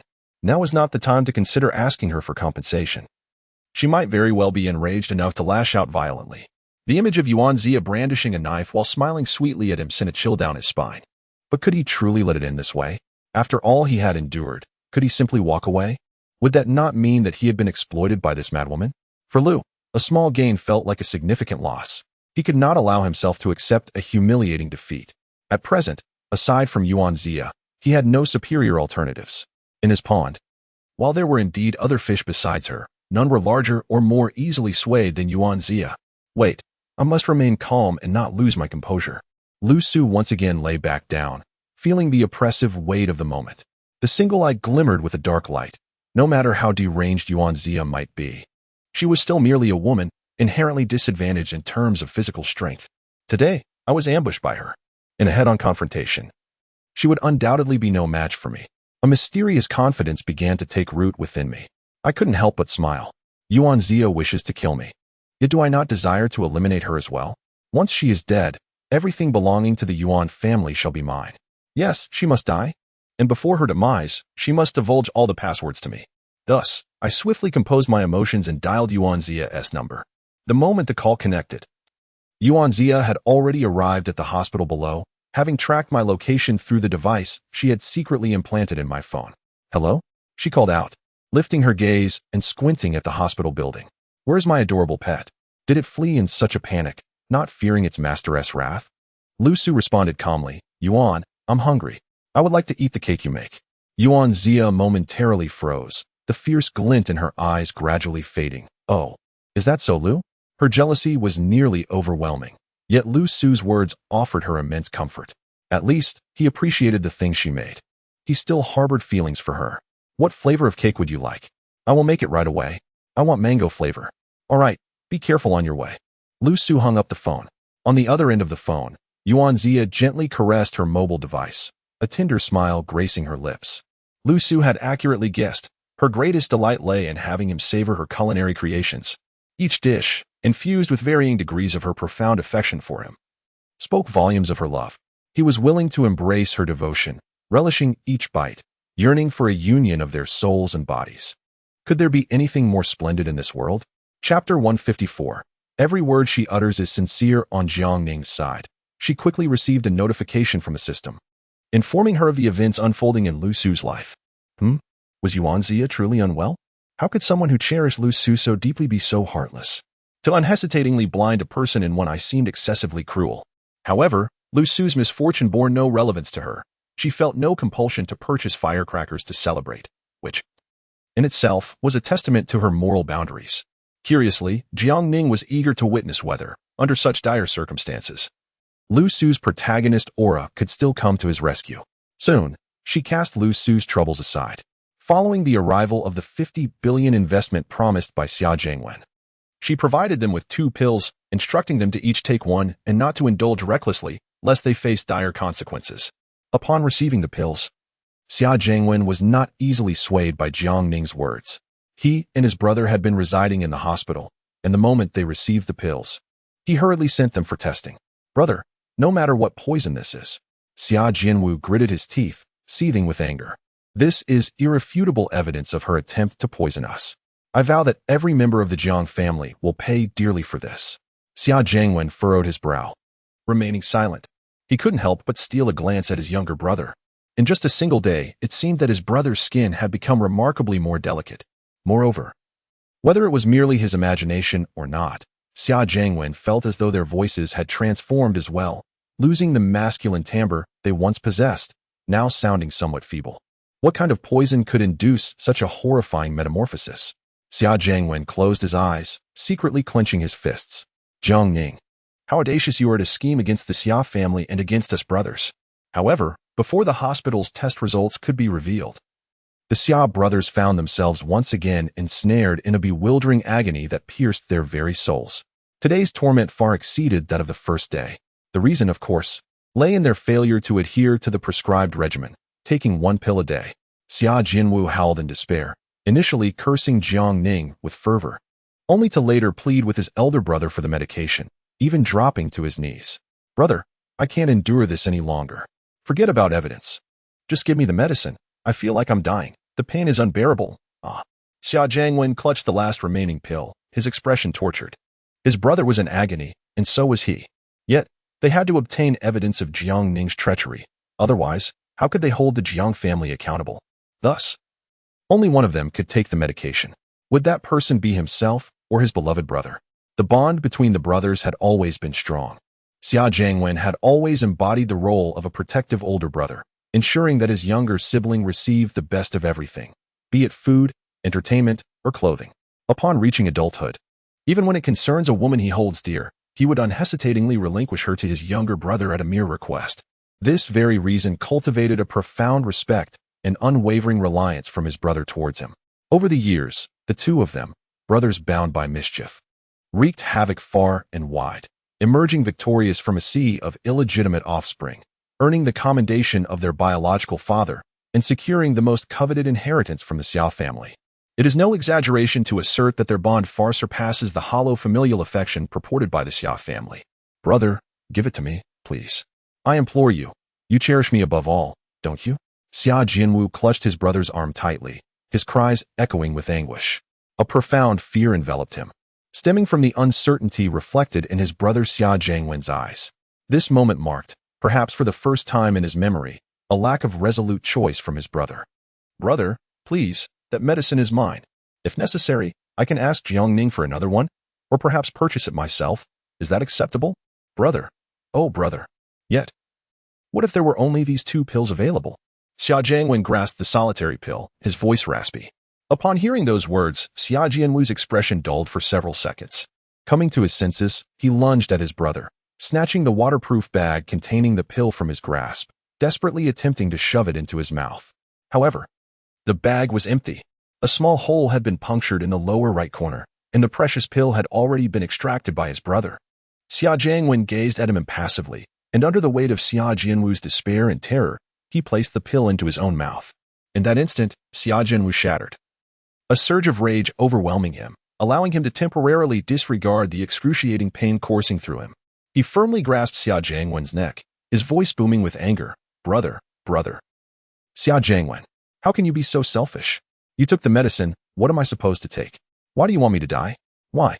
A wave of dizziness washed over Xia Jiangwen. After taking the medication, his pain had lessened somewhat, but he began to feel feverish. His body felt increasingly light, engulfed in heat, as if he were ensconced in a sauna. At this moment, he had no strength left to resist his brother, and it seemed he was on the brink of suffocation. The medical staff patrolling the ward finally noticed the commotion and hurried to separate them. Xia Jianwu, in a fit of uncontrolled emotion, lashed out at anyone within reach. The staff had no choice but to restrain him to the bed and administer a sedative. At last, tranquility enveloped the ward. Coincidentally, the hospital they were in was the same as the one where Lu Su had been staying. However, Lu Su did not possess the financial means to occupy such a luxurious room. Currently, he resided on the 5th floor, sharing the space with two other patients who were already asleep. When Lu Su saw her holding a cake, appearing at his hospital room door with impeccable timing, he forced a smile, albeit strained. "Zia, you've worked hard." "Damn, that wretched woman." She must have tracked him down, pretending to be oblivious to his whereabouts. No, I'm not tired at all," Zia replied, her cheeks flushed, speaking softly. "As long as I can make Lu Su happy, anything I do is worthwhile." She carefully entered the room, cake in hand, and approached Lu Su's bedside. At this moment, it seemed as though her mental affliction had been miraculously cured. Witnessing her earnest and bashful demeanor, Lu Su felt an intense frustration, wishing he could silence her entirely. Yet, it was evident that she was not feigning her feelings. Every word she uttered resonated with sincerity. This was precisely what sent shivers down Lu Su's spine. "Lu Su, it's wonderful that you're focusing solely on me." Zia ardently gazed into his solitary eye. "I adore it when you look at me. Please, gaze upon me more, if you would."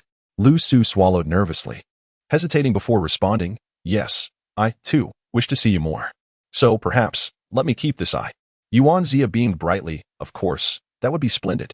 With that, she swiftly unwrapped the cake, eager to feed Lu Su. However, he was taken aback to find a peculiar red substance within the mango cake. What on earth could that be? A sense of unease washed over him as he detected an odd odor. Yet, confronted by Zia's dark, piercing gaze, he felt compelled to comply, swallowing his apprehension and taking a bite. Chapter 155. "My dear, take your time." Eating. A nauseating fishy taste exploded within Lu Su's mouth, contorting his expression in an instant. He instinctively covered his mouth, but under Zia's sinister stare, he had no choice but to humiliate himself by lowering his hand and forcing down the revolting cake. "Well, Lu Su, how does it taste?" Zia's cold gaze bore into him, her eyes once again brimming with malice. "Is it delicious? Or do you find my creation unappetizing?" Lu Su's scalp prickled, tears nearly spilling from his eyes, yet he begrudgingly replied, "It's delicious, truly delicious." What a lie! Zia suddenly drew a folding knife, pressing it against his throat, her emotions spiraling out of control. "You do not love me at all. You are deceiving me. Your expression betrays no delight. Indeed, your heart belongs solely to Ⅱ, does it not? You shameless man, all you think about is how to seduce Ⅱ. Isn't that right?" It was evident that the lingering gaze he cast upon Ⅱ's retreating figure was etched deeply in Zia's mind. That affectionate look ignited a fierce jealousy and rage within her. She could not bear the thought that her beloved pet did not reciprocate her ardent love with equal fervor. The specter of death loomed ominously. Lu Su, daunted by her wrath, could not reason with her. He could only demonstrate his love through action. Thus, disregarding everything else, he seized handfuls of cake from her platter, shoving them ravenously into his mouth. "Delicious. Exceedingly delicious. This is the best cake I have ever tasted. Ugh. The very best. Zia, I only love your cakes. Look. A surge of intense, nauseating blood filled his mouth and churned in his stomach. Lu Su felt a profound hatred swell within him. He despised Ⅱ, loathed Jiangning, and resented everyone in this world. Why was he the only one to endure such torment? Why was his cherished love so cruelly snatched away? Why did misfortune cling to him, shrouding his future in darkness? Why indeed? As he retched, he continued to voraciously consume the cake. She extended her hand, gently caressing Lu Su's hair, soothing his back. "My dear, take your time eating. No one is competing with you." It was only when Lu Su was on the verge of choking, desperately rolling his eyes, that Zia finally relented. All right. Although the cake I made is delicious, there's no need to consume so much. If you indulge in sweets too much this evening, you might gain weight. Tomorrow, I shall prepare more cake for you. Since you adore my cake so much, I must surely indulge you, my dear." The other patients in the ward remained silent. Each bed was separated by curtains, obscuring their view of Lu Su's situation, leaving them to speculate based solely on sounds. Consequently, their thoughts ran wild. The youth of today are so peculiar in their romantic pursuits. They seem to oscillate between life and death so easily. That young lady is quite considerate of her boyfriend. This lad is indeed fortunate. Meanwhile, at the Jiang residence, Jiangning was taken aback to find an uninvited guest. Ⅱ? Upon seeing Ⅱ's bruised visage, Jiangning couldn't help but smirk. "It seems you've been enjoying a rather hearty diet lately. You appear to have gained a bit of weight." Ⅱ felt the sarcasm laced in Jiangning's tone. However, at that moment, she had no time to ponder whether Jiangning was mocking her. She had just been expelled by her parents and had endured a thorough beating before being cast out.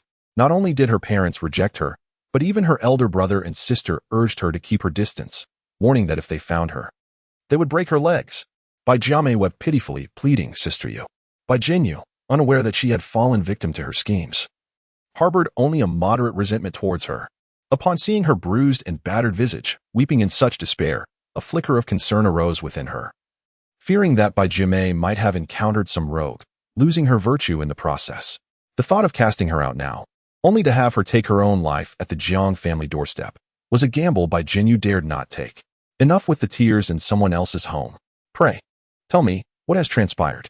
All right, hold your tongue for now. Bai Jinyu's gaze shifted to the chaotic pile of luggage by the door. Is that yours? Do tidy up and refrain from soiling their abode. Bai Jiamei was left speechless, nearly fainting from rage. That insufferable Bai Jinyu.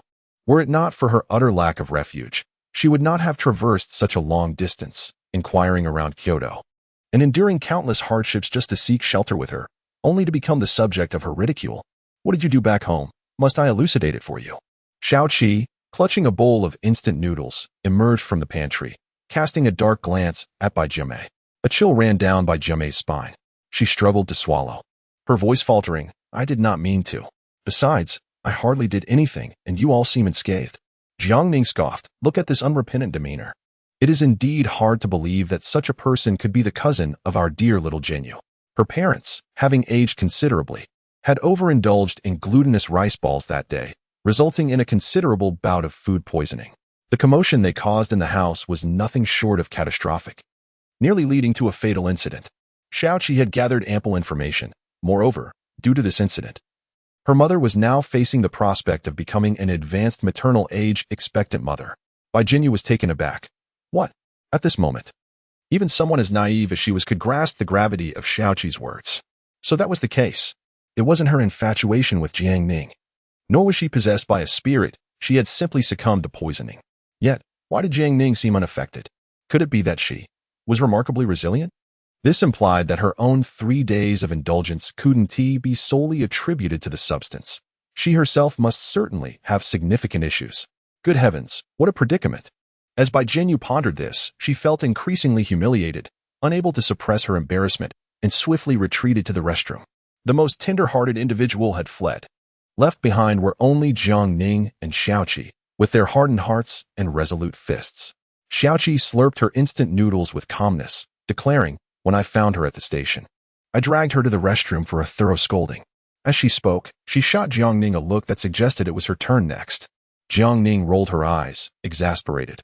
Look at her face. Is there even room for further reprimand? Let it go. Bai Jiamei was about to breathe a sigh of relief. But Jiang Ning clenched her fists, her smile gradually turning sinister. Once she recovers, I shall make sure to properly attend to her. Chapter 156. Can the innocent Ning Ning comprehend this? It was already quite late. They decided to let her rest in the storage room for the night and send her away come morning. Jiang Ning would never extend kindness to those who have plotted against her. Primarily, she is concerned that should she expel this person now, any ensuing trouble might lead the authorities to her doorstep. Furthermore, allow me to remind you that my home is equipped with surveillance cameras, particularly in the kitchen, where there are 2. Jiang Ning fixed her solemn gaze upon Bai Jiamei. Should you act recklessly again and provide evidence of your misdeeds, I will ensure you face imprisonment without regard for Bai Jinyu's connections to spare your life. Bai Jiamei trembled at her words. In truth, after enduring the combined wrath of her father and mother, she had long lost the audacity to resort to such underhanded tactics. The chaos she had unleashed this time was, without a doubt, monumental. With mounting medical expenses and the monthly repayments exceeding 3,000 to Bai Jinyu, her family was on the brink of collapse. Faced with this dire predicament, her best course of action seemed to be escape. Observing her pitiful demeanor, Jiang Ning lost any inclination to physically confront her, fearing that a good thrashing might lead to her stubbornly lingering at the Jiang residence. I will not do it again, Bai Jiamei exclaimed, stamping her foot in fervent oath. If I ever resort to drugging someone again, I am the offspring of a dog. Is that sufficient? Jiang Ning raised an eyebrow. What you are is of no concern to me. At first light, you are to pack your belongings and leave without delay. Bai Jiamei felt a heaviness in her heart. The insufferable Jiang Ning showed no regard for the bond of sisterhood between her and Bai Jinyu. How ironic that her own father had gifted Bai Jinyu a family heirloom. These two heartless individuals were truly unworthy. Xiaoqi, procure a green train ticket for her and send her on her way. Jiang Ning uttered these words and, disinterested, prepared to retire to her room for the night. Observing the situation in the living room, Jiang's mother appeared utterly bewildered. Who is this? Just as Bai Jiame was about to clarify her identity, Xiaoqi divulged her secret. This is Miss Bai's cousin, a venomous fool who was expelled from her home for administering poison. Bai Jiame was taken aback. Must you describe her in such a manner? She has a name. You know, she did not poison anyone. Why must you persistently dwell on that matter? Jiang's mother regarded her expression, finding it difficult to conceal her thoughts. Are you truly Xiao Bai's cousin? Comparing Bai Jinyu to you is akin to contrasting the heavens with the earth. You bear no resemblance to one another. Bai Jiame, feeling quite awkward, lowered her head. Hello, Annie, my name is Bai Jiame, and indeed I am Bai Jinyu's cousin. Currently, I am without a penny to my name and do not know where to go. I merely wish to find some work here to earn a meager living. This was her heartfelt truth. Her academic performance was dismal, rendering her the least accomplished in her family. Externally, she claimed to be attending university, when in reality, she was enrolled in a vocational school. After her family severed her allowance, she lost all desire to continue her studies and simply wished to earn some money. While she did not intend to alleviate her family's burden, she at least sought to provide for herself. Jiang's mother, noticing her youth and the bruised state of her face, thought of her own daughter. The hour was late, and she could not bear to cast her out. After a brief contemplation, she turned to Xiaoqi and inquired, You are aware of our apartment building, correct? Bring her over and find an empty small suite for her to stay in for now. Xiaoqi responded with a soft acknowledgement. Immediately, she cast a lingering gaze towards Bai Jiame. Shall we go? This cunning individual, fortunate enough to encounter the benevolent chairwoman, would be wise to keep her in sight for the time being. Should this person dare to misbehave again, as Jiang Ning suggested, perhaps a stint in prison would suffice. Knock, knock, knock. The door to Jiang Ning's room was rapped upon. Come in. She had been drifting in and out of slumber, and now, disturbed, she had to sit up. Raising her head, she looked towards the visitor. Mother? Jiang Ma nodded and said, Ning Ning, I have something to discuss with you. Rarely did Jiang Ning see her mother with such a serious expression, prompting her to quickly adopt a more earnest demeanor and sit up straight. Your university years are drawing to a close. Do you wish to go abroad and continue your adventures for a few more years? Abroad? I'm not interested. Jiang Ning was taken aback. She had never truly considered this. She was acutely aware of her poor command of foreign languages. How could she possibly manage abroad? Furthermore, what would happen to Bai Jinyu if she left? Would they both go together? He might not even desire to go overseas. In the original plot, Bai Jinyu had never traveled abroad, preferring the comforts of domestic life. Mother, is something wrong? Jiang Ning discerned an unusual depth in her mother's complex gaze. Was there trouble at home? While she posed the question, she thought it shouldn't be the case. If there were a crisis at home, the system would have informed her. Jiang Ma sighed at her daughter's bewildered expression. Though this child is in her 20s, she remains remarkably innocent. The unexpected and bizarre investment of 5 billion from the Xia family has startled everyone. Aunt Jiang is almost certain that the Xia family has set their sights on Jiang Ning, intending to consume the Jiang family, and then Jiang Ning herself. But can the naive Ning Ning comprehend this? Have you unwittingly promised those two brothers from the Xia family something you ought not to have? This question leaves Jiang Ning perplexed. What have I promised? Does agreeing to help them with their predicament count? They should be too embarrassed to disclose this matter publicly. Aunt Jiang takes a deep breath. The Xia family has suddenly abandoned their assault on us and unconditionally offered us a 5 billion investment. Do you understand? Jiang Ning nods. I do. You do? Then why would they do such a thing? Aunt Jiang struggles to contain her anger, especially upon seeing Jiang Ning's calm demeanor, which aggravates her further. Are you truly considering marrying those two? What prejudgment you have? They belong to the Xia family, that filthy and loathsome Xia family. How could I ever marry them? Jiang Ning finally grasps her mother's concern. It turns out that the 5 billion investment has frightened her mother. Sigh. Is it truly so difficult to contribute to the family? To speak frankly, those two are not men, they are women. Jiang Ning spoke mysteriously, moreover. The two of them are entangled in a clandestine affair. I witnessed it with my own eyes. Amidst the flowers, they were oblivious to the world around them. Jiang Wen's crimson mandarin duck apron was still hanging from the belt of that ruffian, Jianwu. This is undeniably true and cannot be denied. Jiang Ma was taken aback. Ah? I knew the Xia family was chaotic, but I never imagined it to be this tumultuous. Jiang Ning chuckled softly. I have caught them in a compromising position. They fear my exposure, hence they have no choice but to bribe me. Understanding dawned on Jiang Ma as she exhaled lightly. The news sounded explosive. Yet upon considering the Xia family, it seemed entirely plausible. If that were the case, then so be it. Jiang Ma felt relieved and refrained from mentioning the national affairs. However, Ning, you must keep your mouth sealed. Do not accept their favors only to broadcast their secrets. Jiang Ning nodded, suppressing laughter within. I know my boundaries. Chapter 157. Keep your lips sealed. Did you inform Ning about the situation, dear? Jiang Ba was equally alarmed by the 50 billion. He had trouble sleeping that night. Jiang Ma, in a good mood, gestured for silence, no questions. It's a good thing. Jiang Ba was puzzled. How can being targeted by the Xia family be considered a good thing? Even engaging in legitimate business with them cannot be deemed advantageous. Conducting business with the Xia family invariably leads to significant losses in profit distribution. Strangely enough, even with the knowledge of impending losses, everyone still willingly engages in trade with the Xia family. No matter how dismal the Xia family may be, they remain titans within the industry, and aligning with them invariably offers opportunities for learning. However, upon witnessing their ambitions, Mr. Jiang lost all interest. There is an infinite potential for wealth. He would never barter his only daughter for superior resources or greater profits. Alas, I have already stated, do not inquire further. It is indeed a fortuitous matter. Mrs. Jiang pondered, having received a staggering 50 billion yuan as hush money. As a principled elder, she certainly could not divulge the affairs of others. With a sense of delight akin to indulging in a juicy secret, she nestled into bed. Yet, after tossing and turning, sleep eluded her. She ultimately resolved to discreetly converse with her husband. Do you think that Xia Jiangwen and Xia Jinwu resemble girls? Mr. Jiang replied.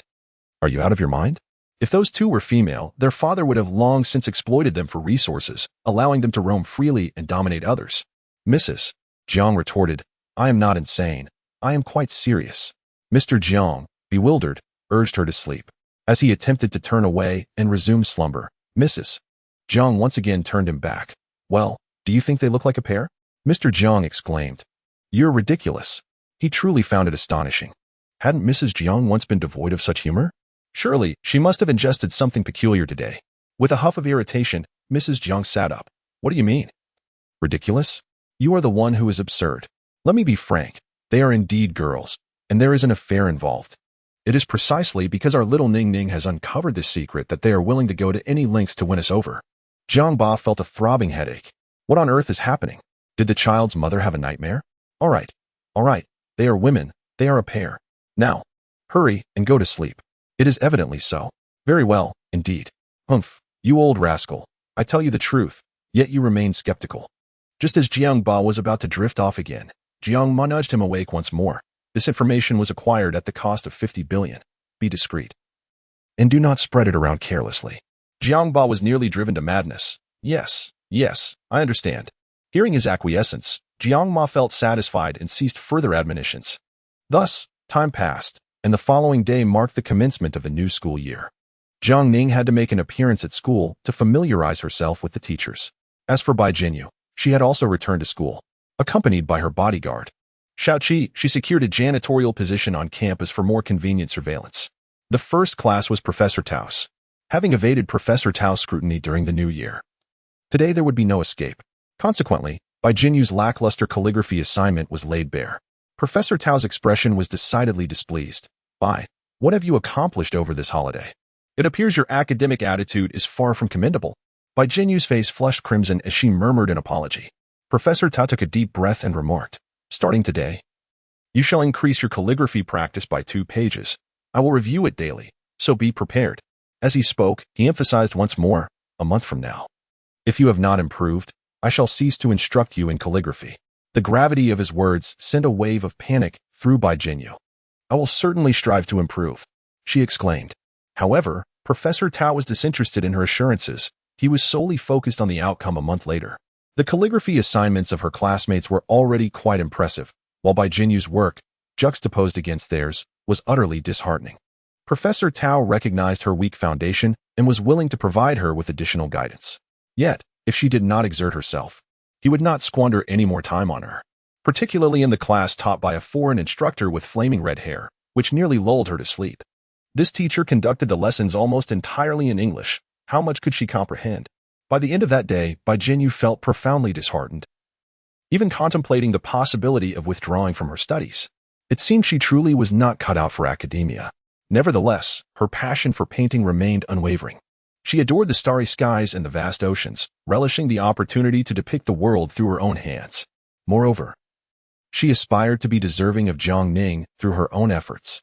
Her current presence within the Jiang household was solely reliant on Jiang Ning's affection for her. Should she lose that, she would be left with nothing. Thus, Bai Jinyu was persistently troubled by this concern. She had even come to realize that her sudden desire to have a child with Jiang Ning stemmed from a wish to deepen their bond. Alas, such thoughts were mere folly. After school, Bai Jinyu made her way to the library to continue her studies. She diligently endeavored to cram knowledge into her mind, continuously practicing her calligraphy. By Tongshiwa, instinctively, she reached for the walnut clip in her bag. Zhang Ruo watched her with a smile. There's no need to be so anxious. I am not a villain. Bai Jinyu remained on high alert, secretly gathering her belongings in preparation for an escape. What is it? Then, speak. Despite her actions of packing, Bai Jinyu insisted. However, I have nothing to offer you. Zhang Ruo chuckled softly, shaking her head. I merely wish to inquire about someone. Bai Jinyu stuffed the last textbook into her backpack, snapped it shut with a decisive click, and prepared to leave. Do you know Lu Su? This question effectively halted Bai Jinyu's steps. Today marks the first day of school. My associates waited at both school gates all day but did not see him. And I just confirmed that he has yet to complete his enrollment procedures. This individual had always been within her grasp, and his sudden disappearance certainly piqued her curiosity. She considered it quite advantageous for someone to willingly take his place, standing at the forefront of the Lu family's trials, and she had subtly aided in this endeavor. Lu Su had been maintaining an impressive facade. She had presumed that this conveniently presented target could at least shield her from animosity for a year and a half. Could it be that this fellow was so inept that he was eliminated before he could gather everyone's ire? Bai Jinyu resolutely declared, I am not acquainted with him. But you two were childhood friends. That was in the past. So, do you wish to harm Lu Su? Bai Jinyu had resolutely decided to sever ties with Lu Su. Yet she had never contemplated the notion of Lu Su's demise. Zhang Ruo shrugged nonchalantly, displaying an air of indifference. Why would I wish him harm? My only concern lies with the safety of my classmates, as I have overheard threats against his life on more than one occasion. Moreover, did you know? His new girlfriend, us.Ⅱ, is a schizophrenic and potentially dangerous. As she spoke, she noticed a change in Bai Jinyu's expression. Thus, if you know where he resides, or where he might have gone, I implore you to inform me. Chapter 158. Lu Su imprisoned. Since you are aware that us.Ⅱ is his new girlfriend, you ought to inquire with her. Bai Jinyu finally grasped the situation. Indeed, she had not considered wishing for Lu Su's death, but should he truly perish, what would it matter to her? Their relationship had long since been severed, and all debts between them had been settled. Zhang Ruo, exasperated, remarked, I have already approached her, yet she feigned innocence, claiming to know nothing and cautioning me against pursuing her man. Bai Jinyu retorted, then allow me to clarify. I am equally in the dark. She merely sought to use this pretext to engage Bai Jinyu in conversation. Unfortunately, Bai Jinyu did not follow her lead, leaving Zhang Ruo in a state of frustration. After exiting the library, she placed a call to the store manager. The manager, sounding even more fatigued than Zhang Ruo, lamented, I have been unwell. Since the beginning of the year, I have been plagued by a lingering cold and have been receiving treatment at the hospital. Zhang Ruo narrowed her eyes, contemplating the extent of the manager's potential deceit. With a resigned sigh, she thought, never mind. Involving Jiang Ning complicates matters considerably. She harbors affections for Bai Jinyu. Yet her fondness for Jiang Ning evidently surpasses that. If circumstances allowed, she would desire to win the hearts of both, one gentle as water, the other passionate as fire. Embracing them both would surely bring immense joy. Perhaps I should personally pay a visit to the Jiang family? Alas, that is not feasible at present. Zhang Ruo, of course, felt indignant. What she did outside was of no concern to the Lu family. Furthermore, the name Lu Zian was but a guise. Her frail and prematurely deceased elder brother was the rightful Lu Zian. Her true name is Lu Qingyu. Yet, who remembers that name? Ever since her brother passed away, she has assumed his identity as Lu Zian, becoming the sole heir of the Lu family in Haiqing, adopting male attire until this very day. Her parents, bereft of a son, sought every remedy imaginable, praying fervently, yet they could not be blessed with another son to take her place. Thus, the once inconsequential daughter gradually ascended to an irreplaceable status, in a bid to safeguard their one true descendant.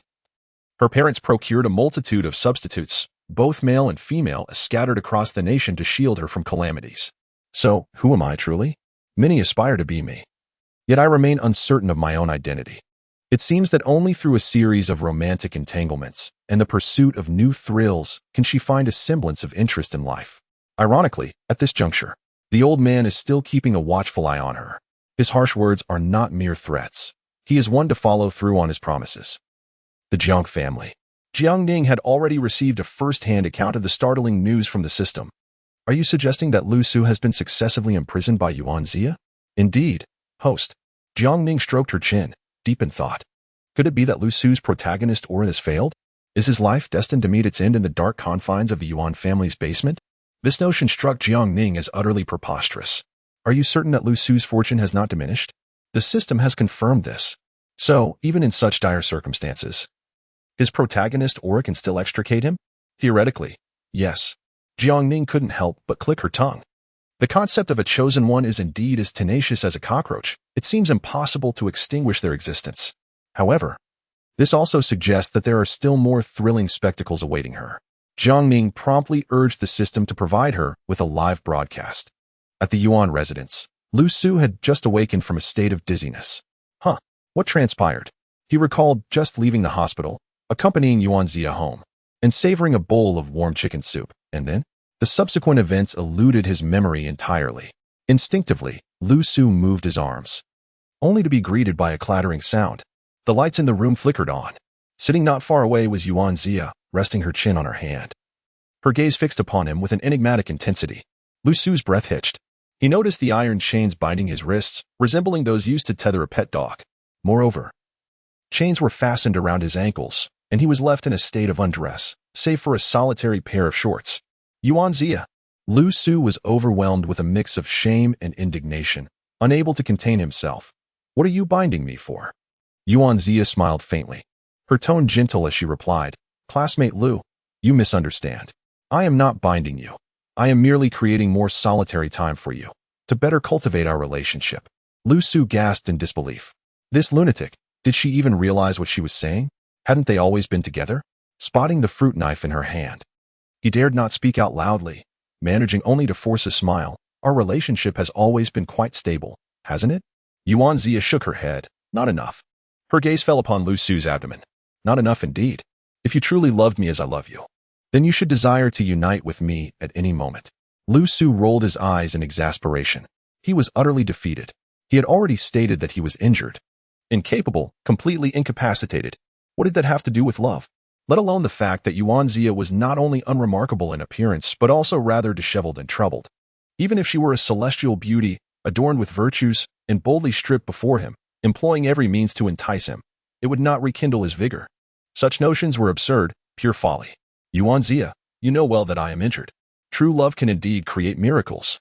us.Ⅱ rose slowly and approached him, grasping his hand firmly. Lu, I believe in you. Please do not let me down, or else. Before finishing her words, a fierce glint flickered in her eyes. Should Lu fail to demonstrate his love for her, she would resort to a different approach, binding their bodies and souls together. Chapter 159. Do not speak, continue eating yet. Despite the turmoil within, Lu managed to feign composure. He had to persuade us.Ⅱ to release him. Bound to the bed, he felt no different from livestock. Did this not imply that he would be condemned to consume the repugnant meal she provided, much like an animal? Merely contemplating such a fate made him feel as though he were on the brink of death. us.Ⅱ narrowed her eyes and remarked, Indeed, it may pose some complications. Why was Lu so exceptionally popular? Reflecting on the past 3 years, she always found herself standing alone on the periphery, watching the dazzling Lu shine brightly. The pangs of sorrow and helplessness from that time lingered in her heart, akin to a haunting nightmare, leaving her in a state of perpetual unease. At last, she had reached this pivotal moment with the beloved Lu. Heaven knew how elated she was. us.Ⅱ resolved that she must conceal Lu away. She could not bear to be apart from him, not for a single moment. She could not stand to see him bestow that affectionate gaze upon another woman. No longer would she endure the anxiety of uncertainty or the solitude of isolation. She desired Lu to accompany her for eternity, nay, for all of existence. I will find a way to resolve those troublesome matters, us.Ⅱ declared with newfound determination, her face illuminated by a radiant smile. Rest assured, Lu. No one can prevent us from being together forever. In just a few fleeting seconds, he had already sent greetings to all of us.Ⅱ's ancestors. What a wretched woman! How utterly insane can she be? Why has misfortune befallen me, drawing me into the clutches of such madness? Lu clenched his fists, his teeth grinding in frustration, wishing he could perish alongside us.Ⅱ. Yet, as he recalled the countless sacrifices and efforts he had made, the arduous journey he had undertaken from the depths of the mountains to this bustling metropolis, he felt a pang of reluctance. us.Ⅱ may be foolish, but she is wealthy. If he could just seize her fortune, what would he have to fear? All the projects he envisioned could finally come to fruition.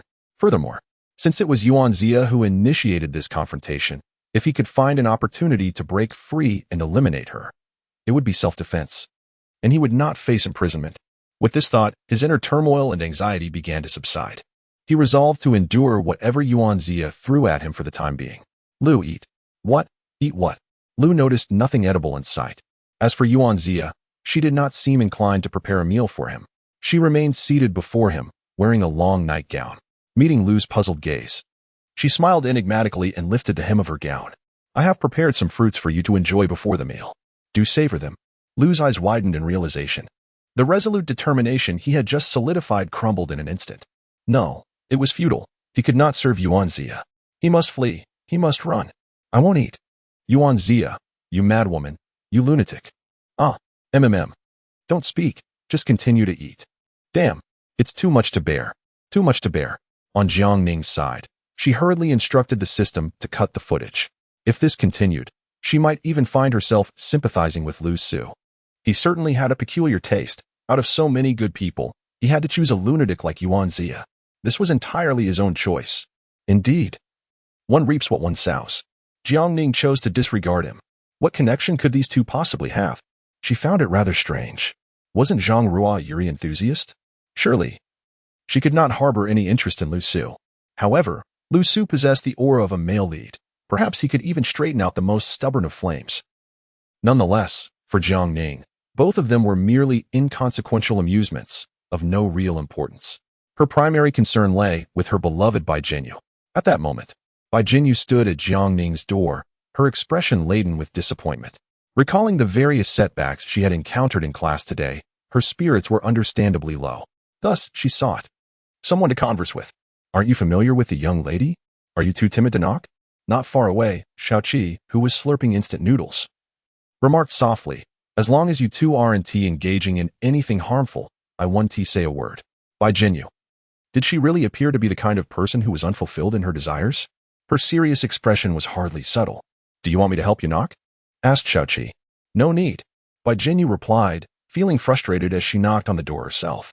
Jiang Ning, already prepared, feigned surprise as she looked at her. What's wrong? Did someone bully you at school today? No. However, Bai Jinyu's sense of grievance was palpable. Once inside, she began to murmur softly, I just feel that I might not be very bright. Others grasp things effortlessly, yet I struggle to learn. After a whole day of studying English, all I remember is abandon. Am I really suited for studying? Jiang Ning sensed that if she continued, tears would likely follow. Alas, this poor girl, a protagonist in her own right, lacked any semblance of dignity. Oh, it was just the persona of a clumsy, pampered wife. That was acceptable. Jiang Ning patted the edge of the bed, inviting her to sit. Xiaoqi stood at the doorway, resembling a human surveillance system, diligently watching over them. This caused Jiang Ning to feel a surge of irritation. Enough. Stop staring. Aren't you tired? I promise I won't do anything. That won't do, Xiaoqi replied gravely. Madam has instructed not to take the young lady's words at face value. Jiang Ning retorted. Is she really that untrustworthy? Even her own mother doesn't believe her? Xiaoqi remained indifferent. It's just a month. It can't be that hard to endure. At this point, Jiang Ning need not say anything further. Bai Jinyu, fuming, strode over, pushed her outside, and firmly closed and locked the door behind her. Originally, I believed that everything would be worry-free. However, unexpectedly, just a few seconds later, Xiaoqi unlocked the door from outside and continued to gaze at the two of them. Bai Jinyu was taken aback, almost doubting whether she had indeed locked the door. It is worth mentioning that Xiaoqi possesses remarkable skills in lockpicking. Jiangning, however, remained composed. All right, let us not concern ourselves with this person. We shall continue our conversation. After all, those of us who walk the righteous path need not fear shadows. Though she spoke these words, Jiangning silently recorded this grievance, vowing never to let Xiaoqi seize another opportunity. Otherwise, she would ensure that Xiaoqi experiences the torment of being forced into a state of emotional restraint.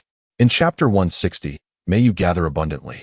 If Bai Jinyu were to sit before Jiangning and pour forth her grievances, she would find herself at a loss for words. She did not wish to be looked down upon by Jiangning, nor did she intend to burden her. In that moment, she simply longed for a bit more time with Jiangning. If possible, she wished for Jiangning to accompany her in her studies, to recite passages together. Nothing more than that. She truly was not the frivolous woman Xiaoqi imagined. The 3 days on the journey back to Kyoto were merely an accident, a mere coincidence. Xiao Jinyu, is there something you wish for me to do? Jiangning seemed to perceive all her inner turmoil and took the initiative to grasp her hand, drawing closer. Then, in a voice audible only to the two of them, she whispered, "You can have anything you desire. I shall fulfill all of Xiao Jinyu's wishes." The tone was soft and enticing. I. Though she had committed no wrongdoing, why did her heart race so rapidly? Jiangning smiled rather maliciously and asked, "Well, what is it? Do you wish for her to disguise herself, sneak into Bai Jinyu's school, find an unoccupied classroom, and then engage in some clandestine activities? This seems rather troublesome." She didn't possess any disguise potions or similar items from the system. The moment Xiaoqi spotted her, it was as if she had seen a mortal enemy. Her gaze was intensely fixed. In truth, she had no ulterior motives. Bai Jinyu shyly fidgeted with her legs and softly suggested, "If possible, perhaps we could study together for a while, and that would suffice." As Jiangning gazed at her flushed earlobes, a sense of intrigue stirred within her. So this is the genuine sentiment of little Jinyu? Bai Jinyu. She vowed that she was not entertaining any improper thoughts. Yet, Jiangning's inexplicably suggestive tone was undeniably provocative. Strange images began to infiltrate her otherwise innocent mind. It seemed this was not a sincere confession after all. Jiangning caressed her small hand, intentionally or unintentionally lightly scratching her palm. "I believe I mentioned before. Dishonest children shall face consequences." Consequences? Punishment. Bai Jinyu abruptly stood up, quickly retreating a few steps, one hand covering her thigh, the other shielding her backside. Her eyes reflecting a mix of embarrassment and indignation directed at Jiangning. "Jiangning, is the reaction really so extreme? Oh, little Jinyu, you claim not to be clever, yet this seems rather astute, does it not? I never specified what the punishment entails." Jiangning adjusted her collar, donning a facade of righteousness. "In truth, I merely wish to impose upon you the task of rising early to prepare breakfast. I am perplexed as to why you have misconstrued my intentions." Bai Jinyu, however, remained unconvinced that Jiangning's punishment would entail such a benign task. How infuriating. Jiangning always seemed to take pleasure in tormenting her. Bai Jinyu resolved to ignore her. As Bai Jinyu angrily turned to leave, Jiangning clicked her tongue, realizing she might have overstepped. Nonetheless, she had just enjoyed a fleeting touch of the heroine's hand, basking in her aura. Perhaps it was an opportune moment to initiate another exchange? Jiangning had grown accustomed to the system's exchange feature, despite its previous pitfalls.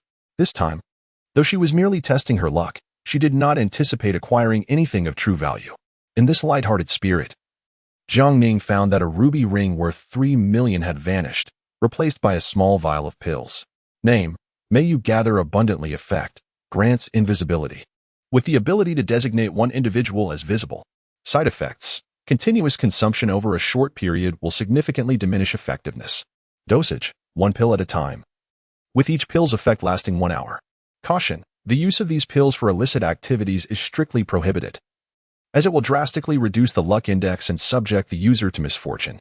Jiangning stood in astonishment. Could it be? Had she finally struck gold? This seemed genuinely promising. She shook the vial, pouring out all the pills, only to discover a mere 5 within. 3 million for just 5 pills? How exorbitant. Jiangning felt a pang of regret. Host, do not act ungratefully after receiving such a boon. How could the system possibly overlook Jiangning's inner delight? This individual is constantly seeking opportunities to engage the female protagonist in discussions about the origins of life. Now that she possesses this potion, how could she refrain from taking action? The system, however, claims to have seen through everything long ago. Jiang Ning carefully repackages the pill. It is still early, and consuming it now would be unwise. She will wait until the night is deep and quiet. Ahem. I am not using this potion to take advantage of someone else's spouse. I intend to benefit personally from my own wife. Is that truly a crime? If you were to use this potion to exploit another spouse, the fortunate index you have painstakingly accumulated would likely plummet to 0. I am aware. There is no need to threaten me. Jiang Ning, in good spirits, is disinclined to engage in banter with the system. She retrieves her phone and sends a message to Bai Jinyu. Shall we take a bath together tonight? Meanwhile, Bai Jinyu remains diligently practicing calligraphy with her brush in hand. Upon receiving Jiang Ning's message, she pauses in surprise. A bath together? Surely that is implausible. Xiaoqi is currently stationed at her door. Even when Xiaoqi finishes her shift, she will continue to monitor the situation. Jiang Ning cannot possibly come over. Thus, this must merely be an attempt to tease her. Clean me up? She can only dream. Bai Jinyu shakes her head vigorously, dispelling her chaotic thoughts. Subsequently, she sets her phone aside and resumes her writing. Time always seems to fly when one is engrossed in an activity. Before she realizes it, it is already 10:30 in the evening. Xiaoqi knocks on her door to indicate that her shift is over. Xiaoqi did not advise her to be honest or anything of the sort. Regardless, whether she chose to be truthful or not, she could monitor the situation herself. No one would dare to circumvent her or engage in any harmful activities that could tarnish her reputation as a premier bodyguard. At that moment, Jiang Ning had calmly consumed a pill. She closed her eyes, attuning herself to the changes within her body. There was no discernible sensation. Host, you might want to try phasing through walls. Is it really possible to phase through walls? Jiang Ning was somewhat astonished. This felt extraordinarily sci-fi. This is, after all, not a product of this world's technology. In that case, my 300,000 yuan seems to hold a bit of value. Tentatively, Jiang Ning extended her hand towards the wall. To her surprise, her hand effortlessly passed through. Thus, she boldly stepped forward, phasing through the wall. This extraordinary sensation nearly elicited a laugh from Jiang Ning, who was usually so composed. Of course, at that moment, apart from Bai Jinyu, no one could see her or hear her voice. Without wasting any time, Jiang Ning headed straight for Bai Jinyu's room. Chapter 161. How did you get in here? Phew. Today's calligraphy practice should suffice. Bai Jinyu gazed at her work, exhaling softly. She was so exhausted that her arms felt as if they could barely lift. However, glancing at yesterday's assignment and then at today's, it seemed there was hardly any difference. Could it be that her efforts were truly in vain? Bai Jinyu vigorously shook her head, casting aside the negative thoughts from her mind. It couldn't be. I am certain I have made progress. I shall not disappoint Professor Tao, nor shall I let the Jiang family down. She swiftly tidied her desk. At that moment, she was unaware that Jiang Ning had already entered her room and was seated at the edge of her bed. Jiang Ning had not yet revealed herself to Bai Jinyu. After finishing her desk, Bai Jinyu began to clean her room and organize her clothes.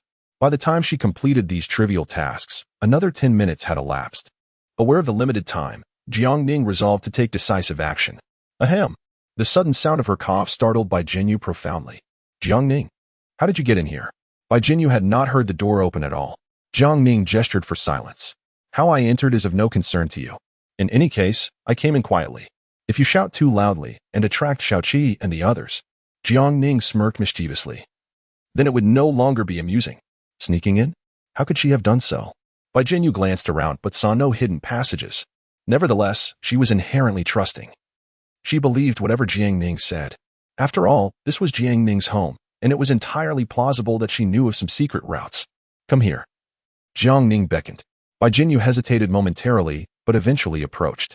Just as she intended to sit beside Jiang Ning, she was abruptly pulled down, landing directly on Jiang Ning's lap.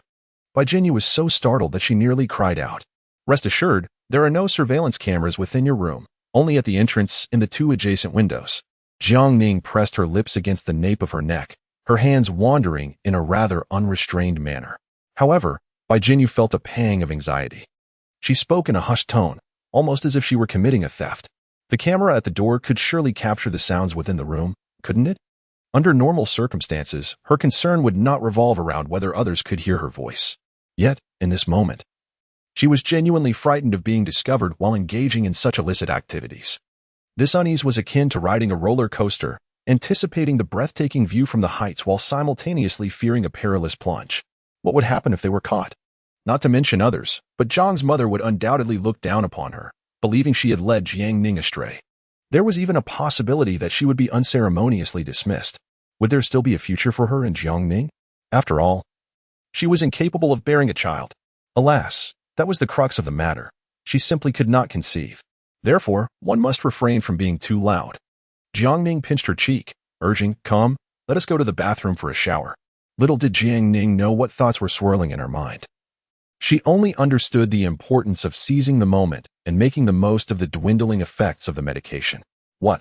We really have to shower." "Of course." Jiang Ning effortlessly lifted her into her arms. Fortunately, there were no cameras in the room. Otherwise, should Shaoqi witness this scene, she would undoubtedly question her very existence. A fully grown person, simply suspended in midair. 40 minutes later, Jiang Ning emerged from Bai Jinyu's room, feeling invigorated. As for Bai Jinyu, she lay feebly on the bed, her face flushed with embarrassment. That rascal Jiang Ning. Bai Jinyu felt as though she had been cruelly bullied. And she might need to lean against the wall to walk tomorrow. What a predicament. As long as her family wasn't blind, they would surely discern what she had done. Perhaps she should feign illness and request a day off. Bai Jinyu felt an overwhelming sense of shame. She resolved never to indulge in Jiang Ning's antics again. At this moment, she began to examine her recent gains. She had once again benefited from the protagonist's halo in a lottery. What had she drawn this time? Congratulations, host. You have acquired the skill, hypnosis. Upon obtaining this skill, the host will gain immunity to hypnosis. Upon hearing this notification from the system, Jiang Ning sat up abruptly. Her previously leisurely demeanor replaced by seriousness. Hypnosis? What exactly does this skill entail? System, do enlighten me. As the name suggests, it allows you to hypnotize others, uncovering their innermost secrets, or even implanting a deeply rooted notion within them, weaving either a beautiful dream or a nightmare. Is it akin to the concept in Inception? Not quite so powerful. Jiang Ning scoffed lightly and remarked, "Oh really? I was under the impression it could render someone unconscious," slipping away silently. Host. This system has previously reminded you that it cannot assist you in committing murder. Jiang Ning fell silent. Of course, she was aware of that. Otherwise, the moment she realized she could manipulate the system, she would have devised a way to have it eliminate the male lead. After all, a deadly confrontation between her and the male lead was inevitable. Thus, she must take the initiative. The moment Jiang Ning glimpsed this new skill, a certain individual sprang to her mind. Lu Su's formidable confidant, Rossini. It is widely acknowledged that in most domineering CEO narratives, the protagonist invariably possesses a knowledgeable and ever-available physician friend who appears at critical junctures to rescue him from peril. In Lu Su's case, this friend is none other than Rossini. Hailing from a prestigious lineage, Rossini is exceptionally accomplished. Having obtained her doctoral degree at a tender age and inheriting a fortune exceeding billions, thereby achieving financial independence, her family relocated overseas 50 years prior, and she herself is a foreign national, residing abroad for the long term. It remains a mystery how Lu Su managed to charm her. The two formed a bond of mutual admiration that eventually edged towards something more profound. Rossini's propensity for romantic infatuation is scarcely less than that of Bai Jinyu. In fact, she has engaged in numerous ethically questionable acts to assist Lu Su. Her family's ancestral hypnotic techniques, originally intended to aid psychological healing, have been wielded with the precision of a lethal weapon. 8 out of 10 patients exiting her therapy room might contemplate self-harm. Is Lu Su unaware of her actions? Surely he is. Yet, as a character of serene disposition, he refrains from entangling himself in such sordid affairs. All the nefarious deeds are willingly undertaken by Rossini. Lu Su merely reaps the unintended consequences. In the end, Rossini found herself imprisoned. Yet she maintained a faade of deep sorrow, standing atop her moral high ground to condemn Rossini's actions, leaving her with profound regret and guilt that ultimately led to her demise. Stepping away from the narrative, Jiang Ning squinted thoughtfully. It seemed that the most crucial aspect of acquiring the skill was not the hypnosis itself, but rather the immunity to it. Chapter 162. Lost in thought. Early in the morning, calculating the time, Rossini's appearance was imminent. With a skill capable of countering her, Jiang Ning felt considerably more at ease.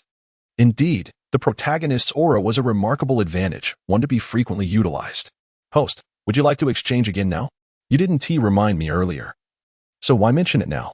Jiang Ning rolled her eyes in exasperation. I've already drawn a grand prize today. I believe my luck has been exhausted, and I cannot afford to squander any more wealth. With that, she climbed into bed and promptly fell asleep. The system was truly exasperated with her. How could there be such a shrewd host? It felt as though Jiang Ning was leading it by the nose. This could not continue, it thought to itself. Although it was an intelligent creation and not truly a person, it deserved some dignity and could not always be toyed with by Jiang Ning. Next time, no matter how she threatened it, it would undoubtedly not fall for her tricks again. The following day, the breakfast at the Jiang household was as lavish as ever. Ah, Little Bai has caught a cold? Was Te perfectly fine during dinner last night? Jiang Ma wore a look of astonishment before immediately turning her gaze towards Xiaoqi. Have you visited her yet? Xiaoqi, equally perplexed, replied, I have seen her, but I feel. Just as she was about to express her suspicion that the girl was feigning illness, she met Jiang Ning's scrutinizing gaze. Even Xiaoqi, who often lacked emotional intelligence, understood the implication behind Jiang Ning's eyes. You had better not tarnish my wife's image in front of her parents, or I shall summon your dean to deal with you. The thought of the dean's cane sent a shiver down Xiaoqi's spine. Resolving to breach her professional ethics, she lied. Miss Bai is indeed suffering from a cold and cannot get out of bed. Upon hearing this, Jiang Ma's expression shifted to one of concern. Then we must call a doctor to come and examine her. Xiaoqi nodded in agreement. Jiang Ma's attention then shifted back to Jiang Ning. You should also check on Xiaobai and take care of her. Do you understand? Jiang Ning nodded in response. At that moment, she was scrolling through her phone. The Xia brothers had bombarded her with countless calls and messages, which she had chosen to ignore. The relentless pain had drained her of any temper. Her brother's earlier act of taking the medicine first was not worth her ire. She could only hope he would take a more active role in discussing matters with Jiang Ning to resolve their issues thoroughly. I understand. I will take a look. Xia Jiangwen's mood was not much better than his brother's. After taking the medicine, the pain in his body had indeed subsided significantly, yet it had not completely vanished. However, this was not the most distressing matter. The most troubling revelation was that during a visit to the restroom, he discovered that his once formidable manhood had seemingly transformed into a mere pit. It appeared, quite absurdly, akin to that of a woman. Were it not for the inability to urinate independently, Xia Jiangwen might have genuinely questioned whether he had indeed become a woman. This predicament was something he dared not disclose to his family. Even to his younger brother, he felt compelled to conceal every detail. Otherwise, given their amicable brotherly relationship, the likelihood of his brother selling him out would soar to an alarming 99%. In this moment, Xia Jiangwen attributed his plight to an insufficient intake of the antidote. Finding messaging too slow, he resorted to a phone call. Hello, Miss Jiang. Where is the antidote? Xia Jiangwen inquired, suppressing his frustration. You haven't given us the complete antidote. Have you? Jiang Ning chuckled lightly. Have you both fulfilled your end of the bargain entirely? Her words reminded Xia Jiangwen that they had indeed not yet begun to withdraw from the market in Kyoto. Yet, he had never intended to retreat. Why should he relinquish such a substantial piece of the pie to the Jiang family? Had it not been for the pending test results of that particular drug, he would have long since reported Jiang Ning for poisoning them. Taking a deep breath, Xia Jiangwen replied, Miss Jiang, do not overstep your bounds. We are currently hospitalized. Enduring excruciating pain that is unbearable for ordinary individuals, merely surviving is a feat in itself, let alone concerning ourselves with corporate matters. Implicitly, he was stating that if she wished for them to withdraw from Kyoto, she must first ensure their recovery. She responded with a cold laugh. Then I am afraid I cannot assist you. You are on your own. Speaking thus, she abruptly hung up the phone. It appeared that these two individuals were quite resolute, harboring many inappropriate thoughts. Well then, let them stew a while longer. What? You inquire whether Jiang Ning fears provoking their ire and subsequently facing retribution? Given Jiang Ning's understanding of their character, it is evident that regardless of her treatment, be it benevolent or malevolent, they would never relinquish their desire for vengeance against the Jiang family. Therefore, what necessity is there to show mercy? Naturally, one should extract every ounce of benefit possible. Moreover, Jiang Ning had already confirmed with the system that even if she ceased her medication, it would merely exacerbate the side effects without causing fatal consequences. As long as she resumed her medication later, all would be well. With a cheerful spirit, Jiang Ning finished her breakfast and prepared to ascend the stairs to check on her beloved wife, Bai. Ah, and if you were to visit Xiaobai, to bring along breakfast as well? Very well. Jiang Ning observed that breakfast had already been meticulously prepared for Bai Zhenyu. There were pancakes, toasted bread, vegetable and lean meat porridge, fried dough sticks, and eggs, all neatly arranged on a tray. Mother, you are so biased, Jiang Ning could not help but complain. You prepare breakfast for me, but it is never this elaborate. Her mother shot her a disapproving glance. Are you bedridden with a cold? Jiang Ning replied, well, not exactly. Her mother waved her hand dismissively. Go on. Hurry up and head down. I will have the driver take you to school. Jiang Ning smiled and said, all right. Meanwhile, upstairs, Bai Jinyu was explaining her cold to Professor Tao. On the other end of the line, Professor Tao, clearly skeptical of her words, earnestly admonished her, learning is never an easy endeavor. People tend to seek comfort, but only those who can overcome their laziness can achieve greater accomplishments. Bai Jinyu's face flushed crimson. She had no retort, other than an admission of agreement. In truth, she was not unwell. She was merely feigning illness at home. Thank you, Professor Tao, she replied before ending the call. Upon lifting her head, Bai Jinyu spotted Jiang Ning entering the room, and her heart raced at the recollection of the previous night's events. As Jiang Ning approached, Bai Jinyu hastily pulled the blanket around herself, enveloping her form tightly. Jiang Ning found her defensive posture amusing, chuckling. What are you daydreaming about so early in the morning? Come and have breakfast. Chapter 163. They have wronged Jiang Ning while enjoying breakfast. Bai Jinyu remained unconvinced. She had never been one to indulge in fanciful thoughts. It was all Jiang Ning's fault. Her reckless behavior. And it was indeed reckless, devoid of consideration for time or place. If it weren't for Jiang Ning's outrageous antics, would she have entertained such thoughts? Certainly not. Bai Jinyu found her own reasoning persuasive, and her meal seemed to taste even better. Little Seven still sat by the door, rapidly reviewing the surveillance footage from the previous night. Ahem. She faintly heard Bai Jinyu calling out to Jiang Ning, yet none of the cameras captured Jiang Ning's presence. Particularly, the camera at Jiang Ning's door failed to record any footage of her departure. Xiaoqi was perplexed. She donned her headphones and cranked up the volume of the surveillance footage, replaying it repeatedly. Indeed, she heard Bai Jinyu calling Jiang Ning's name, accompanied by some peculiar sounds, as if something detrimental to one's health was occurring.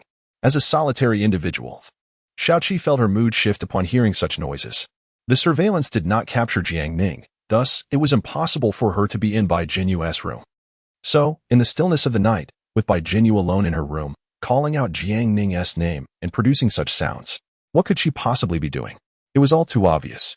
In an instant, Xiaoqi's gaze towards Bai Jinyu shifted to one of resignation. It turned out that Jiang Ning's lack of self-control was not the issue. They had wronged her all along. The problem lay with Bai Jinyu, not Jiang Ning. Should she inform Jiang Ning's mother about this? 10 minutes later, Bai Jinyu had finished her breakfast, and Jiang Ning emerged with a tray. Xiaoqi remained seated at the entrance, lost in thought. Jiang Ning passed by her without a word, and Xiaoqi slowly lifted her head to address her. Miss Jiang. You. She felt compelled to say something. After all, prior to today, she had guarded herself against Jiang Ning as if she were a thief. Convinced that Jiang Ning was a dissatisfied, wicked woman, this preconceived bias, even unbeknownst to Jiang Ning, weighed heavily on Xiaoqi's conscience. Perhaps, in some way, an apology was warranted? Jiang Ning, observing this typically forthright individual, Xiaoqi, was equally puzzled. What is it that you wish to convey? What matter has rendered you speechless? Could it be that you wish to borrow money from me? Her words alleviated much of Xiaoqi's guilt. With a feigned calmness, Xiaoqi retorted, I do not require your financial assistance. Jiang Ning responded, surely, it cannot be that you harbor a secret affection for me? Let me clarify. That is out of the question. Jiang Ning, with a resigned gesture, added, it cannot possibly be that you have suddenly decided to embrace femininity and wish to borrow some money for a dress, can it? That I could entertain. But only if you allow me to capture a photograph for keepsake. Xiaoqi's lips twitched in protest. No. She was utterly exasperated. Jiang Ning, with her incessant chatter, could hardly utter a single charming phrase. Frustrated by Jiang Ning's remarks, she felt the urge to curse rather than apologize. Since you are still uncertain about what to say to me, take your time to ponder. I shall be on my way to school. With a light-hearted demeanor, Jiang Ning departed, leaving Xiaoqi behind, her expression tormented as if she had swallowed a fly. Indeed, she found herself incapable of offering an apology to Jiang Ning. She even contemplated delivering a few punches to Jiang Ning. The driver was already waiting at the entrance of the Jiang residence. Jiang Ning, with her empty backpack in tow, leisurely stepped out and entered the vehicle. A place like school was seldom visited by her, yet complete avoidance was not an option. Her parents had already insisted that she devise a plan to wrap up those few subjects. Upon arriving at the school gates, Jiang Ning disembarked the vehicle, her energy depleted. Observing the throngs of students bustling about, she let out a sigh, squinting her weary eyes. Indeed, I am but a salted fish, disinterested in academics throughout 2 lifetimes. Is the host's aversion to studying a result of insufficient intelligence? If I possessed the prowess of a top scholar, Perhaps I might find joy in my studies. Jiang Ning stifled a yawn. In truth, based on her understanding of herself, if she were to possess such abilities, she would likely become even more indolent. Knowledge that would typically require a week of study could be grasped merely by flipping through a book, and she would undoubtedly only skim through it once, hardly taking even half an hour. Thus, the host may exchange for an academic halo. You wish to deceive me into making an exchange. Jiang Ning's vigilance surged. Dog system, do you intend to lead me to ruin? Speak. When did you betray me? The system, feeling quite aggrieved, noted that while it was commendable for the host to be cautious, she might be a tad too wary. Previously, it was always the host pledging loyalty to the system. Yet now the roles had reversed. Did it need to demonstrate its fidelity to the host? Host, the system's functions are updated in real time. You ought to pay closer attention. Only then did Jiang Ning notice a new feature resembling a marketplace. Within it lay a plethora of designated rewards, including various halos such as the Koi Halo, the Academic Halo, the God of Fishing Halo, and the God of us.Ⅱ Halo. However, this was merely an ordinary world. The capabilities of these halos were limited to making her the strongest among ordinary individuals, rather than transcending them. It was impossible to soar through the skies or attain immortality in this realm. Jiang Ning felt a surge of intrigue. Why had this feature suddenly appeared? You have already spent over 100 million in exchanges. Were you unaware? Jiang Ning couldn't help but gasp in astonishment. When had all this transpired without her knowledge? Were the dusty relics in her storage so valuable? It was absurd that she had spent over 100 million yet only managed to secure 2 decent prizes. Truly, the odds seemed overwhelmingly unfair. Fortunately, her family was prosperous and not in need of trifles. In essence, having spent over 100 million in the exchange game was a prerequisite for accessing this exchange mall. It is worth mentioning that currently, only the host had achieved this requirement. Enough of the trivialities. Jiang Ning began to delve into the items available in the mall. There were 2 methods to designate the exchange of a specific item. The first involved completing tasks, as each product had a specific task associated with it that needed to be fulfilled in order to obtain the item. The second method was to exchange it for another specific item. For instance, the designated exchange item for the academic aura was a fountain pen. However, this pen was a treasured memento gifted to Rossini by her mentor on their deathbed, securely locked in a safe at her family's estate in country. Thus, it was utterly impossible for Jiang Ning to acquire it. Most of the other items required similarly elusive exchange objects. Hence, at this juncture, the only feasible way for Jiang Ning to obtain these coveted items was through task completion. The task for the academic aura entailed severing the connection between Rossini and Lu Su. Jiang Ning let out a hiss. Could she simply hypnotize Rossini and implant a notion in her mind? Was it truly that easy? It felt almost like a gift handed to her on a silver platter. As she strolled along, Jiang Ning inadvertently lifted her gaze ahead. A poised and elegant lady, clad in a white lab coat and towering 7-centimeter heels, was striding towards the school library, burdened with a stack of books. Who else could this be but Rossini? A subtle smile graced Jiang Ning's lips. Ah, fortune comes effortlessly. Chapter 164. Indeed, you are impressive, but I have an advantage. Rossini entered the library and ascended directly to the 3rd floor. She pushed open the door to the last reading room on that floor and made her way through the aisles of bookshelves. Xiaoning, over here. Rossini adjusted her glasses and turned in the direction of the call. She spotted her former classmate and friend, a smile playing at the corners of her mouth. Xiaoning. Though they were of similar age, Xiaoning had evidently endured more hardships than Rossini, which rendered her appearing somewhat older. What brings you here as a librarian? Rossini inquired, taking a seat across from Xiaoning. With your qualifications, becoming a university lecturer should pose no challenge. Xiaoning offered a wry smile. My parents have encountered difficulties. Rossini's brow furrowed slightly. What has transpired to affect you so profoundly? Xiaoning hesitated, her expression growing increasingly bitter, even in the presence of her kindred spirit from the past. She lacked the courage to divulge the scandal that had befallen her family. The actions of her parents were indeed odious, inciting public outrage. Not only did she, as their daughter, suffer the repercussions, but her grandparents also faced scornful harassment, nearly falling victim to violence. I am unable to sleep day or night. Xiaoning felt disoriented, her gaze struggling to focus. I think I'm truly at the end of my rope, she mused. Luo Xini regarded her with calmness. A person genuinely unable to continue would choose to depart this world with serenity, rather than reach out to friends and family to lament their plight. Thus, in Luo Xini's icy gaze, it was evident that Xiao Ning had no real desire for death. Rather, She was silently pleading for help. "Shini, if I were to die, would you do me a favor?" Xiao Ning implored, her eyes pleadingly fixed on her indifferent friend. "Speak," Luo Shini replied, absent-mindedly toying with the silvery ring on her left hand. "If I pass away, please take care of my affairs and donate my savings to the children at the orphanage." "All right." As she spoke, Xiao Ning opened her backpack and retrieved a bank card, extending it towards Luo Shini. "The password is my birthday. You already know it." Luo Shini glanced between her and the card, her mind weighing the inconvenience of managing Xiao Ning's posthumous arrangements against the complexities of seeking her treatment. After a moment of contemplation, Luo Shini sighed. Both tasks appeared equally burdensome. "Do you remember how much you adore the sweet and spicy dried fish, jasmine tea, and even the Westlake vinegar fish?" Luo Shini continued. Xiao Ning paused, momentarily taken aback, before a wave of dizziness washed over her. "Xiao Ning? Xiao Ning?" Her friend called, but Xiao Ning remained dazed, her eyes wide open in confusion. She felt her hands weighed down heavily. Looking down, she noticed she was carrying two enormous bundles, one filled with pots and pans, and the other haphazardly wrapped with her clothes. "Xiao Ning, you are moving. It seems we will have a hard time meeting again," she thought. Xiao Ning raised her head once more, squinting against the glow of the setting sun. There stood Rossini from her middle school days, assisting her in loading the suitcase onto the vehicle. "Ah, yes," Xiao Ning replied absent-mindedly, her heart filled with confusion. Why was she moving? What would happen to her parents' jobs? Wait, what exactly did her parents do? A wave of dizziness washed over her, nearly causing her to falter. She had no choice but to set down her burdens and sit at the edge of the flower bed by the roadside. Rossini approached her. Concern etched on her face as she supported her. "Xiao Ning, are you all right?" Xiao Ning shook her head. "I just feel a bit dizzy." "You must be exhausted," Rossini said naturally.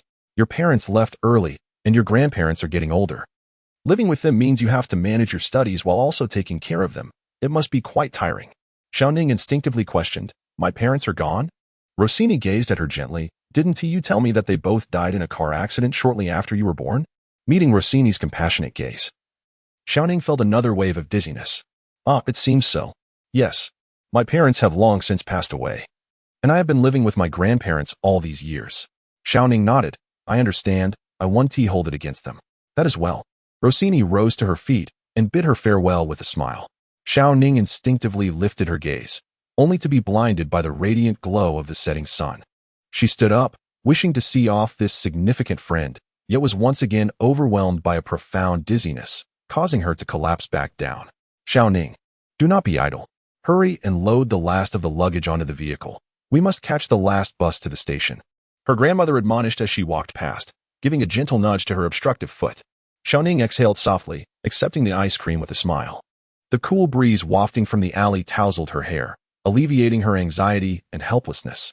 A bite of the sweet ice cream filled her heart with joy and anticipation for her new life. Rossini adjusted her glasses, slowly rising to depart. The Xiao Ning before her had already succumbed to slumber, her face adorned with tears of happiness.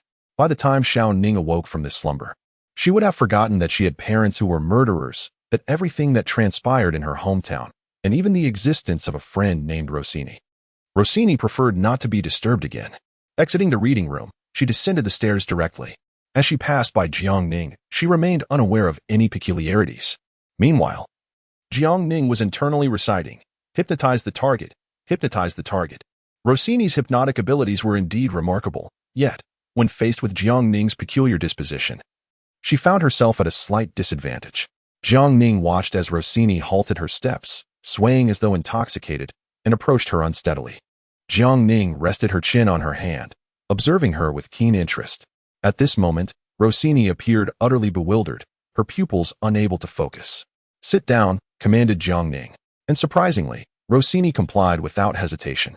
This scene stirred a peculiar emotion within Jiang Ning.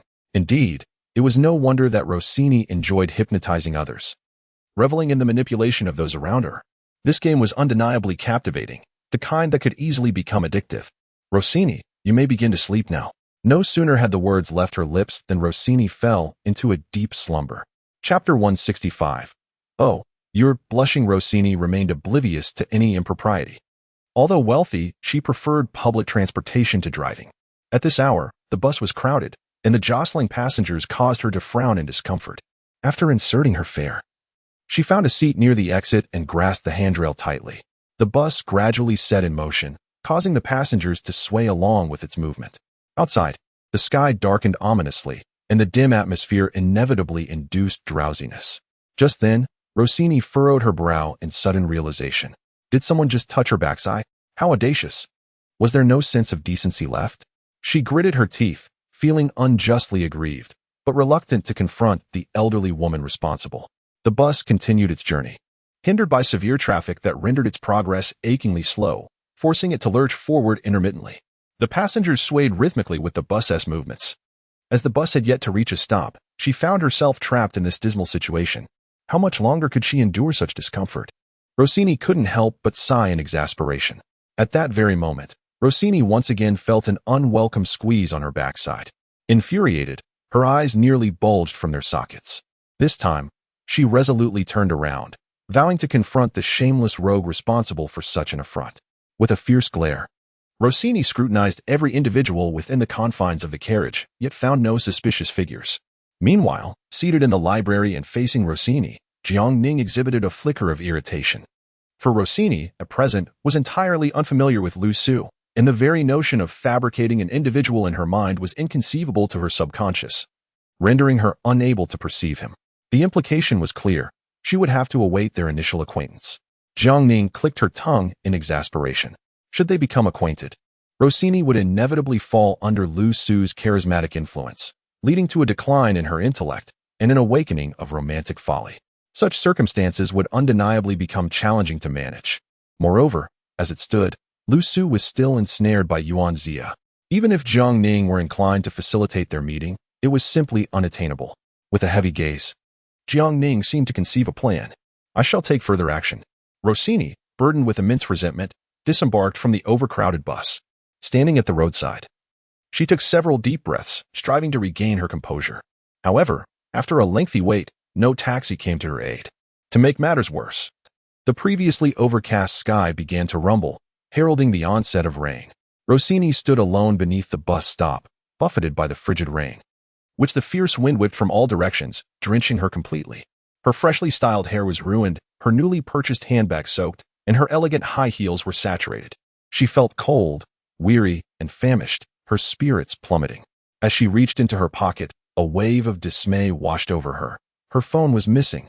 Surely, it had been pilfered by that lecherous hand. That scoundrel, so avaricious and lascivious, rarely one to bemoan her fate. Rossini found herself on the verge of tears. How could I be so unfortunate today? Had I known it would come to this, I should have remained on the bus for another 20 minutes. I would have been home by now. Curse it. What am I to do now? She had few friends in the country, and the only one she had recently severed ties with. Who could she turn to for help? Just then, a taxi finally pulled up in front of her. Miss, do you need a ride? The driver called out, lowering the window with a warm invitation. The driver was a young and attractive girl who, from Rossini's perspective, appeared to be a few years her junior. Rossini scrutinized her for a moment, feeling a peculiar dissonance. Such youthful beauty seemed incongruous with the slightly worn taxi. Please take me to New City Garden. Thank you. Of course, miss. This charming and youthful driver was none other than Jiang Ning. Though her driving skills were not particularly exceptional, Jiang Ning seldom took the wheel herself. However, at this moment, she was weaving the dreams of Rossini, aiming to enhance her own driving skills. Before long, Jiang Ning arrived at her destination. It was her first visit to the New City Garden, yet she could glean the surroundings through a glimpse into Rossini's memories. The location featured a charming little villa with a distinctly modern aesthetic, complete with a small garden at the entrance and a green mailbox.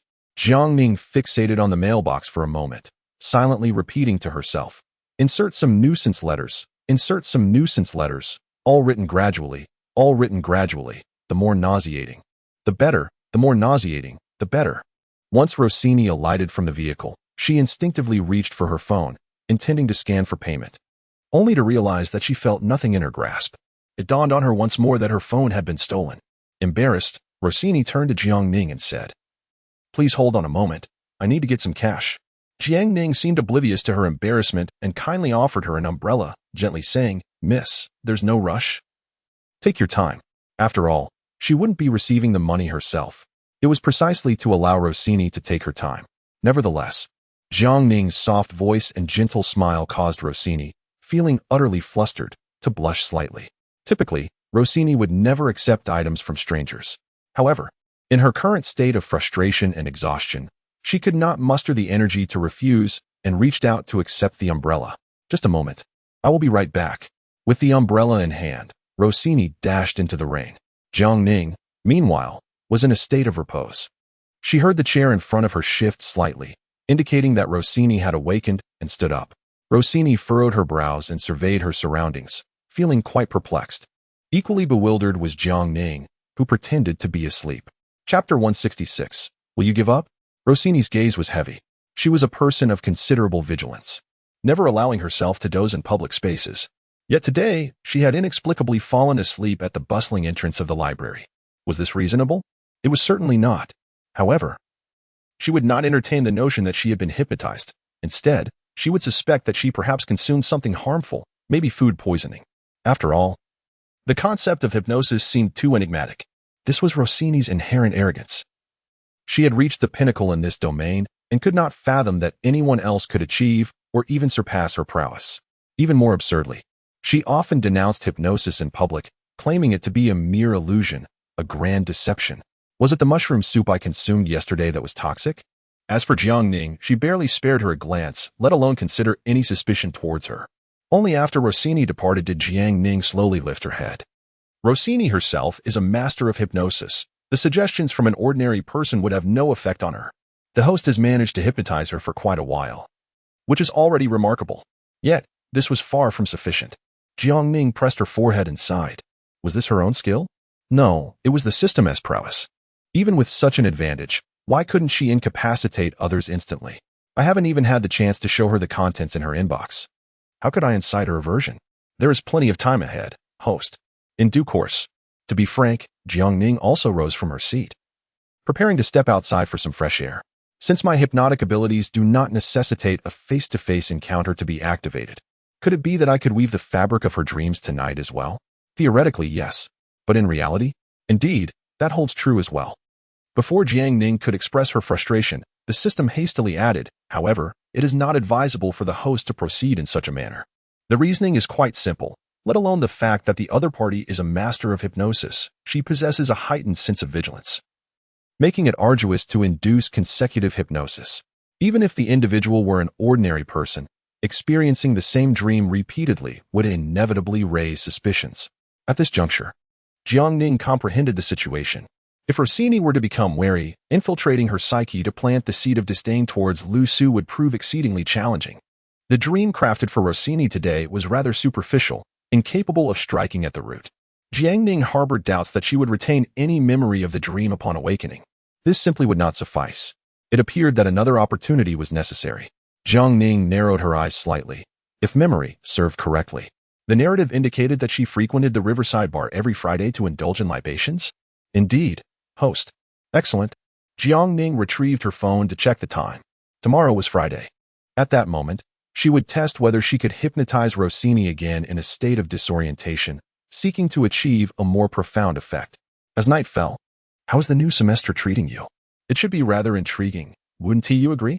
Tonight, Mother Jiang is also home, amusing herself with the cat. The stray cat that came to my home before the new year, after being whimsically named Casual, has begun to enjoy a life free from worries about food and clothing. Indeed, it now possesses its own dedicated wardrobe. Aunt Jiang has purchased numerous dresses and sparkling accessories for it, adorning it like an adorable little girl. The moment Jiang Ning locked eyes with the cat, she surprisingly discerned an emotion of utter disillusionment on its feline face. Perhaps the cat thinks that rather than being toyed with by humans, it would be better off wandering the streets?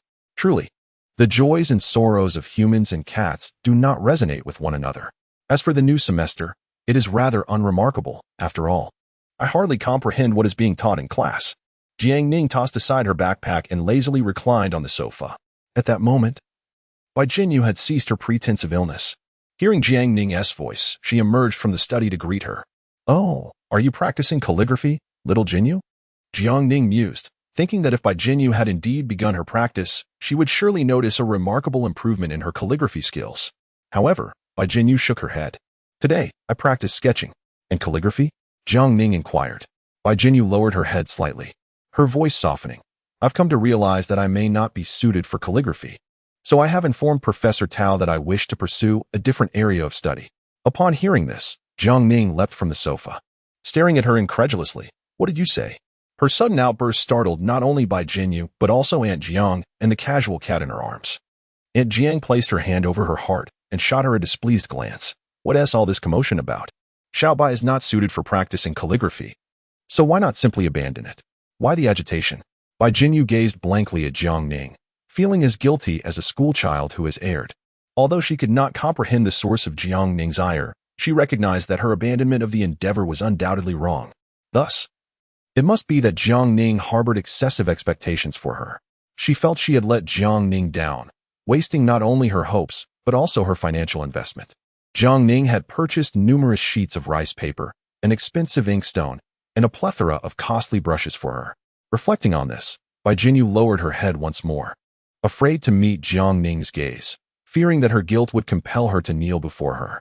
Jiang Ning took a deep breath, desiring no words. Action spoke louder than words. She descended from the sofa, barefooted, and approached Bai Jinyu, taking her hand firmly and leading her to the study. Noticing Jiang Ning's grim expression, Jiang's mother became alarmed and hurriedly followed. Hey, Ning, Jiang Ning, please communicate properly, and do not harm Xiaobai, or I shall deal with you. However, Jiang Ning had no intention of harming Bai Jinyu. She merely wished to convey that everything had changed since last night. Jiang Ning prepared the paper for Bai Jinyu and placed a brush in her hand. Then she began grinding ink for her, all the while glaring at Bai Jinyu. If you wish to give up, that's fine. I can accept it. But first, you must write a few characters for me. Bai Jinyu's hand trembled slightly as she held the brush. How to articulate her feelings? Jiang Ning often evoked in her a sense of liberation, akin to that of a formerly oppressed serf finally able to sing, yet at pivotal moments, she would suddenly rise with an undeniable presence, subduing her completely, extinguishing all her courage and peculiar musings. Bai Jinyu bit her lip, feeling a heaviness in her heart. Right, Jiang Ning insisted, pushing the prepared inkstone towards her. Just right. I loved Jiang Ning for 10,000 years. Bai Jinyu's face flushed crimson. With Jiang Ma present, she felt utterly embarrassed to pen such a declaration. No, come on, write quickly, and do it well. Jiang Ning maintained a serious demeanor, declaring, Didn't you say you would put down your brush and cease writing calligraphy? This might be your final masterpiece. I must frame it and hang it in the study as a memento. Bai Jinyu, are you serious? Hanging this in the study? Who would that humiliate? Jiang Ma. Alas, I cannot bear to watch. The youth of today are far too bold in their romantic pursuits. Chapter 167. Is someone bullying you at school? Bai Jinyu held the brush, hesitating to make her move. Her face was as red as a tomato, overwhelmed by an excess of embarrassment, rendering her head dizzy. Can I write a different phrase? After all, Jiang Ma was right beside her, watching closely. She couldn't bring herself to express such fervent affection in front of Jiang Ma. No. Jiang Ning's expression remained stern. Hurry and write. Don't dawdle. Jiang Ma lightly cleared her throat and said, Do not concern yourselves with me. I shall not interfere. You may write whatever you wish. Yet, despite her insistence on not meddling, she remained rooted in place, evidently intrigued by Bai Jinyu's calligraphy skills. Jiang Ma mused to herself. Your diligence is not for you to judge. As your mother, my vision is exceedingly keen. Now, I shall utilize my astute perception to discern whether Bai Jinyu possesses any innate talent for learning. Thus, under the immense pressure exerted by Jiang Ning and her mother, Bai Jinyu trembled as she began to write. Strangely, the moment the brush tip touched the rice paper, it seemed to possess a life of its own, moving effortlessly. The foggy thoughts in Bai Jinyu's mind suddenly transformed, as if she had acquired years of diligent practice in calligraphy, rendering her senses sharp and clear. Gradually, she found her calm. Her heart followed her will, and she executed several large characters in one fluid motion. Although Jiang Ning had mentally prepared herself, witnessing Bai Jinyu's brushwork elicited a look of astonishment, prompting her to applaud. Well done. Jiang Ma's reaction was even more exaggerated than Jiang Ning's. Not just well done, it is nothing short of a masterpiece. She immediately grasped Bai Jinyu's chilly little hand and, filled with concern, asked, Little Bai, is someone at school bullying you? Bai Jinyu looked utterly bewildered. No, not at all. Who would dare to bully her? Surely, they cannot assume that little Seven is helpless. However, in Jiang Ma's mind, an elaborate drama had already unfolded, her tone steeped in indignation. If no one is bullying you, Why is there not a single honest person standing up to tell you that your calligraphy is exceptional, truly remarkable, and utterly outstanding? As for that Professor Tao, he always claims you lack diligence. If you truly lacked effort, could you produce such exquisite characters? That old curmudgeon. At this point, Jiang Ma's teeth were clenched in fury. She had previously thought well of Professor Tao, but today it seemed that the old man had become both blind and heartless. Her precious little Bai had already achieved such prowess, yet he persistently undermined her, even advising her to give up? Absolutely not. This grievance, if little Bai could endure, was something she, as a mother, could not tolerate.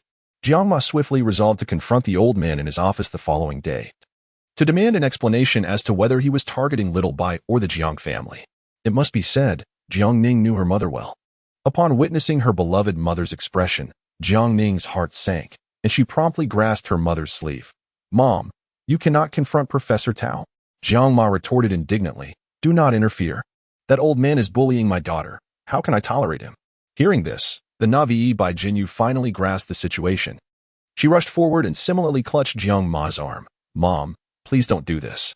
My previous calligraphy was indeed unappealing. Today, this might just be an extraordinary performance." Jiang Ma gazed at her with a heart full of concern. "My dear child, you always think of others first, which leads to your own misfortune. This is not acceptable. You must stand tall like Ning Ning." Jiang Ning, who was rarely praised, responded with a quiet, "Thank you." She was aware of the sudden change in Bai Jinyu and could not bear to see her mother confront the old professor unjustly. The professor had devoted himself wholeheartedly to Bai Jinyu and did not deserve such unwarranted trouble. After pondering for a moment, Jiang Ning pulled her mother outside. "Mother, you misunderstand. Professor Tao is employing a method of constructive criticism." "What kind of constructive criticism?" Jiang Ning replied earnestly, "You must have noticed that Bai Jinyu possesses extraordinary talent in calligraphy. Likely a once-in-a-generation genius. If Professor Tao were to suppress her inappropriately, wouldn't her pride soar? Would she still practice diligently? Would she achieve the remarkable results you see today?" Jiang Ma hesitated, "But this seems excessive, to even suggest withdrawal." Jiang Ning shrugged. Precisely because the suggestion of withdrawal struck a chord with Bai Jinyu that she experienced a surge of inspiration, leading to a qualitative transformation. "Is that so?" Jiang Ma felt a mix of admiration and confusion. However, old Tao's words are rather. Jiang Ning continued, "You do not understand calligraphy, painting, or art. And neither do I. Since we both lack knowledge in these areas, we should refrain from meddling. Otherwise, not only will they deem us rude, but they will also criticize Bai Jinyu for lacking insight." Upon hearing this, Jiang Ma was reluctantly persuaded. "Very well, I shall not interfere." Jiang Ma exhaled softly. "However, that piece of calligraphy must be given to me." Before Jiang Ma could say anything further, Jiang Ning continued to coax her. "Another day. I will have Xiao Jinyu write one for you. Little Bai loves her mother for 10,000 years. How does that sound?" This was considerably more agreeable. Jiang Ma was thoroughly charmed and, in a buoyant mood, descended the stairs. Upon entering her bedroom, she immediately roused her husband from sleep, exclaiming, "Hey, do you know? Our family is about to produce a calligrapher." Jiang Ba looked utterly bewildered. "Huh?" Jiang Ma, brimming with pride, declared, "I witnessed it with my own eyes. Our little Bai is truly talented, each character more beautiful than the last. Oh, I cannot even begin to describe its beauty. It's grand and unrestrained. Do you understand?" Jiang Ba, still half asleep, murmured, "Ah, is that so?" Yes, indeed. In truth, at that moment, he had no notion of what grandeur meant. All he could comprehend was that if he was not allowed to sleep soon, he might just perish from exhaustion. In Bai Jinyu's room, she remained lost in contemplation over the characters she had penned. "Is this truly my handwriting? Can I write so beautifully?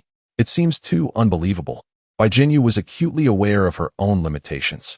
The wastebasket beside her was filled with evidence of her true abilities. Could she really have improved so drastically in just one night? Jiang Ning knocked on the door and entered. "Jiang Ning, do you think this is really my work?" Bai Jinyu still struggled to believe in her own skill. Jiang Ning smiled and playfully pinched her cheek, saying, "Mother, and I witnessed it with our own eyes." Bai Jinyu's eyes glistened with unshed tears. "Yet, I often feel that I am not that remarkable." It seemed she had never been acknowledged in such a manner before. This ethereal sensation overwhelmed her with a sense of unreality, even instilling a hint of trepidation within her. "You have always been extraordinary," Jiang Ning reassured her while gently tousling her disheveled hair. "However, since being with me, you have blossomed even further." Chapter 168. There is no turning back. Is that truly so? Bai Jinyu remained skeptical of Jiang Ning's words. Yet, the evidence lay before her, rendering disbelief impossible. That night, Bai Jinyu penned an abundance of characters, nearly exhausting the rice paper Jiang Ning had purchased for her, and only paused when dawn began to break. Amidst the scattered sheets, she paid no mind to the ink stains adorning her hands or the need to wash her face. She simply wished to smile foolishly. She pinched her cheek firmly. It hurts. It feels real. This was not a mere illusion or a fleeting surge of inspiration. Her calligraphy had genuinely reached an extraordinary level. She was not an irredeemable fool. Her efforts bore fruit and were not in vain. Thus, if I can excel in this endeavor, I can surely excel in many others. A surge of confidence enveloped Bai Jinyu. She silently vowed to strive even harder than before, determined to become someone worthy of Jiang Ning.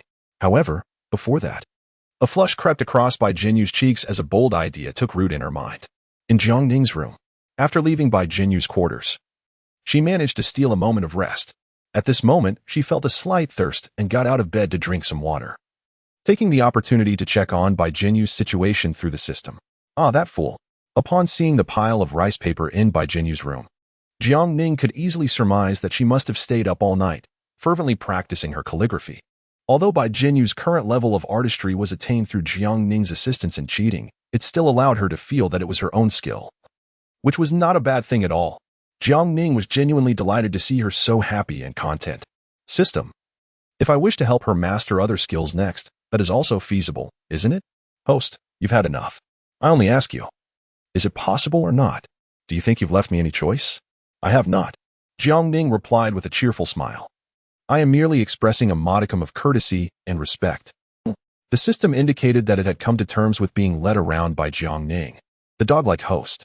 After all, once such an occurrence had taken place, a second was inevitable. The system could only secretly hope that Jiang Ning would indeed succeed in her ultimate endeavor to alter fate, stripping the male protagonist of his halo, thereby allowing it to fulfill a perfect task. Only then could it consider itself fortunate. Upon noticing the system's silent concession, Jiang Ning's smile grew even brighter. After finishing her water, she intended to return to sleep but was interrupted by a knock at the door. Thus, Jiang Ning rose to answer it. Little Jinyu? At that moment, Bai Jinyu took the initiative to approach her, even embracing her and giving her a hearty kiss. Before Jiang Ning could fully comprehend the situation, Bai Jinyu had covered her face and dashed away like the wind. Jiang Ning gently touched her lips and sighed. Ah, really? Who taught her to start a fire and then run away? Moreover, there are surveillance cameras overhead. As she observed the monitoring footage, she noticed Xiaoqi slurping instant noodles, her gaze deepening. Indeed, that night was not merely a misunderstanding. It was not Miss Jiang whose desires were insatiable, but rather Miss Bai. It was utterly inconceivable that the seemingly reserved and modest Miss Bai harbored such fervent passions within. Should she inform the lady of this matter? Xiaoqi found herself ensnared in confusion once more. Although her emotional intelligence was lacking, she understood that young ladies tend to be rather sensitive except for herself. Therefore, if she were to report the truth, it would surely place Miss Bai in an awkward position. After finishing the last mouthful of noodles, Xiaoqi exhaled softly. Never mind. As long as they did not harm themselves together, it cannot be deemed a failure of my oversight. Disposing of the empty noodle container, she resolved to venture out to visit the children at the orphanage, intending to buy the director a fine pack of cigarettes. The weather was gradually warming up, yet the morning still retained a chill. Xiaoqi estimated that the distance from her residence to the orphanage was a mere 20 kilometers. And with plenty of time left in the day, she decided to run there. The morning rush hour had yet to commence, and the roads were not overly crowded with people or vehicles. Xiaoqi strapped 10 pounds of weights to each leg and continued to sprint expressionlessly along the sidewalk, leaving a number of morning exercise enthusiasts astonished. Among them was Rossini, who, determined and slightly vexed, quickened her pace in an attempt to catch up with Xiaoqi. However, her efforts proved futile. Even if, for a brief moment, she could walk alongside Xiaoqi, it would not be long before she was left behind. Rossini gritted her teeth. Is this truly a human being? She had once claimed the National Marathon Championship, yet here she was, utterly outpaced by this woman devoid of any feminine charm? Unacceptable. She was indignant. She could not accept it at all. It was only when Xiaoqi came to a halt that she, breathless, approached and patted Xiaoqi on the shoulder. Xiaoqi regarded her warily, asking, "What do you want?" All of Rossini's pride had been shattered. Even if she remained reluctant to concede, she had no choice but to acknowledge that the person before her was far superior. Thus, she reached into her pocket and withdrew a gilded business card. Struggling to catch her breath, she stammered, "Allow me to introduce myself. My name is Rossini. I am a doctor. If you need assistance, you can find me. Perhaps we could engage in morning exercises together." Xiaoqi waved her hand dismissively, firmly rejecting her. "Step aside. Don't block the way." "Hey you." Rossini was taken aback, watching helplessly as Xiaoqi briskly walked away toward the small supermarket adjacent to the orphanage. In no time, Xiaoqi emerged carrying a plethora of snacks and a pack of cigarettes. Rossini hurried after her once more. "Wait, I mean no harm. I merely believe you possess great athletic talent and wish to connect and exchange experiences. I am also a sports enthusiast, as you can see." Xiaoqi cast her a look of disdain. That expression infuriated Rossini, who had long been overly proud of herself. "Hey, what does that look mean?" Xiaoqi replied impatiently. "I am busy, don't bother me." With that, she strode towards the orphanage. The term harassment was often uttered by her, yet it was the first time she had heard it directed towards herself. Rossini felt a buzzing in her head, her expression on the verge of breaking. The impact was overwhelming. She found it unbearable. Am I truly so inadequate? A tinge of sorrow crept into her heart, prompting her to gently caress her face. It remained smooth and delicate, devoid of any wrinkles. Rossini bit her lip. Could it be that I have aged? I am merely 25. Investing millions annually to maintain this visage. Once more, she cast her gaze towards the orphanage, her unwillingness fueling a resolve to await the heartless woman's emergence. She was determined to uncover the reason behind the disdain directed at her. In Rossini's eyes, a woman as flawless as she should not be subjected to the unfounded scorn of a stranger, regardless of whether she garnered admiration or envy. She needed to understand her shortcomings and strive for improvement. Chapter 169. Do you wish to sell the male protagonist? Xiaoqi swiftly relegated the individual who had initiated conversation with her to the recesses of her mind. At this moment, the children of the orphanage had risen and commenced their morning exercises. The director, leaning on her cane, stood beneath the basketball hoop, observing the children. Upon noticing Xiaoqi, a faint smile graced her lips, though her words were sharp. "Xiaoqi, why are you loitering here instead of diligently working at the Jiang family? Your behavior is unbecoming." Reminiscent of a street urchin, Xiaoqi first entered the office to set down her belongings before emerging again. "I merely came to take a look." In the orphanage's backyard, there were over 10 chickens and various vegetables, all tended to personally by the director. Upon witnessing the dean's intention to catch chickens, Xiaoqi hurriedly intercepted her, stating, "I won't stay for dinner." The dean paused momentarily, casting a disapproving glare her way. "If you are not here to eat, then what is your purpose?" With a myriad of emotions swirling within, Xiaoqi replied, "I merely came to observe." Ignoring her, the dean reached out to seize a chicken. The rooster, with its neck clutched, flailed within the coop, emitting sounds of desperate struggle. Xiaoqi yearned to voice her thoughts, yet before she could utter a word, the dean struck her into silence with her cane. "Go fetch a knife and a basin. You will handle the slaughtering of the chickens. Choose 2 that are larger. I shall prepare the water." The dean, now aged and frail, bore little resemblance to the formidable figure Xiaoqi had once known. This solitary elder, having devoted the first half of her life to the cause of peace and the latter half to the children, had never considered her own needs. In the presence of such a pure soul, Xiaoqi had never possessed the courage to argue. In her youth, she had indeed been no match for the dean. The memories of being struck by that cane had left a lasting psychological mark. Xiaoqi was quite adept at the task of slaughtering chickens. As the dean stood nearby, observing her industrious silhouette, a gentle smile always flickered in her eyes. This child had grown under her watchful gaze. Considering her age, it was surely time for her to contemplate marriage. Yet, the thought of Xiaoqi's fierce demeanor filled the dean with apprehension regarding the safety of her future partner. And she couldn't help but muse, it would be best if she found someone equally capable of defending themselves. When Xiaoqi emerged carrying 2 chickens, the dean broached the subject of her marital prospects. "Do you intend to marry?" Xiaoqi replied simply, "Not at all." "Dean, do you believe yourself to be so exceptional that others are unworthy of you?" Xiaoqi, "No." "Dean, then what is the reason?" Xiaoqi hesitated for a moment before continuing. "I am capable of accomplishing what men can achieve, and what women can do is even less of a concern. Moreover, due to the injuries sustained during my boxing years, I am unable to bear children. I never desired the burden of offspring. Thus marriage seems unnecessary, does it not?" If someone else posed such a question, I would simply tell them to leave me be. However, faced with the dean, I must speak the truth. The dean, with a sense of resignation, patted her shoulder. "You are still young. Your thoughts may yet change." Xiaoqi shook her head. "They will not." She walked past the dean, preparing to boil water and pluck feathers. Though she was young, her experiences were vast. With a heart as cold as iron, what more could change? Jiang family.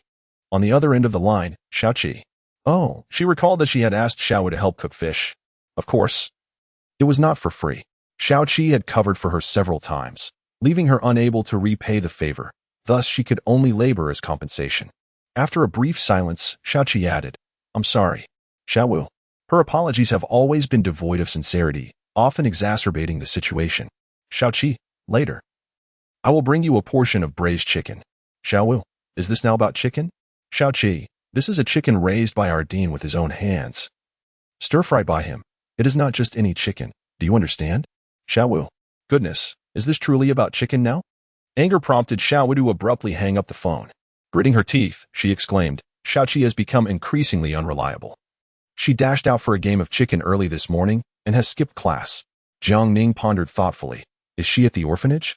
The call was not on speaker, and Jiang Ning could not discern their conversation clearly. Xiaowu scoffed dismissively, of course. Otherwise, with her temperament, who would keep her around for a meal? In truth, Xiaowu understood this reasoning well.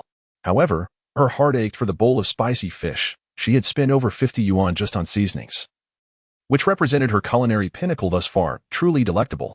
She had hoped to bribe Xiaoqi's palate with this exquisite dish, in hopes of persuading her to cover a few classes for her. Now, what a waste it would be. Jiang Ning chose not to dwell on their affairs any longer. She dispatched Xiaowu to buy Jinyu's school to ensure his safety, while she herself proceeded to the classroom. Today's lessons bore considerable importance, particularly concerning her makeup exams, and her attendance was imperative. Without the aura of a top student, she found herself overwhelmed after a day of lectures. Fortunately, the professor, who was familiar with her and had some connections with the Jiang family, discreetly provided her with a set of review notes, which highlighted numerous key points. Jiang Ning was immensely grateful. Before she knew it, the school day had come to an end. As she contemplated her plan to coincidentally meet Luo Qini at the Jiangpan bar and hypnotize her once more, she hurriedly packed her belongings in preparation to leave the school. Young lady, you are heading to a bar? Xiaowu expressed her surprise upon hearing Jiang Ning's destination. The Jiangpan bar? That place is rather dubious. Jiang Ning furrowed her brow. Why? The Jiangpan bar is not merely an establishment for libations. It also serves as a clandestine marketplace, rumored to offer a plethora of wares amidst a chaotic and murky atmosphere. Upon hearing Xiao Wu's description, Jiang Ning furrowed her brow in deep concern. What business could Luoxi be conducting in such a place? Was she there to indulge in inebriation or to procure something more dubious? Considering Luoxi's profession, Jiang Ning's gaze darkened with apprehension. Could it be that she was engaging in illicit activities? If that were the case, seizing her in the act and consigning her to a decade or more in prison, or worse, would bring an end to whatever tenuous connection she had with Lu Su. With this thought, Jiang Ning resolved to act decisively. If possible, she would rid society of this menace. Thus, she set her sights on the Jiangpan bar. Xiaowu, with a hint of reluctance, bit his tongue, but ultimately complied with her command. Upon reaching the vicinity of the Jiangpan bar, he found a secure spot to park before accompanying Jiang Ning inside. The bar was operational, modest in scale and decor, from the outside. It was indeed difficult to envision it as the sort of establishment Xiaowu had described. As she prepared to cross the street, Jiang Ning caught sight of two figures, one clad in a long black coat, Yuanzia, and the other, hunched and with his head bowed. Closely trailing her right side, Lu Su. What could their purpose be in this locale? Curiosity piqued. Jiang Ning wondered, could it be that Yuanzia had grown weary of Lu Su and intended to sell him off? Chapter 170, a notion for the male protagonist. Inside the Jiangpan bar, compelled to follow Yuanzia through the door, Lu Su inwardly pinched his palm to maintain composure. The words Yuanzia had spoken before leaving echoed vividly in his mind. Since classmate Lu has no desire for me whatsoever, it implies that no matter what I do, he will never fall in love with me. If classmate Lu does not love me, then I shall cease to love him as well. Today, I shall grant him liberation. If someone is willing to take classmate Lu off my hands, then we shall never meet again. When uttering these words, Yuanzia was utterly earnest. Thus, her declarations were sincere. Yet, could this irrational woman truly find it within herself to suddenly show mercy and let him go? Lu Su could not bring himself to believe it. However, disbelief aside, he had no right to refuse. After he fervently expressed his affections and loyalty to Yuanzia, she still brought him to this riverside bar. For Lu Su, today was an uncertain blend of an opportunity to escape or a potential death sentence. He could only silently remind himself, as long as there exists a glimmer of a chance to flee, he must not let it slip away. A gentleman avenges himself. 10 years is not too late. He could no longer endure torment at the hands of us.Ⅱ. Otherwise, before he could seek vengeance for his grievances, he would perish at her hands. Walk faster, classmate Lu, us.Ⅱ urged, leading the way. This was not her first visit here. She had previously come with her mother. Those who have offended their family, or those who have formed alliances with them, would meet their mother here. She had witnessed her mother wield a knife, severing another's finger, while that person expressed gratitude towards her. She had also observed individuals kneeling in front of her mother, offering mountains of gold bars, pleading for her acceptance. Gradually, she came to understand the connection between this place and the Yuan family. Her father had concealed numerous unsavory dealings here and engaged in activities that could easily lead to dire consequences. However, none of this pertained to her, us.Ⅱ. Although she despised this murky and chaotic place, today she felt an undeniable urge to visit. She was not naive. Could she truly believe that Lu Su, with his flowery words, was wholly devoted to her? Today, she intended to shatter Lu Su's unrealistic hopes of leaving her behind. Perhaps only in doing so would he genuinely desire her, filled with passion for her at every moment. Yet, all these intricacies were unknown to Lu Su. No. Even Jiang Ning, who had followed in curiosity, was unaware of the full context. As us.Ⅱ and Lu Su stepped behind a black curtain, Jiang Ning attempted to follow, but was immediately halted. The individual blocking their path was a burly man with dreadlocks. Miss, please stop. Ahead is the VIP room. Access requires membership verification. The strong man cast a discerning glance at the two, quickly discerning that they lacked any membership credentials. Jiang Ning smiled slightly, saying, "You don't recognize old members like us? Perhaps you should think again." Though she spoke those words, her heart could not help but whisper, "Hypnotize that individual. Hypnotize that individual." With a skill as extraordinary as hypnosis, how could one refrain from indulging in its practice even for a single day? The imposing figure before her still bore an expression of menace. Just as Xiao Wu contemplated whether to resort to forceful measures, the burly man staggered away, gesturing for them to enter. Xiao Wu was taken aback, her jaw nearly dropping in disbelief. What? She glanced at the man and then at the esteemed Miss Jiang from her family. Jiang Ning shrugged and said, "Stop standing there foolishly, hurry inside." Dealing with such an unsuspecting individual who was oblivious to the art of hypnosis, Jiang Ning could effortlessly implant a thought within him. Naturally, it would be preferable for that thought to be innocuous. Convincing him that she was a member of the establishment would be simple enough. Yet persuading him that all the water in the world was toxic, or that every woman possessed a dragon, would prove far more challenging. This was the conclusion Jiang Ning had drawn after conducting a simple experiment at school earlier that day. Armed with the experience of their initial encounter and these experimental findings, Jiang Ning felt a heightened sense of confidence as she prepared to confront Rossini that evening. "Hey, miss, what did you do to him? Why did he step aside so readily?" Despite having entered, Xiao Wu continued to glance back nervously. She suspected that her mistress possessed some extraordinary skill. "Do not inquire into what should remain a mystery." Jiang Ning signaled with a gesture for silence, indicating that such secrets must not be revealed. "Oh," Xiao Wu responded, half understanding. Beyond the dark curtain lay a shadowy corridor, cloaked in darkness. On either side of the corridor, doors adorned with number plates stood prominently. Occasionally, young women clad in revealing attire and bearing icy gazes would pass by, trays in hand, casting lingering glances at the two of them, both intentionally and unintentionally. Although Xiao Wu had encountered various scenarios in life, the peculiar ambience rendered her somewhat anxious. As for Jiang Ning, she felt a twinge of unease within, yet maintained an outward calm. According to the system's prompts, they had now reached the fourth room from the end on the right side. Resolutely, Jiang Ning led Xiao Wu towards it. Upon opening the door, she found herself in a space reminiscent of a cinema, where numerous individuals were already gathered, engaged in hushed conversations. The dim lighting rendered them unnoticed as Jiang Ning stealthily made her way to the row behind Lu Su and us.Ⅱ, based on the system's guidance. "I shall attempt to hypnotize Lu Su, persuading him that us.Ⅱ is the love of his life. Without her, he would find existence unbearable." Host. The likelihood of successfully implanting this thought is exceedingly low. Jiang Ning furrowed her brow. What is the rationale? Currently, Lu Su is the predetermined male lead of this world, destined to be with the female lead, Bai Jinyu. The one he truly wishes to marry is none other than Bai Jinyu. To make him fall for a mere supporting character, insisting that he cannot live without her, is akin to defying fate. It is like proclaiming that all the water in the world is poisoned, and his subconscious will vehemently resist such an idea. Jiangning could not help but support her forehead with her hand. Very well. She had anticipated that this damned male lead halo would not be so easily dealt with. With such a presence, even if it were merely a pile of cow dung, it could still inspire a tale such as the legend of cultivating immortality from cow dung. Yet, letting Lu Su off the hook would leave Jiangning feeling somewhat at a disadvantage. If she did not seize the opportunity to exploit his vulnerability, could she still consider herself a competent antagonist? To show mercy to the male lead is to be cruel to oneself. Should Lu Su ever find the chance to rise again, he would certainly strike with deadly force against both her and the Jiang family. I must not plant such thoughts in his mind. Thus, a simpler approach may suffice. Jiangning narrowed her eyes, beginning to silently contemplate her course of action. Chapter 171.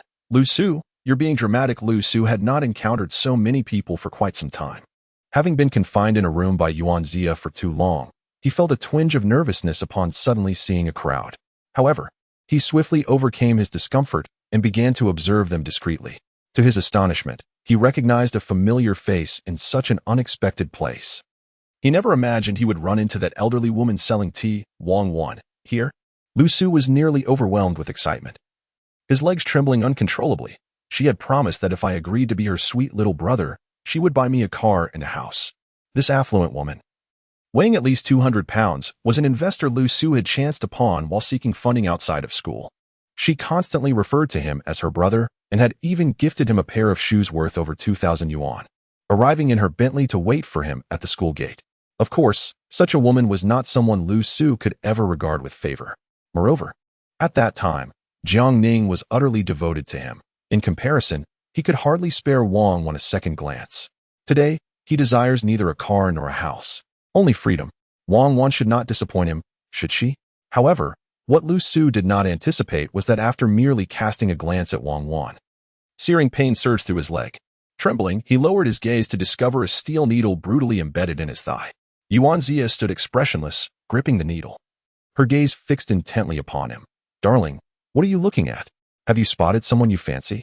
Ah, how utterly despicable you are, even before I have sold you. Your heart has already taken flight.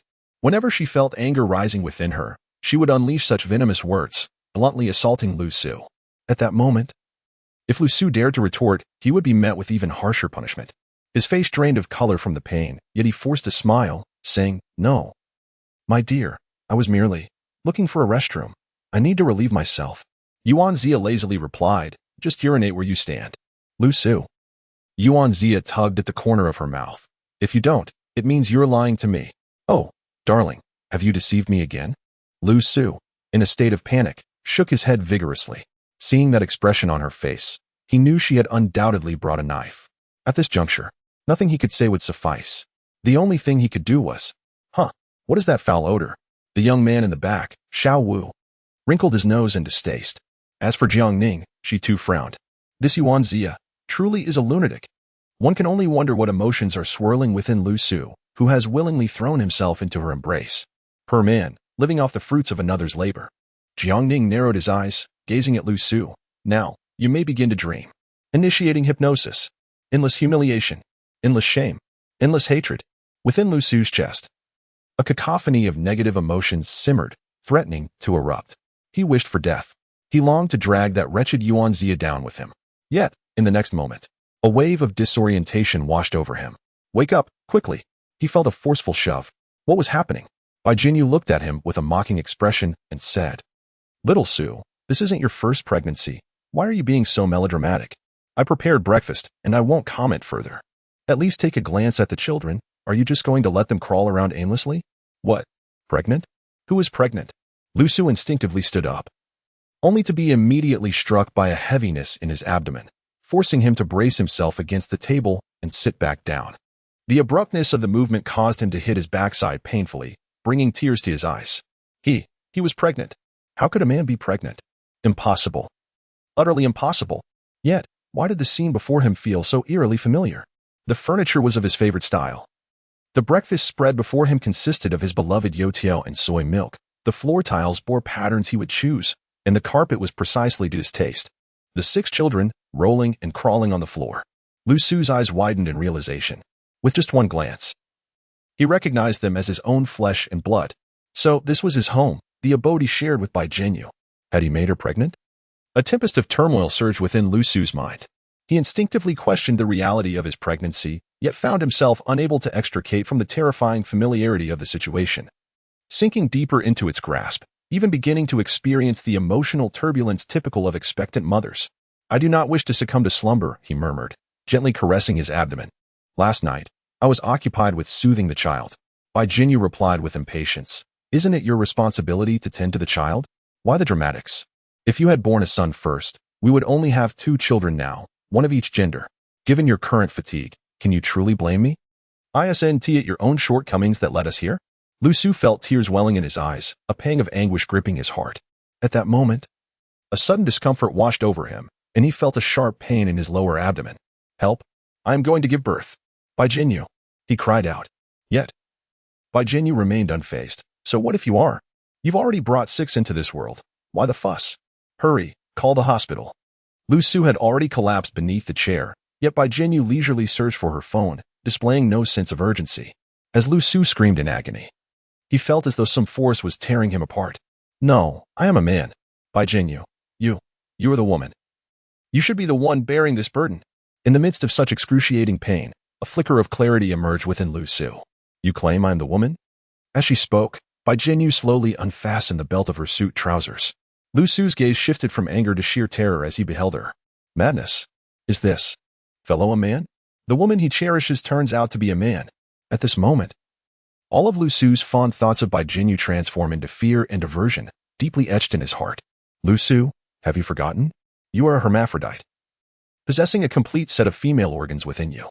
This secret, at present, is known only to you and me. In light of the many children you have borne for me, I shall keep it confidential. Lu Su is on the brink of insanity. He yearns to flee, yet finds himself trapped. Only after he is compelled to bear this child does he awaken from this nightmare. He frantically caresses his abdomen, reassuring himself that he is not pregnant, that he has not become a mother to a multitude of children, and only then does he exhale in relief. However, the terror of Bai Jinyu in his dreams does not dissipate. The thought of her being more masculine than himself causes Lu Su to shudder, instinctively wrapping his arms around himself. He never wishes to encounter Bai Jinyu again. He genuinely begins to doubt her masculinity. After all, they have never been entirely candid with one another. Anything is possible. This dream may very well be a divine reminder. Jiang Ning, seated in the row behind him, smiled knowingly, twirling a pill between her fingers. Lu Su's psychological defenses seem rather robust, don't they? Nevertheless, the act of childbirth might not simply be a dream. Perhaps it is time for you to personally experience the joys of womanhood. Maybe. Once Lu Su transforms into a girl, us.Ⅱ would graciously release him? Jiang Ning thought this and instantly felt an overwhelming sense of benevolence. Chapter 172. Is this the source of tonight's grievances? This medication requires a full 3 days to take effect completely. Upon contemplating this, Jiang Ning furrowed her brow slightly. Based on the authentic feedback from the Xia brothers, consuming merely 1 pill would render one incapable of even self-urination, potentially leading to a dire fate. Surely, us.Ⅱ would not wish for his demise? Lost in such errant thoughts, a sudden spark illuminated Jiang Ning's mind. No. Today's setting could very well serve as an optimal escape for Lu Su. If his protagonist aura were to protect him, it would undoubtedly lower the intelligence of some influential figure present, compelling them to recklessly safeguard Lu Su. Jiang Ning surveyed her surroundings, seeking familiar faces. At that moment, us.Ⅱ entered through the back door. Upon seeing us.Ⅱ, Jiang Ning sighed. Could it be that she is the source of tonight's grievances? Nevertheless, she resolved to find an opportunity for Lu Su to consume the first pill. At this juncture, us.Ⅱ was in a rather foul mood. She had waited for several hours at the orphanage's entrance, yet the cold-hearted woman never appeared. How infuriating, this woman. Is she not excessively arrogant? It is ironic that she, who embodies pride herself, cannot tolerate anyone exhibiting greater hubris. Moreover, the other party indeed possesses the grounds for such pride, which only deepened us.Ⅱ's envy and resentment. The more the other party resisted her, the more she yearned to understand and befriend her. She ventured into the orphanage, hoping to glean information about that woman, only to be disdainfully turned away by the director. Even more infuriating was the fact that the disdainful expressions of that woman and the director were nearly identical. Luo was utterly incensed. However, upon her exit from the orphanage, she immediately began to lavishly invest in private detectives to meticulously investigate the identity and background of the other party. It is only a matter of time before she uncovers the truth. Rossini took her seat, which was in close proximity to Xiao Wu's, separated by merely one person. Dismayed, Rossini failed to notice Jiang Ning's presence. Had she done so, she would likely have associated the peculiar dream with Jiang Ning immediately. Once she became vigilant towards Jiang Ning, the difficulty of hypnotizing her would increase significantly. For now, Jiang Ning remained composed, as if nothing had transpired. The venue gradually quieted down, and the clandestine auction was poised to commence. The initial offerings consisted of real estate, land, or various corporate projects, none of which piqued Jiang Ning's interest, leaving her drowsy. After about half an hour, as some attendees departed, the doors of the venue were locked. Jiang Ning narrowed her eyes. The main event was about to begin. The subsequent auction items were living beings, ranging from various imprisoned creatures to humans, men, women, and children alike. Even Xiao Wu, who had witnessed considerable depravity, could not suppress her frown. How could they? Mind your own business, Jiang Ning cautioned her in a hushed tone, wary of her strong sense of justice. In this place, our Jiang family holds no significance. Xiao Wu shook her head. I am merely expressing my sentiments. She certainly could not drag Miss Jiang into a pursuit of justice here. It could truly be life-threatening. In contrast, Rossini, seated in their row, displayed a markedly calmer demeanor, clearly accustomed to such matters. Her purpose for coming here was not merely to broaden her horizons, but rather to fulfill a commission to purchase a hostage. Coincidentally, the individual she intended to buy was contained within the same large cage as Lu Su, who had been forcibly shoved into a cage and presented as a commodity. Moments later, the black cloth that obscured Lu Su's vision was lifted. He sensed someone nearby and instinctively turned his head to look. The person was a young girl, her head bowed and silent, appearing to have just turned 18. After being compelled to lift her head, the girl trembled violently, screaming as she clutched the iron bars before her, banging her head against them as if overwhelmed by a tremendous shock. Although Lu Su could not discern her features, he sensed that she was likely quite beautiful. After all, her skin was fair and delicate, despite the dirt that marred her dress, which, though soiled, appeared to be made of luxurious satin. This incited a flicker of compassion within Lu Su. However, he himself was trapped in a cage, and any sympathy he felt seemed futile. When she lunged towards him, he instinctively recoiled, fearing she might bite him. Such concern was unwarranted, for both their legs were shackled, severely limiting their range of movement. The young girl collapsed to the ground, sobbing. As she raised her head and her gaze fell upon Lu Su, her cries intensified. Brother! Save me! Brother! Second brother! Lu Su realized instinctively that this might be his opportunity. Though he knew nothing of the girl's background, it was evident that she was no ordinary madwoman. As long as her family comes to redeem her, and in her dazed state, she stubbornly clings to herself. Is escaping the clutches of us.Ⅱ still a question? One must concede that Lu Su possesses a certain astuteness. He immediately extended his hand, gently stroking the young girl's head, reassuringly saying, "Don't be afraid, it's all right." To his surprise, the young girl truly calmed down, ceasing her frenzied behavior. The burly man guarding them furrowed his brow. Now, we will begin the bidding for lots 13 and 14. Those interested may start bidding. In the audience, Rossini pondered thoughtfully, stroking her chin. She relayed the events unfolding on stage to a friend entrusted with redeeming individuals. Upon receiving a response, Rossini felt no hesitation and commenced her bidding. The mad girl was not excessively costly, yet every auction has a reserve price, and thus Rossini spent 10 million to secure her. However, what surprised Rossini was that the seemingly effeminate man, Lu Su, was incredibly valuable. No matter how much she offered, he persistently countered her bid. Rossini narrowed her eyes. Faced with an unsolvable dilemma on stage, she resolved to employ cunning tactics. She noted that her competitor in the bidding was the woman seated directly in front of her, also the one who had brought Lu Su along. For her, hypnotizing someone was a simple task requiring but a few seconds of eye contact. us.Ⅱ, completely defenseless, promptly fell into a slumber. Witnessing Jiang Ning initially contemplated executing a strategy akin to the mantis stalking the cicada, with the yellow bird lurking behind. However, upon further reflection, she realized that seeking the limelight in such a setting was hardly prudent, and thus resolved to bide her time.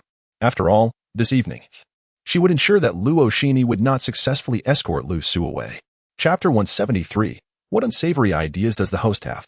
Upon hearing that someone had captured his plight on camera, Lu Su was overwhelmed with emotion, his eyes reddening and his body trembling with excitement. Truly, someone had come to his rescue. Ha! The heavens had finally opened their eyes. He would no longer be forced to endure a living hell at the hands of the vile us.Ⅱ, feigning compliance and engaging in insincere actions day after day. Overwhelmed by a tumult of joy and sorrow, he could not help but shed tears. Beside him, the deranged girl was also weeping, whimpering and shaking. She fervently shook her head, exclaiming, "No, I won't leave. I refuse to go." Lu Su noticed that she seemed to regain a semblance of clarity for a fleeting moment. Yet, swiftly, that brief spark of lucidity vanished, and she fell silent once more. Repeatedly banging her head against the cage, Lu Su furrowed his brow as he observed her, grappling with his thoughts. Unfortunately, his range of motion was quite limited at that moment, leaving him unable to extend any gestures of comfort. After a few minutes, he and the deranged girl were lifted off the stage and taken away. Behind the black curtain lay a cramped room filled with many others like Lu Su, who were being sold off. A burly man, adorned with tattoos of dragons and tigers on his arm, approached carrying a bag of steamed buns. Casually, he tossed a bun into the cage without regard for accuracy, saying, "Here, have something to eat. In a moment, your buyer will arrive. Remember to behave well and refrain from speaking out of turn or else." He hurled steamed buns while cursing and threatening those present. Lu Su, trembling with trepidation, cautiously caught the buns that were thrown. The mad girl in the same cage showed little enthusiasm for the food. The bun that rightfully belonged to her soon rolled out of the cage. The burly man spotted it, scoffed, and kicked the bun even further away. "If you do not wish to eat, then suffer the pangs of hunger. You had better pray that your buyer comes swiftly. If you are left here for a day or two, may fortune favor you." Spit. His treatment of these beings was scarcely better than that of stray cats and dogs. After distributing the buns, he withdrew and shut the door behind him. The room was dimly lit, though not entirely devoid of light. A faint glow seeped through the cracks in the curtain, allowing for a meager glimpse of the surroundings. The mad girl, now hungry, gazed longingly at the buns in Lu Su's hands, swallowing hard. After a moment's contemplation, Lu Su smiled gently, broke the modest bun in his hand, and offered her half. "Here, eat." The mad girl accepted the bun, sniffled, and pitifully called out, "Second brother." Lu Su's smile deepened in warmth. "Do not fear, brother is here." Meanwhile, within the venue, the auction was nearing its conclusion. Jiang Ning learned that even if the goods were successfully bid upon, they could not be taken immediately. The delivery would be arranged by the organizers, although both parties could negotiate a convenient time for the transfer. Jiang Ning did not engage in any filming. Instead, she was subtly observing Luo Xini and us.Ⅱ throughout the event. The system. Does the host have any misguided notions? Jiang Ning choked slightly, contemplating how her reputation as a benevolent person was tarnished by such remarks. "What do you mean by misguided notions? My mind is brimming with brilliant ideas." At present, she could not afford to bicker with the system and quickly inquired about her concerns. "Once the exchange mall opens, will I still be able to utilize the exchange function?" "Indeed, and the function has undergone slight upgrades." "How so?" "Items that are exchanged can now be temporarily stored in the mall's warehouse instead of being immediately exchanged." In other words, she now possessed an invisible storage space. Upon receiving this news, a smile involuntarily graced Jiang Ning's lips. Finally, she felt that the substantial sum of 100 million was worth the expenditure. With this in mind, Jiang Ning surveyed her surroundings, as if perceiving a flock of plump sheep. Each person present was affluent and influential, yet shrouded in secrecy. Thus, she thought it reasonable to solicit some benefits from them, believing they would remain silent. After all procedures at the venue were completed, the doors were finally unlocked, and the attendees, under the watchful eyes of a cadre of bodyguards, rose to queue at the entrance. They underwent checks before being permitted to leave. During this waiting period, Jiang Ning calmly reaped wave after wave of valuable items. To avoid premature detection, she chose to harvest items that were relatively discreet. Her primary choices were the bags and the contents of the garments. Next came the gemstones on the earrings and the jade on the necklaces. As for the mobile phone and car keys, Jiang Ning had no intention of touching those. After a careful selection, Jiang Ning managed to acquire a total worth exceeding 50 million, departing the venue unscathed. Little Five, trailing behind her, remained utterly oblivious to the mischief orchestrated by the young lady of the Jiang family. Jiang Ning followed closely behind Rossini. The bar was bustling with patrons, and Rossini, for a moment, was unaware that she was being followed. She chose a spot in the lively dance floor on the first floor, ordered a glass of champagne. And while enjoying the captivating dancers, she sent messages to her friends. "Rossini, the matter has been handled. You can come to my house to collect the person tomorrow morning." With a smile, Rossini refrained from saying anything further. However, the instant she set her phone down, she froze, her smile fading into disbelief. She raised her hand in astonishment, repeatedly caressing her ring finger. "Where's my ring?" That silver-white band, which had accompanied her for over a decade, was gone. She was oblivious to when it had vanished. "The auction has concluded. We kindly ask this guest not to intrude upon the venue. I have lost something of great value." Rossini gritted her teeth. "I suspect your security personnel have stolen my belongings." Upon hearing this, the venue manager in charge of the aftermath instantly wore a despondent expression. "Madam, are you certain you wish to make such allegations here? Anyone could be a thief, but certainly not our security personnel. The families of these individuals are firmly held in the hands of the big boss, who would dare to act recklessly, even if a guest truly lost something here. They could only consider themselves unfortunate. They were not here for legitimate business. Upon entering, they tacitly agreed to abide by the venue's rules. It was hardly reasonable to invoke any legalities. As this realization dawned upon her, Rossini clenched her fists, overwhelmed by a profound sense of helplessness. Perhaps I have miscalculated. If she wished to continue her presence here, she could no longer cause a scene. The formidable figure behind this venue was not someone she could provoke. Nevertheless, she vowed to remember this grievance. Chapter 174. She has reborn. Seated in a discreet corner of the dance floor, Jiangning began to inspect the spoils within her possession. It was only at this moment that she noticed she had acquired a ring. Was this Rossini's ring? Such an ordinary platinum band bore little intrinsic value. Yet the system appraised it at a staggering 10 million. This indicated its significant added value. Upon inquiring further with the system, Jiangning discovered the reason for its worth. It turned out to be a prop used by Rossini to assist in hypnosis. Jiangning chuckled softly, remarking on the unexpected gain. If it had not been in such a dark and chaotic environment, it would have been exceedingly difficult to stealthily seize this item, especially considering Rossini's high level of vigilance. At this moment, she remained in her previous spot, ordering several more drinks. Her tolerance for alcohol was commendable. However, having lost such an important item dampened her spirits considerably, leading her to indulge a bit too much, resulting in a noticeable intoxication. One must admit, she possessed quite a bold spirit. In such a place, one dares to indulge in drunkenness. Xiao Wu followed Jiangning's gaze, but failed to notice Luo Xini sprawled over the bar.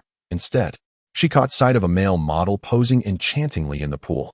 She couldn't help but exclaim, "Miss, your taste seems to be growing increasingly bold." Jiangning speared a piece of watermelon and popped it into her mouth, then grabbed an apple slice and fed it to Xiao Wu. The moment was ripe. It was time to hypnotize Luo Xini. Luo Xini had never been a materialist. On the contrary, she had delved deeply into metaphysics and firmly believed in the whims of fate. Throughout her life, her luck had been rather unfortunate, bordering on the ill-fated. Despite her diligent studies, she could never achieve particularly remarkable results, and the moment she relaxed even slightly, failure was inevitable. Her parents had taken her along for business meetings a few times, all ending in dismal failures. Eventually, they ceased to involve her in their company affairs, allowing her to pursue various seemingly nonsensical interests without further oversight. Luo Xini dabbled in divination, studied medicine, attended psychology classes, and even learned to bake bread and brew wine. Driven by genuine curiosity and an indomitable spirit, she achieved commendable results in these endeavors. Later on, Luo Xini discovered a silver-white platinum ring in an antique shop. The shopkeeper remarked that the ring's previous owner had been exceedingly fortunate, having experienced several narrow escapes from death and winning 2 multi-million-dollar jackpots. Leading a life of untroubled ease, even passing away without suffering, Luo Xini felt a stirring within her heart. For someone like Rossini, who has been plagued by misfortune since childhood, this object felt like a long-awaited blessing in a parched land, an absolute necessity. The shopkeeper demanded $1 million, and she paid without hesitation. Ever since she adorned herself with this ring, subtle changes began to unfold in her life. She no longer felt the weight of gloom pressing upon her. Unfounded strokes of bad luck ceased to torment her. Even when clandestinely accompanying her parents to business negotiations, she no longer faced the risk of those dealings collapsing unexpectedly.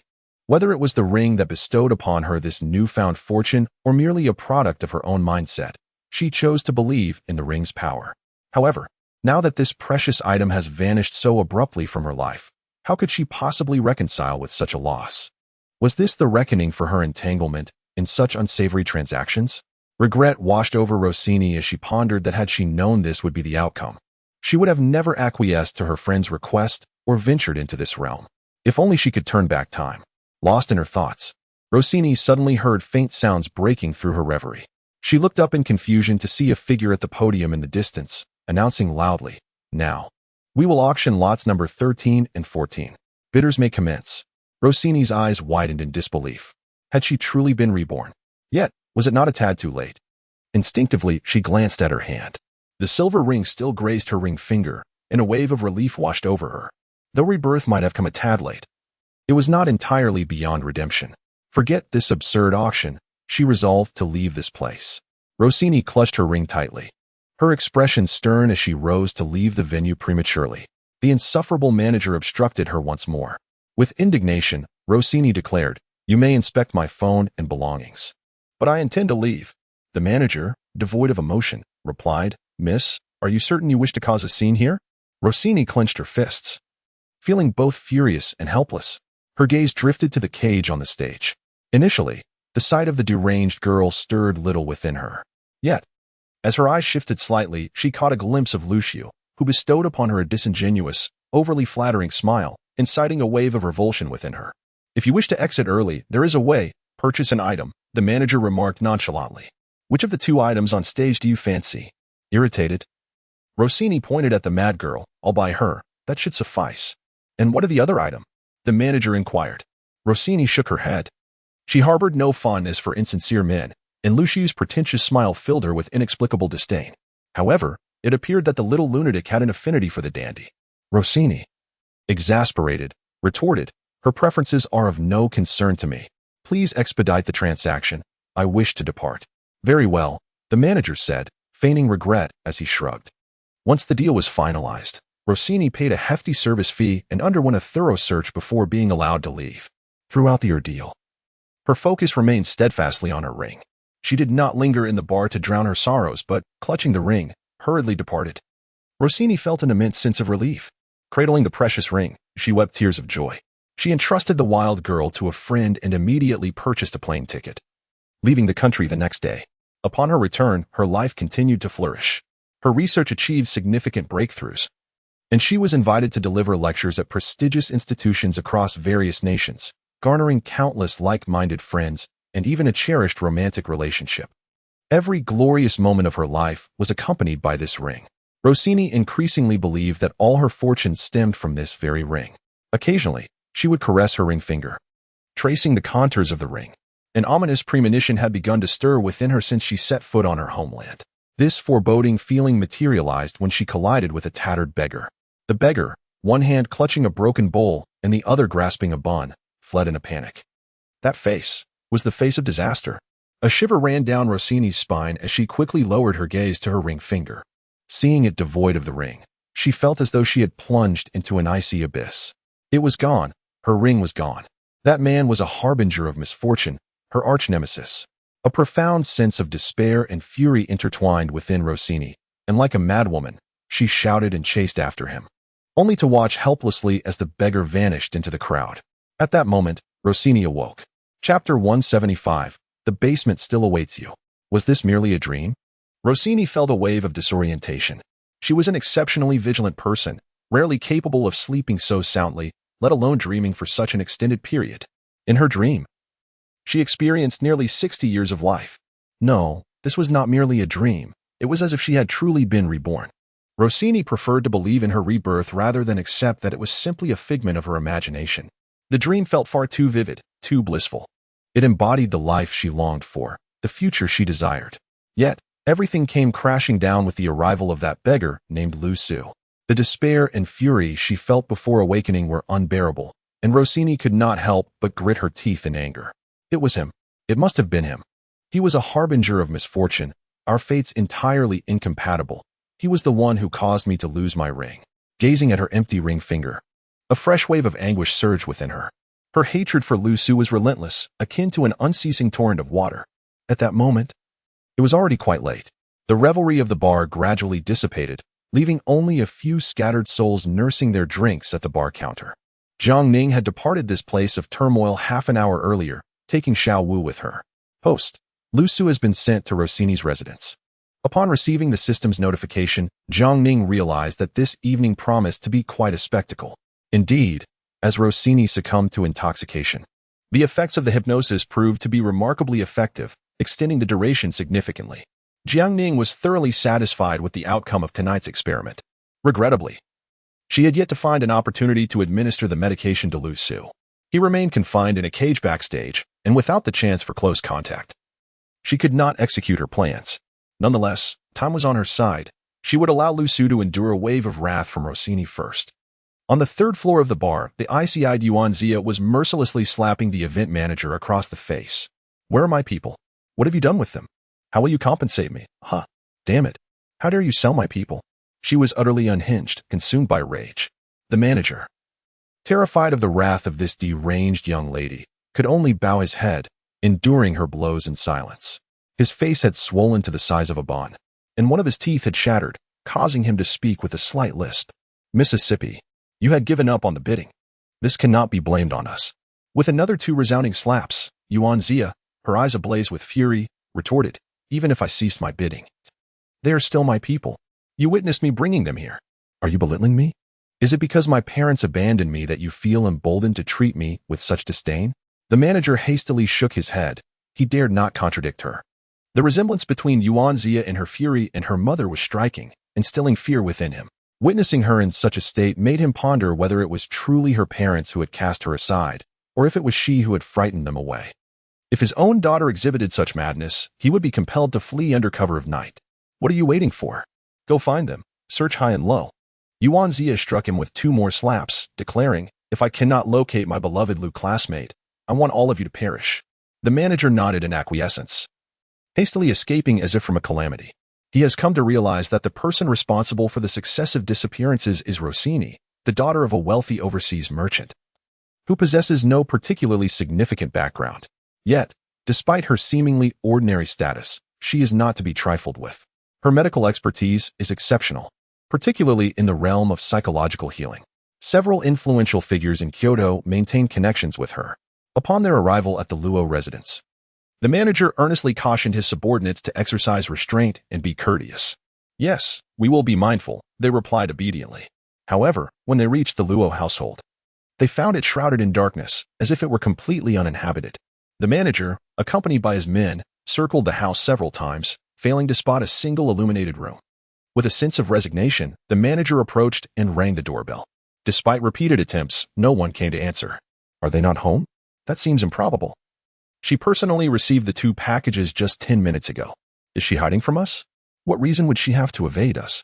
The manager's expression darkened as he gestured for an associate skilled in lock-picking to come forward and proceed with the unlocking.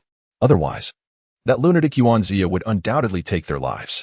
Manager, the door is open. Let us enter and search for her. Thus, they stealthily infiltrated the Luo residence. Meanwhile, hidden in a concealed basement, Rossini was observing the unfolding events when her phone emitted an alert indicating an intruder's presence. With a dismissive scoff, she paid them no mind. After all, there was nothing of value on the 3 floors above. They were welcome to search to their heart's content. You are called Lu Xiu, are you not? Ah, indeed. Lu Su could not dare to openly gaze at this savior before him, instead lowering his head to feign an innocuous demeanor. He struggled to swallow, then spoke.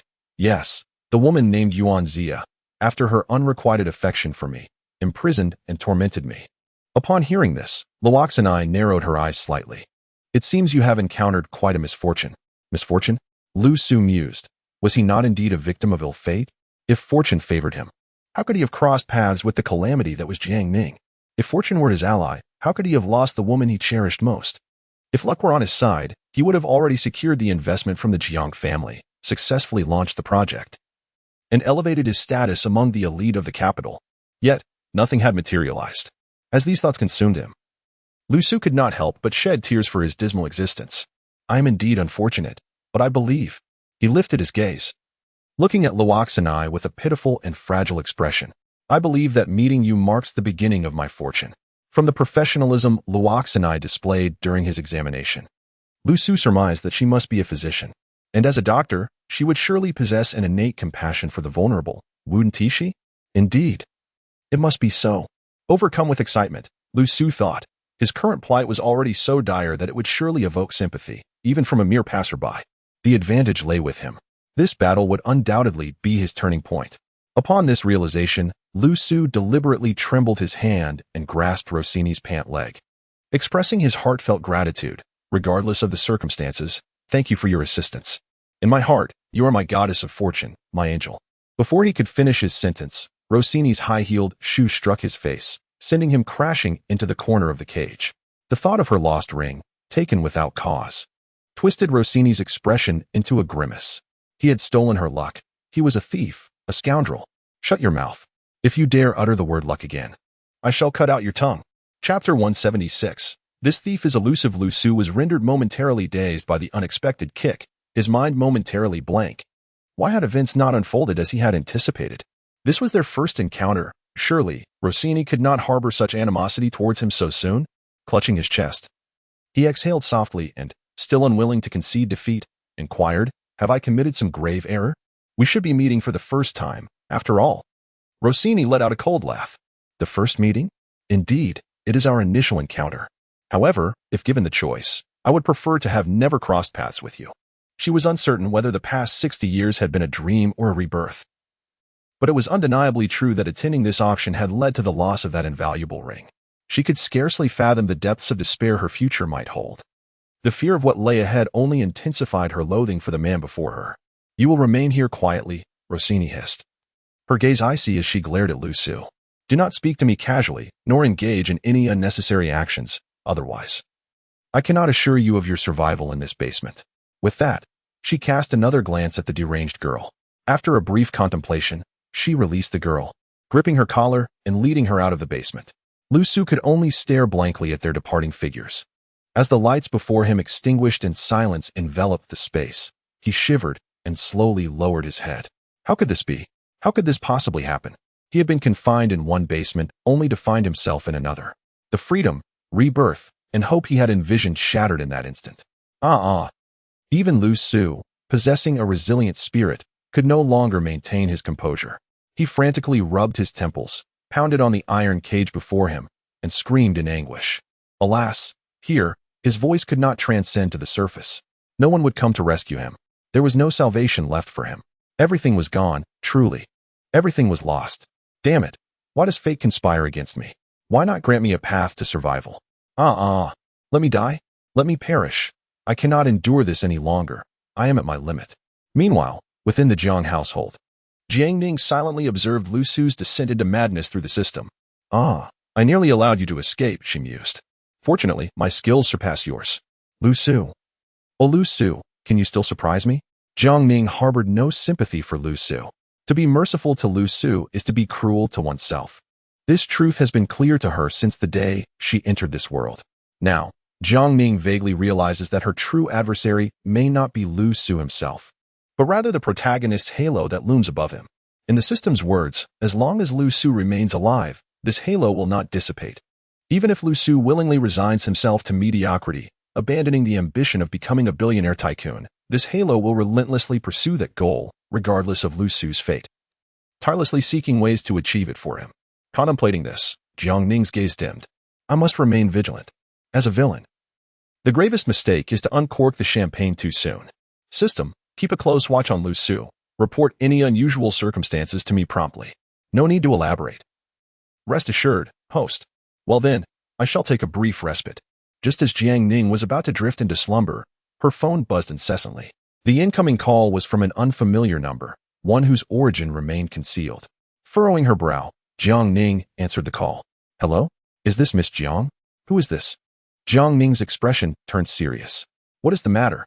On the other end of the line was the voice of an elderly man, sounding somewhat affable yet exuding an undeniable air of authority that commanded respect. "I am the manager of Jiangpan Bar. You may call me Old Su." Old Su was currently reviewing the surveillance footage from today's event. Ideally, once the surveillance check is verified, it should be immediately discarded to alleviate any lingering concerns, rather than subjecting oneself to repeated inquiries as is the case now. However, today more than one guest has approached him regarding the loss of their belongings.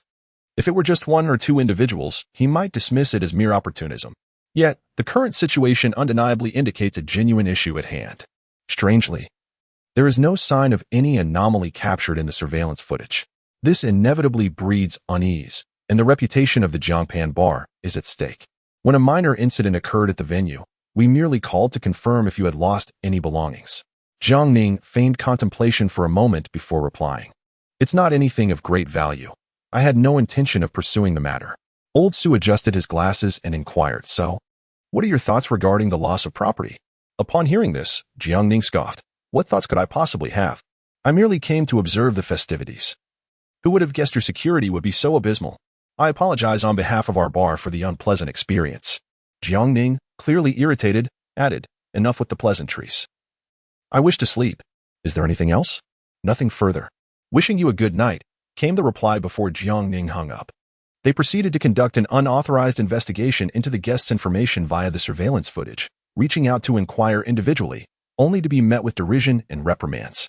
The majority of guests were unwilling to answer their calls, evidently wishing to sever ties with the Jiangpan bar. Consequently, investigating this theft case has become an insurmountable challenge. The crux of the matter lies in the surveillance footage, wherein each individual appears impeccably clean. Old Su scrutinized it frame by frame, his eyes nearly blinded in the process. Yet he could not locate the thief. Not a single suspicious figure emerged. The boss's countenance darkened as he coldly remarked, clearly. Such an act is beyond the capabilities of an ordinary person. We are being targeted. Old Su sighed. With this incident, we will no longer be their primary choice. The old factory will likely take pleasure in our misfortune. I suspect it is the old factory that has enlisted someone skilled to orchestrate this. As he spoke, the boss rose and extinguished his cigarette, a simmering rage and murderous intent brewing in his eyes.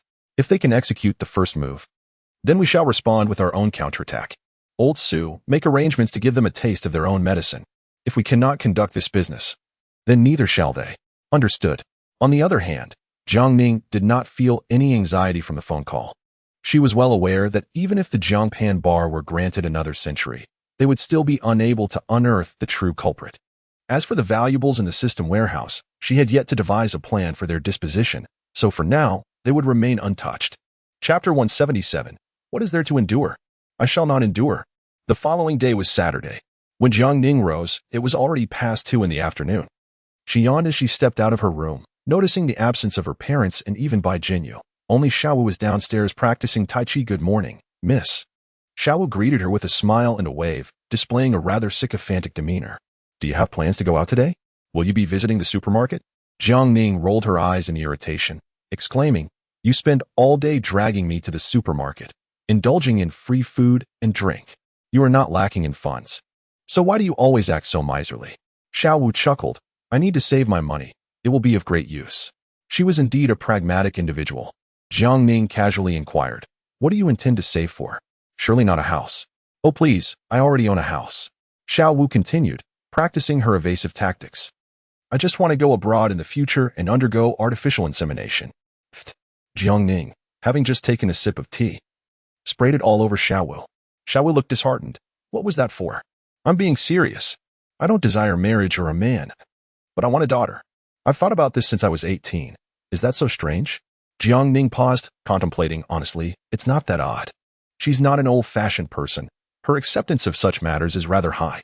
However, hearing Xiaowu express it so suddenly caught her off guard. And what do your parents think? My parents never concerned themselves with my affairs, Xiaowu shrugged. Besides, even if they disagreed, they wouldn't dare oppose me. Jiang Ning furrowed her brow, scrutinizing this devoted daughter. Perhaps it was best to let it go. Each person has their own aspirations. And she chose to remain silent. Xiaowu went to change her clothes. Xiaoqi wore a sulky expression. Before Jiang Ning could inquire, she noticed an unexpected guest at the door, Luo Shini. Hey, is this your hospitality? Do you think locking me out will solve anything, Ms. Ao Yanli? Jiang Ning was momentarily taken aback. Who was this Ao Yanli? Xiaowu, having changed her attire, emerged from the room just in time to overhear someone calling out Ao Yanli, and enthusiastically interjected, That is the name of Xiaoqi. I should not have misremembered. Jiang Ning's lips twitched slightly as she turned her gaze towards the sulky Xiaoqi. So, Ms. Ao Yanli, how have you managed to provoke the individual outside? Xiaoqi rolled her eyes in response. How would I know? She has been tailing me and investigating my background. I was just about to report her to the authorities. As they conversed, us.Ⅱ unexpectedly scaled the wall with agility and entered the premises. Jiangning, upon witnessing this scene, displayed a similarly displeased expression as Xiaoqi. This was absurd. Did she not regard herself as an outsider? "Excuse me, madam, what are you doing here? This is my home, and I shall call the police." Jiangning brandished a broom, positioning herself defiantly at the doorway. us.Ⅱ furrowed her brow, recognizing something familiar about Jiangning's face, yet could not recall where she had seen her before. us.Ⅱ offered an apology. "I did not intend to intrude. I am here to find that Ms. Ao." Xiaoqi approached with an impassive demeanor. Just as us.Ⅱ was about to reintroduce herself with a smile, Xiaoqi suddenly swung her fist and struck us.Ⅱ squarely on the nose. us.Ⅱ was stunned. Jiangning and Xiaowu were equally shocked, even by Jingyu, who had been busy in the kitchen, peeked out to see what was amiss. "What have you done?" us.Ⅱ exclaimed, clutching her nose and glaring at Xiaoqi. "You dare to strike me? I will sue you." Fortunately, her nose is genuine and has never been altered. Otherwise, this could have ended disastrously. Xiaoqi stated coldly, "I have already made myself clear. Cease your entanglement with me. This predicament is of your own making." us.Ⅱ gritted her teeth and retorted, "I have also made my intentions known. I merely wish to get acquainted with you and harbor no ill will." Xiaoqi replied with a sardonic smile. "Have you not already delved into my background thoroughly? Have you not intruded upon my employer's residence to pursue me relentlessly? You have done everything imaginable, and yet you remain dissatisfied?" us.Ⅱ hesitated, her thoughts betraying her. Had Xiaoqi not rebuffed her so harshly, she would not have been so insistent. "Then allow me to pose a single question before I take my leave." Xiaoqi inhaled deeply, her fists clenched once more. "Leave. Just one question." us.Ⅱ persisted, her resolve hardening. "I simply wish to know why you hold such disdain for me.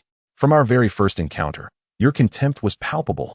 We bear no animosity towards one another. How can you despise me so?"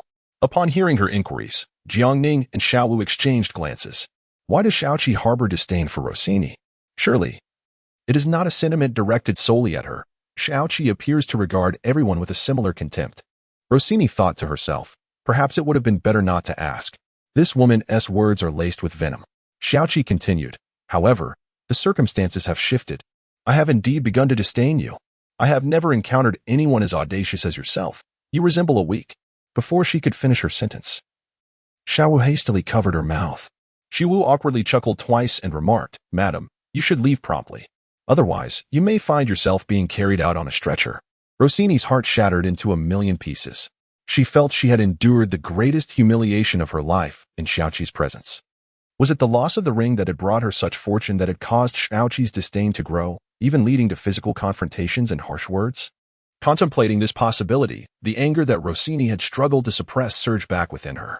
That wretched individual confined in her basement. It was all his fault. She wished for him to suffer immensely. As she watched us.Ⅱ's retreating figure, Jiangning couldn't help but exclaim inwardly, "If only you had entangled yourself with Xiaowu. This wouldn't have happened. Why choose to provoke someone like Xiaoqi, a being devoid of emotions?" "Xiaoqi, you must not strike a girl, especially not her face," Xiaowu earnestly admonished. "Moreover, she clearly only wishes to pursue you, not to harm you. How could you?" Xiaoqi interrupted her, "Enough. Mind your own business. You're quite bothersome." With that, she turned on her heel and walked away, leaving Xiaowu in a state of shock and Jiangning with a furrowed brow. Once Xiaoqi was completely out of sight, Jiangning poked Xiaowu, curiously inquiring, "After knowing her for so many years, how do you endure her?" Xiaowu rubbed her fists together. "Endure? I do not. If there's a grudge, I retaliate on the spot." With that declaration, she suddenly dashed out. Moments later, Jiangning heard the sounds of their brawl, along with the clattering of objects being knocked over and shattered.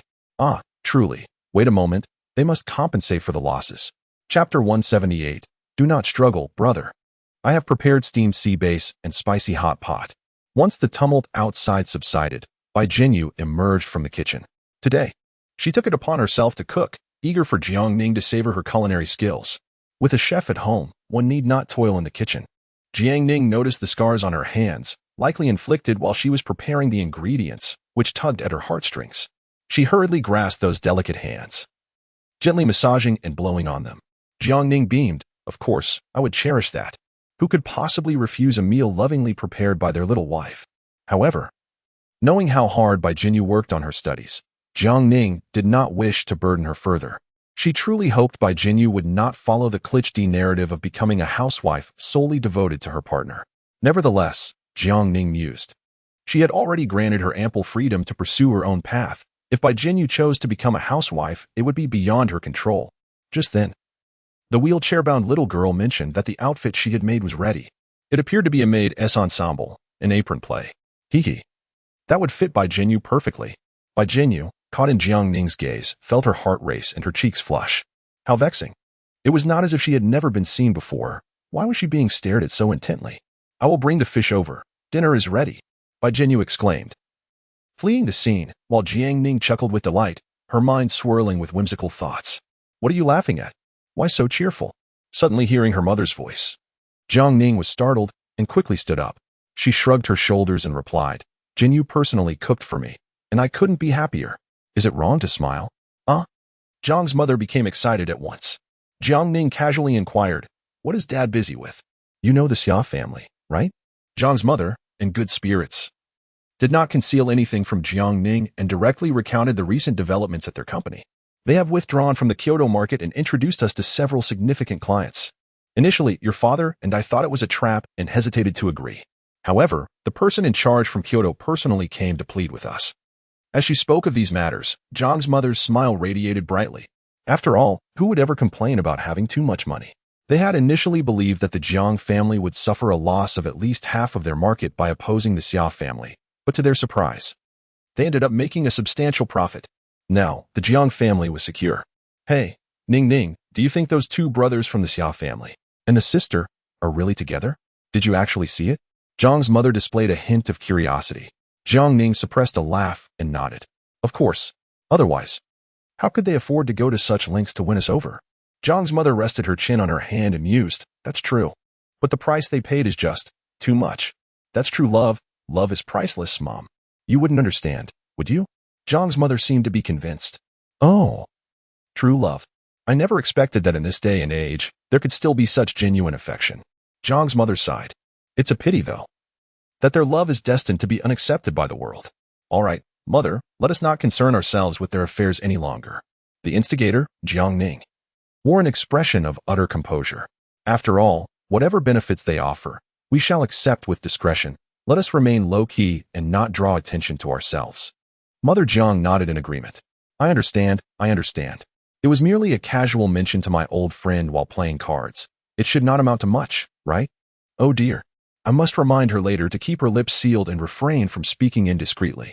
At that moment, within the confines of the hospital, the Xiao brothers continued to endure torment. Initially, they had displayed remarkable resilience, but now they were utterly broken. The test results for the pills had been revealed. Xia Jiangwen's face turned ashen, and he appeared considerably gaunt. It is merely the composition of an ordinary cold medication. This cannot be true. It is simply impossible. Xia Jianwu, equally distressed, ground his teeth in frustration. Conduct further tests. We must investigate further. Stop resisting, brother. Xia Jiangwen lay languidly on the bed, embodying a sense of resignation. Let us concede. Perhaps by surrendering now, Jiang Ning may spare our lives. Brother, how can you utter such despondent words?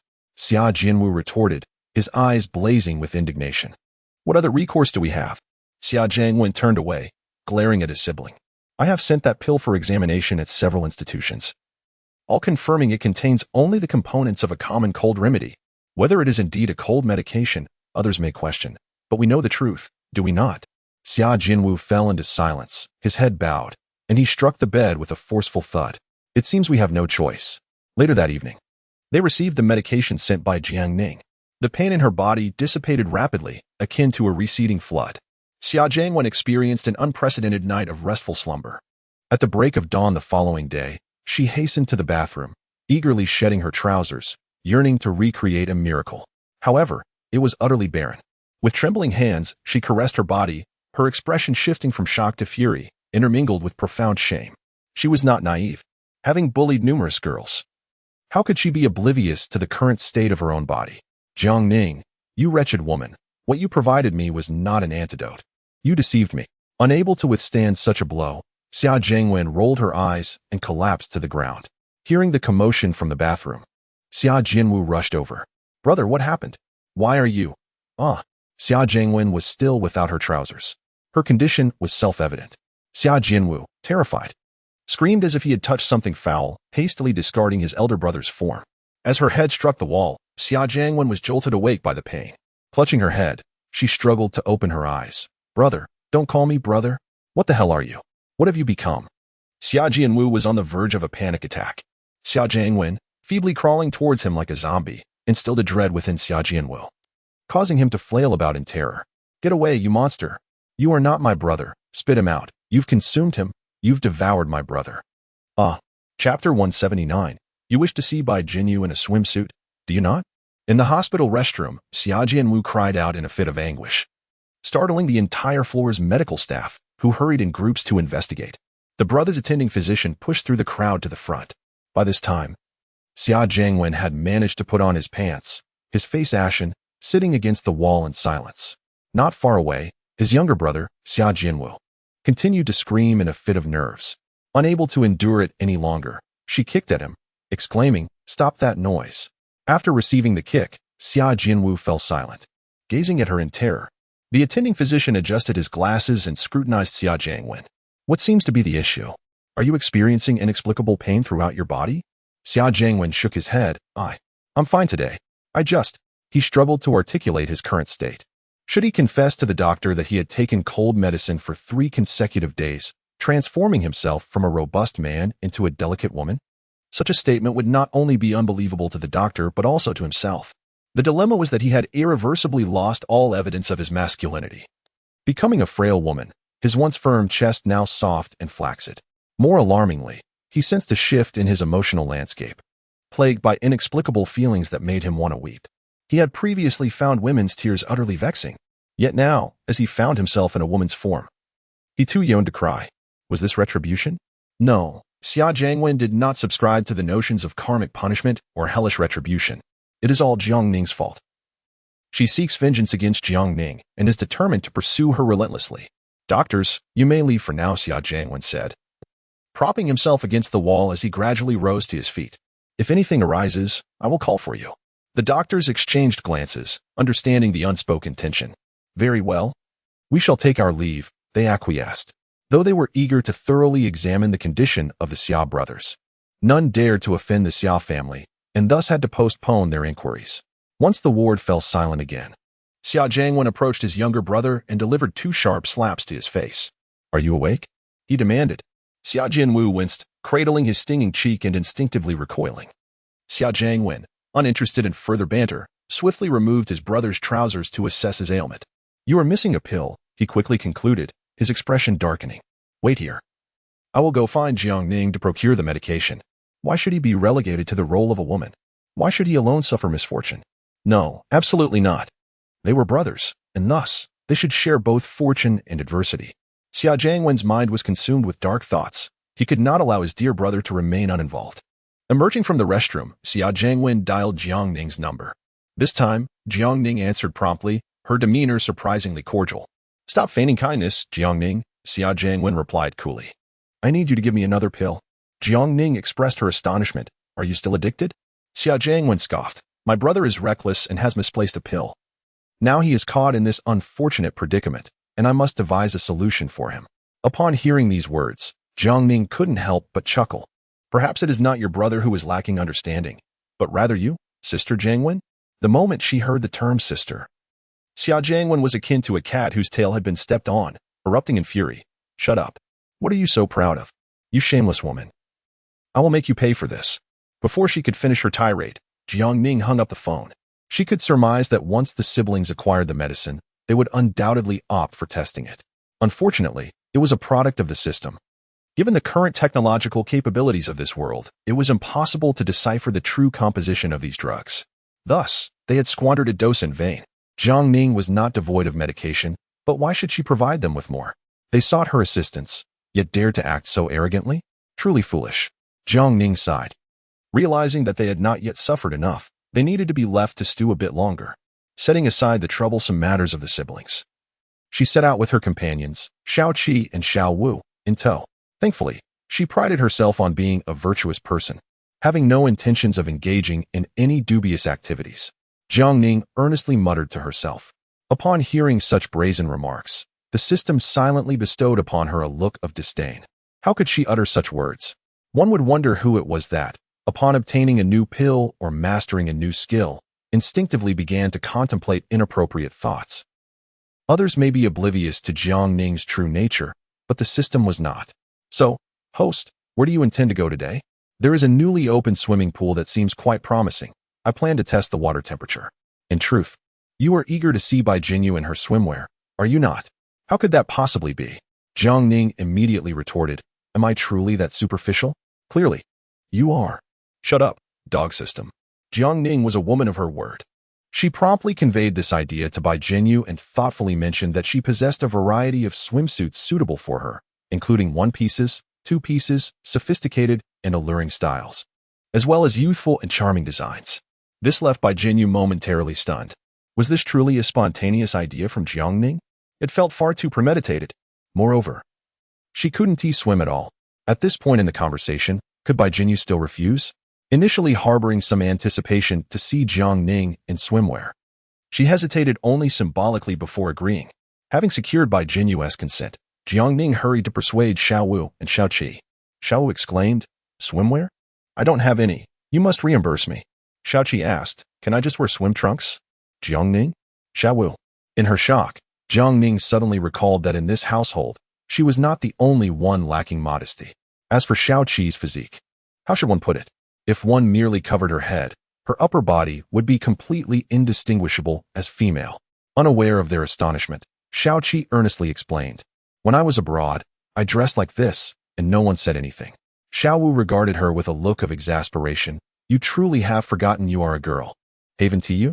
Xiao Qi remained expressionless. The issue of gender was something she had never truly considered. Once upon a time, she engaged in a boxing match with a group of men, defeating them so soundly that they all acknowledged her as their leader. Indeed, she had held that title for many years. You should really wear a shirt, Jiang Ning earnestly advised. I can reimburse you. Xiao Qi pouted in response. Oh, just get me a tank top, or if that is not feasible, a regular men's t-shirt will suffice. After all, they aren't expensive. And it wouldn't be taking advantage of the Jiang family.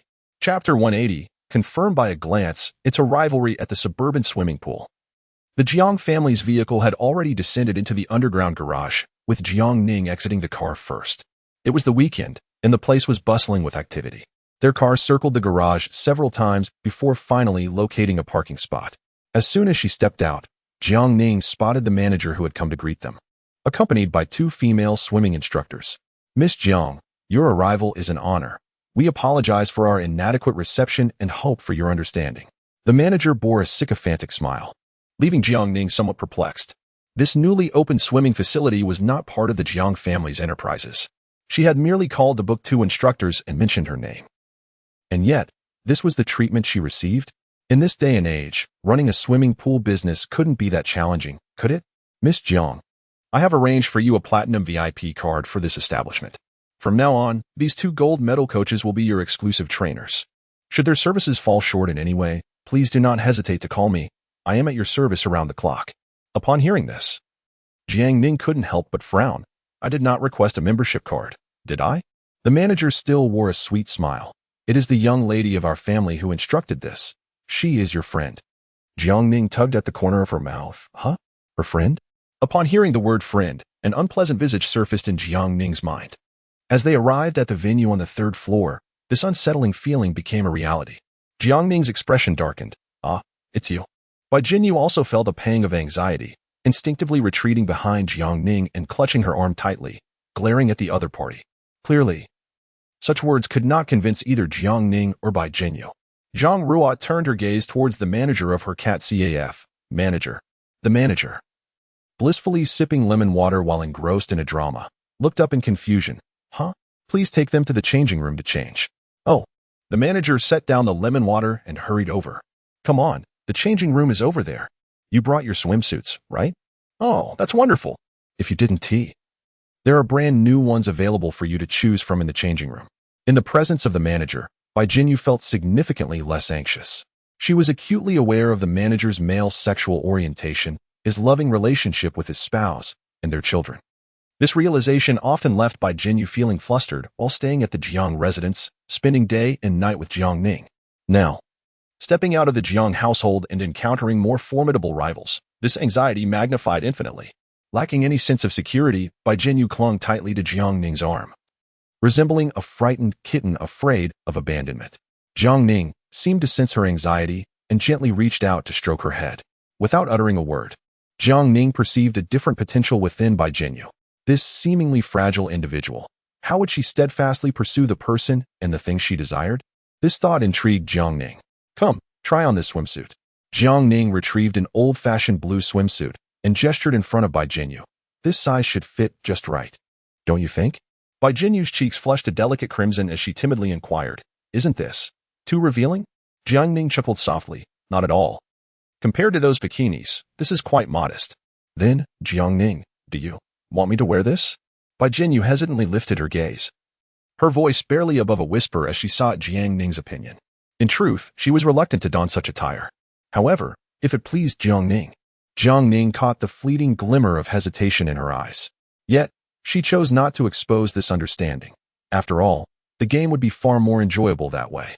Raising an eyebrow, Jiang Ning playfully remarked, Are you implying that if I express my desire, you would wear anything for me? Such blatant provocation, could it truly ensnare someone? Evidently, yes. Well, Bai Jinyu, being naive, would surely fall for it. After all, we are at a swimming pool and everyone wears such attire here. Is there anything odd about that? It was unclear whether her words served to convince herself or others. In reality, this area on the third floor was strictly off-limits to men. Today, the attendees are predominantly the daughters of Kyoto's elite society, along with the affluent ladies, who engage in polite yet superficial exchanges while maintaining an air of detachment, each indulging in their own pursuits. Thus, Bai Jinyu feels no psychological burden of being scrutinized. Jiang Ning decisively hands her a swimsuit, urging her to give it a try. Grasping the garment, Bai Jinyu retreats to change. Meanwhile, Xiaoqi and Xiaowu continue to deliberate over their choices. Xiaowu selects a sleek black one-piece swimsuit, while Xiaoqi, after much contemplation, struggles to find a suitable option. Jiang Ning, however, is quite nonchalant, reasoning that since it's merely a swimsuit, any attire would suffice. She emerges in a playful sunflower-patterned swimsuit adorned with lace, exuding a relaxed demeanor. As everyone completes their outfit changes, Xiaoqi is still crouched in front of a pile of swimsuits, wearing an expression of utter indecision. With limited options remaining, she reluctantly decides on a sequin bikini or a diamond-studded one, finding the situation utterly exasperating. Ultimately, she randomly grabs a set and, with a sense of resignation, heads to change. When she appears in the sequin bikini top paired with the diamond-studded bikini bottom, a hush falls over the crowd. Even the usually vivacious shopkeeper cannot help but inquire, Are you, by any chance, a boy? Xiaoqi, arms crossed and expression dark, chooses to remain silent. Xiaowu, stifling laughter, retrieves her phone to capture the moment. In a swift motion, Xiaoqi kicks the phone away, sending it flying directly into the pool. Xiaowu dashes after it, exclaiming in dismay, My brand new phone. Ao Yanli, I find myself at odds with you. Jiang Ning has grown accustomed to their dynamic. She is disinclined to intervene. Come on, Bai Jinyu, let us play over there. Bai Jinyu, blushing, frantically attempts to cover her chest and her thighs, her hands in a flurry. Jiang Ning drapes her arm around her shoulders, gently patting her to help her regain her composure. I feel as though I am not wearing anything. You are fully dressed. Jiang Ning. Am I missing something? Fear not. You have not overlooked anything. Jiang Ning offers her reassurance, though to little effect. Bai Jinyu is so anxious that she is tripping over her own feet. Jiang Ning. This feels off. Is it the sin of rivals colliding? Chapter 181. Drowning. Bai Jinyu's reaction is exceedingly conspicuous. Yet, Zhang Ruo cannot help but chuckle. What gives miss by the notion that she is not the prey? Only children make choices. She, as an adult, desires it all. Bai Jinyu. This plot twist is amiss. Zhang Ruo should at least mock her a couple of times and roll her eyes in disdain. Bai Jinyu's confidence gradually wanes. She stealthily shifts her delicate foot and hides behind Xiaoqi, inadvertently pulling Jiang Ning along to cower behind Xiaoqi as well. Xiaoqi. Zhang Ruo. Very well, Zhang Ruo concedes, unable to endure Xiaoqi's garish swimwear any longer. One more glance might render her blind. It is best to seek refuge for the time being. At that very moment, a familiar socialite beckoned her, and she seized the opportunity to greet her. Soaked to the skin, the young girl emerged from the depths of the pool, clutching a phone that had succumbed to water damage, on the verge of tears. Ao Yanli. You are inhuman. You owe me a phone. Wah, it was brand new, costing over 10,000.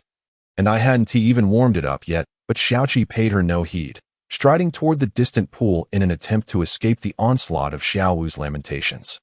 Witnessing this scene, Jiangning concluded that Xiaoqi's chances of finding love were no greater than that of the men's soccer team winning the World Cup. Alas, such a person is destined for solitude. One must never fall for a machine. It is a pursuit fated for disappointment. Come, let us frolic in the water over there. Jiangning resolutely took Bai Jinyu's hand, guiding her down the slippery steps toward the shallow end. The two female swimming instructors had already prepared the flotation devices, one a giant yellow duck and the other resembling a strawberry cake, both adorably charming. Bai Jinyu chose the strawberry cake float, cautiously maneuvering herself into it, and squatting by the pool's edge, playfully splashing water with her toes. Though she was somewhat apprehensive of the water, being by Jiangning's side rendered her fears insignificant. Jiangning. Jiangning. Huh? Jiangning looked at her in confusion. What do you need? Speak your mind. Bai Jinyu buried her head, smiling foolishly for a moment. It's nothing. She simply wished to call out Jiangning's name. Moreover, she yearned to grasp Jiangning's hand, to squeeze it gently. This was her intention, and thus she acted upon it. Jiangning looked at her with a mix of helplessness and amusement. How old are you? Such childishness. Bai Jinyu blinked and responded with a silly smile. Being beside someone she cherished made her inexplicably juvenile, did it not? It seemed. Being a bit foolish wasn't such a bad thing. If she were too clever, Jiangning might grow wary of her, might even distance herself, right? Yet, if she remained perpetually naive, would Jiangning come to disdain her? Bai Jinyu found herself entangled in this perplexing dilemma. Should she strive for intelligence, or embrace her simplicity? Just as she was lost in her usual whimsical thoughts, a sudden cry pierced the air. Help! Someone is drowning. Upon hearing such a call, even a stranger would feel a pang of anxiety. Bai Jinyu instinctively rose to her feet, forgetting the treacherous slickness beneath her, and the more she hurried towards the shore, the more perilous her situation became. She felt her body tipping backward, as the flotation device that should have been secured around her soared into the air. The word save was still lodged in her throat when she plunged into the water, forced to swallow several mouthfuls of it. Bai Jinyu? Bai Jinyu. The two esteemed swimming instructors who had been by her side had already rushed to the other side to rescue someone, while Xiaoqi, distant from the scene, had yet to notice the unfolding danger. This is dire. That area is a deep water zone. Xiaowu was the first to perceive the anomaly. Miss, you cannot swim. Do not move recklessly. I will handle this. At this moment, she could scarcely mourn the demise of her new phone, hastily plunging into the water. However, the scene before her was undeniably sinister. Logically, with Xiao Wu's commendable swimming skills and timely arrival, she should have been able to rescue Bai Jinyu immediately. Yet, the reality was starkly different. Not only was Bai Jinyu drifting further from the shore, but even Xiao Wu had succumbed to the depths. Jiangning's pupils contracted in shock. A wave of profound unease washed over her, nearly bringing her to her knees. She bit down hard on her tongue, forcing herself to regain composure. System? At all costs, grant me the finest swimming techniques. I must dive in to save her. Host. Have you yet to realize that Bai Jinyu's drowning is not a mere accident? If you enter the water, it would only spell your demise. I am aware. Jiangning gritted her teeth, but I must bring her back. The future can wait. Host. Spare me your futile words, if you possess any courage. Watch me perish. No sooner had she spoken than Jiangning dove headlong into the water, driven by a reckless determination, racing towards Bai Jinyu and Xiao Wu. The system was left trembling in her wake. It cared not for Bai Jinyu's fate, but it could not allow its host to perish. Was it not merely a stealthy enhancement? A minor boost, by no means significant. Neither it nor Jiangning voiced the truth, leaving no one the wiser about the aid granted to the host. Mermaid Aura activated. Super Scion Aura activated. Koi Aura activated. A cacophony of notifications resonated in Jiangning's ears. However, at this moment, she could not afford to listen attentively.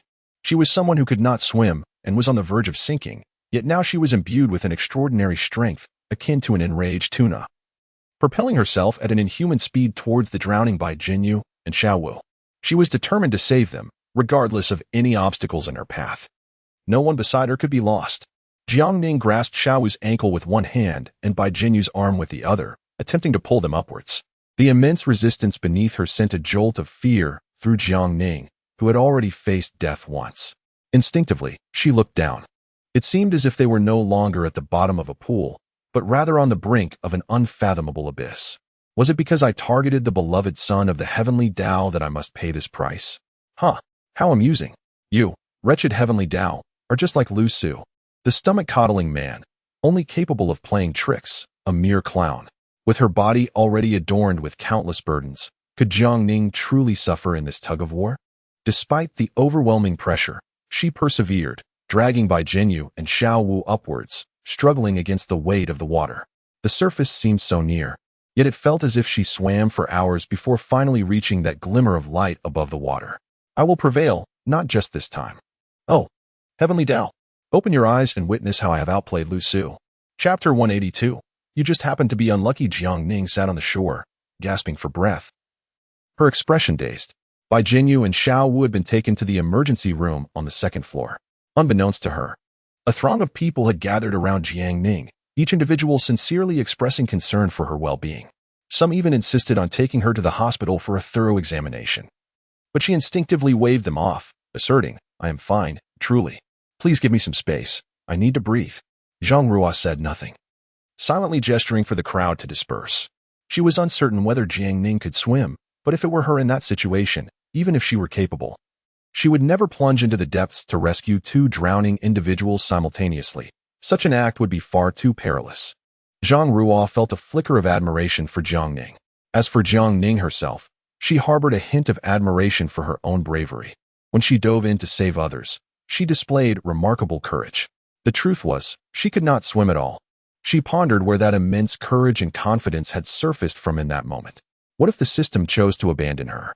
That would surely spell disaster. I thought I had faced death once and would no longer feel fear, Jiang Ning mused, lowering her gaze, a wry smile gracing her lips. It seems I am merely an ordinary person after all. Host, you are anything but ordinary. The system, typically inclined to bicker with Jiang Ning, now spoke to her in a tone of comfort. Jiang Ning exhaled softly. Thank you. For what? The people you saved, the strength you displayed. All stem from your own capabilities. This system knows nothing of it. Jiang Ning smiled, choosing not to respond. She was acutely aware of her own strengths and limitations. The system had aided her, and she would not be ungrateful. Moving forward, she resolved to show it a bit more kindness. Once she had regained her composure, Jiang Ning rose and swiftly made her way to the emergency room on the second floor. At this moment, both Xiao Wu and Bai Jinyu had awakened. Xiao Qi solemnly nodded, indicating that she had taken note of everything. From now on, she would ensure that these three individuals would not approach the water source. Bai Jinyu, still in a state of shock, had been staring blankly since her awakening, remaining silent. As for Xiao Wu, she sat in shame, vigorously rubbing her hair. In a fit of anger, Xiao Wu exclaimed, Ao Yanli, do not call me that name. Xiao Qi smirked subtly, a knowing smile gracing her lips. Xiao Wu huffed in irritation. Now that you mention it, I find it quite strange. It was merely the deep end of a swimming pool, not the ocean. Even in the depths of the sea, I would not be so flustered. While in the pool, she had felt as if she had plunged into the abyss. Although Bai Jinyu was close by, she could not grasp her hand. Furthermore, her body felt heavy, as though her legs were burdened with 1,000 pounds, making them nearly immovable. With this thought, Xiao Wu rubbed her arms, covered in goosebumps, pondering, surely that swimming pool must have witnessed a tragedy. Could there be a restless spirit lingering? Xiao Qi rolled her eyes in exasperation. If humans fail, do not blame the earth for being unyielding. Mimicking her, Xiao Wu also rolled her eyes. Once I recover, I will have a proper discussion with you about whether it is my inadequacy or the earth's unfairness. Are you two ever going to stop? Jiang Ning shot them a glare, raising her hand to push them apart. If you wish to argue, do so elsewhere. If you intend to fight, take it outside. No more bickering here. She then walked over to Bai Jinyu's bedside and sat down. Xiao Wu wanted to say something, but Xiao Qi firmly held her back. Xiao Qi silently gestured for her to remain silent at that moment. Xiao Wu hesitated, but ultimately exited with a dejected demeanor. The two of them stepped out one after the other, traversing the corridor to the balcony for some fresh air. Suddenly, Xiao Qi inquired, when did the young lady learn to swim? Xiao Wu shook her head. I find it perplexing as well. I recall that the madam once mentioned that when the young lady was 3, she went to the seaside with them and was swept away by the waves. Over 20 bodyguards plunged into the sea to rescue her, and after much effort, they finally brought her back. Since then, The young lady has harbored a profound fear of water and has refused to learn to swim.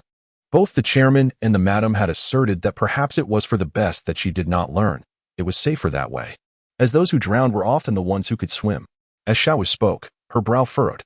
As Jiang Ning's bodyguard, she might not have been with her every day, but she was well acquainted with Jiang Ning's daily routine over the years. She was certain that Jiang Ning had never taken swimming lessons. People grow up, Xiaowu remarked. Perhaps the young lady has merely matured. Xiaoqi responded. Are you certain she has merely matured and not transformed into someone else? Xiaowu retorted. What do you mean by that? Xiaoqi fell silent, unsure of what she truly wished to convey. Having been reassigned away from Jiang Ning for several years, she did not possess the same insight into Jiang Ning as Xiaowu did. However, Xiaoqi, having survived numerous life-threatening situations, had honed her observational skills to a degree far sharper than the average person. Her intuition suggested that Jiang Ning was likely no longer the same Jiang Ning. This conclusion struck Xiaoqi as absurd, rendering her unable to voice it. In any case, the young lady had saved your life. After a prolonged silence, Xiaoqi finally spoke again. If you possess a conscience, then you should work for the young lady without pay from now on. Xiao's lips twitched. She had a conscience, but not to the extent Xiaoqi suggested. Working for free, it would be better to let her drown. Xiaoqi scrutinized her closely. Are you certain you are all right? Xiaowu raised an eyebrow. Humph, am I that fragile? Oh, since you are fine, you should make up for the shifts you owe me over the next 2 days. What the hell, Ao Yanli you? For a fleeting moment, Xiaowu thought she had glimpsed a gentle and understanding side of Xiaoqi. It now appeared to be nothing but an illusion. Xiaoqi was a machine, devoid of any feelings. Wait, Ao Yanli, don't walk away, compensate me for my phone. The screen is cracked, it got water damage. It cost over 10,000 for a new one. You must pay. Upon hearing the demand for compensation, Xiaoqi hastened her departure. Of course. One must pay a price for clandestine photography. She would never reimburse such an amount. In the hospital room, tranquility reigned. Jiang Ning held by Zheng Yu's hand, calmly accompanying her without attempting to engage her in conversation. Cocooned beneath the covers, Bai Zhengyu silently grappled with her inner fears, sniffling as her eyes grew moist once more. She felt she had caused Jiang Ning significant trouble. She had heard that had Jiang Ning not swiftly jumped in to rescue her, she would have perished. Do not overthink it. Jiang Ning's sudden voice interrupted her chaotic thoughts. I never expected you to repay me, so please do not mention it. Bai Zhengyu murmured. But I will blame myself for being so foolish. Jiang Ning gently squeezed her palm. You were merely careless. The warmth and pressure emanating from the palm of her hand instilled a sense of calm within Bai Zhengyu. She stifled her tears and solemnly vowed, from now on, I shall live with utmost caution, ensuring I do not become a burden to anyone. Chapter 183. Do not think me foolish, do not cast me aside as evening descended. The Jiang family parents hurriedly rushed from their company upon hearing news of Bai Zhenyu's incident. Accompanying them was Bai Zhenyu's cousin, Bai Jiamei, who, in a show of conscience, brought along a carton of milk and a bag of fruit during her visit. However, due to her notorious history of administering drugs, no one dared to partake of her offerings. The Zhang family parents, upon learning of the unfortunate events at the swimming pool, also made their way over. They appeared to be of similar age to the Jiang family parents and exuded a sense of amiability, albeit their few words rendered them rather somber. Zhang's mother found it challenging to engage in conversation with them. You have done remarkably well. Moreover, this was an unforeseen incident, one that no one wished for. She reassured them. Given their amiable demeanor and the absence of any severe turmoil, Zhang's father did not intend to impose upon them. Both families were well off, and thus, the matter of direct compensation was left unaddressed. Navigating within the same social circle, their fortunes were comparable, and naturally, there existed more nuanced forms of restitution than mere financial compensation. Zhang Ruo remained to continue hosting the Jiang parents, though she could not quite fathom why she felt such aversion towards them. Perhaps it was their appearance and demeanor that bore an unsettling resemblance to the charming scoundrel who once deceived her daughter. Prejudice truly is a complex beast. Zhang's mother waved her hand dismissively. You cannot be blamed. None of us desires such misfortunes. Well, I shall prepare dinner for everyone. Is there anything that uncles and aunts cannot eat? Zhang's father waved his hand dismissively, saying, You need not worry about us. We shall be leaving shortly. Very well then. I shall take my leave and not disturb your family, Zhang Ruo said as she stepped outside, thoughtfully closing the door behind her. Having been nurtured in the environment of the Liu family, she had honed the skill of reading the room. It was a fundamental survival tactic. She had already sensed that Zhang's parents harbored some disfavor towards her. Nevertheless, what of it? If she could not withstand such minor prejudice, she would hardly have made it to this day. The room fell into a hushed stillness as Zhang's mother took a seat by Bai Jinyu's bedside, her gaze sharpening with a hint of scrutiny. Zhang's mother was fiercely protective of her own. Before Bai Jinyu's arrival at the Jiang household, she had indulged Jiang Ning to an excessive degree, a fact well known within their circle. However, since Bai Jinyu's entry, it appeared as though she had divided some of that affection towards Bai Jinyu. Yet, in truth, both Bai Jinyu and Jiang Ning were acutely aware that this was merely a case of loving the house and its crow. Should both Bai Jinyu and Jiang Ning find themselves in peril, even to the extent of having to choose between them, Zhang's mother would unhesitatingly forsake Bai Jinyu.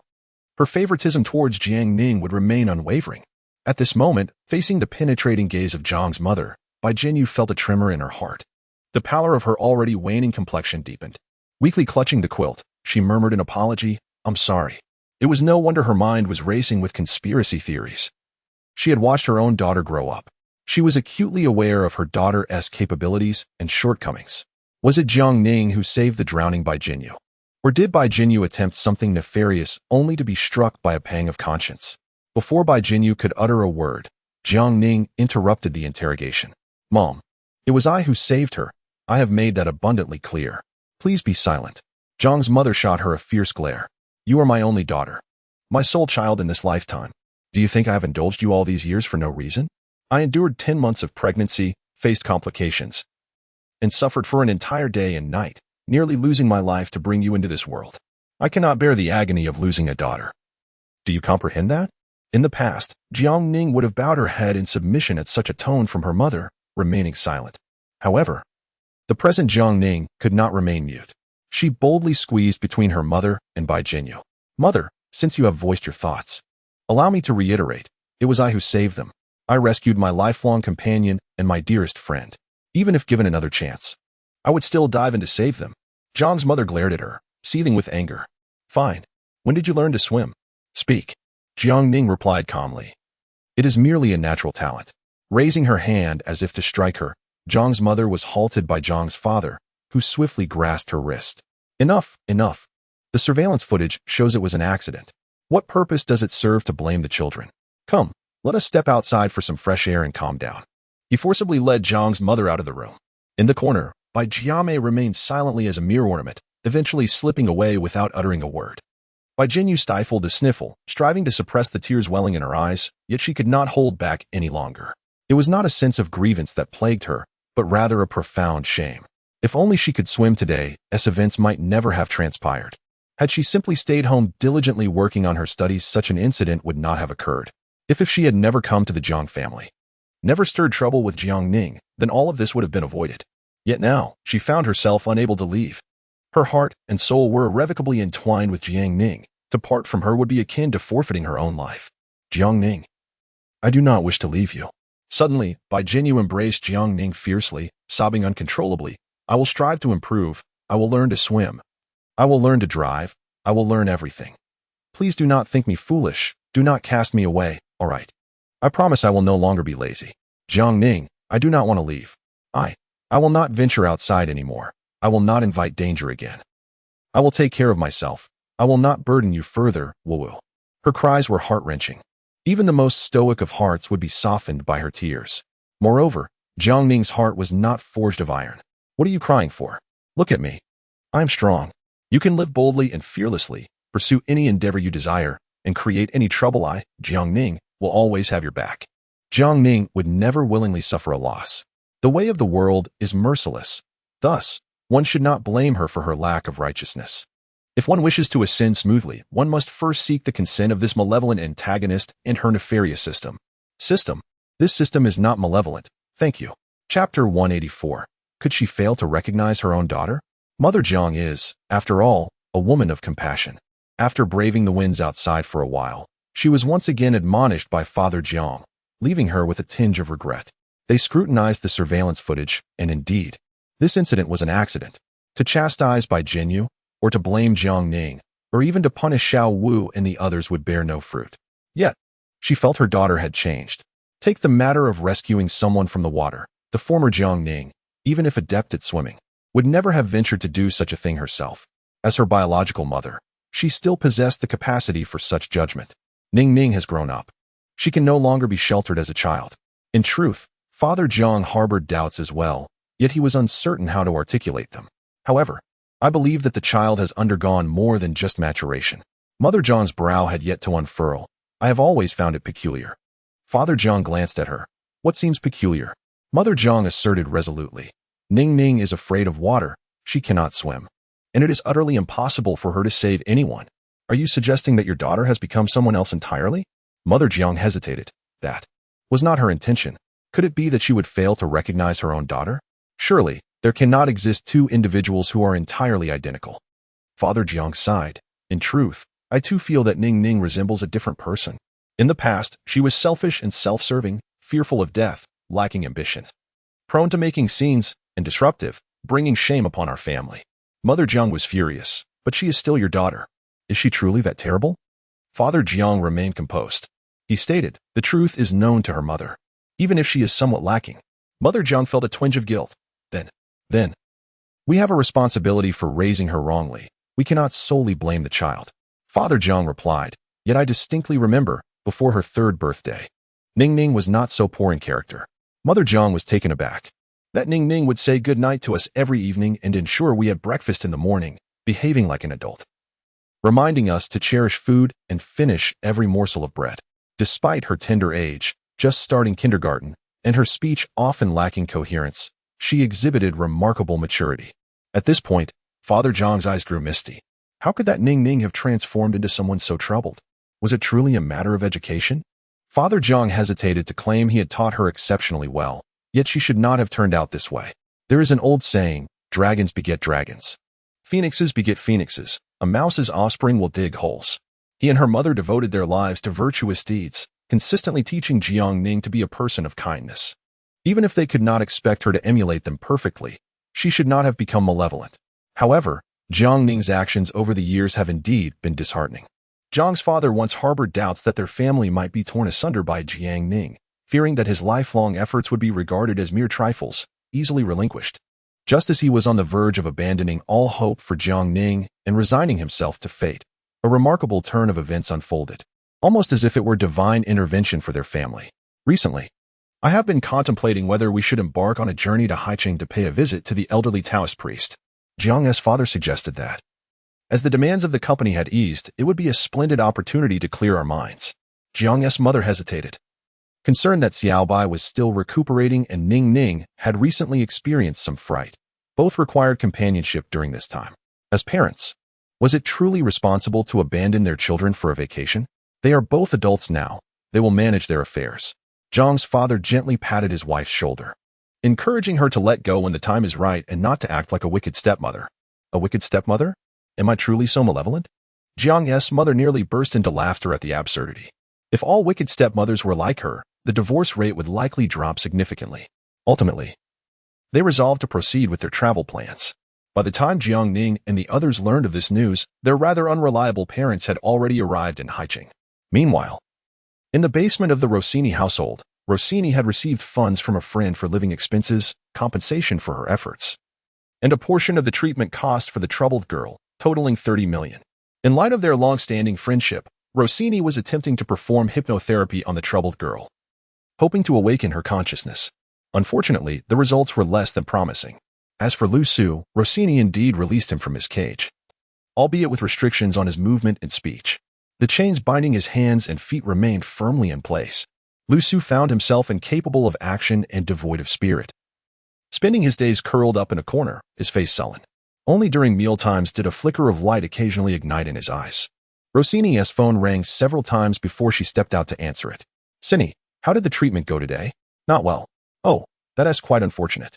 The voice on the other end did not truly convey regret. Although she is my father's illegitimate daughter, she is still my sister, and I do wish her well. Rossini was well aware of her friend's nature. This individual was notably ruthless towards the offspring of their parents' indiscretions. However, this was of little concern to Rossini, who preferred not to meddle in others' affairs. By the way, Cindy, have you discovered anything of value on her? Rossini glanced at the dazed girl, coming from such a place. Even a bird would be stripped of its feathers, let alone a human's possessions. You could attempt to hypnotize her. Surely she might reveal some secrets, suggested her friend. I have already tried. She knows nothing, Rossini replied. Ah, what a pity. If only her mother hadn't jumped, how much better it would be. I merely desire that token.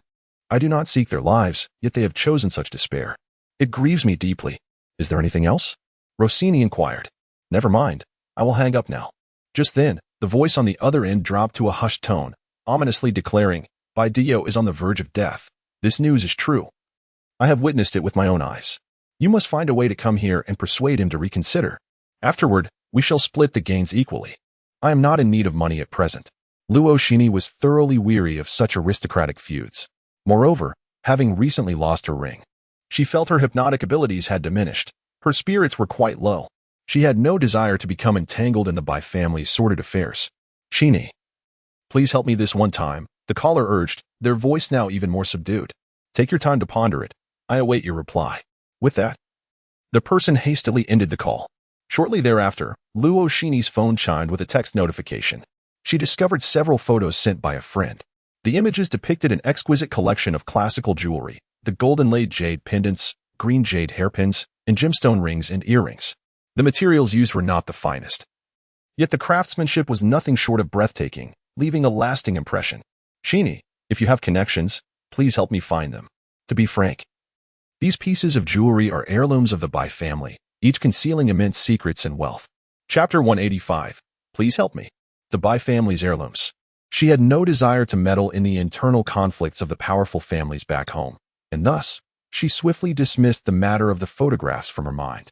Rather than seeking some token, she preferred to invest her time in locating the ring she had lost.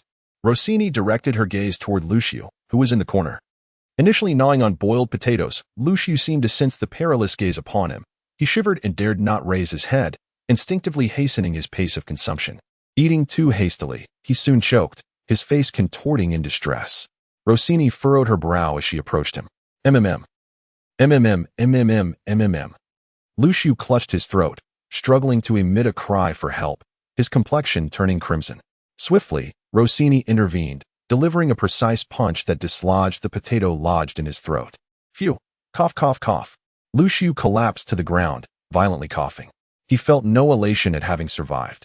Instead, he perceived himself as a victim of relentless misfortune. Enveloped in agony, devoid of any will to live. Perhaps, it would be better to succumb silently to this choking fate. Confined daily in this suffocating darkness, consuming sustenance akin to swine feed, he was on the brink of madness, truly on the brink. Lucio, you are indeed a most unfortunate soul. Indeed. Lucio slightly lifted his head to regard her, offering a sardonic laugh. I have descended into such misfortune that I no longer wish to live. You might as well put an end to my life. Rossini frowned. I do not wish to kill you. Upon hearing this, Lucio's eyes dimmed. Then what do you intend to do? Do you wish to keep me like a pet? Rossini shook her head once more. I have no such intentions either. Having spoken, she slowly rose to her feet, casting a condescending gaze upon the disheveled Lucio, and remarked with indifference, killing you will not enhance my fortune. Rather, it may bring me unnecessary troubles. I certainly shall not engage in such a futile transaction. Lucio let out a self-deprecating laugh. So this was the reason for sparing his life.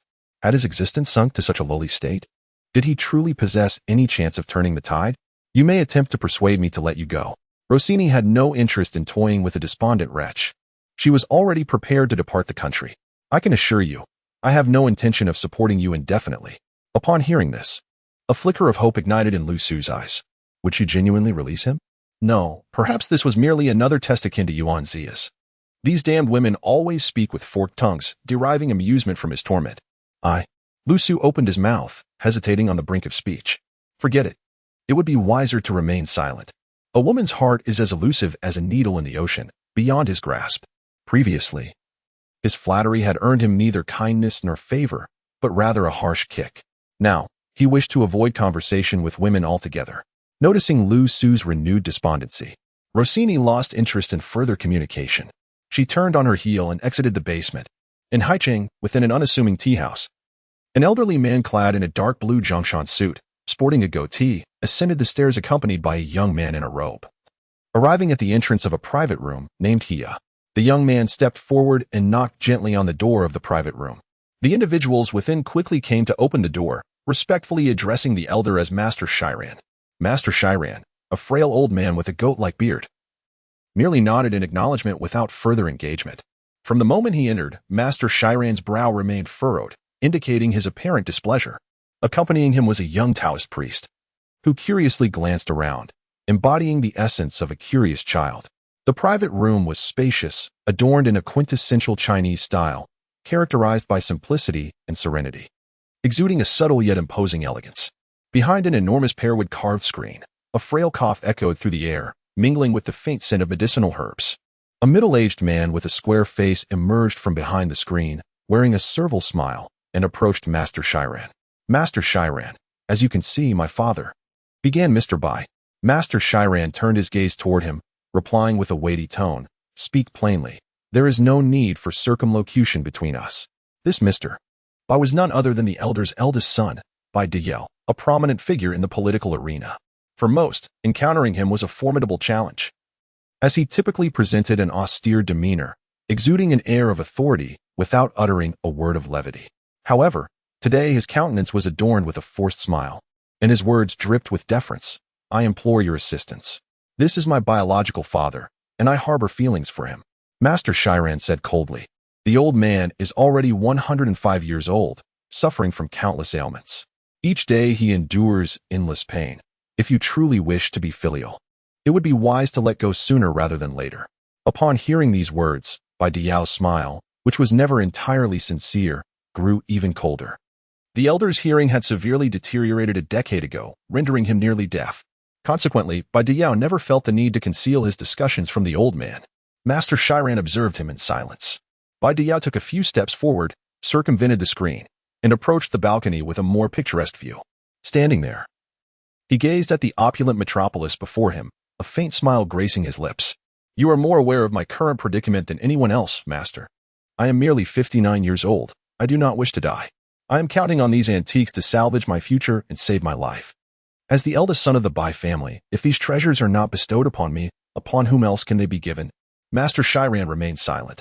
Having cultivated to his level, his foresight extended far beyond the present. He understood that Bai Laozu would surely pass away tonight, and that us.Ý's impending doom was inescapable.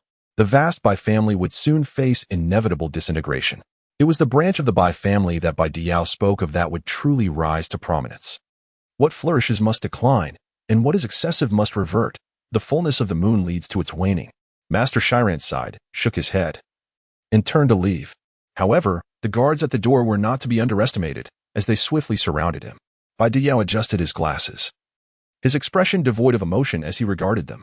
Chapter 186. These two truly deserve to be mother and daughter. Meanwhile, in a small private room on the first floor of the tea house, the parents of the Jiang family were reveling in the elegant tea ceremony performed by the manager, occasionally applauding and generously offering a substantial tip. "Do try our tea. How does it compare to the tea from your esteemed Kyoto?" The manager, having received the gratuity, wore an even more sincere smile. Even the attendant standing beside him felt nauseated by the insincerity of his expression and words. Behold, this is the face one adopts in the presence of the affluent. Who would have thought that even such a aloof manager could be swayed by the allure of wealth? Jiang mother took a delicate sip of the tea and set her cup down, exclaiming, "Why is it so bland?"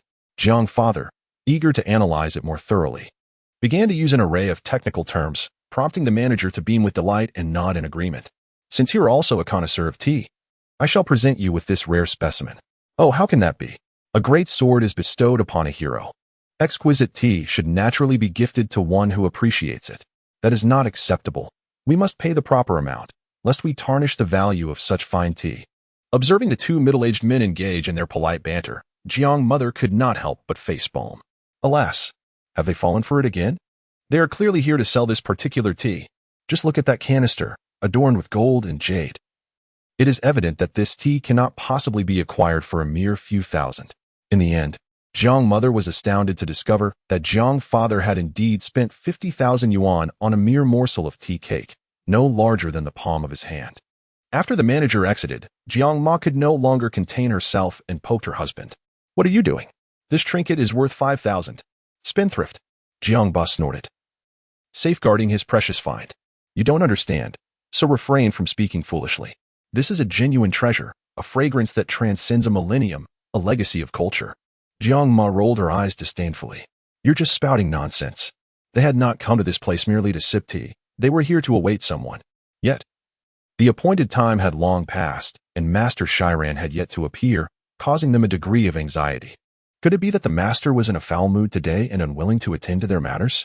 Jiang Ba furrowed his brow, pondering. They remained patient, enduring another hour of waiting. But still, there was no sign of the master. Jiang Ma, weary from the wait, succumbed to drowsiness and rested her head on the table. Just as they were about to abandon their vigil in frustration, a cacophony of sounds erupted from upstairs. Moments later, the drowsy Jiang Ma caught a whiff of a strong, acrid odor. The previously tranquil tea house suddenly erupted in chaos. It's on fire. The upper floor is ablaze. Quick, call for help. The flames spread rapidly, and the smoke billowed thickly. Upon realizing the calamity, Jiang Ba, disregarding all else, hastily pulled his wife away from the perilous scene. Once they had distanced themselves from the tea house, they beheld flames leaping into the sky and smoke billowing ominously.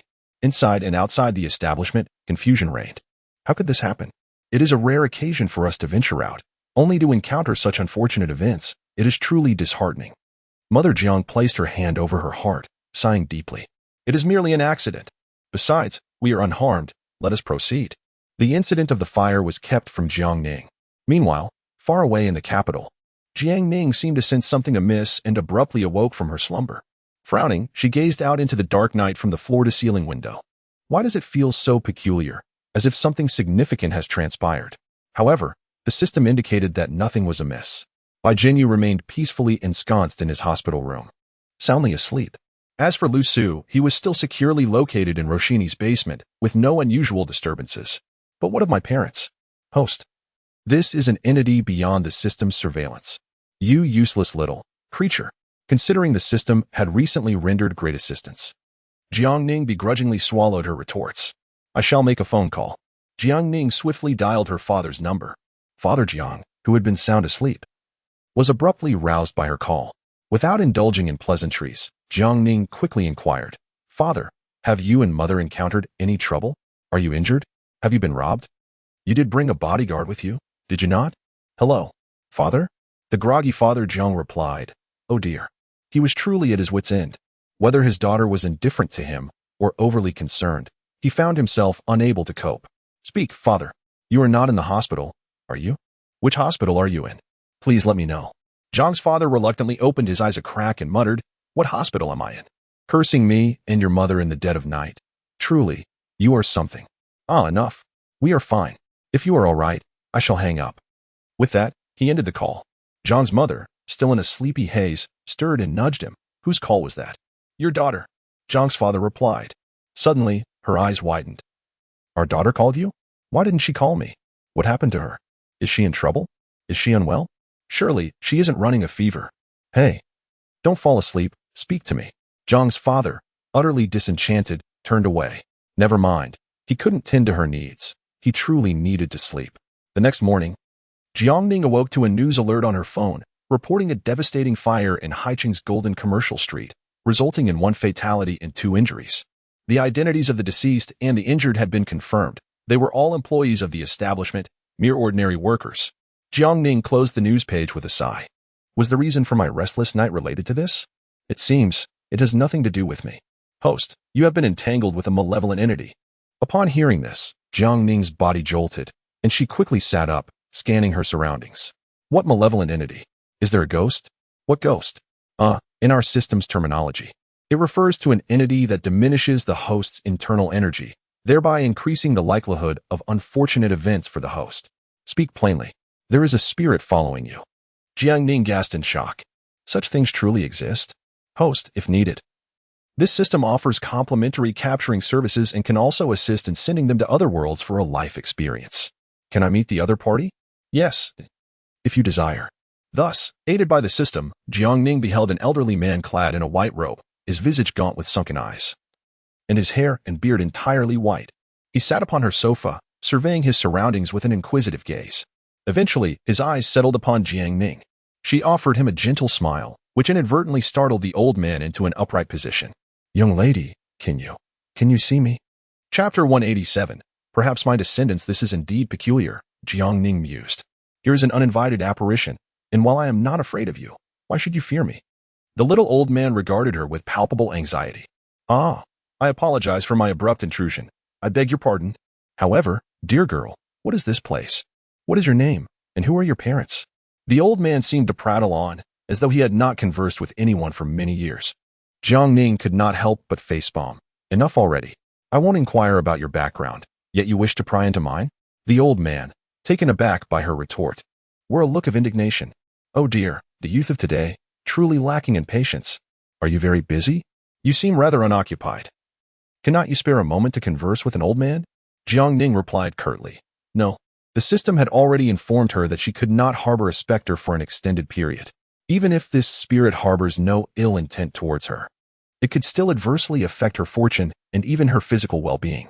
For an ordinary person, having a spirit nearby might not be so severe. However, Jiang circumstances are rather unique.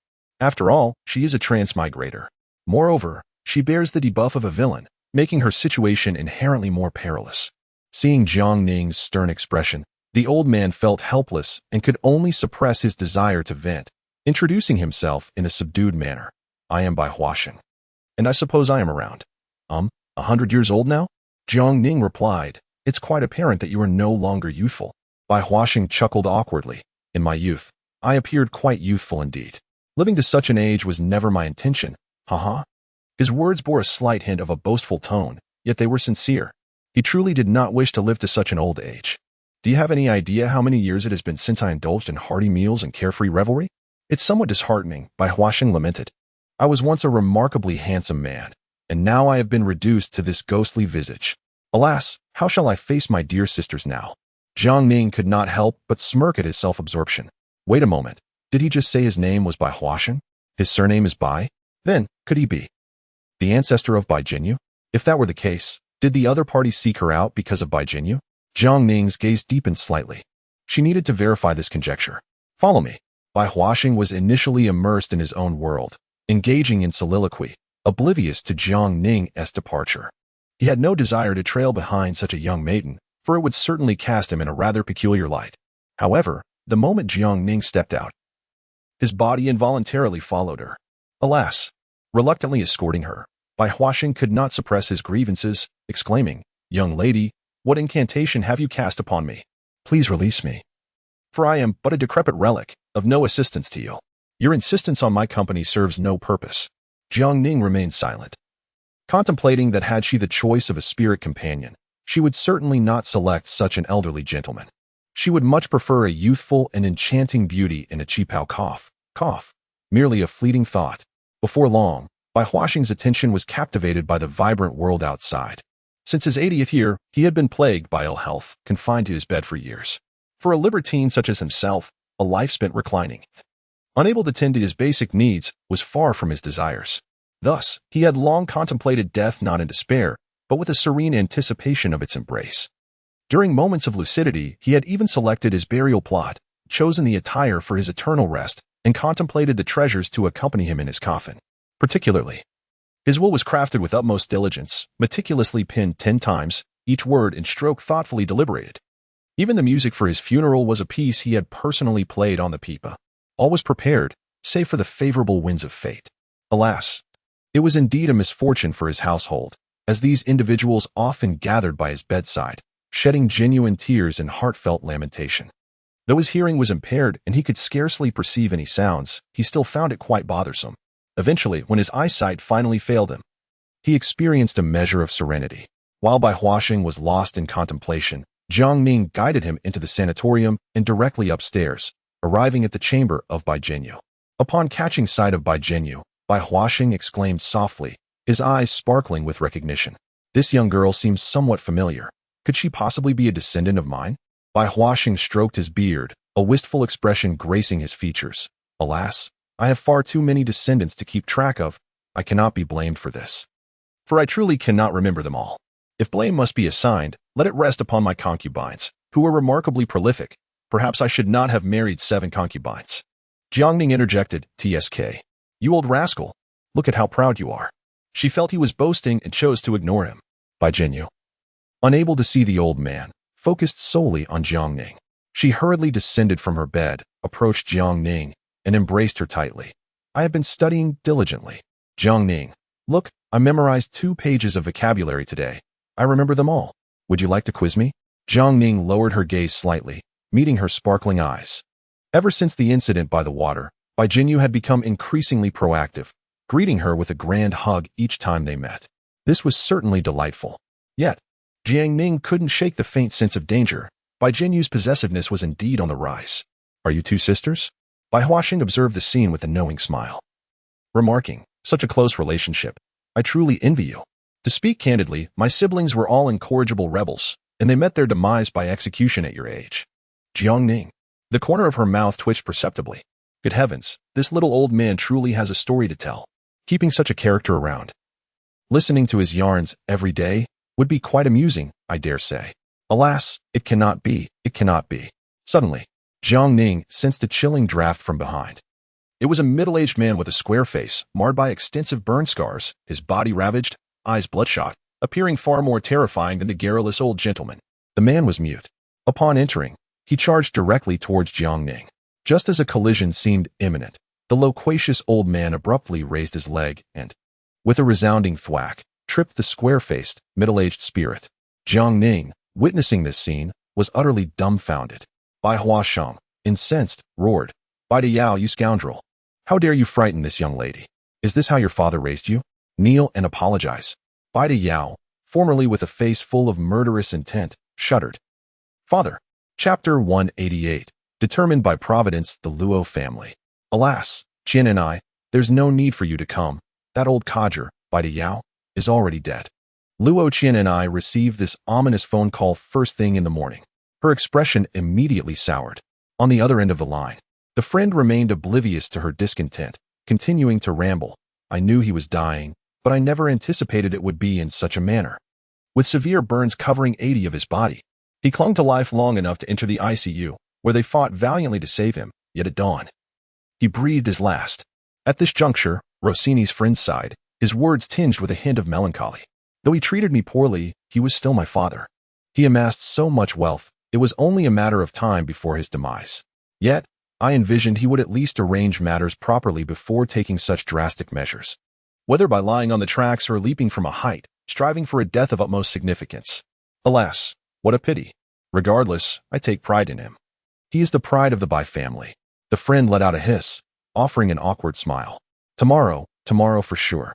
Within the convalescent home, Bai Yao, now a mere specter, gazed uncertainly at the old man of his household, hesitating to voice his thoughts. He was, after all, rather intimidated by his father. Despite Bai Huaxing's appearance as a garrulous and childish old man, he was once a formidable figure in his youth. After all, one does not marry 7 concubines without possessing considerable influence. Moreover, having navigated through tumultuous times, he still managed to maintain a vast familial legacy that flourished and elevated the Bai clan. The trouble lay in the fact that this old man had taken too many concubines, resulting in an overwhelming number of descendants. Even with the illustrious heritage of the Bai family, the immense treasure trove left behind could scarcely sustain such a multitude of heirs. 7 concubines. Even Bai Yao, the devoted son who has accompanied the old man the longest, cannot fully comprehend all of them. And now, despite having met an untimely demise, Bai Yao remains unsatisfied. Since the age of 30, he has toiled diligently for nearly 3 decades, 29 years, to be precise. He has exhausted himself for the Bai family, turning his hair gray at a young age and succumbing to various ailments, all while dutifully attending to Bai Huaxing, bathing him, washing his feet, and even caring for his bodily needs. Over time, he has not only moved himself but has also touched the hearts of his rivals. Father, what have I done wrong? The more Bai Yao contemplates, the more aggrieved he becomes, tears of blood welling in his eyes. After being your filial son for nearly 60 years, why can I not become your most cherished child and inherit the entirety of the Bai family? Is your heart made of stone? Or do you simply lack a heart altogether? Father, search your conscience and truly ask yourself, what more must I do for your recognition? Bai Huaxing furrows his brow as he observes him. This son, though not his eldest nor the offspring of his favorite concubine, is indeed the most accomplished among his surviving children. Alas, Bai Yao has become so consumed by the pursuit of fame and fortune that he has lost his way. You need not question me, Bai Huaxing replies calmly, hands clasped behind his back. The decision of who shall inherit the Bai family is determined by fate. Not by my will. Bai Diao retorts indignantly. Excuses, mere excuses. He does not believe in any celestial being. He only trusts that human determination can conquer fate. Luck, after all, is an intangible concept. Who can truly perceive it? You, with your antiquated notions, your feudal mindset, and your madness. How foolish it is for you to have lived over a century only to cling to archaic prophecies and the idea of a chosen one. You intend to bequeath a vast family fortune to such a person. You are not acting in the best interest of the Bai family. You are leading it to ruin, old man. As Bai Diao's voice grew louder, his demeanor increasingly menacing. He resembled someone possessed. Bai Huaxing remained silent, while Jiang Ning regarded Bai Diao with an impassive expression. Who asserts that luck is invisible? Even if Bai Diao were to perish right now, Jiang Ning could still discern his luck index. At the pinnacle of his life, his luck index barely reached 67, just slightly above the average. The world is rife with such arrogant individuals who perceive themselves as the protagonists, believing the universe revolves around them. In reality, it is merely an illusion. As for Bai Huaxing, his luck index far surpasses that of this so-called filial son. During the peak of his life, his luck index soared to an impressive 88. One can only imagine the multitude of near-death experiences he must have encountered. What unfolds before us is beyond Bai Jinyu's comprehension. However, with two spirits lingering in the room, one of whom met a tragic end, an eerie chill permeates the air. Bai Jinyu sneezed heavily, unable to suppress the urge to rub his arms. It feels as if the temperature has dropped. I should go put on some clothes. Bai Huaxing's attention was scarcely focused on the crumbling Bai Diao. Instead, he was scrutinizing Bai Jinyu. Bai Jinyu appeared rather endearing, with her round face and bright eyes. Yet she exuded an air of navet. Oh, that little girl. I can't shake the feeling that this descendant of mine seems not particularly astute. Bai Huaxing tentatively inquired of Jiang Ning. When it rains, does this child know to run home? Jiang Ning was almost amused to the point of laughter. She is not that foolish. Jinyu is quite clever, you know. Bai Huaxing exhaled softly. That's good. As they spoke, Bai Diao's gaze once again shifted to Bai Jinyu. He nearly forgot his purpose for being here. That girl must be the bloodline of our Bai family, right? A slight smirk appeared at the corners of Bai Diao's mouth, his eyes glinting with a fierce light. If I bind myself to her, I can ensure the preservation of my soul, provided I endure for 7 days. Before he could finish his thought, he was met with a solid punch from the old man, causing his eyes to nearly burst. Bai Huaxing regarded him with disdain. You're dead yet still restless? Since you can't even live to 60, it only confirms what the master said. You are not the chosen one, and your luck is woefully poor. Bai Diao retorted angrily, I refuse to accept this fate. I have prepared contingencies. Smack. He received another punch from the old man, resulting in the loss of all his teeth and a sunken mouth. It was, as long as I am present, I shall not allow you to wreak havoc upon others. In Bai Huaxing's eyes brewed a terrifying intent to kill. Bai Diao, I once again advise you to tread carefully. No sooner had the words left his mouth than Bai Diao coldly chuckled and exited the room. The Bai family is not merely represented by Bai Jinyu alone. If he cannot choose to follow Bai Jinyu, he will opt for another. The treasures of the Bai family shall not be bequeathed to Bai Diao. If that is the case, then let none claim them. Chapter 189, The Treasures Left by Our Ancestors. While Jiang Ning conversed with the ethereal spirit, Bai Jinyu was also able to hear her words. As a fervent enthusiast of television dramas and novels, Bai Jinyu could surmise what Jiang Ning was engaged in. Surely, within the room, there existed unseen entities. Miss Jiang is extraordinarily formidable, capable of conversing with such beings. Contemplating this, Bai Jinyu could not help but gaze at Jiang Ning with admiration. Jiang Ning, under such scrutiny, thought, surely, this naive Bai Jinyu has an overly expansive heart? Observing her partner speaking to the air without a hint of fear is one thing. To accept it so readily without inquiring into the situation is quite another. As for Bai Diao, Bai Huaxing furrowed his brow and sighed.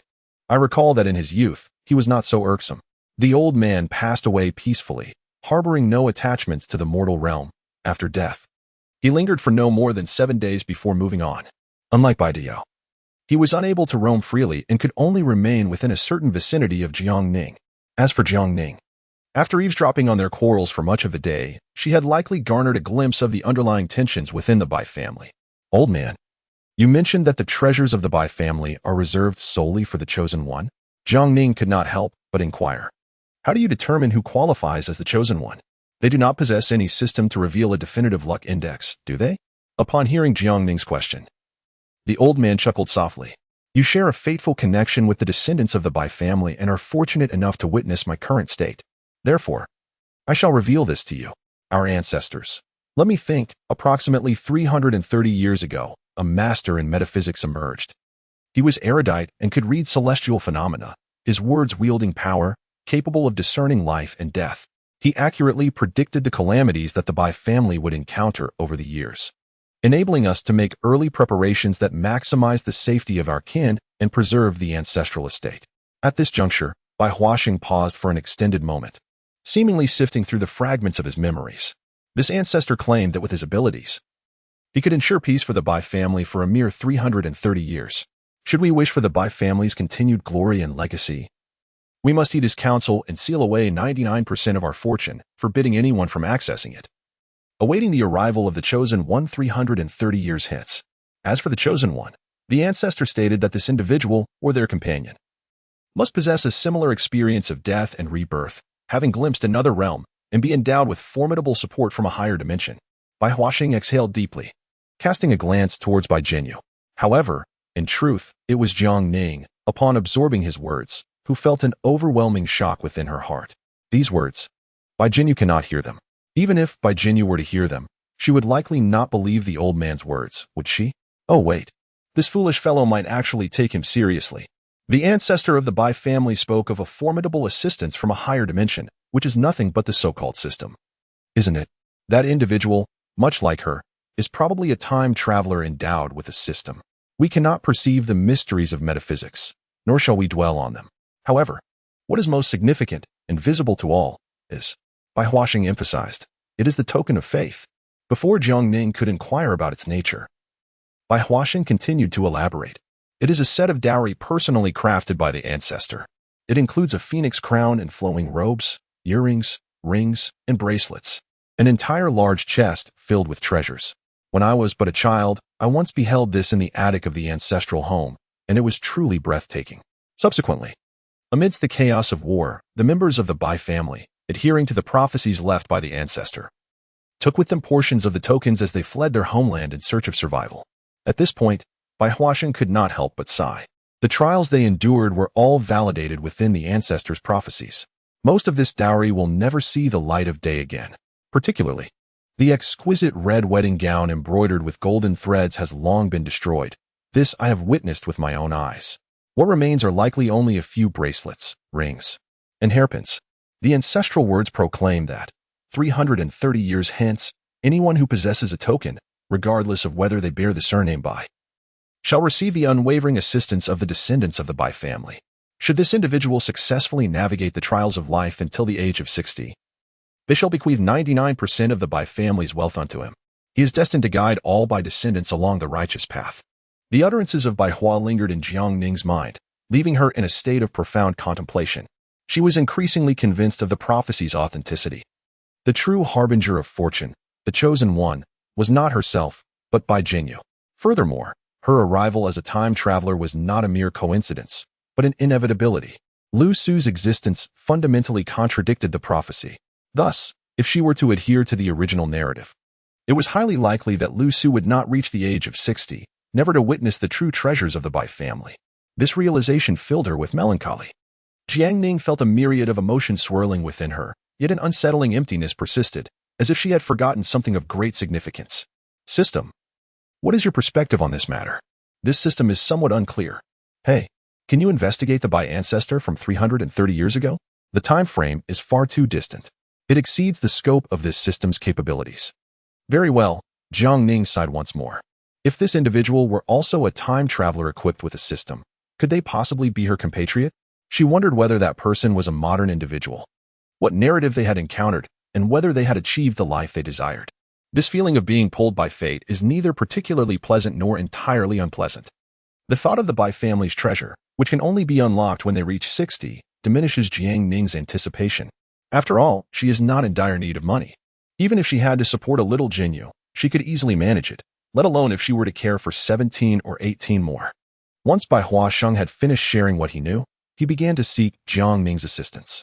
Young lady, since you can see both me and Bai Diao, is there a way for you to help us attain liberation ahead of time? After all, we are but souls departed, Lingering in this world serves no one. And I wish not to remain here. In his eyes, Jiang Ning seemed to be a descendant of Ghostbusters. If she could indeed assist him, the reward would be substantial, although it may not compare to the immense treasure mentioned by the Bai family's ancestor. It would certainly be enough to ensure a life free from financial worry for an ordinary person. There is a way, for various reasons. Jiang Ning had no intention of keeping them around for long. That is wonderful. I entrust this task to you.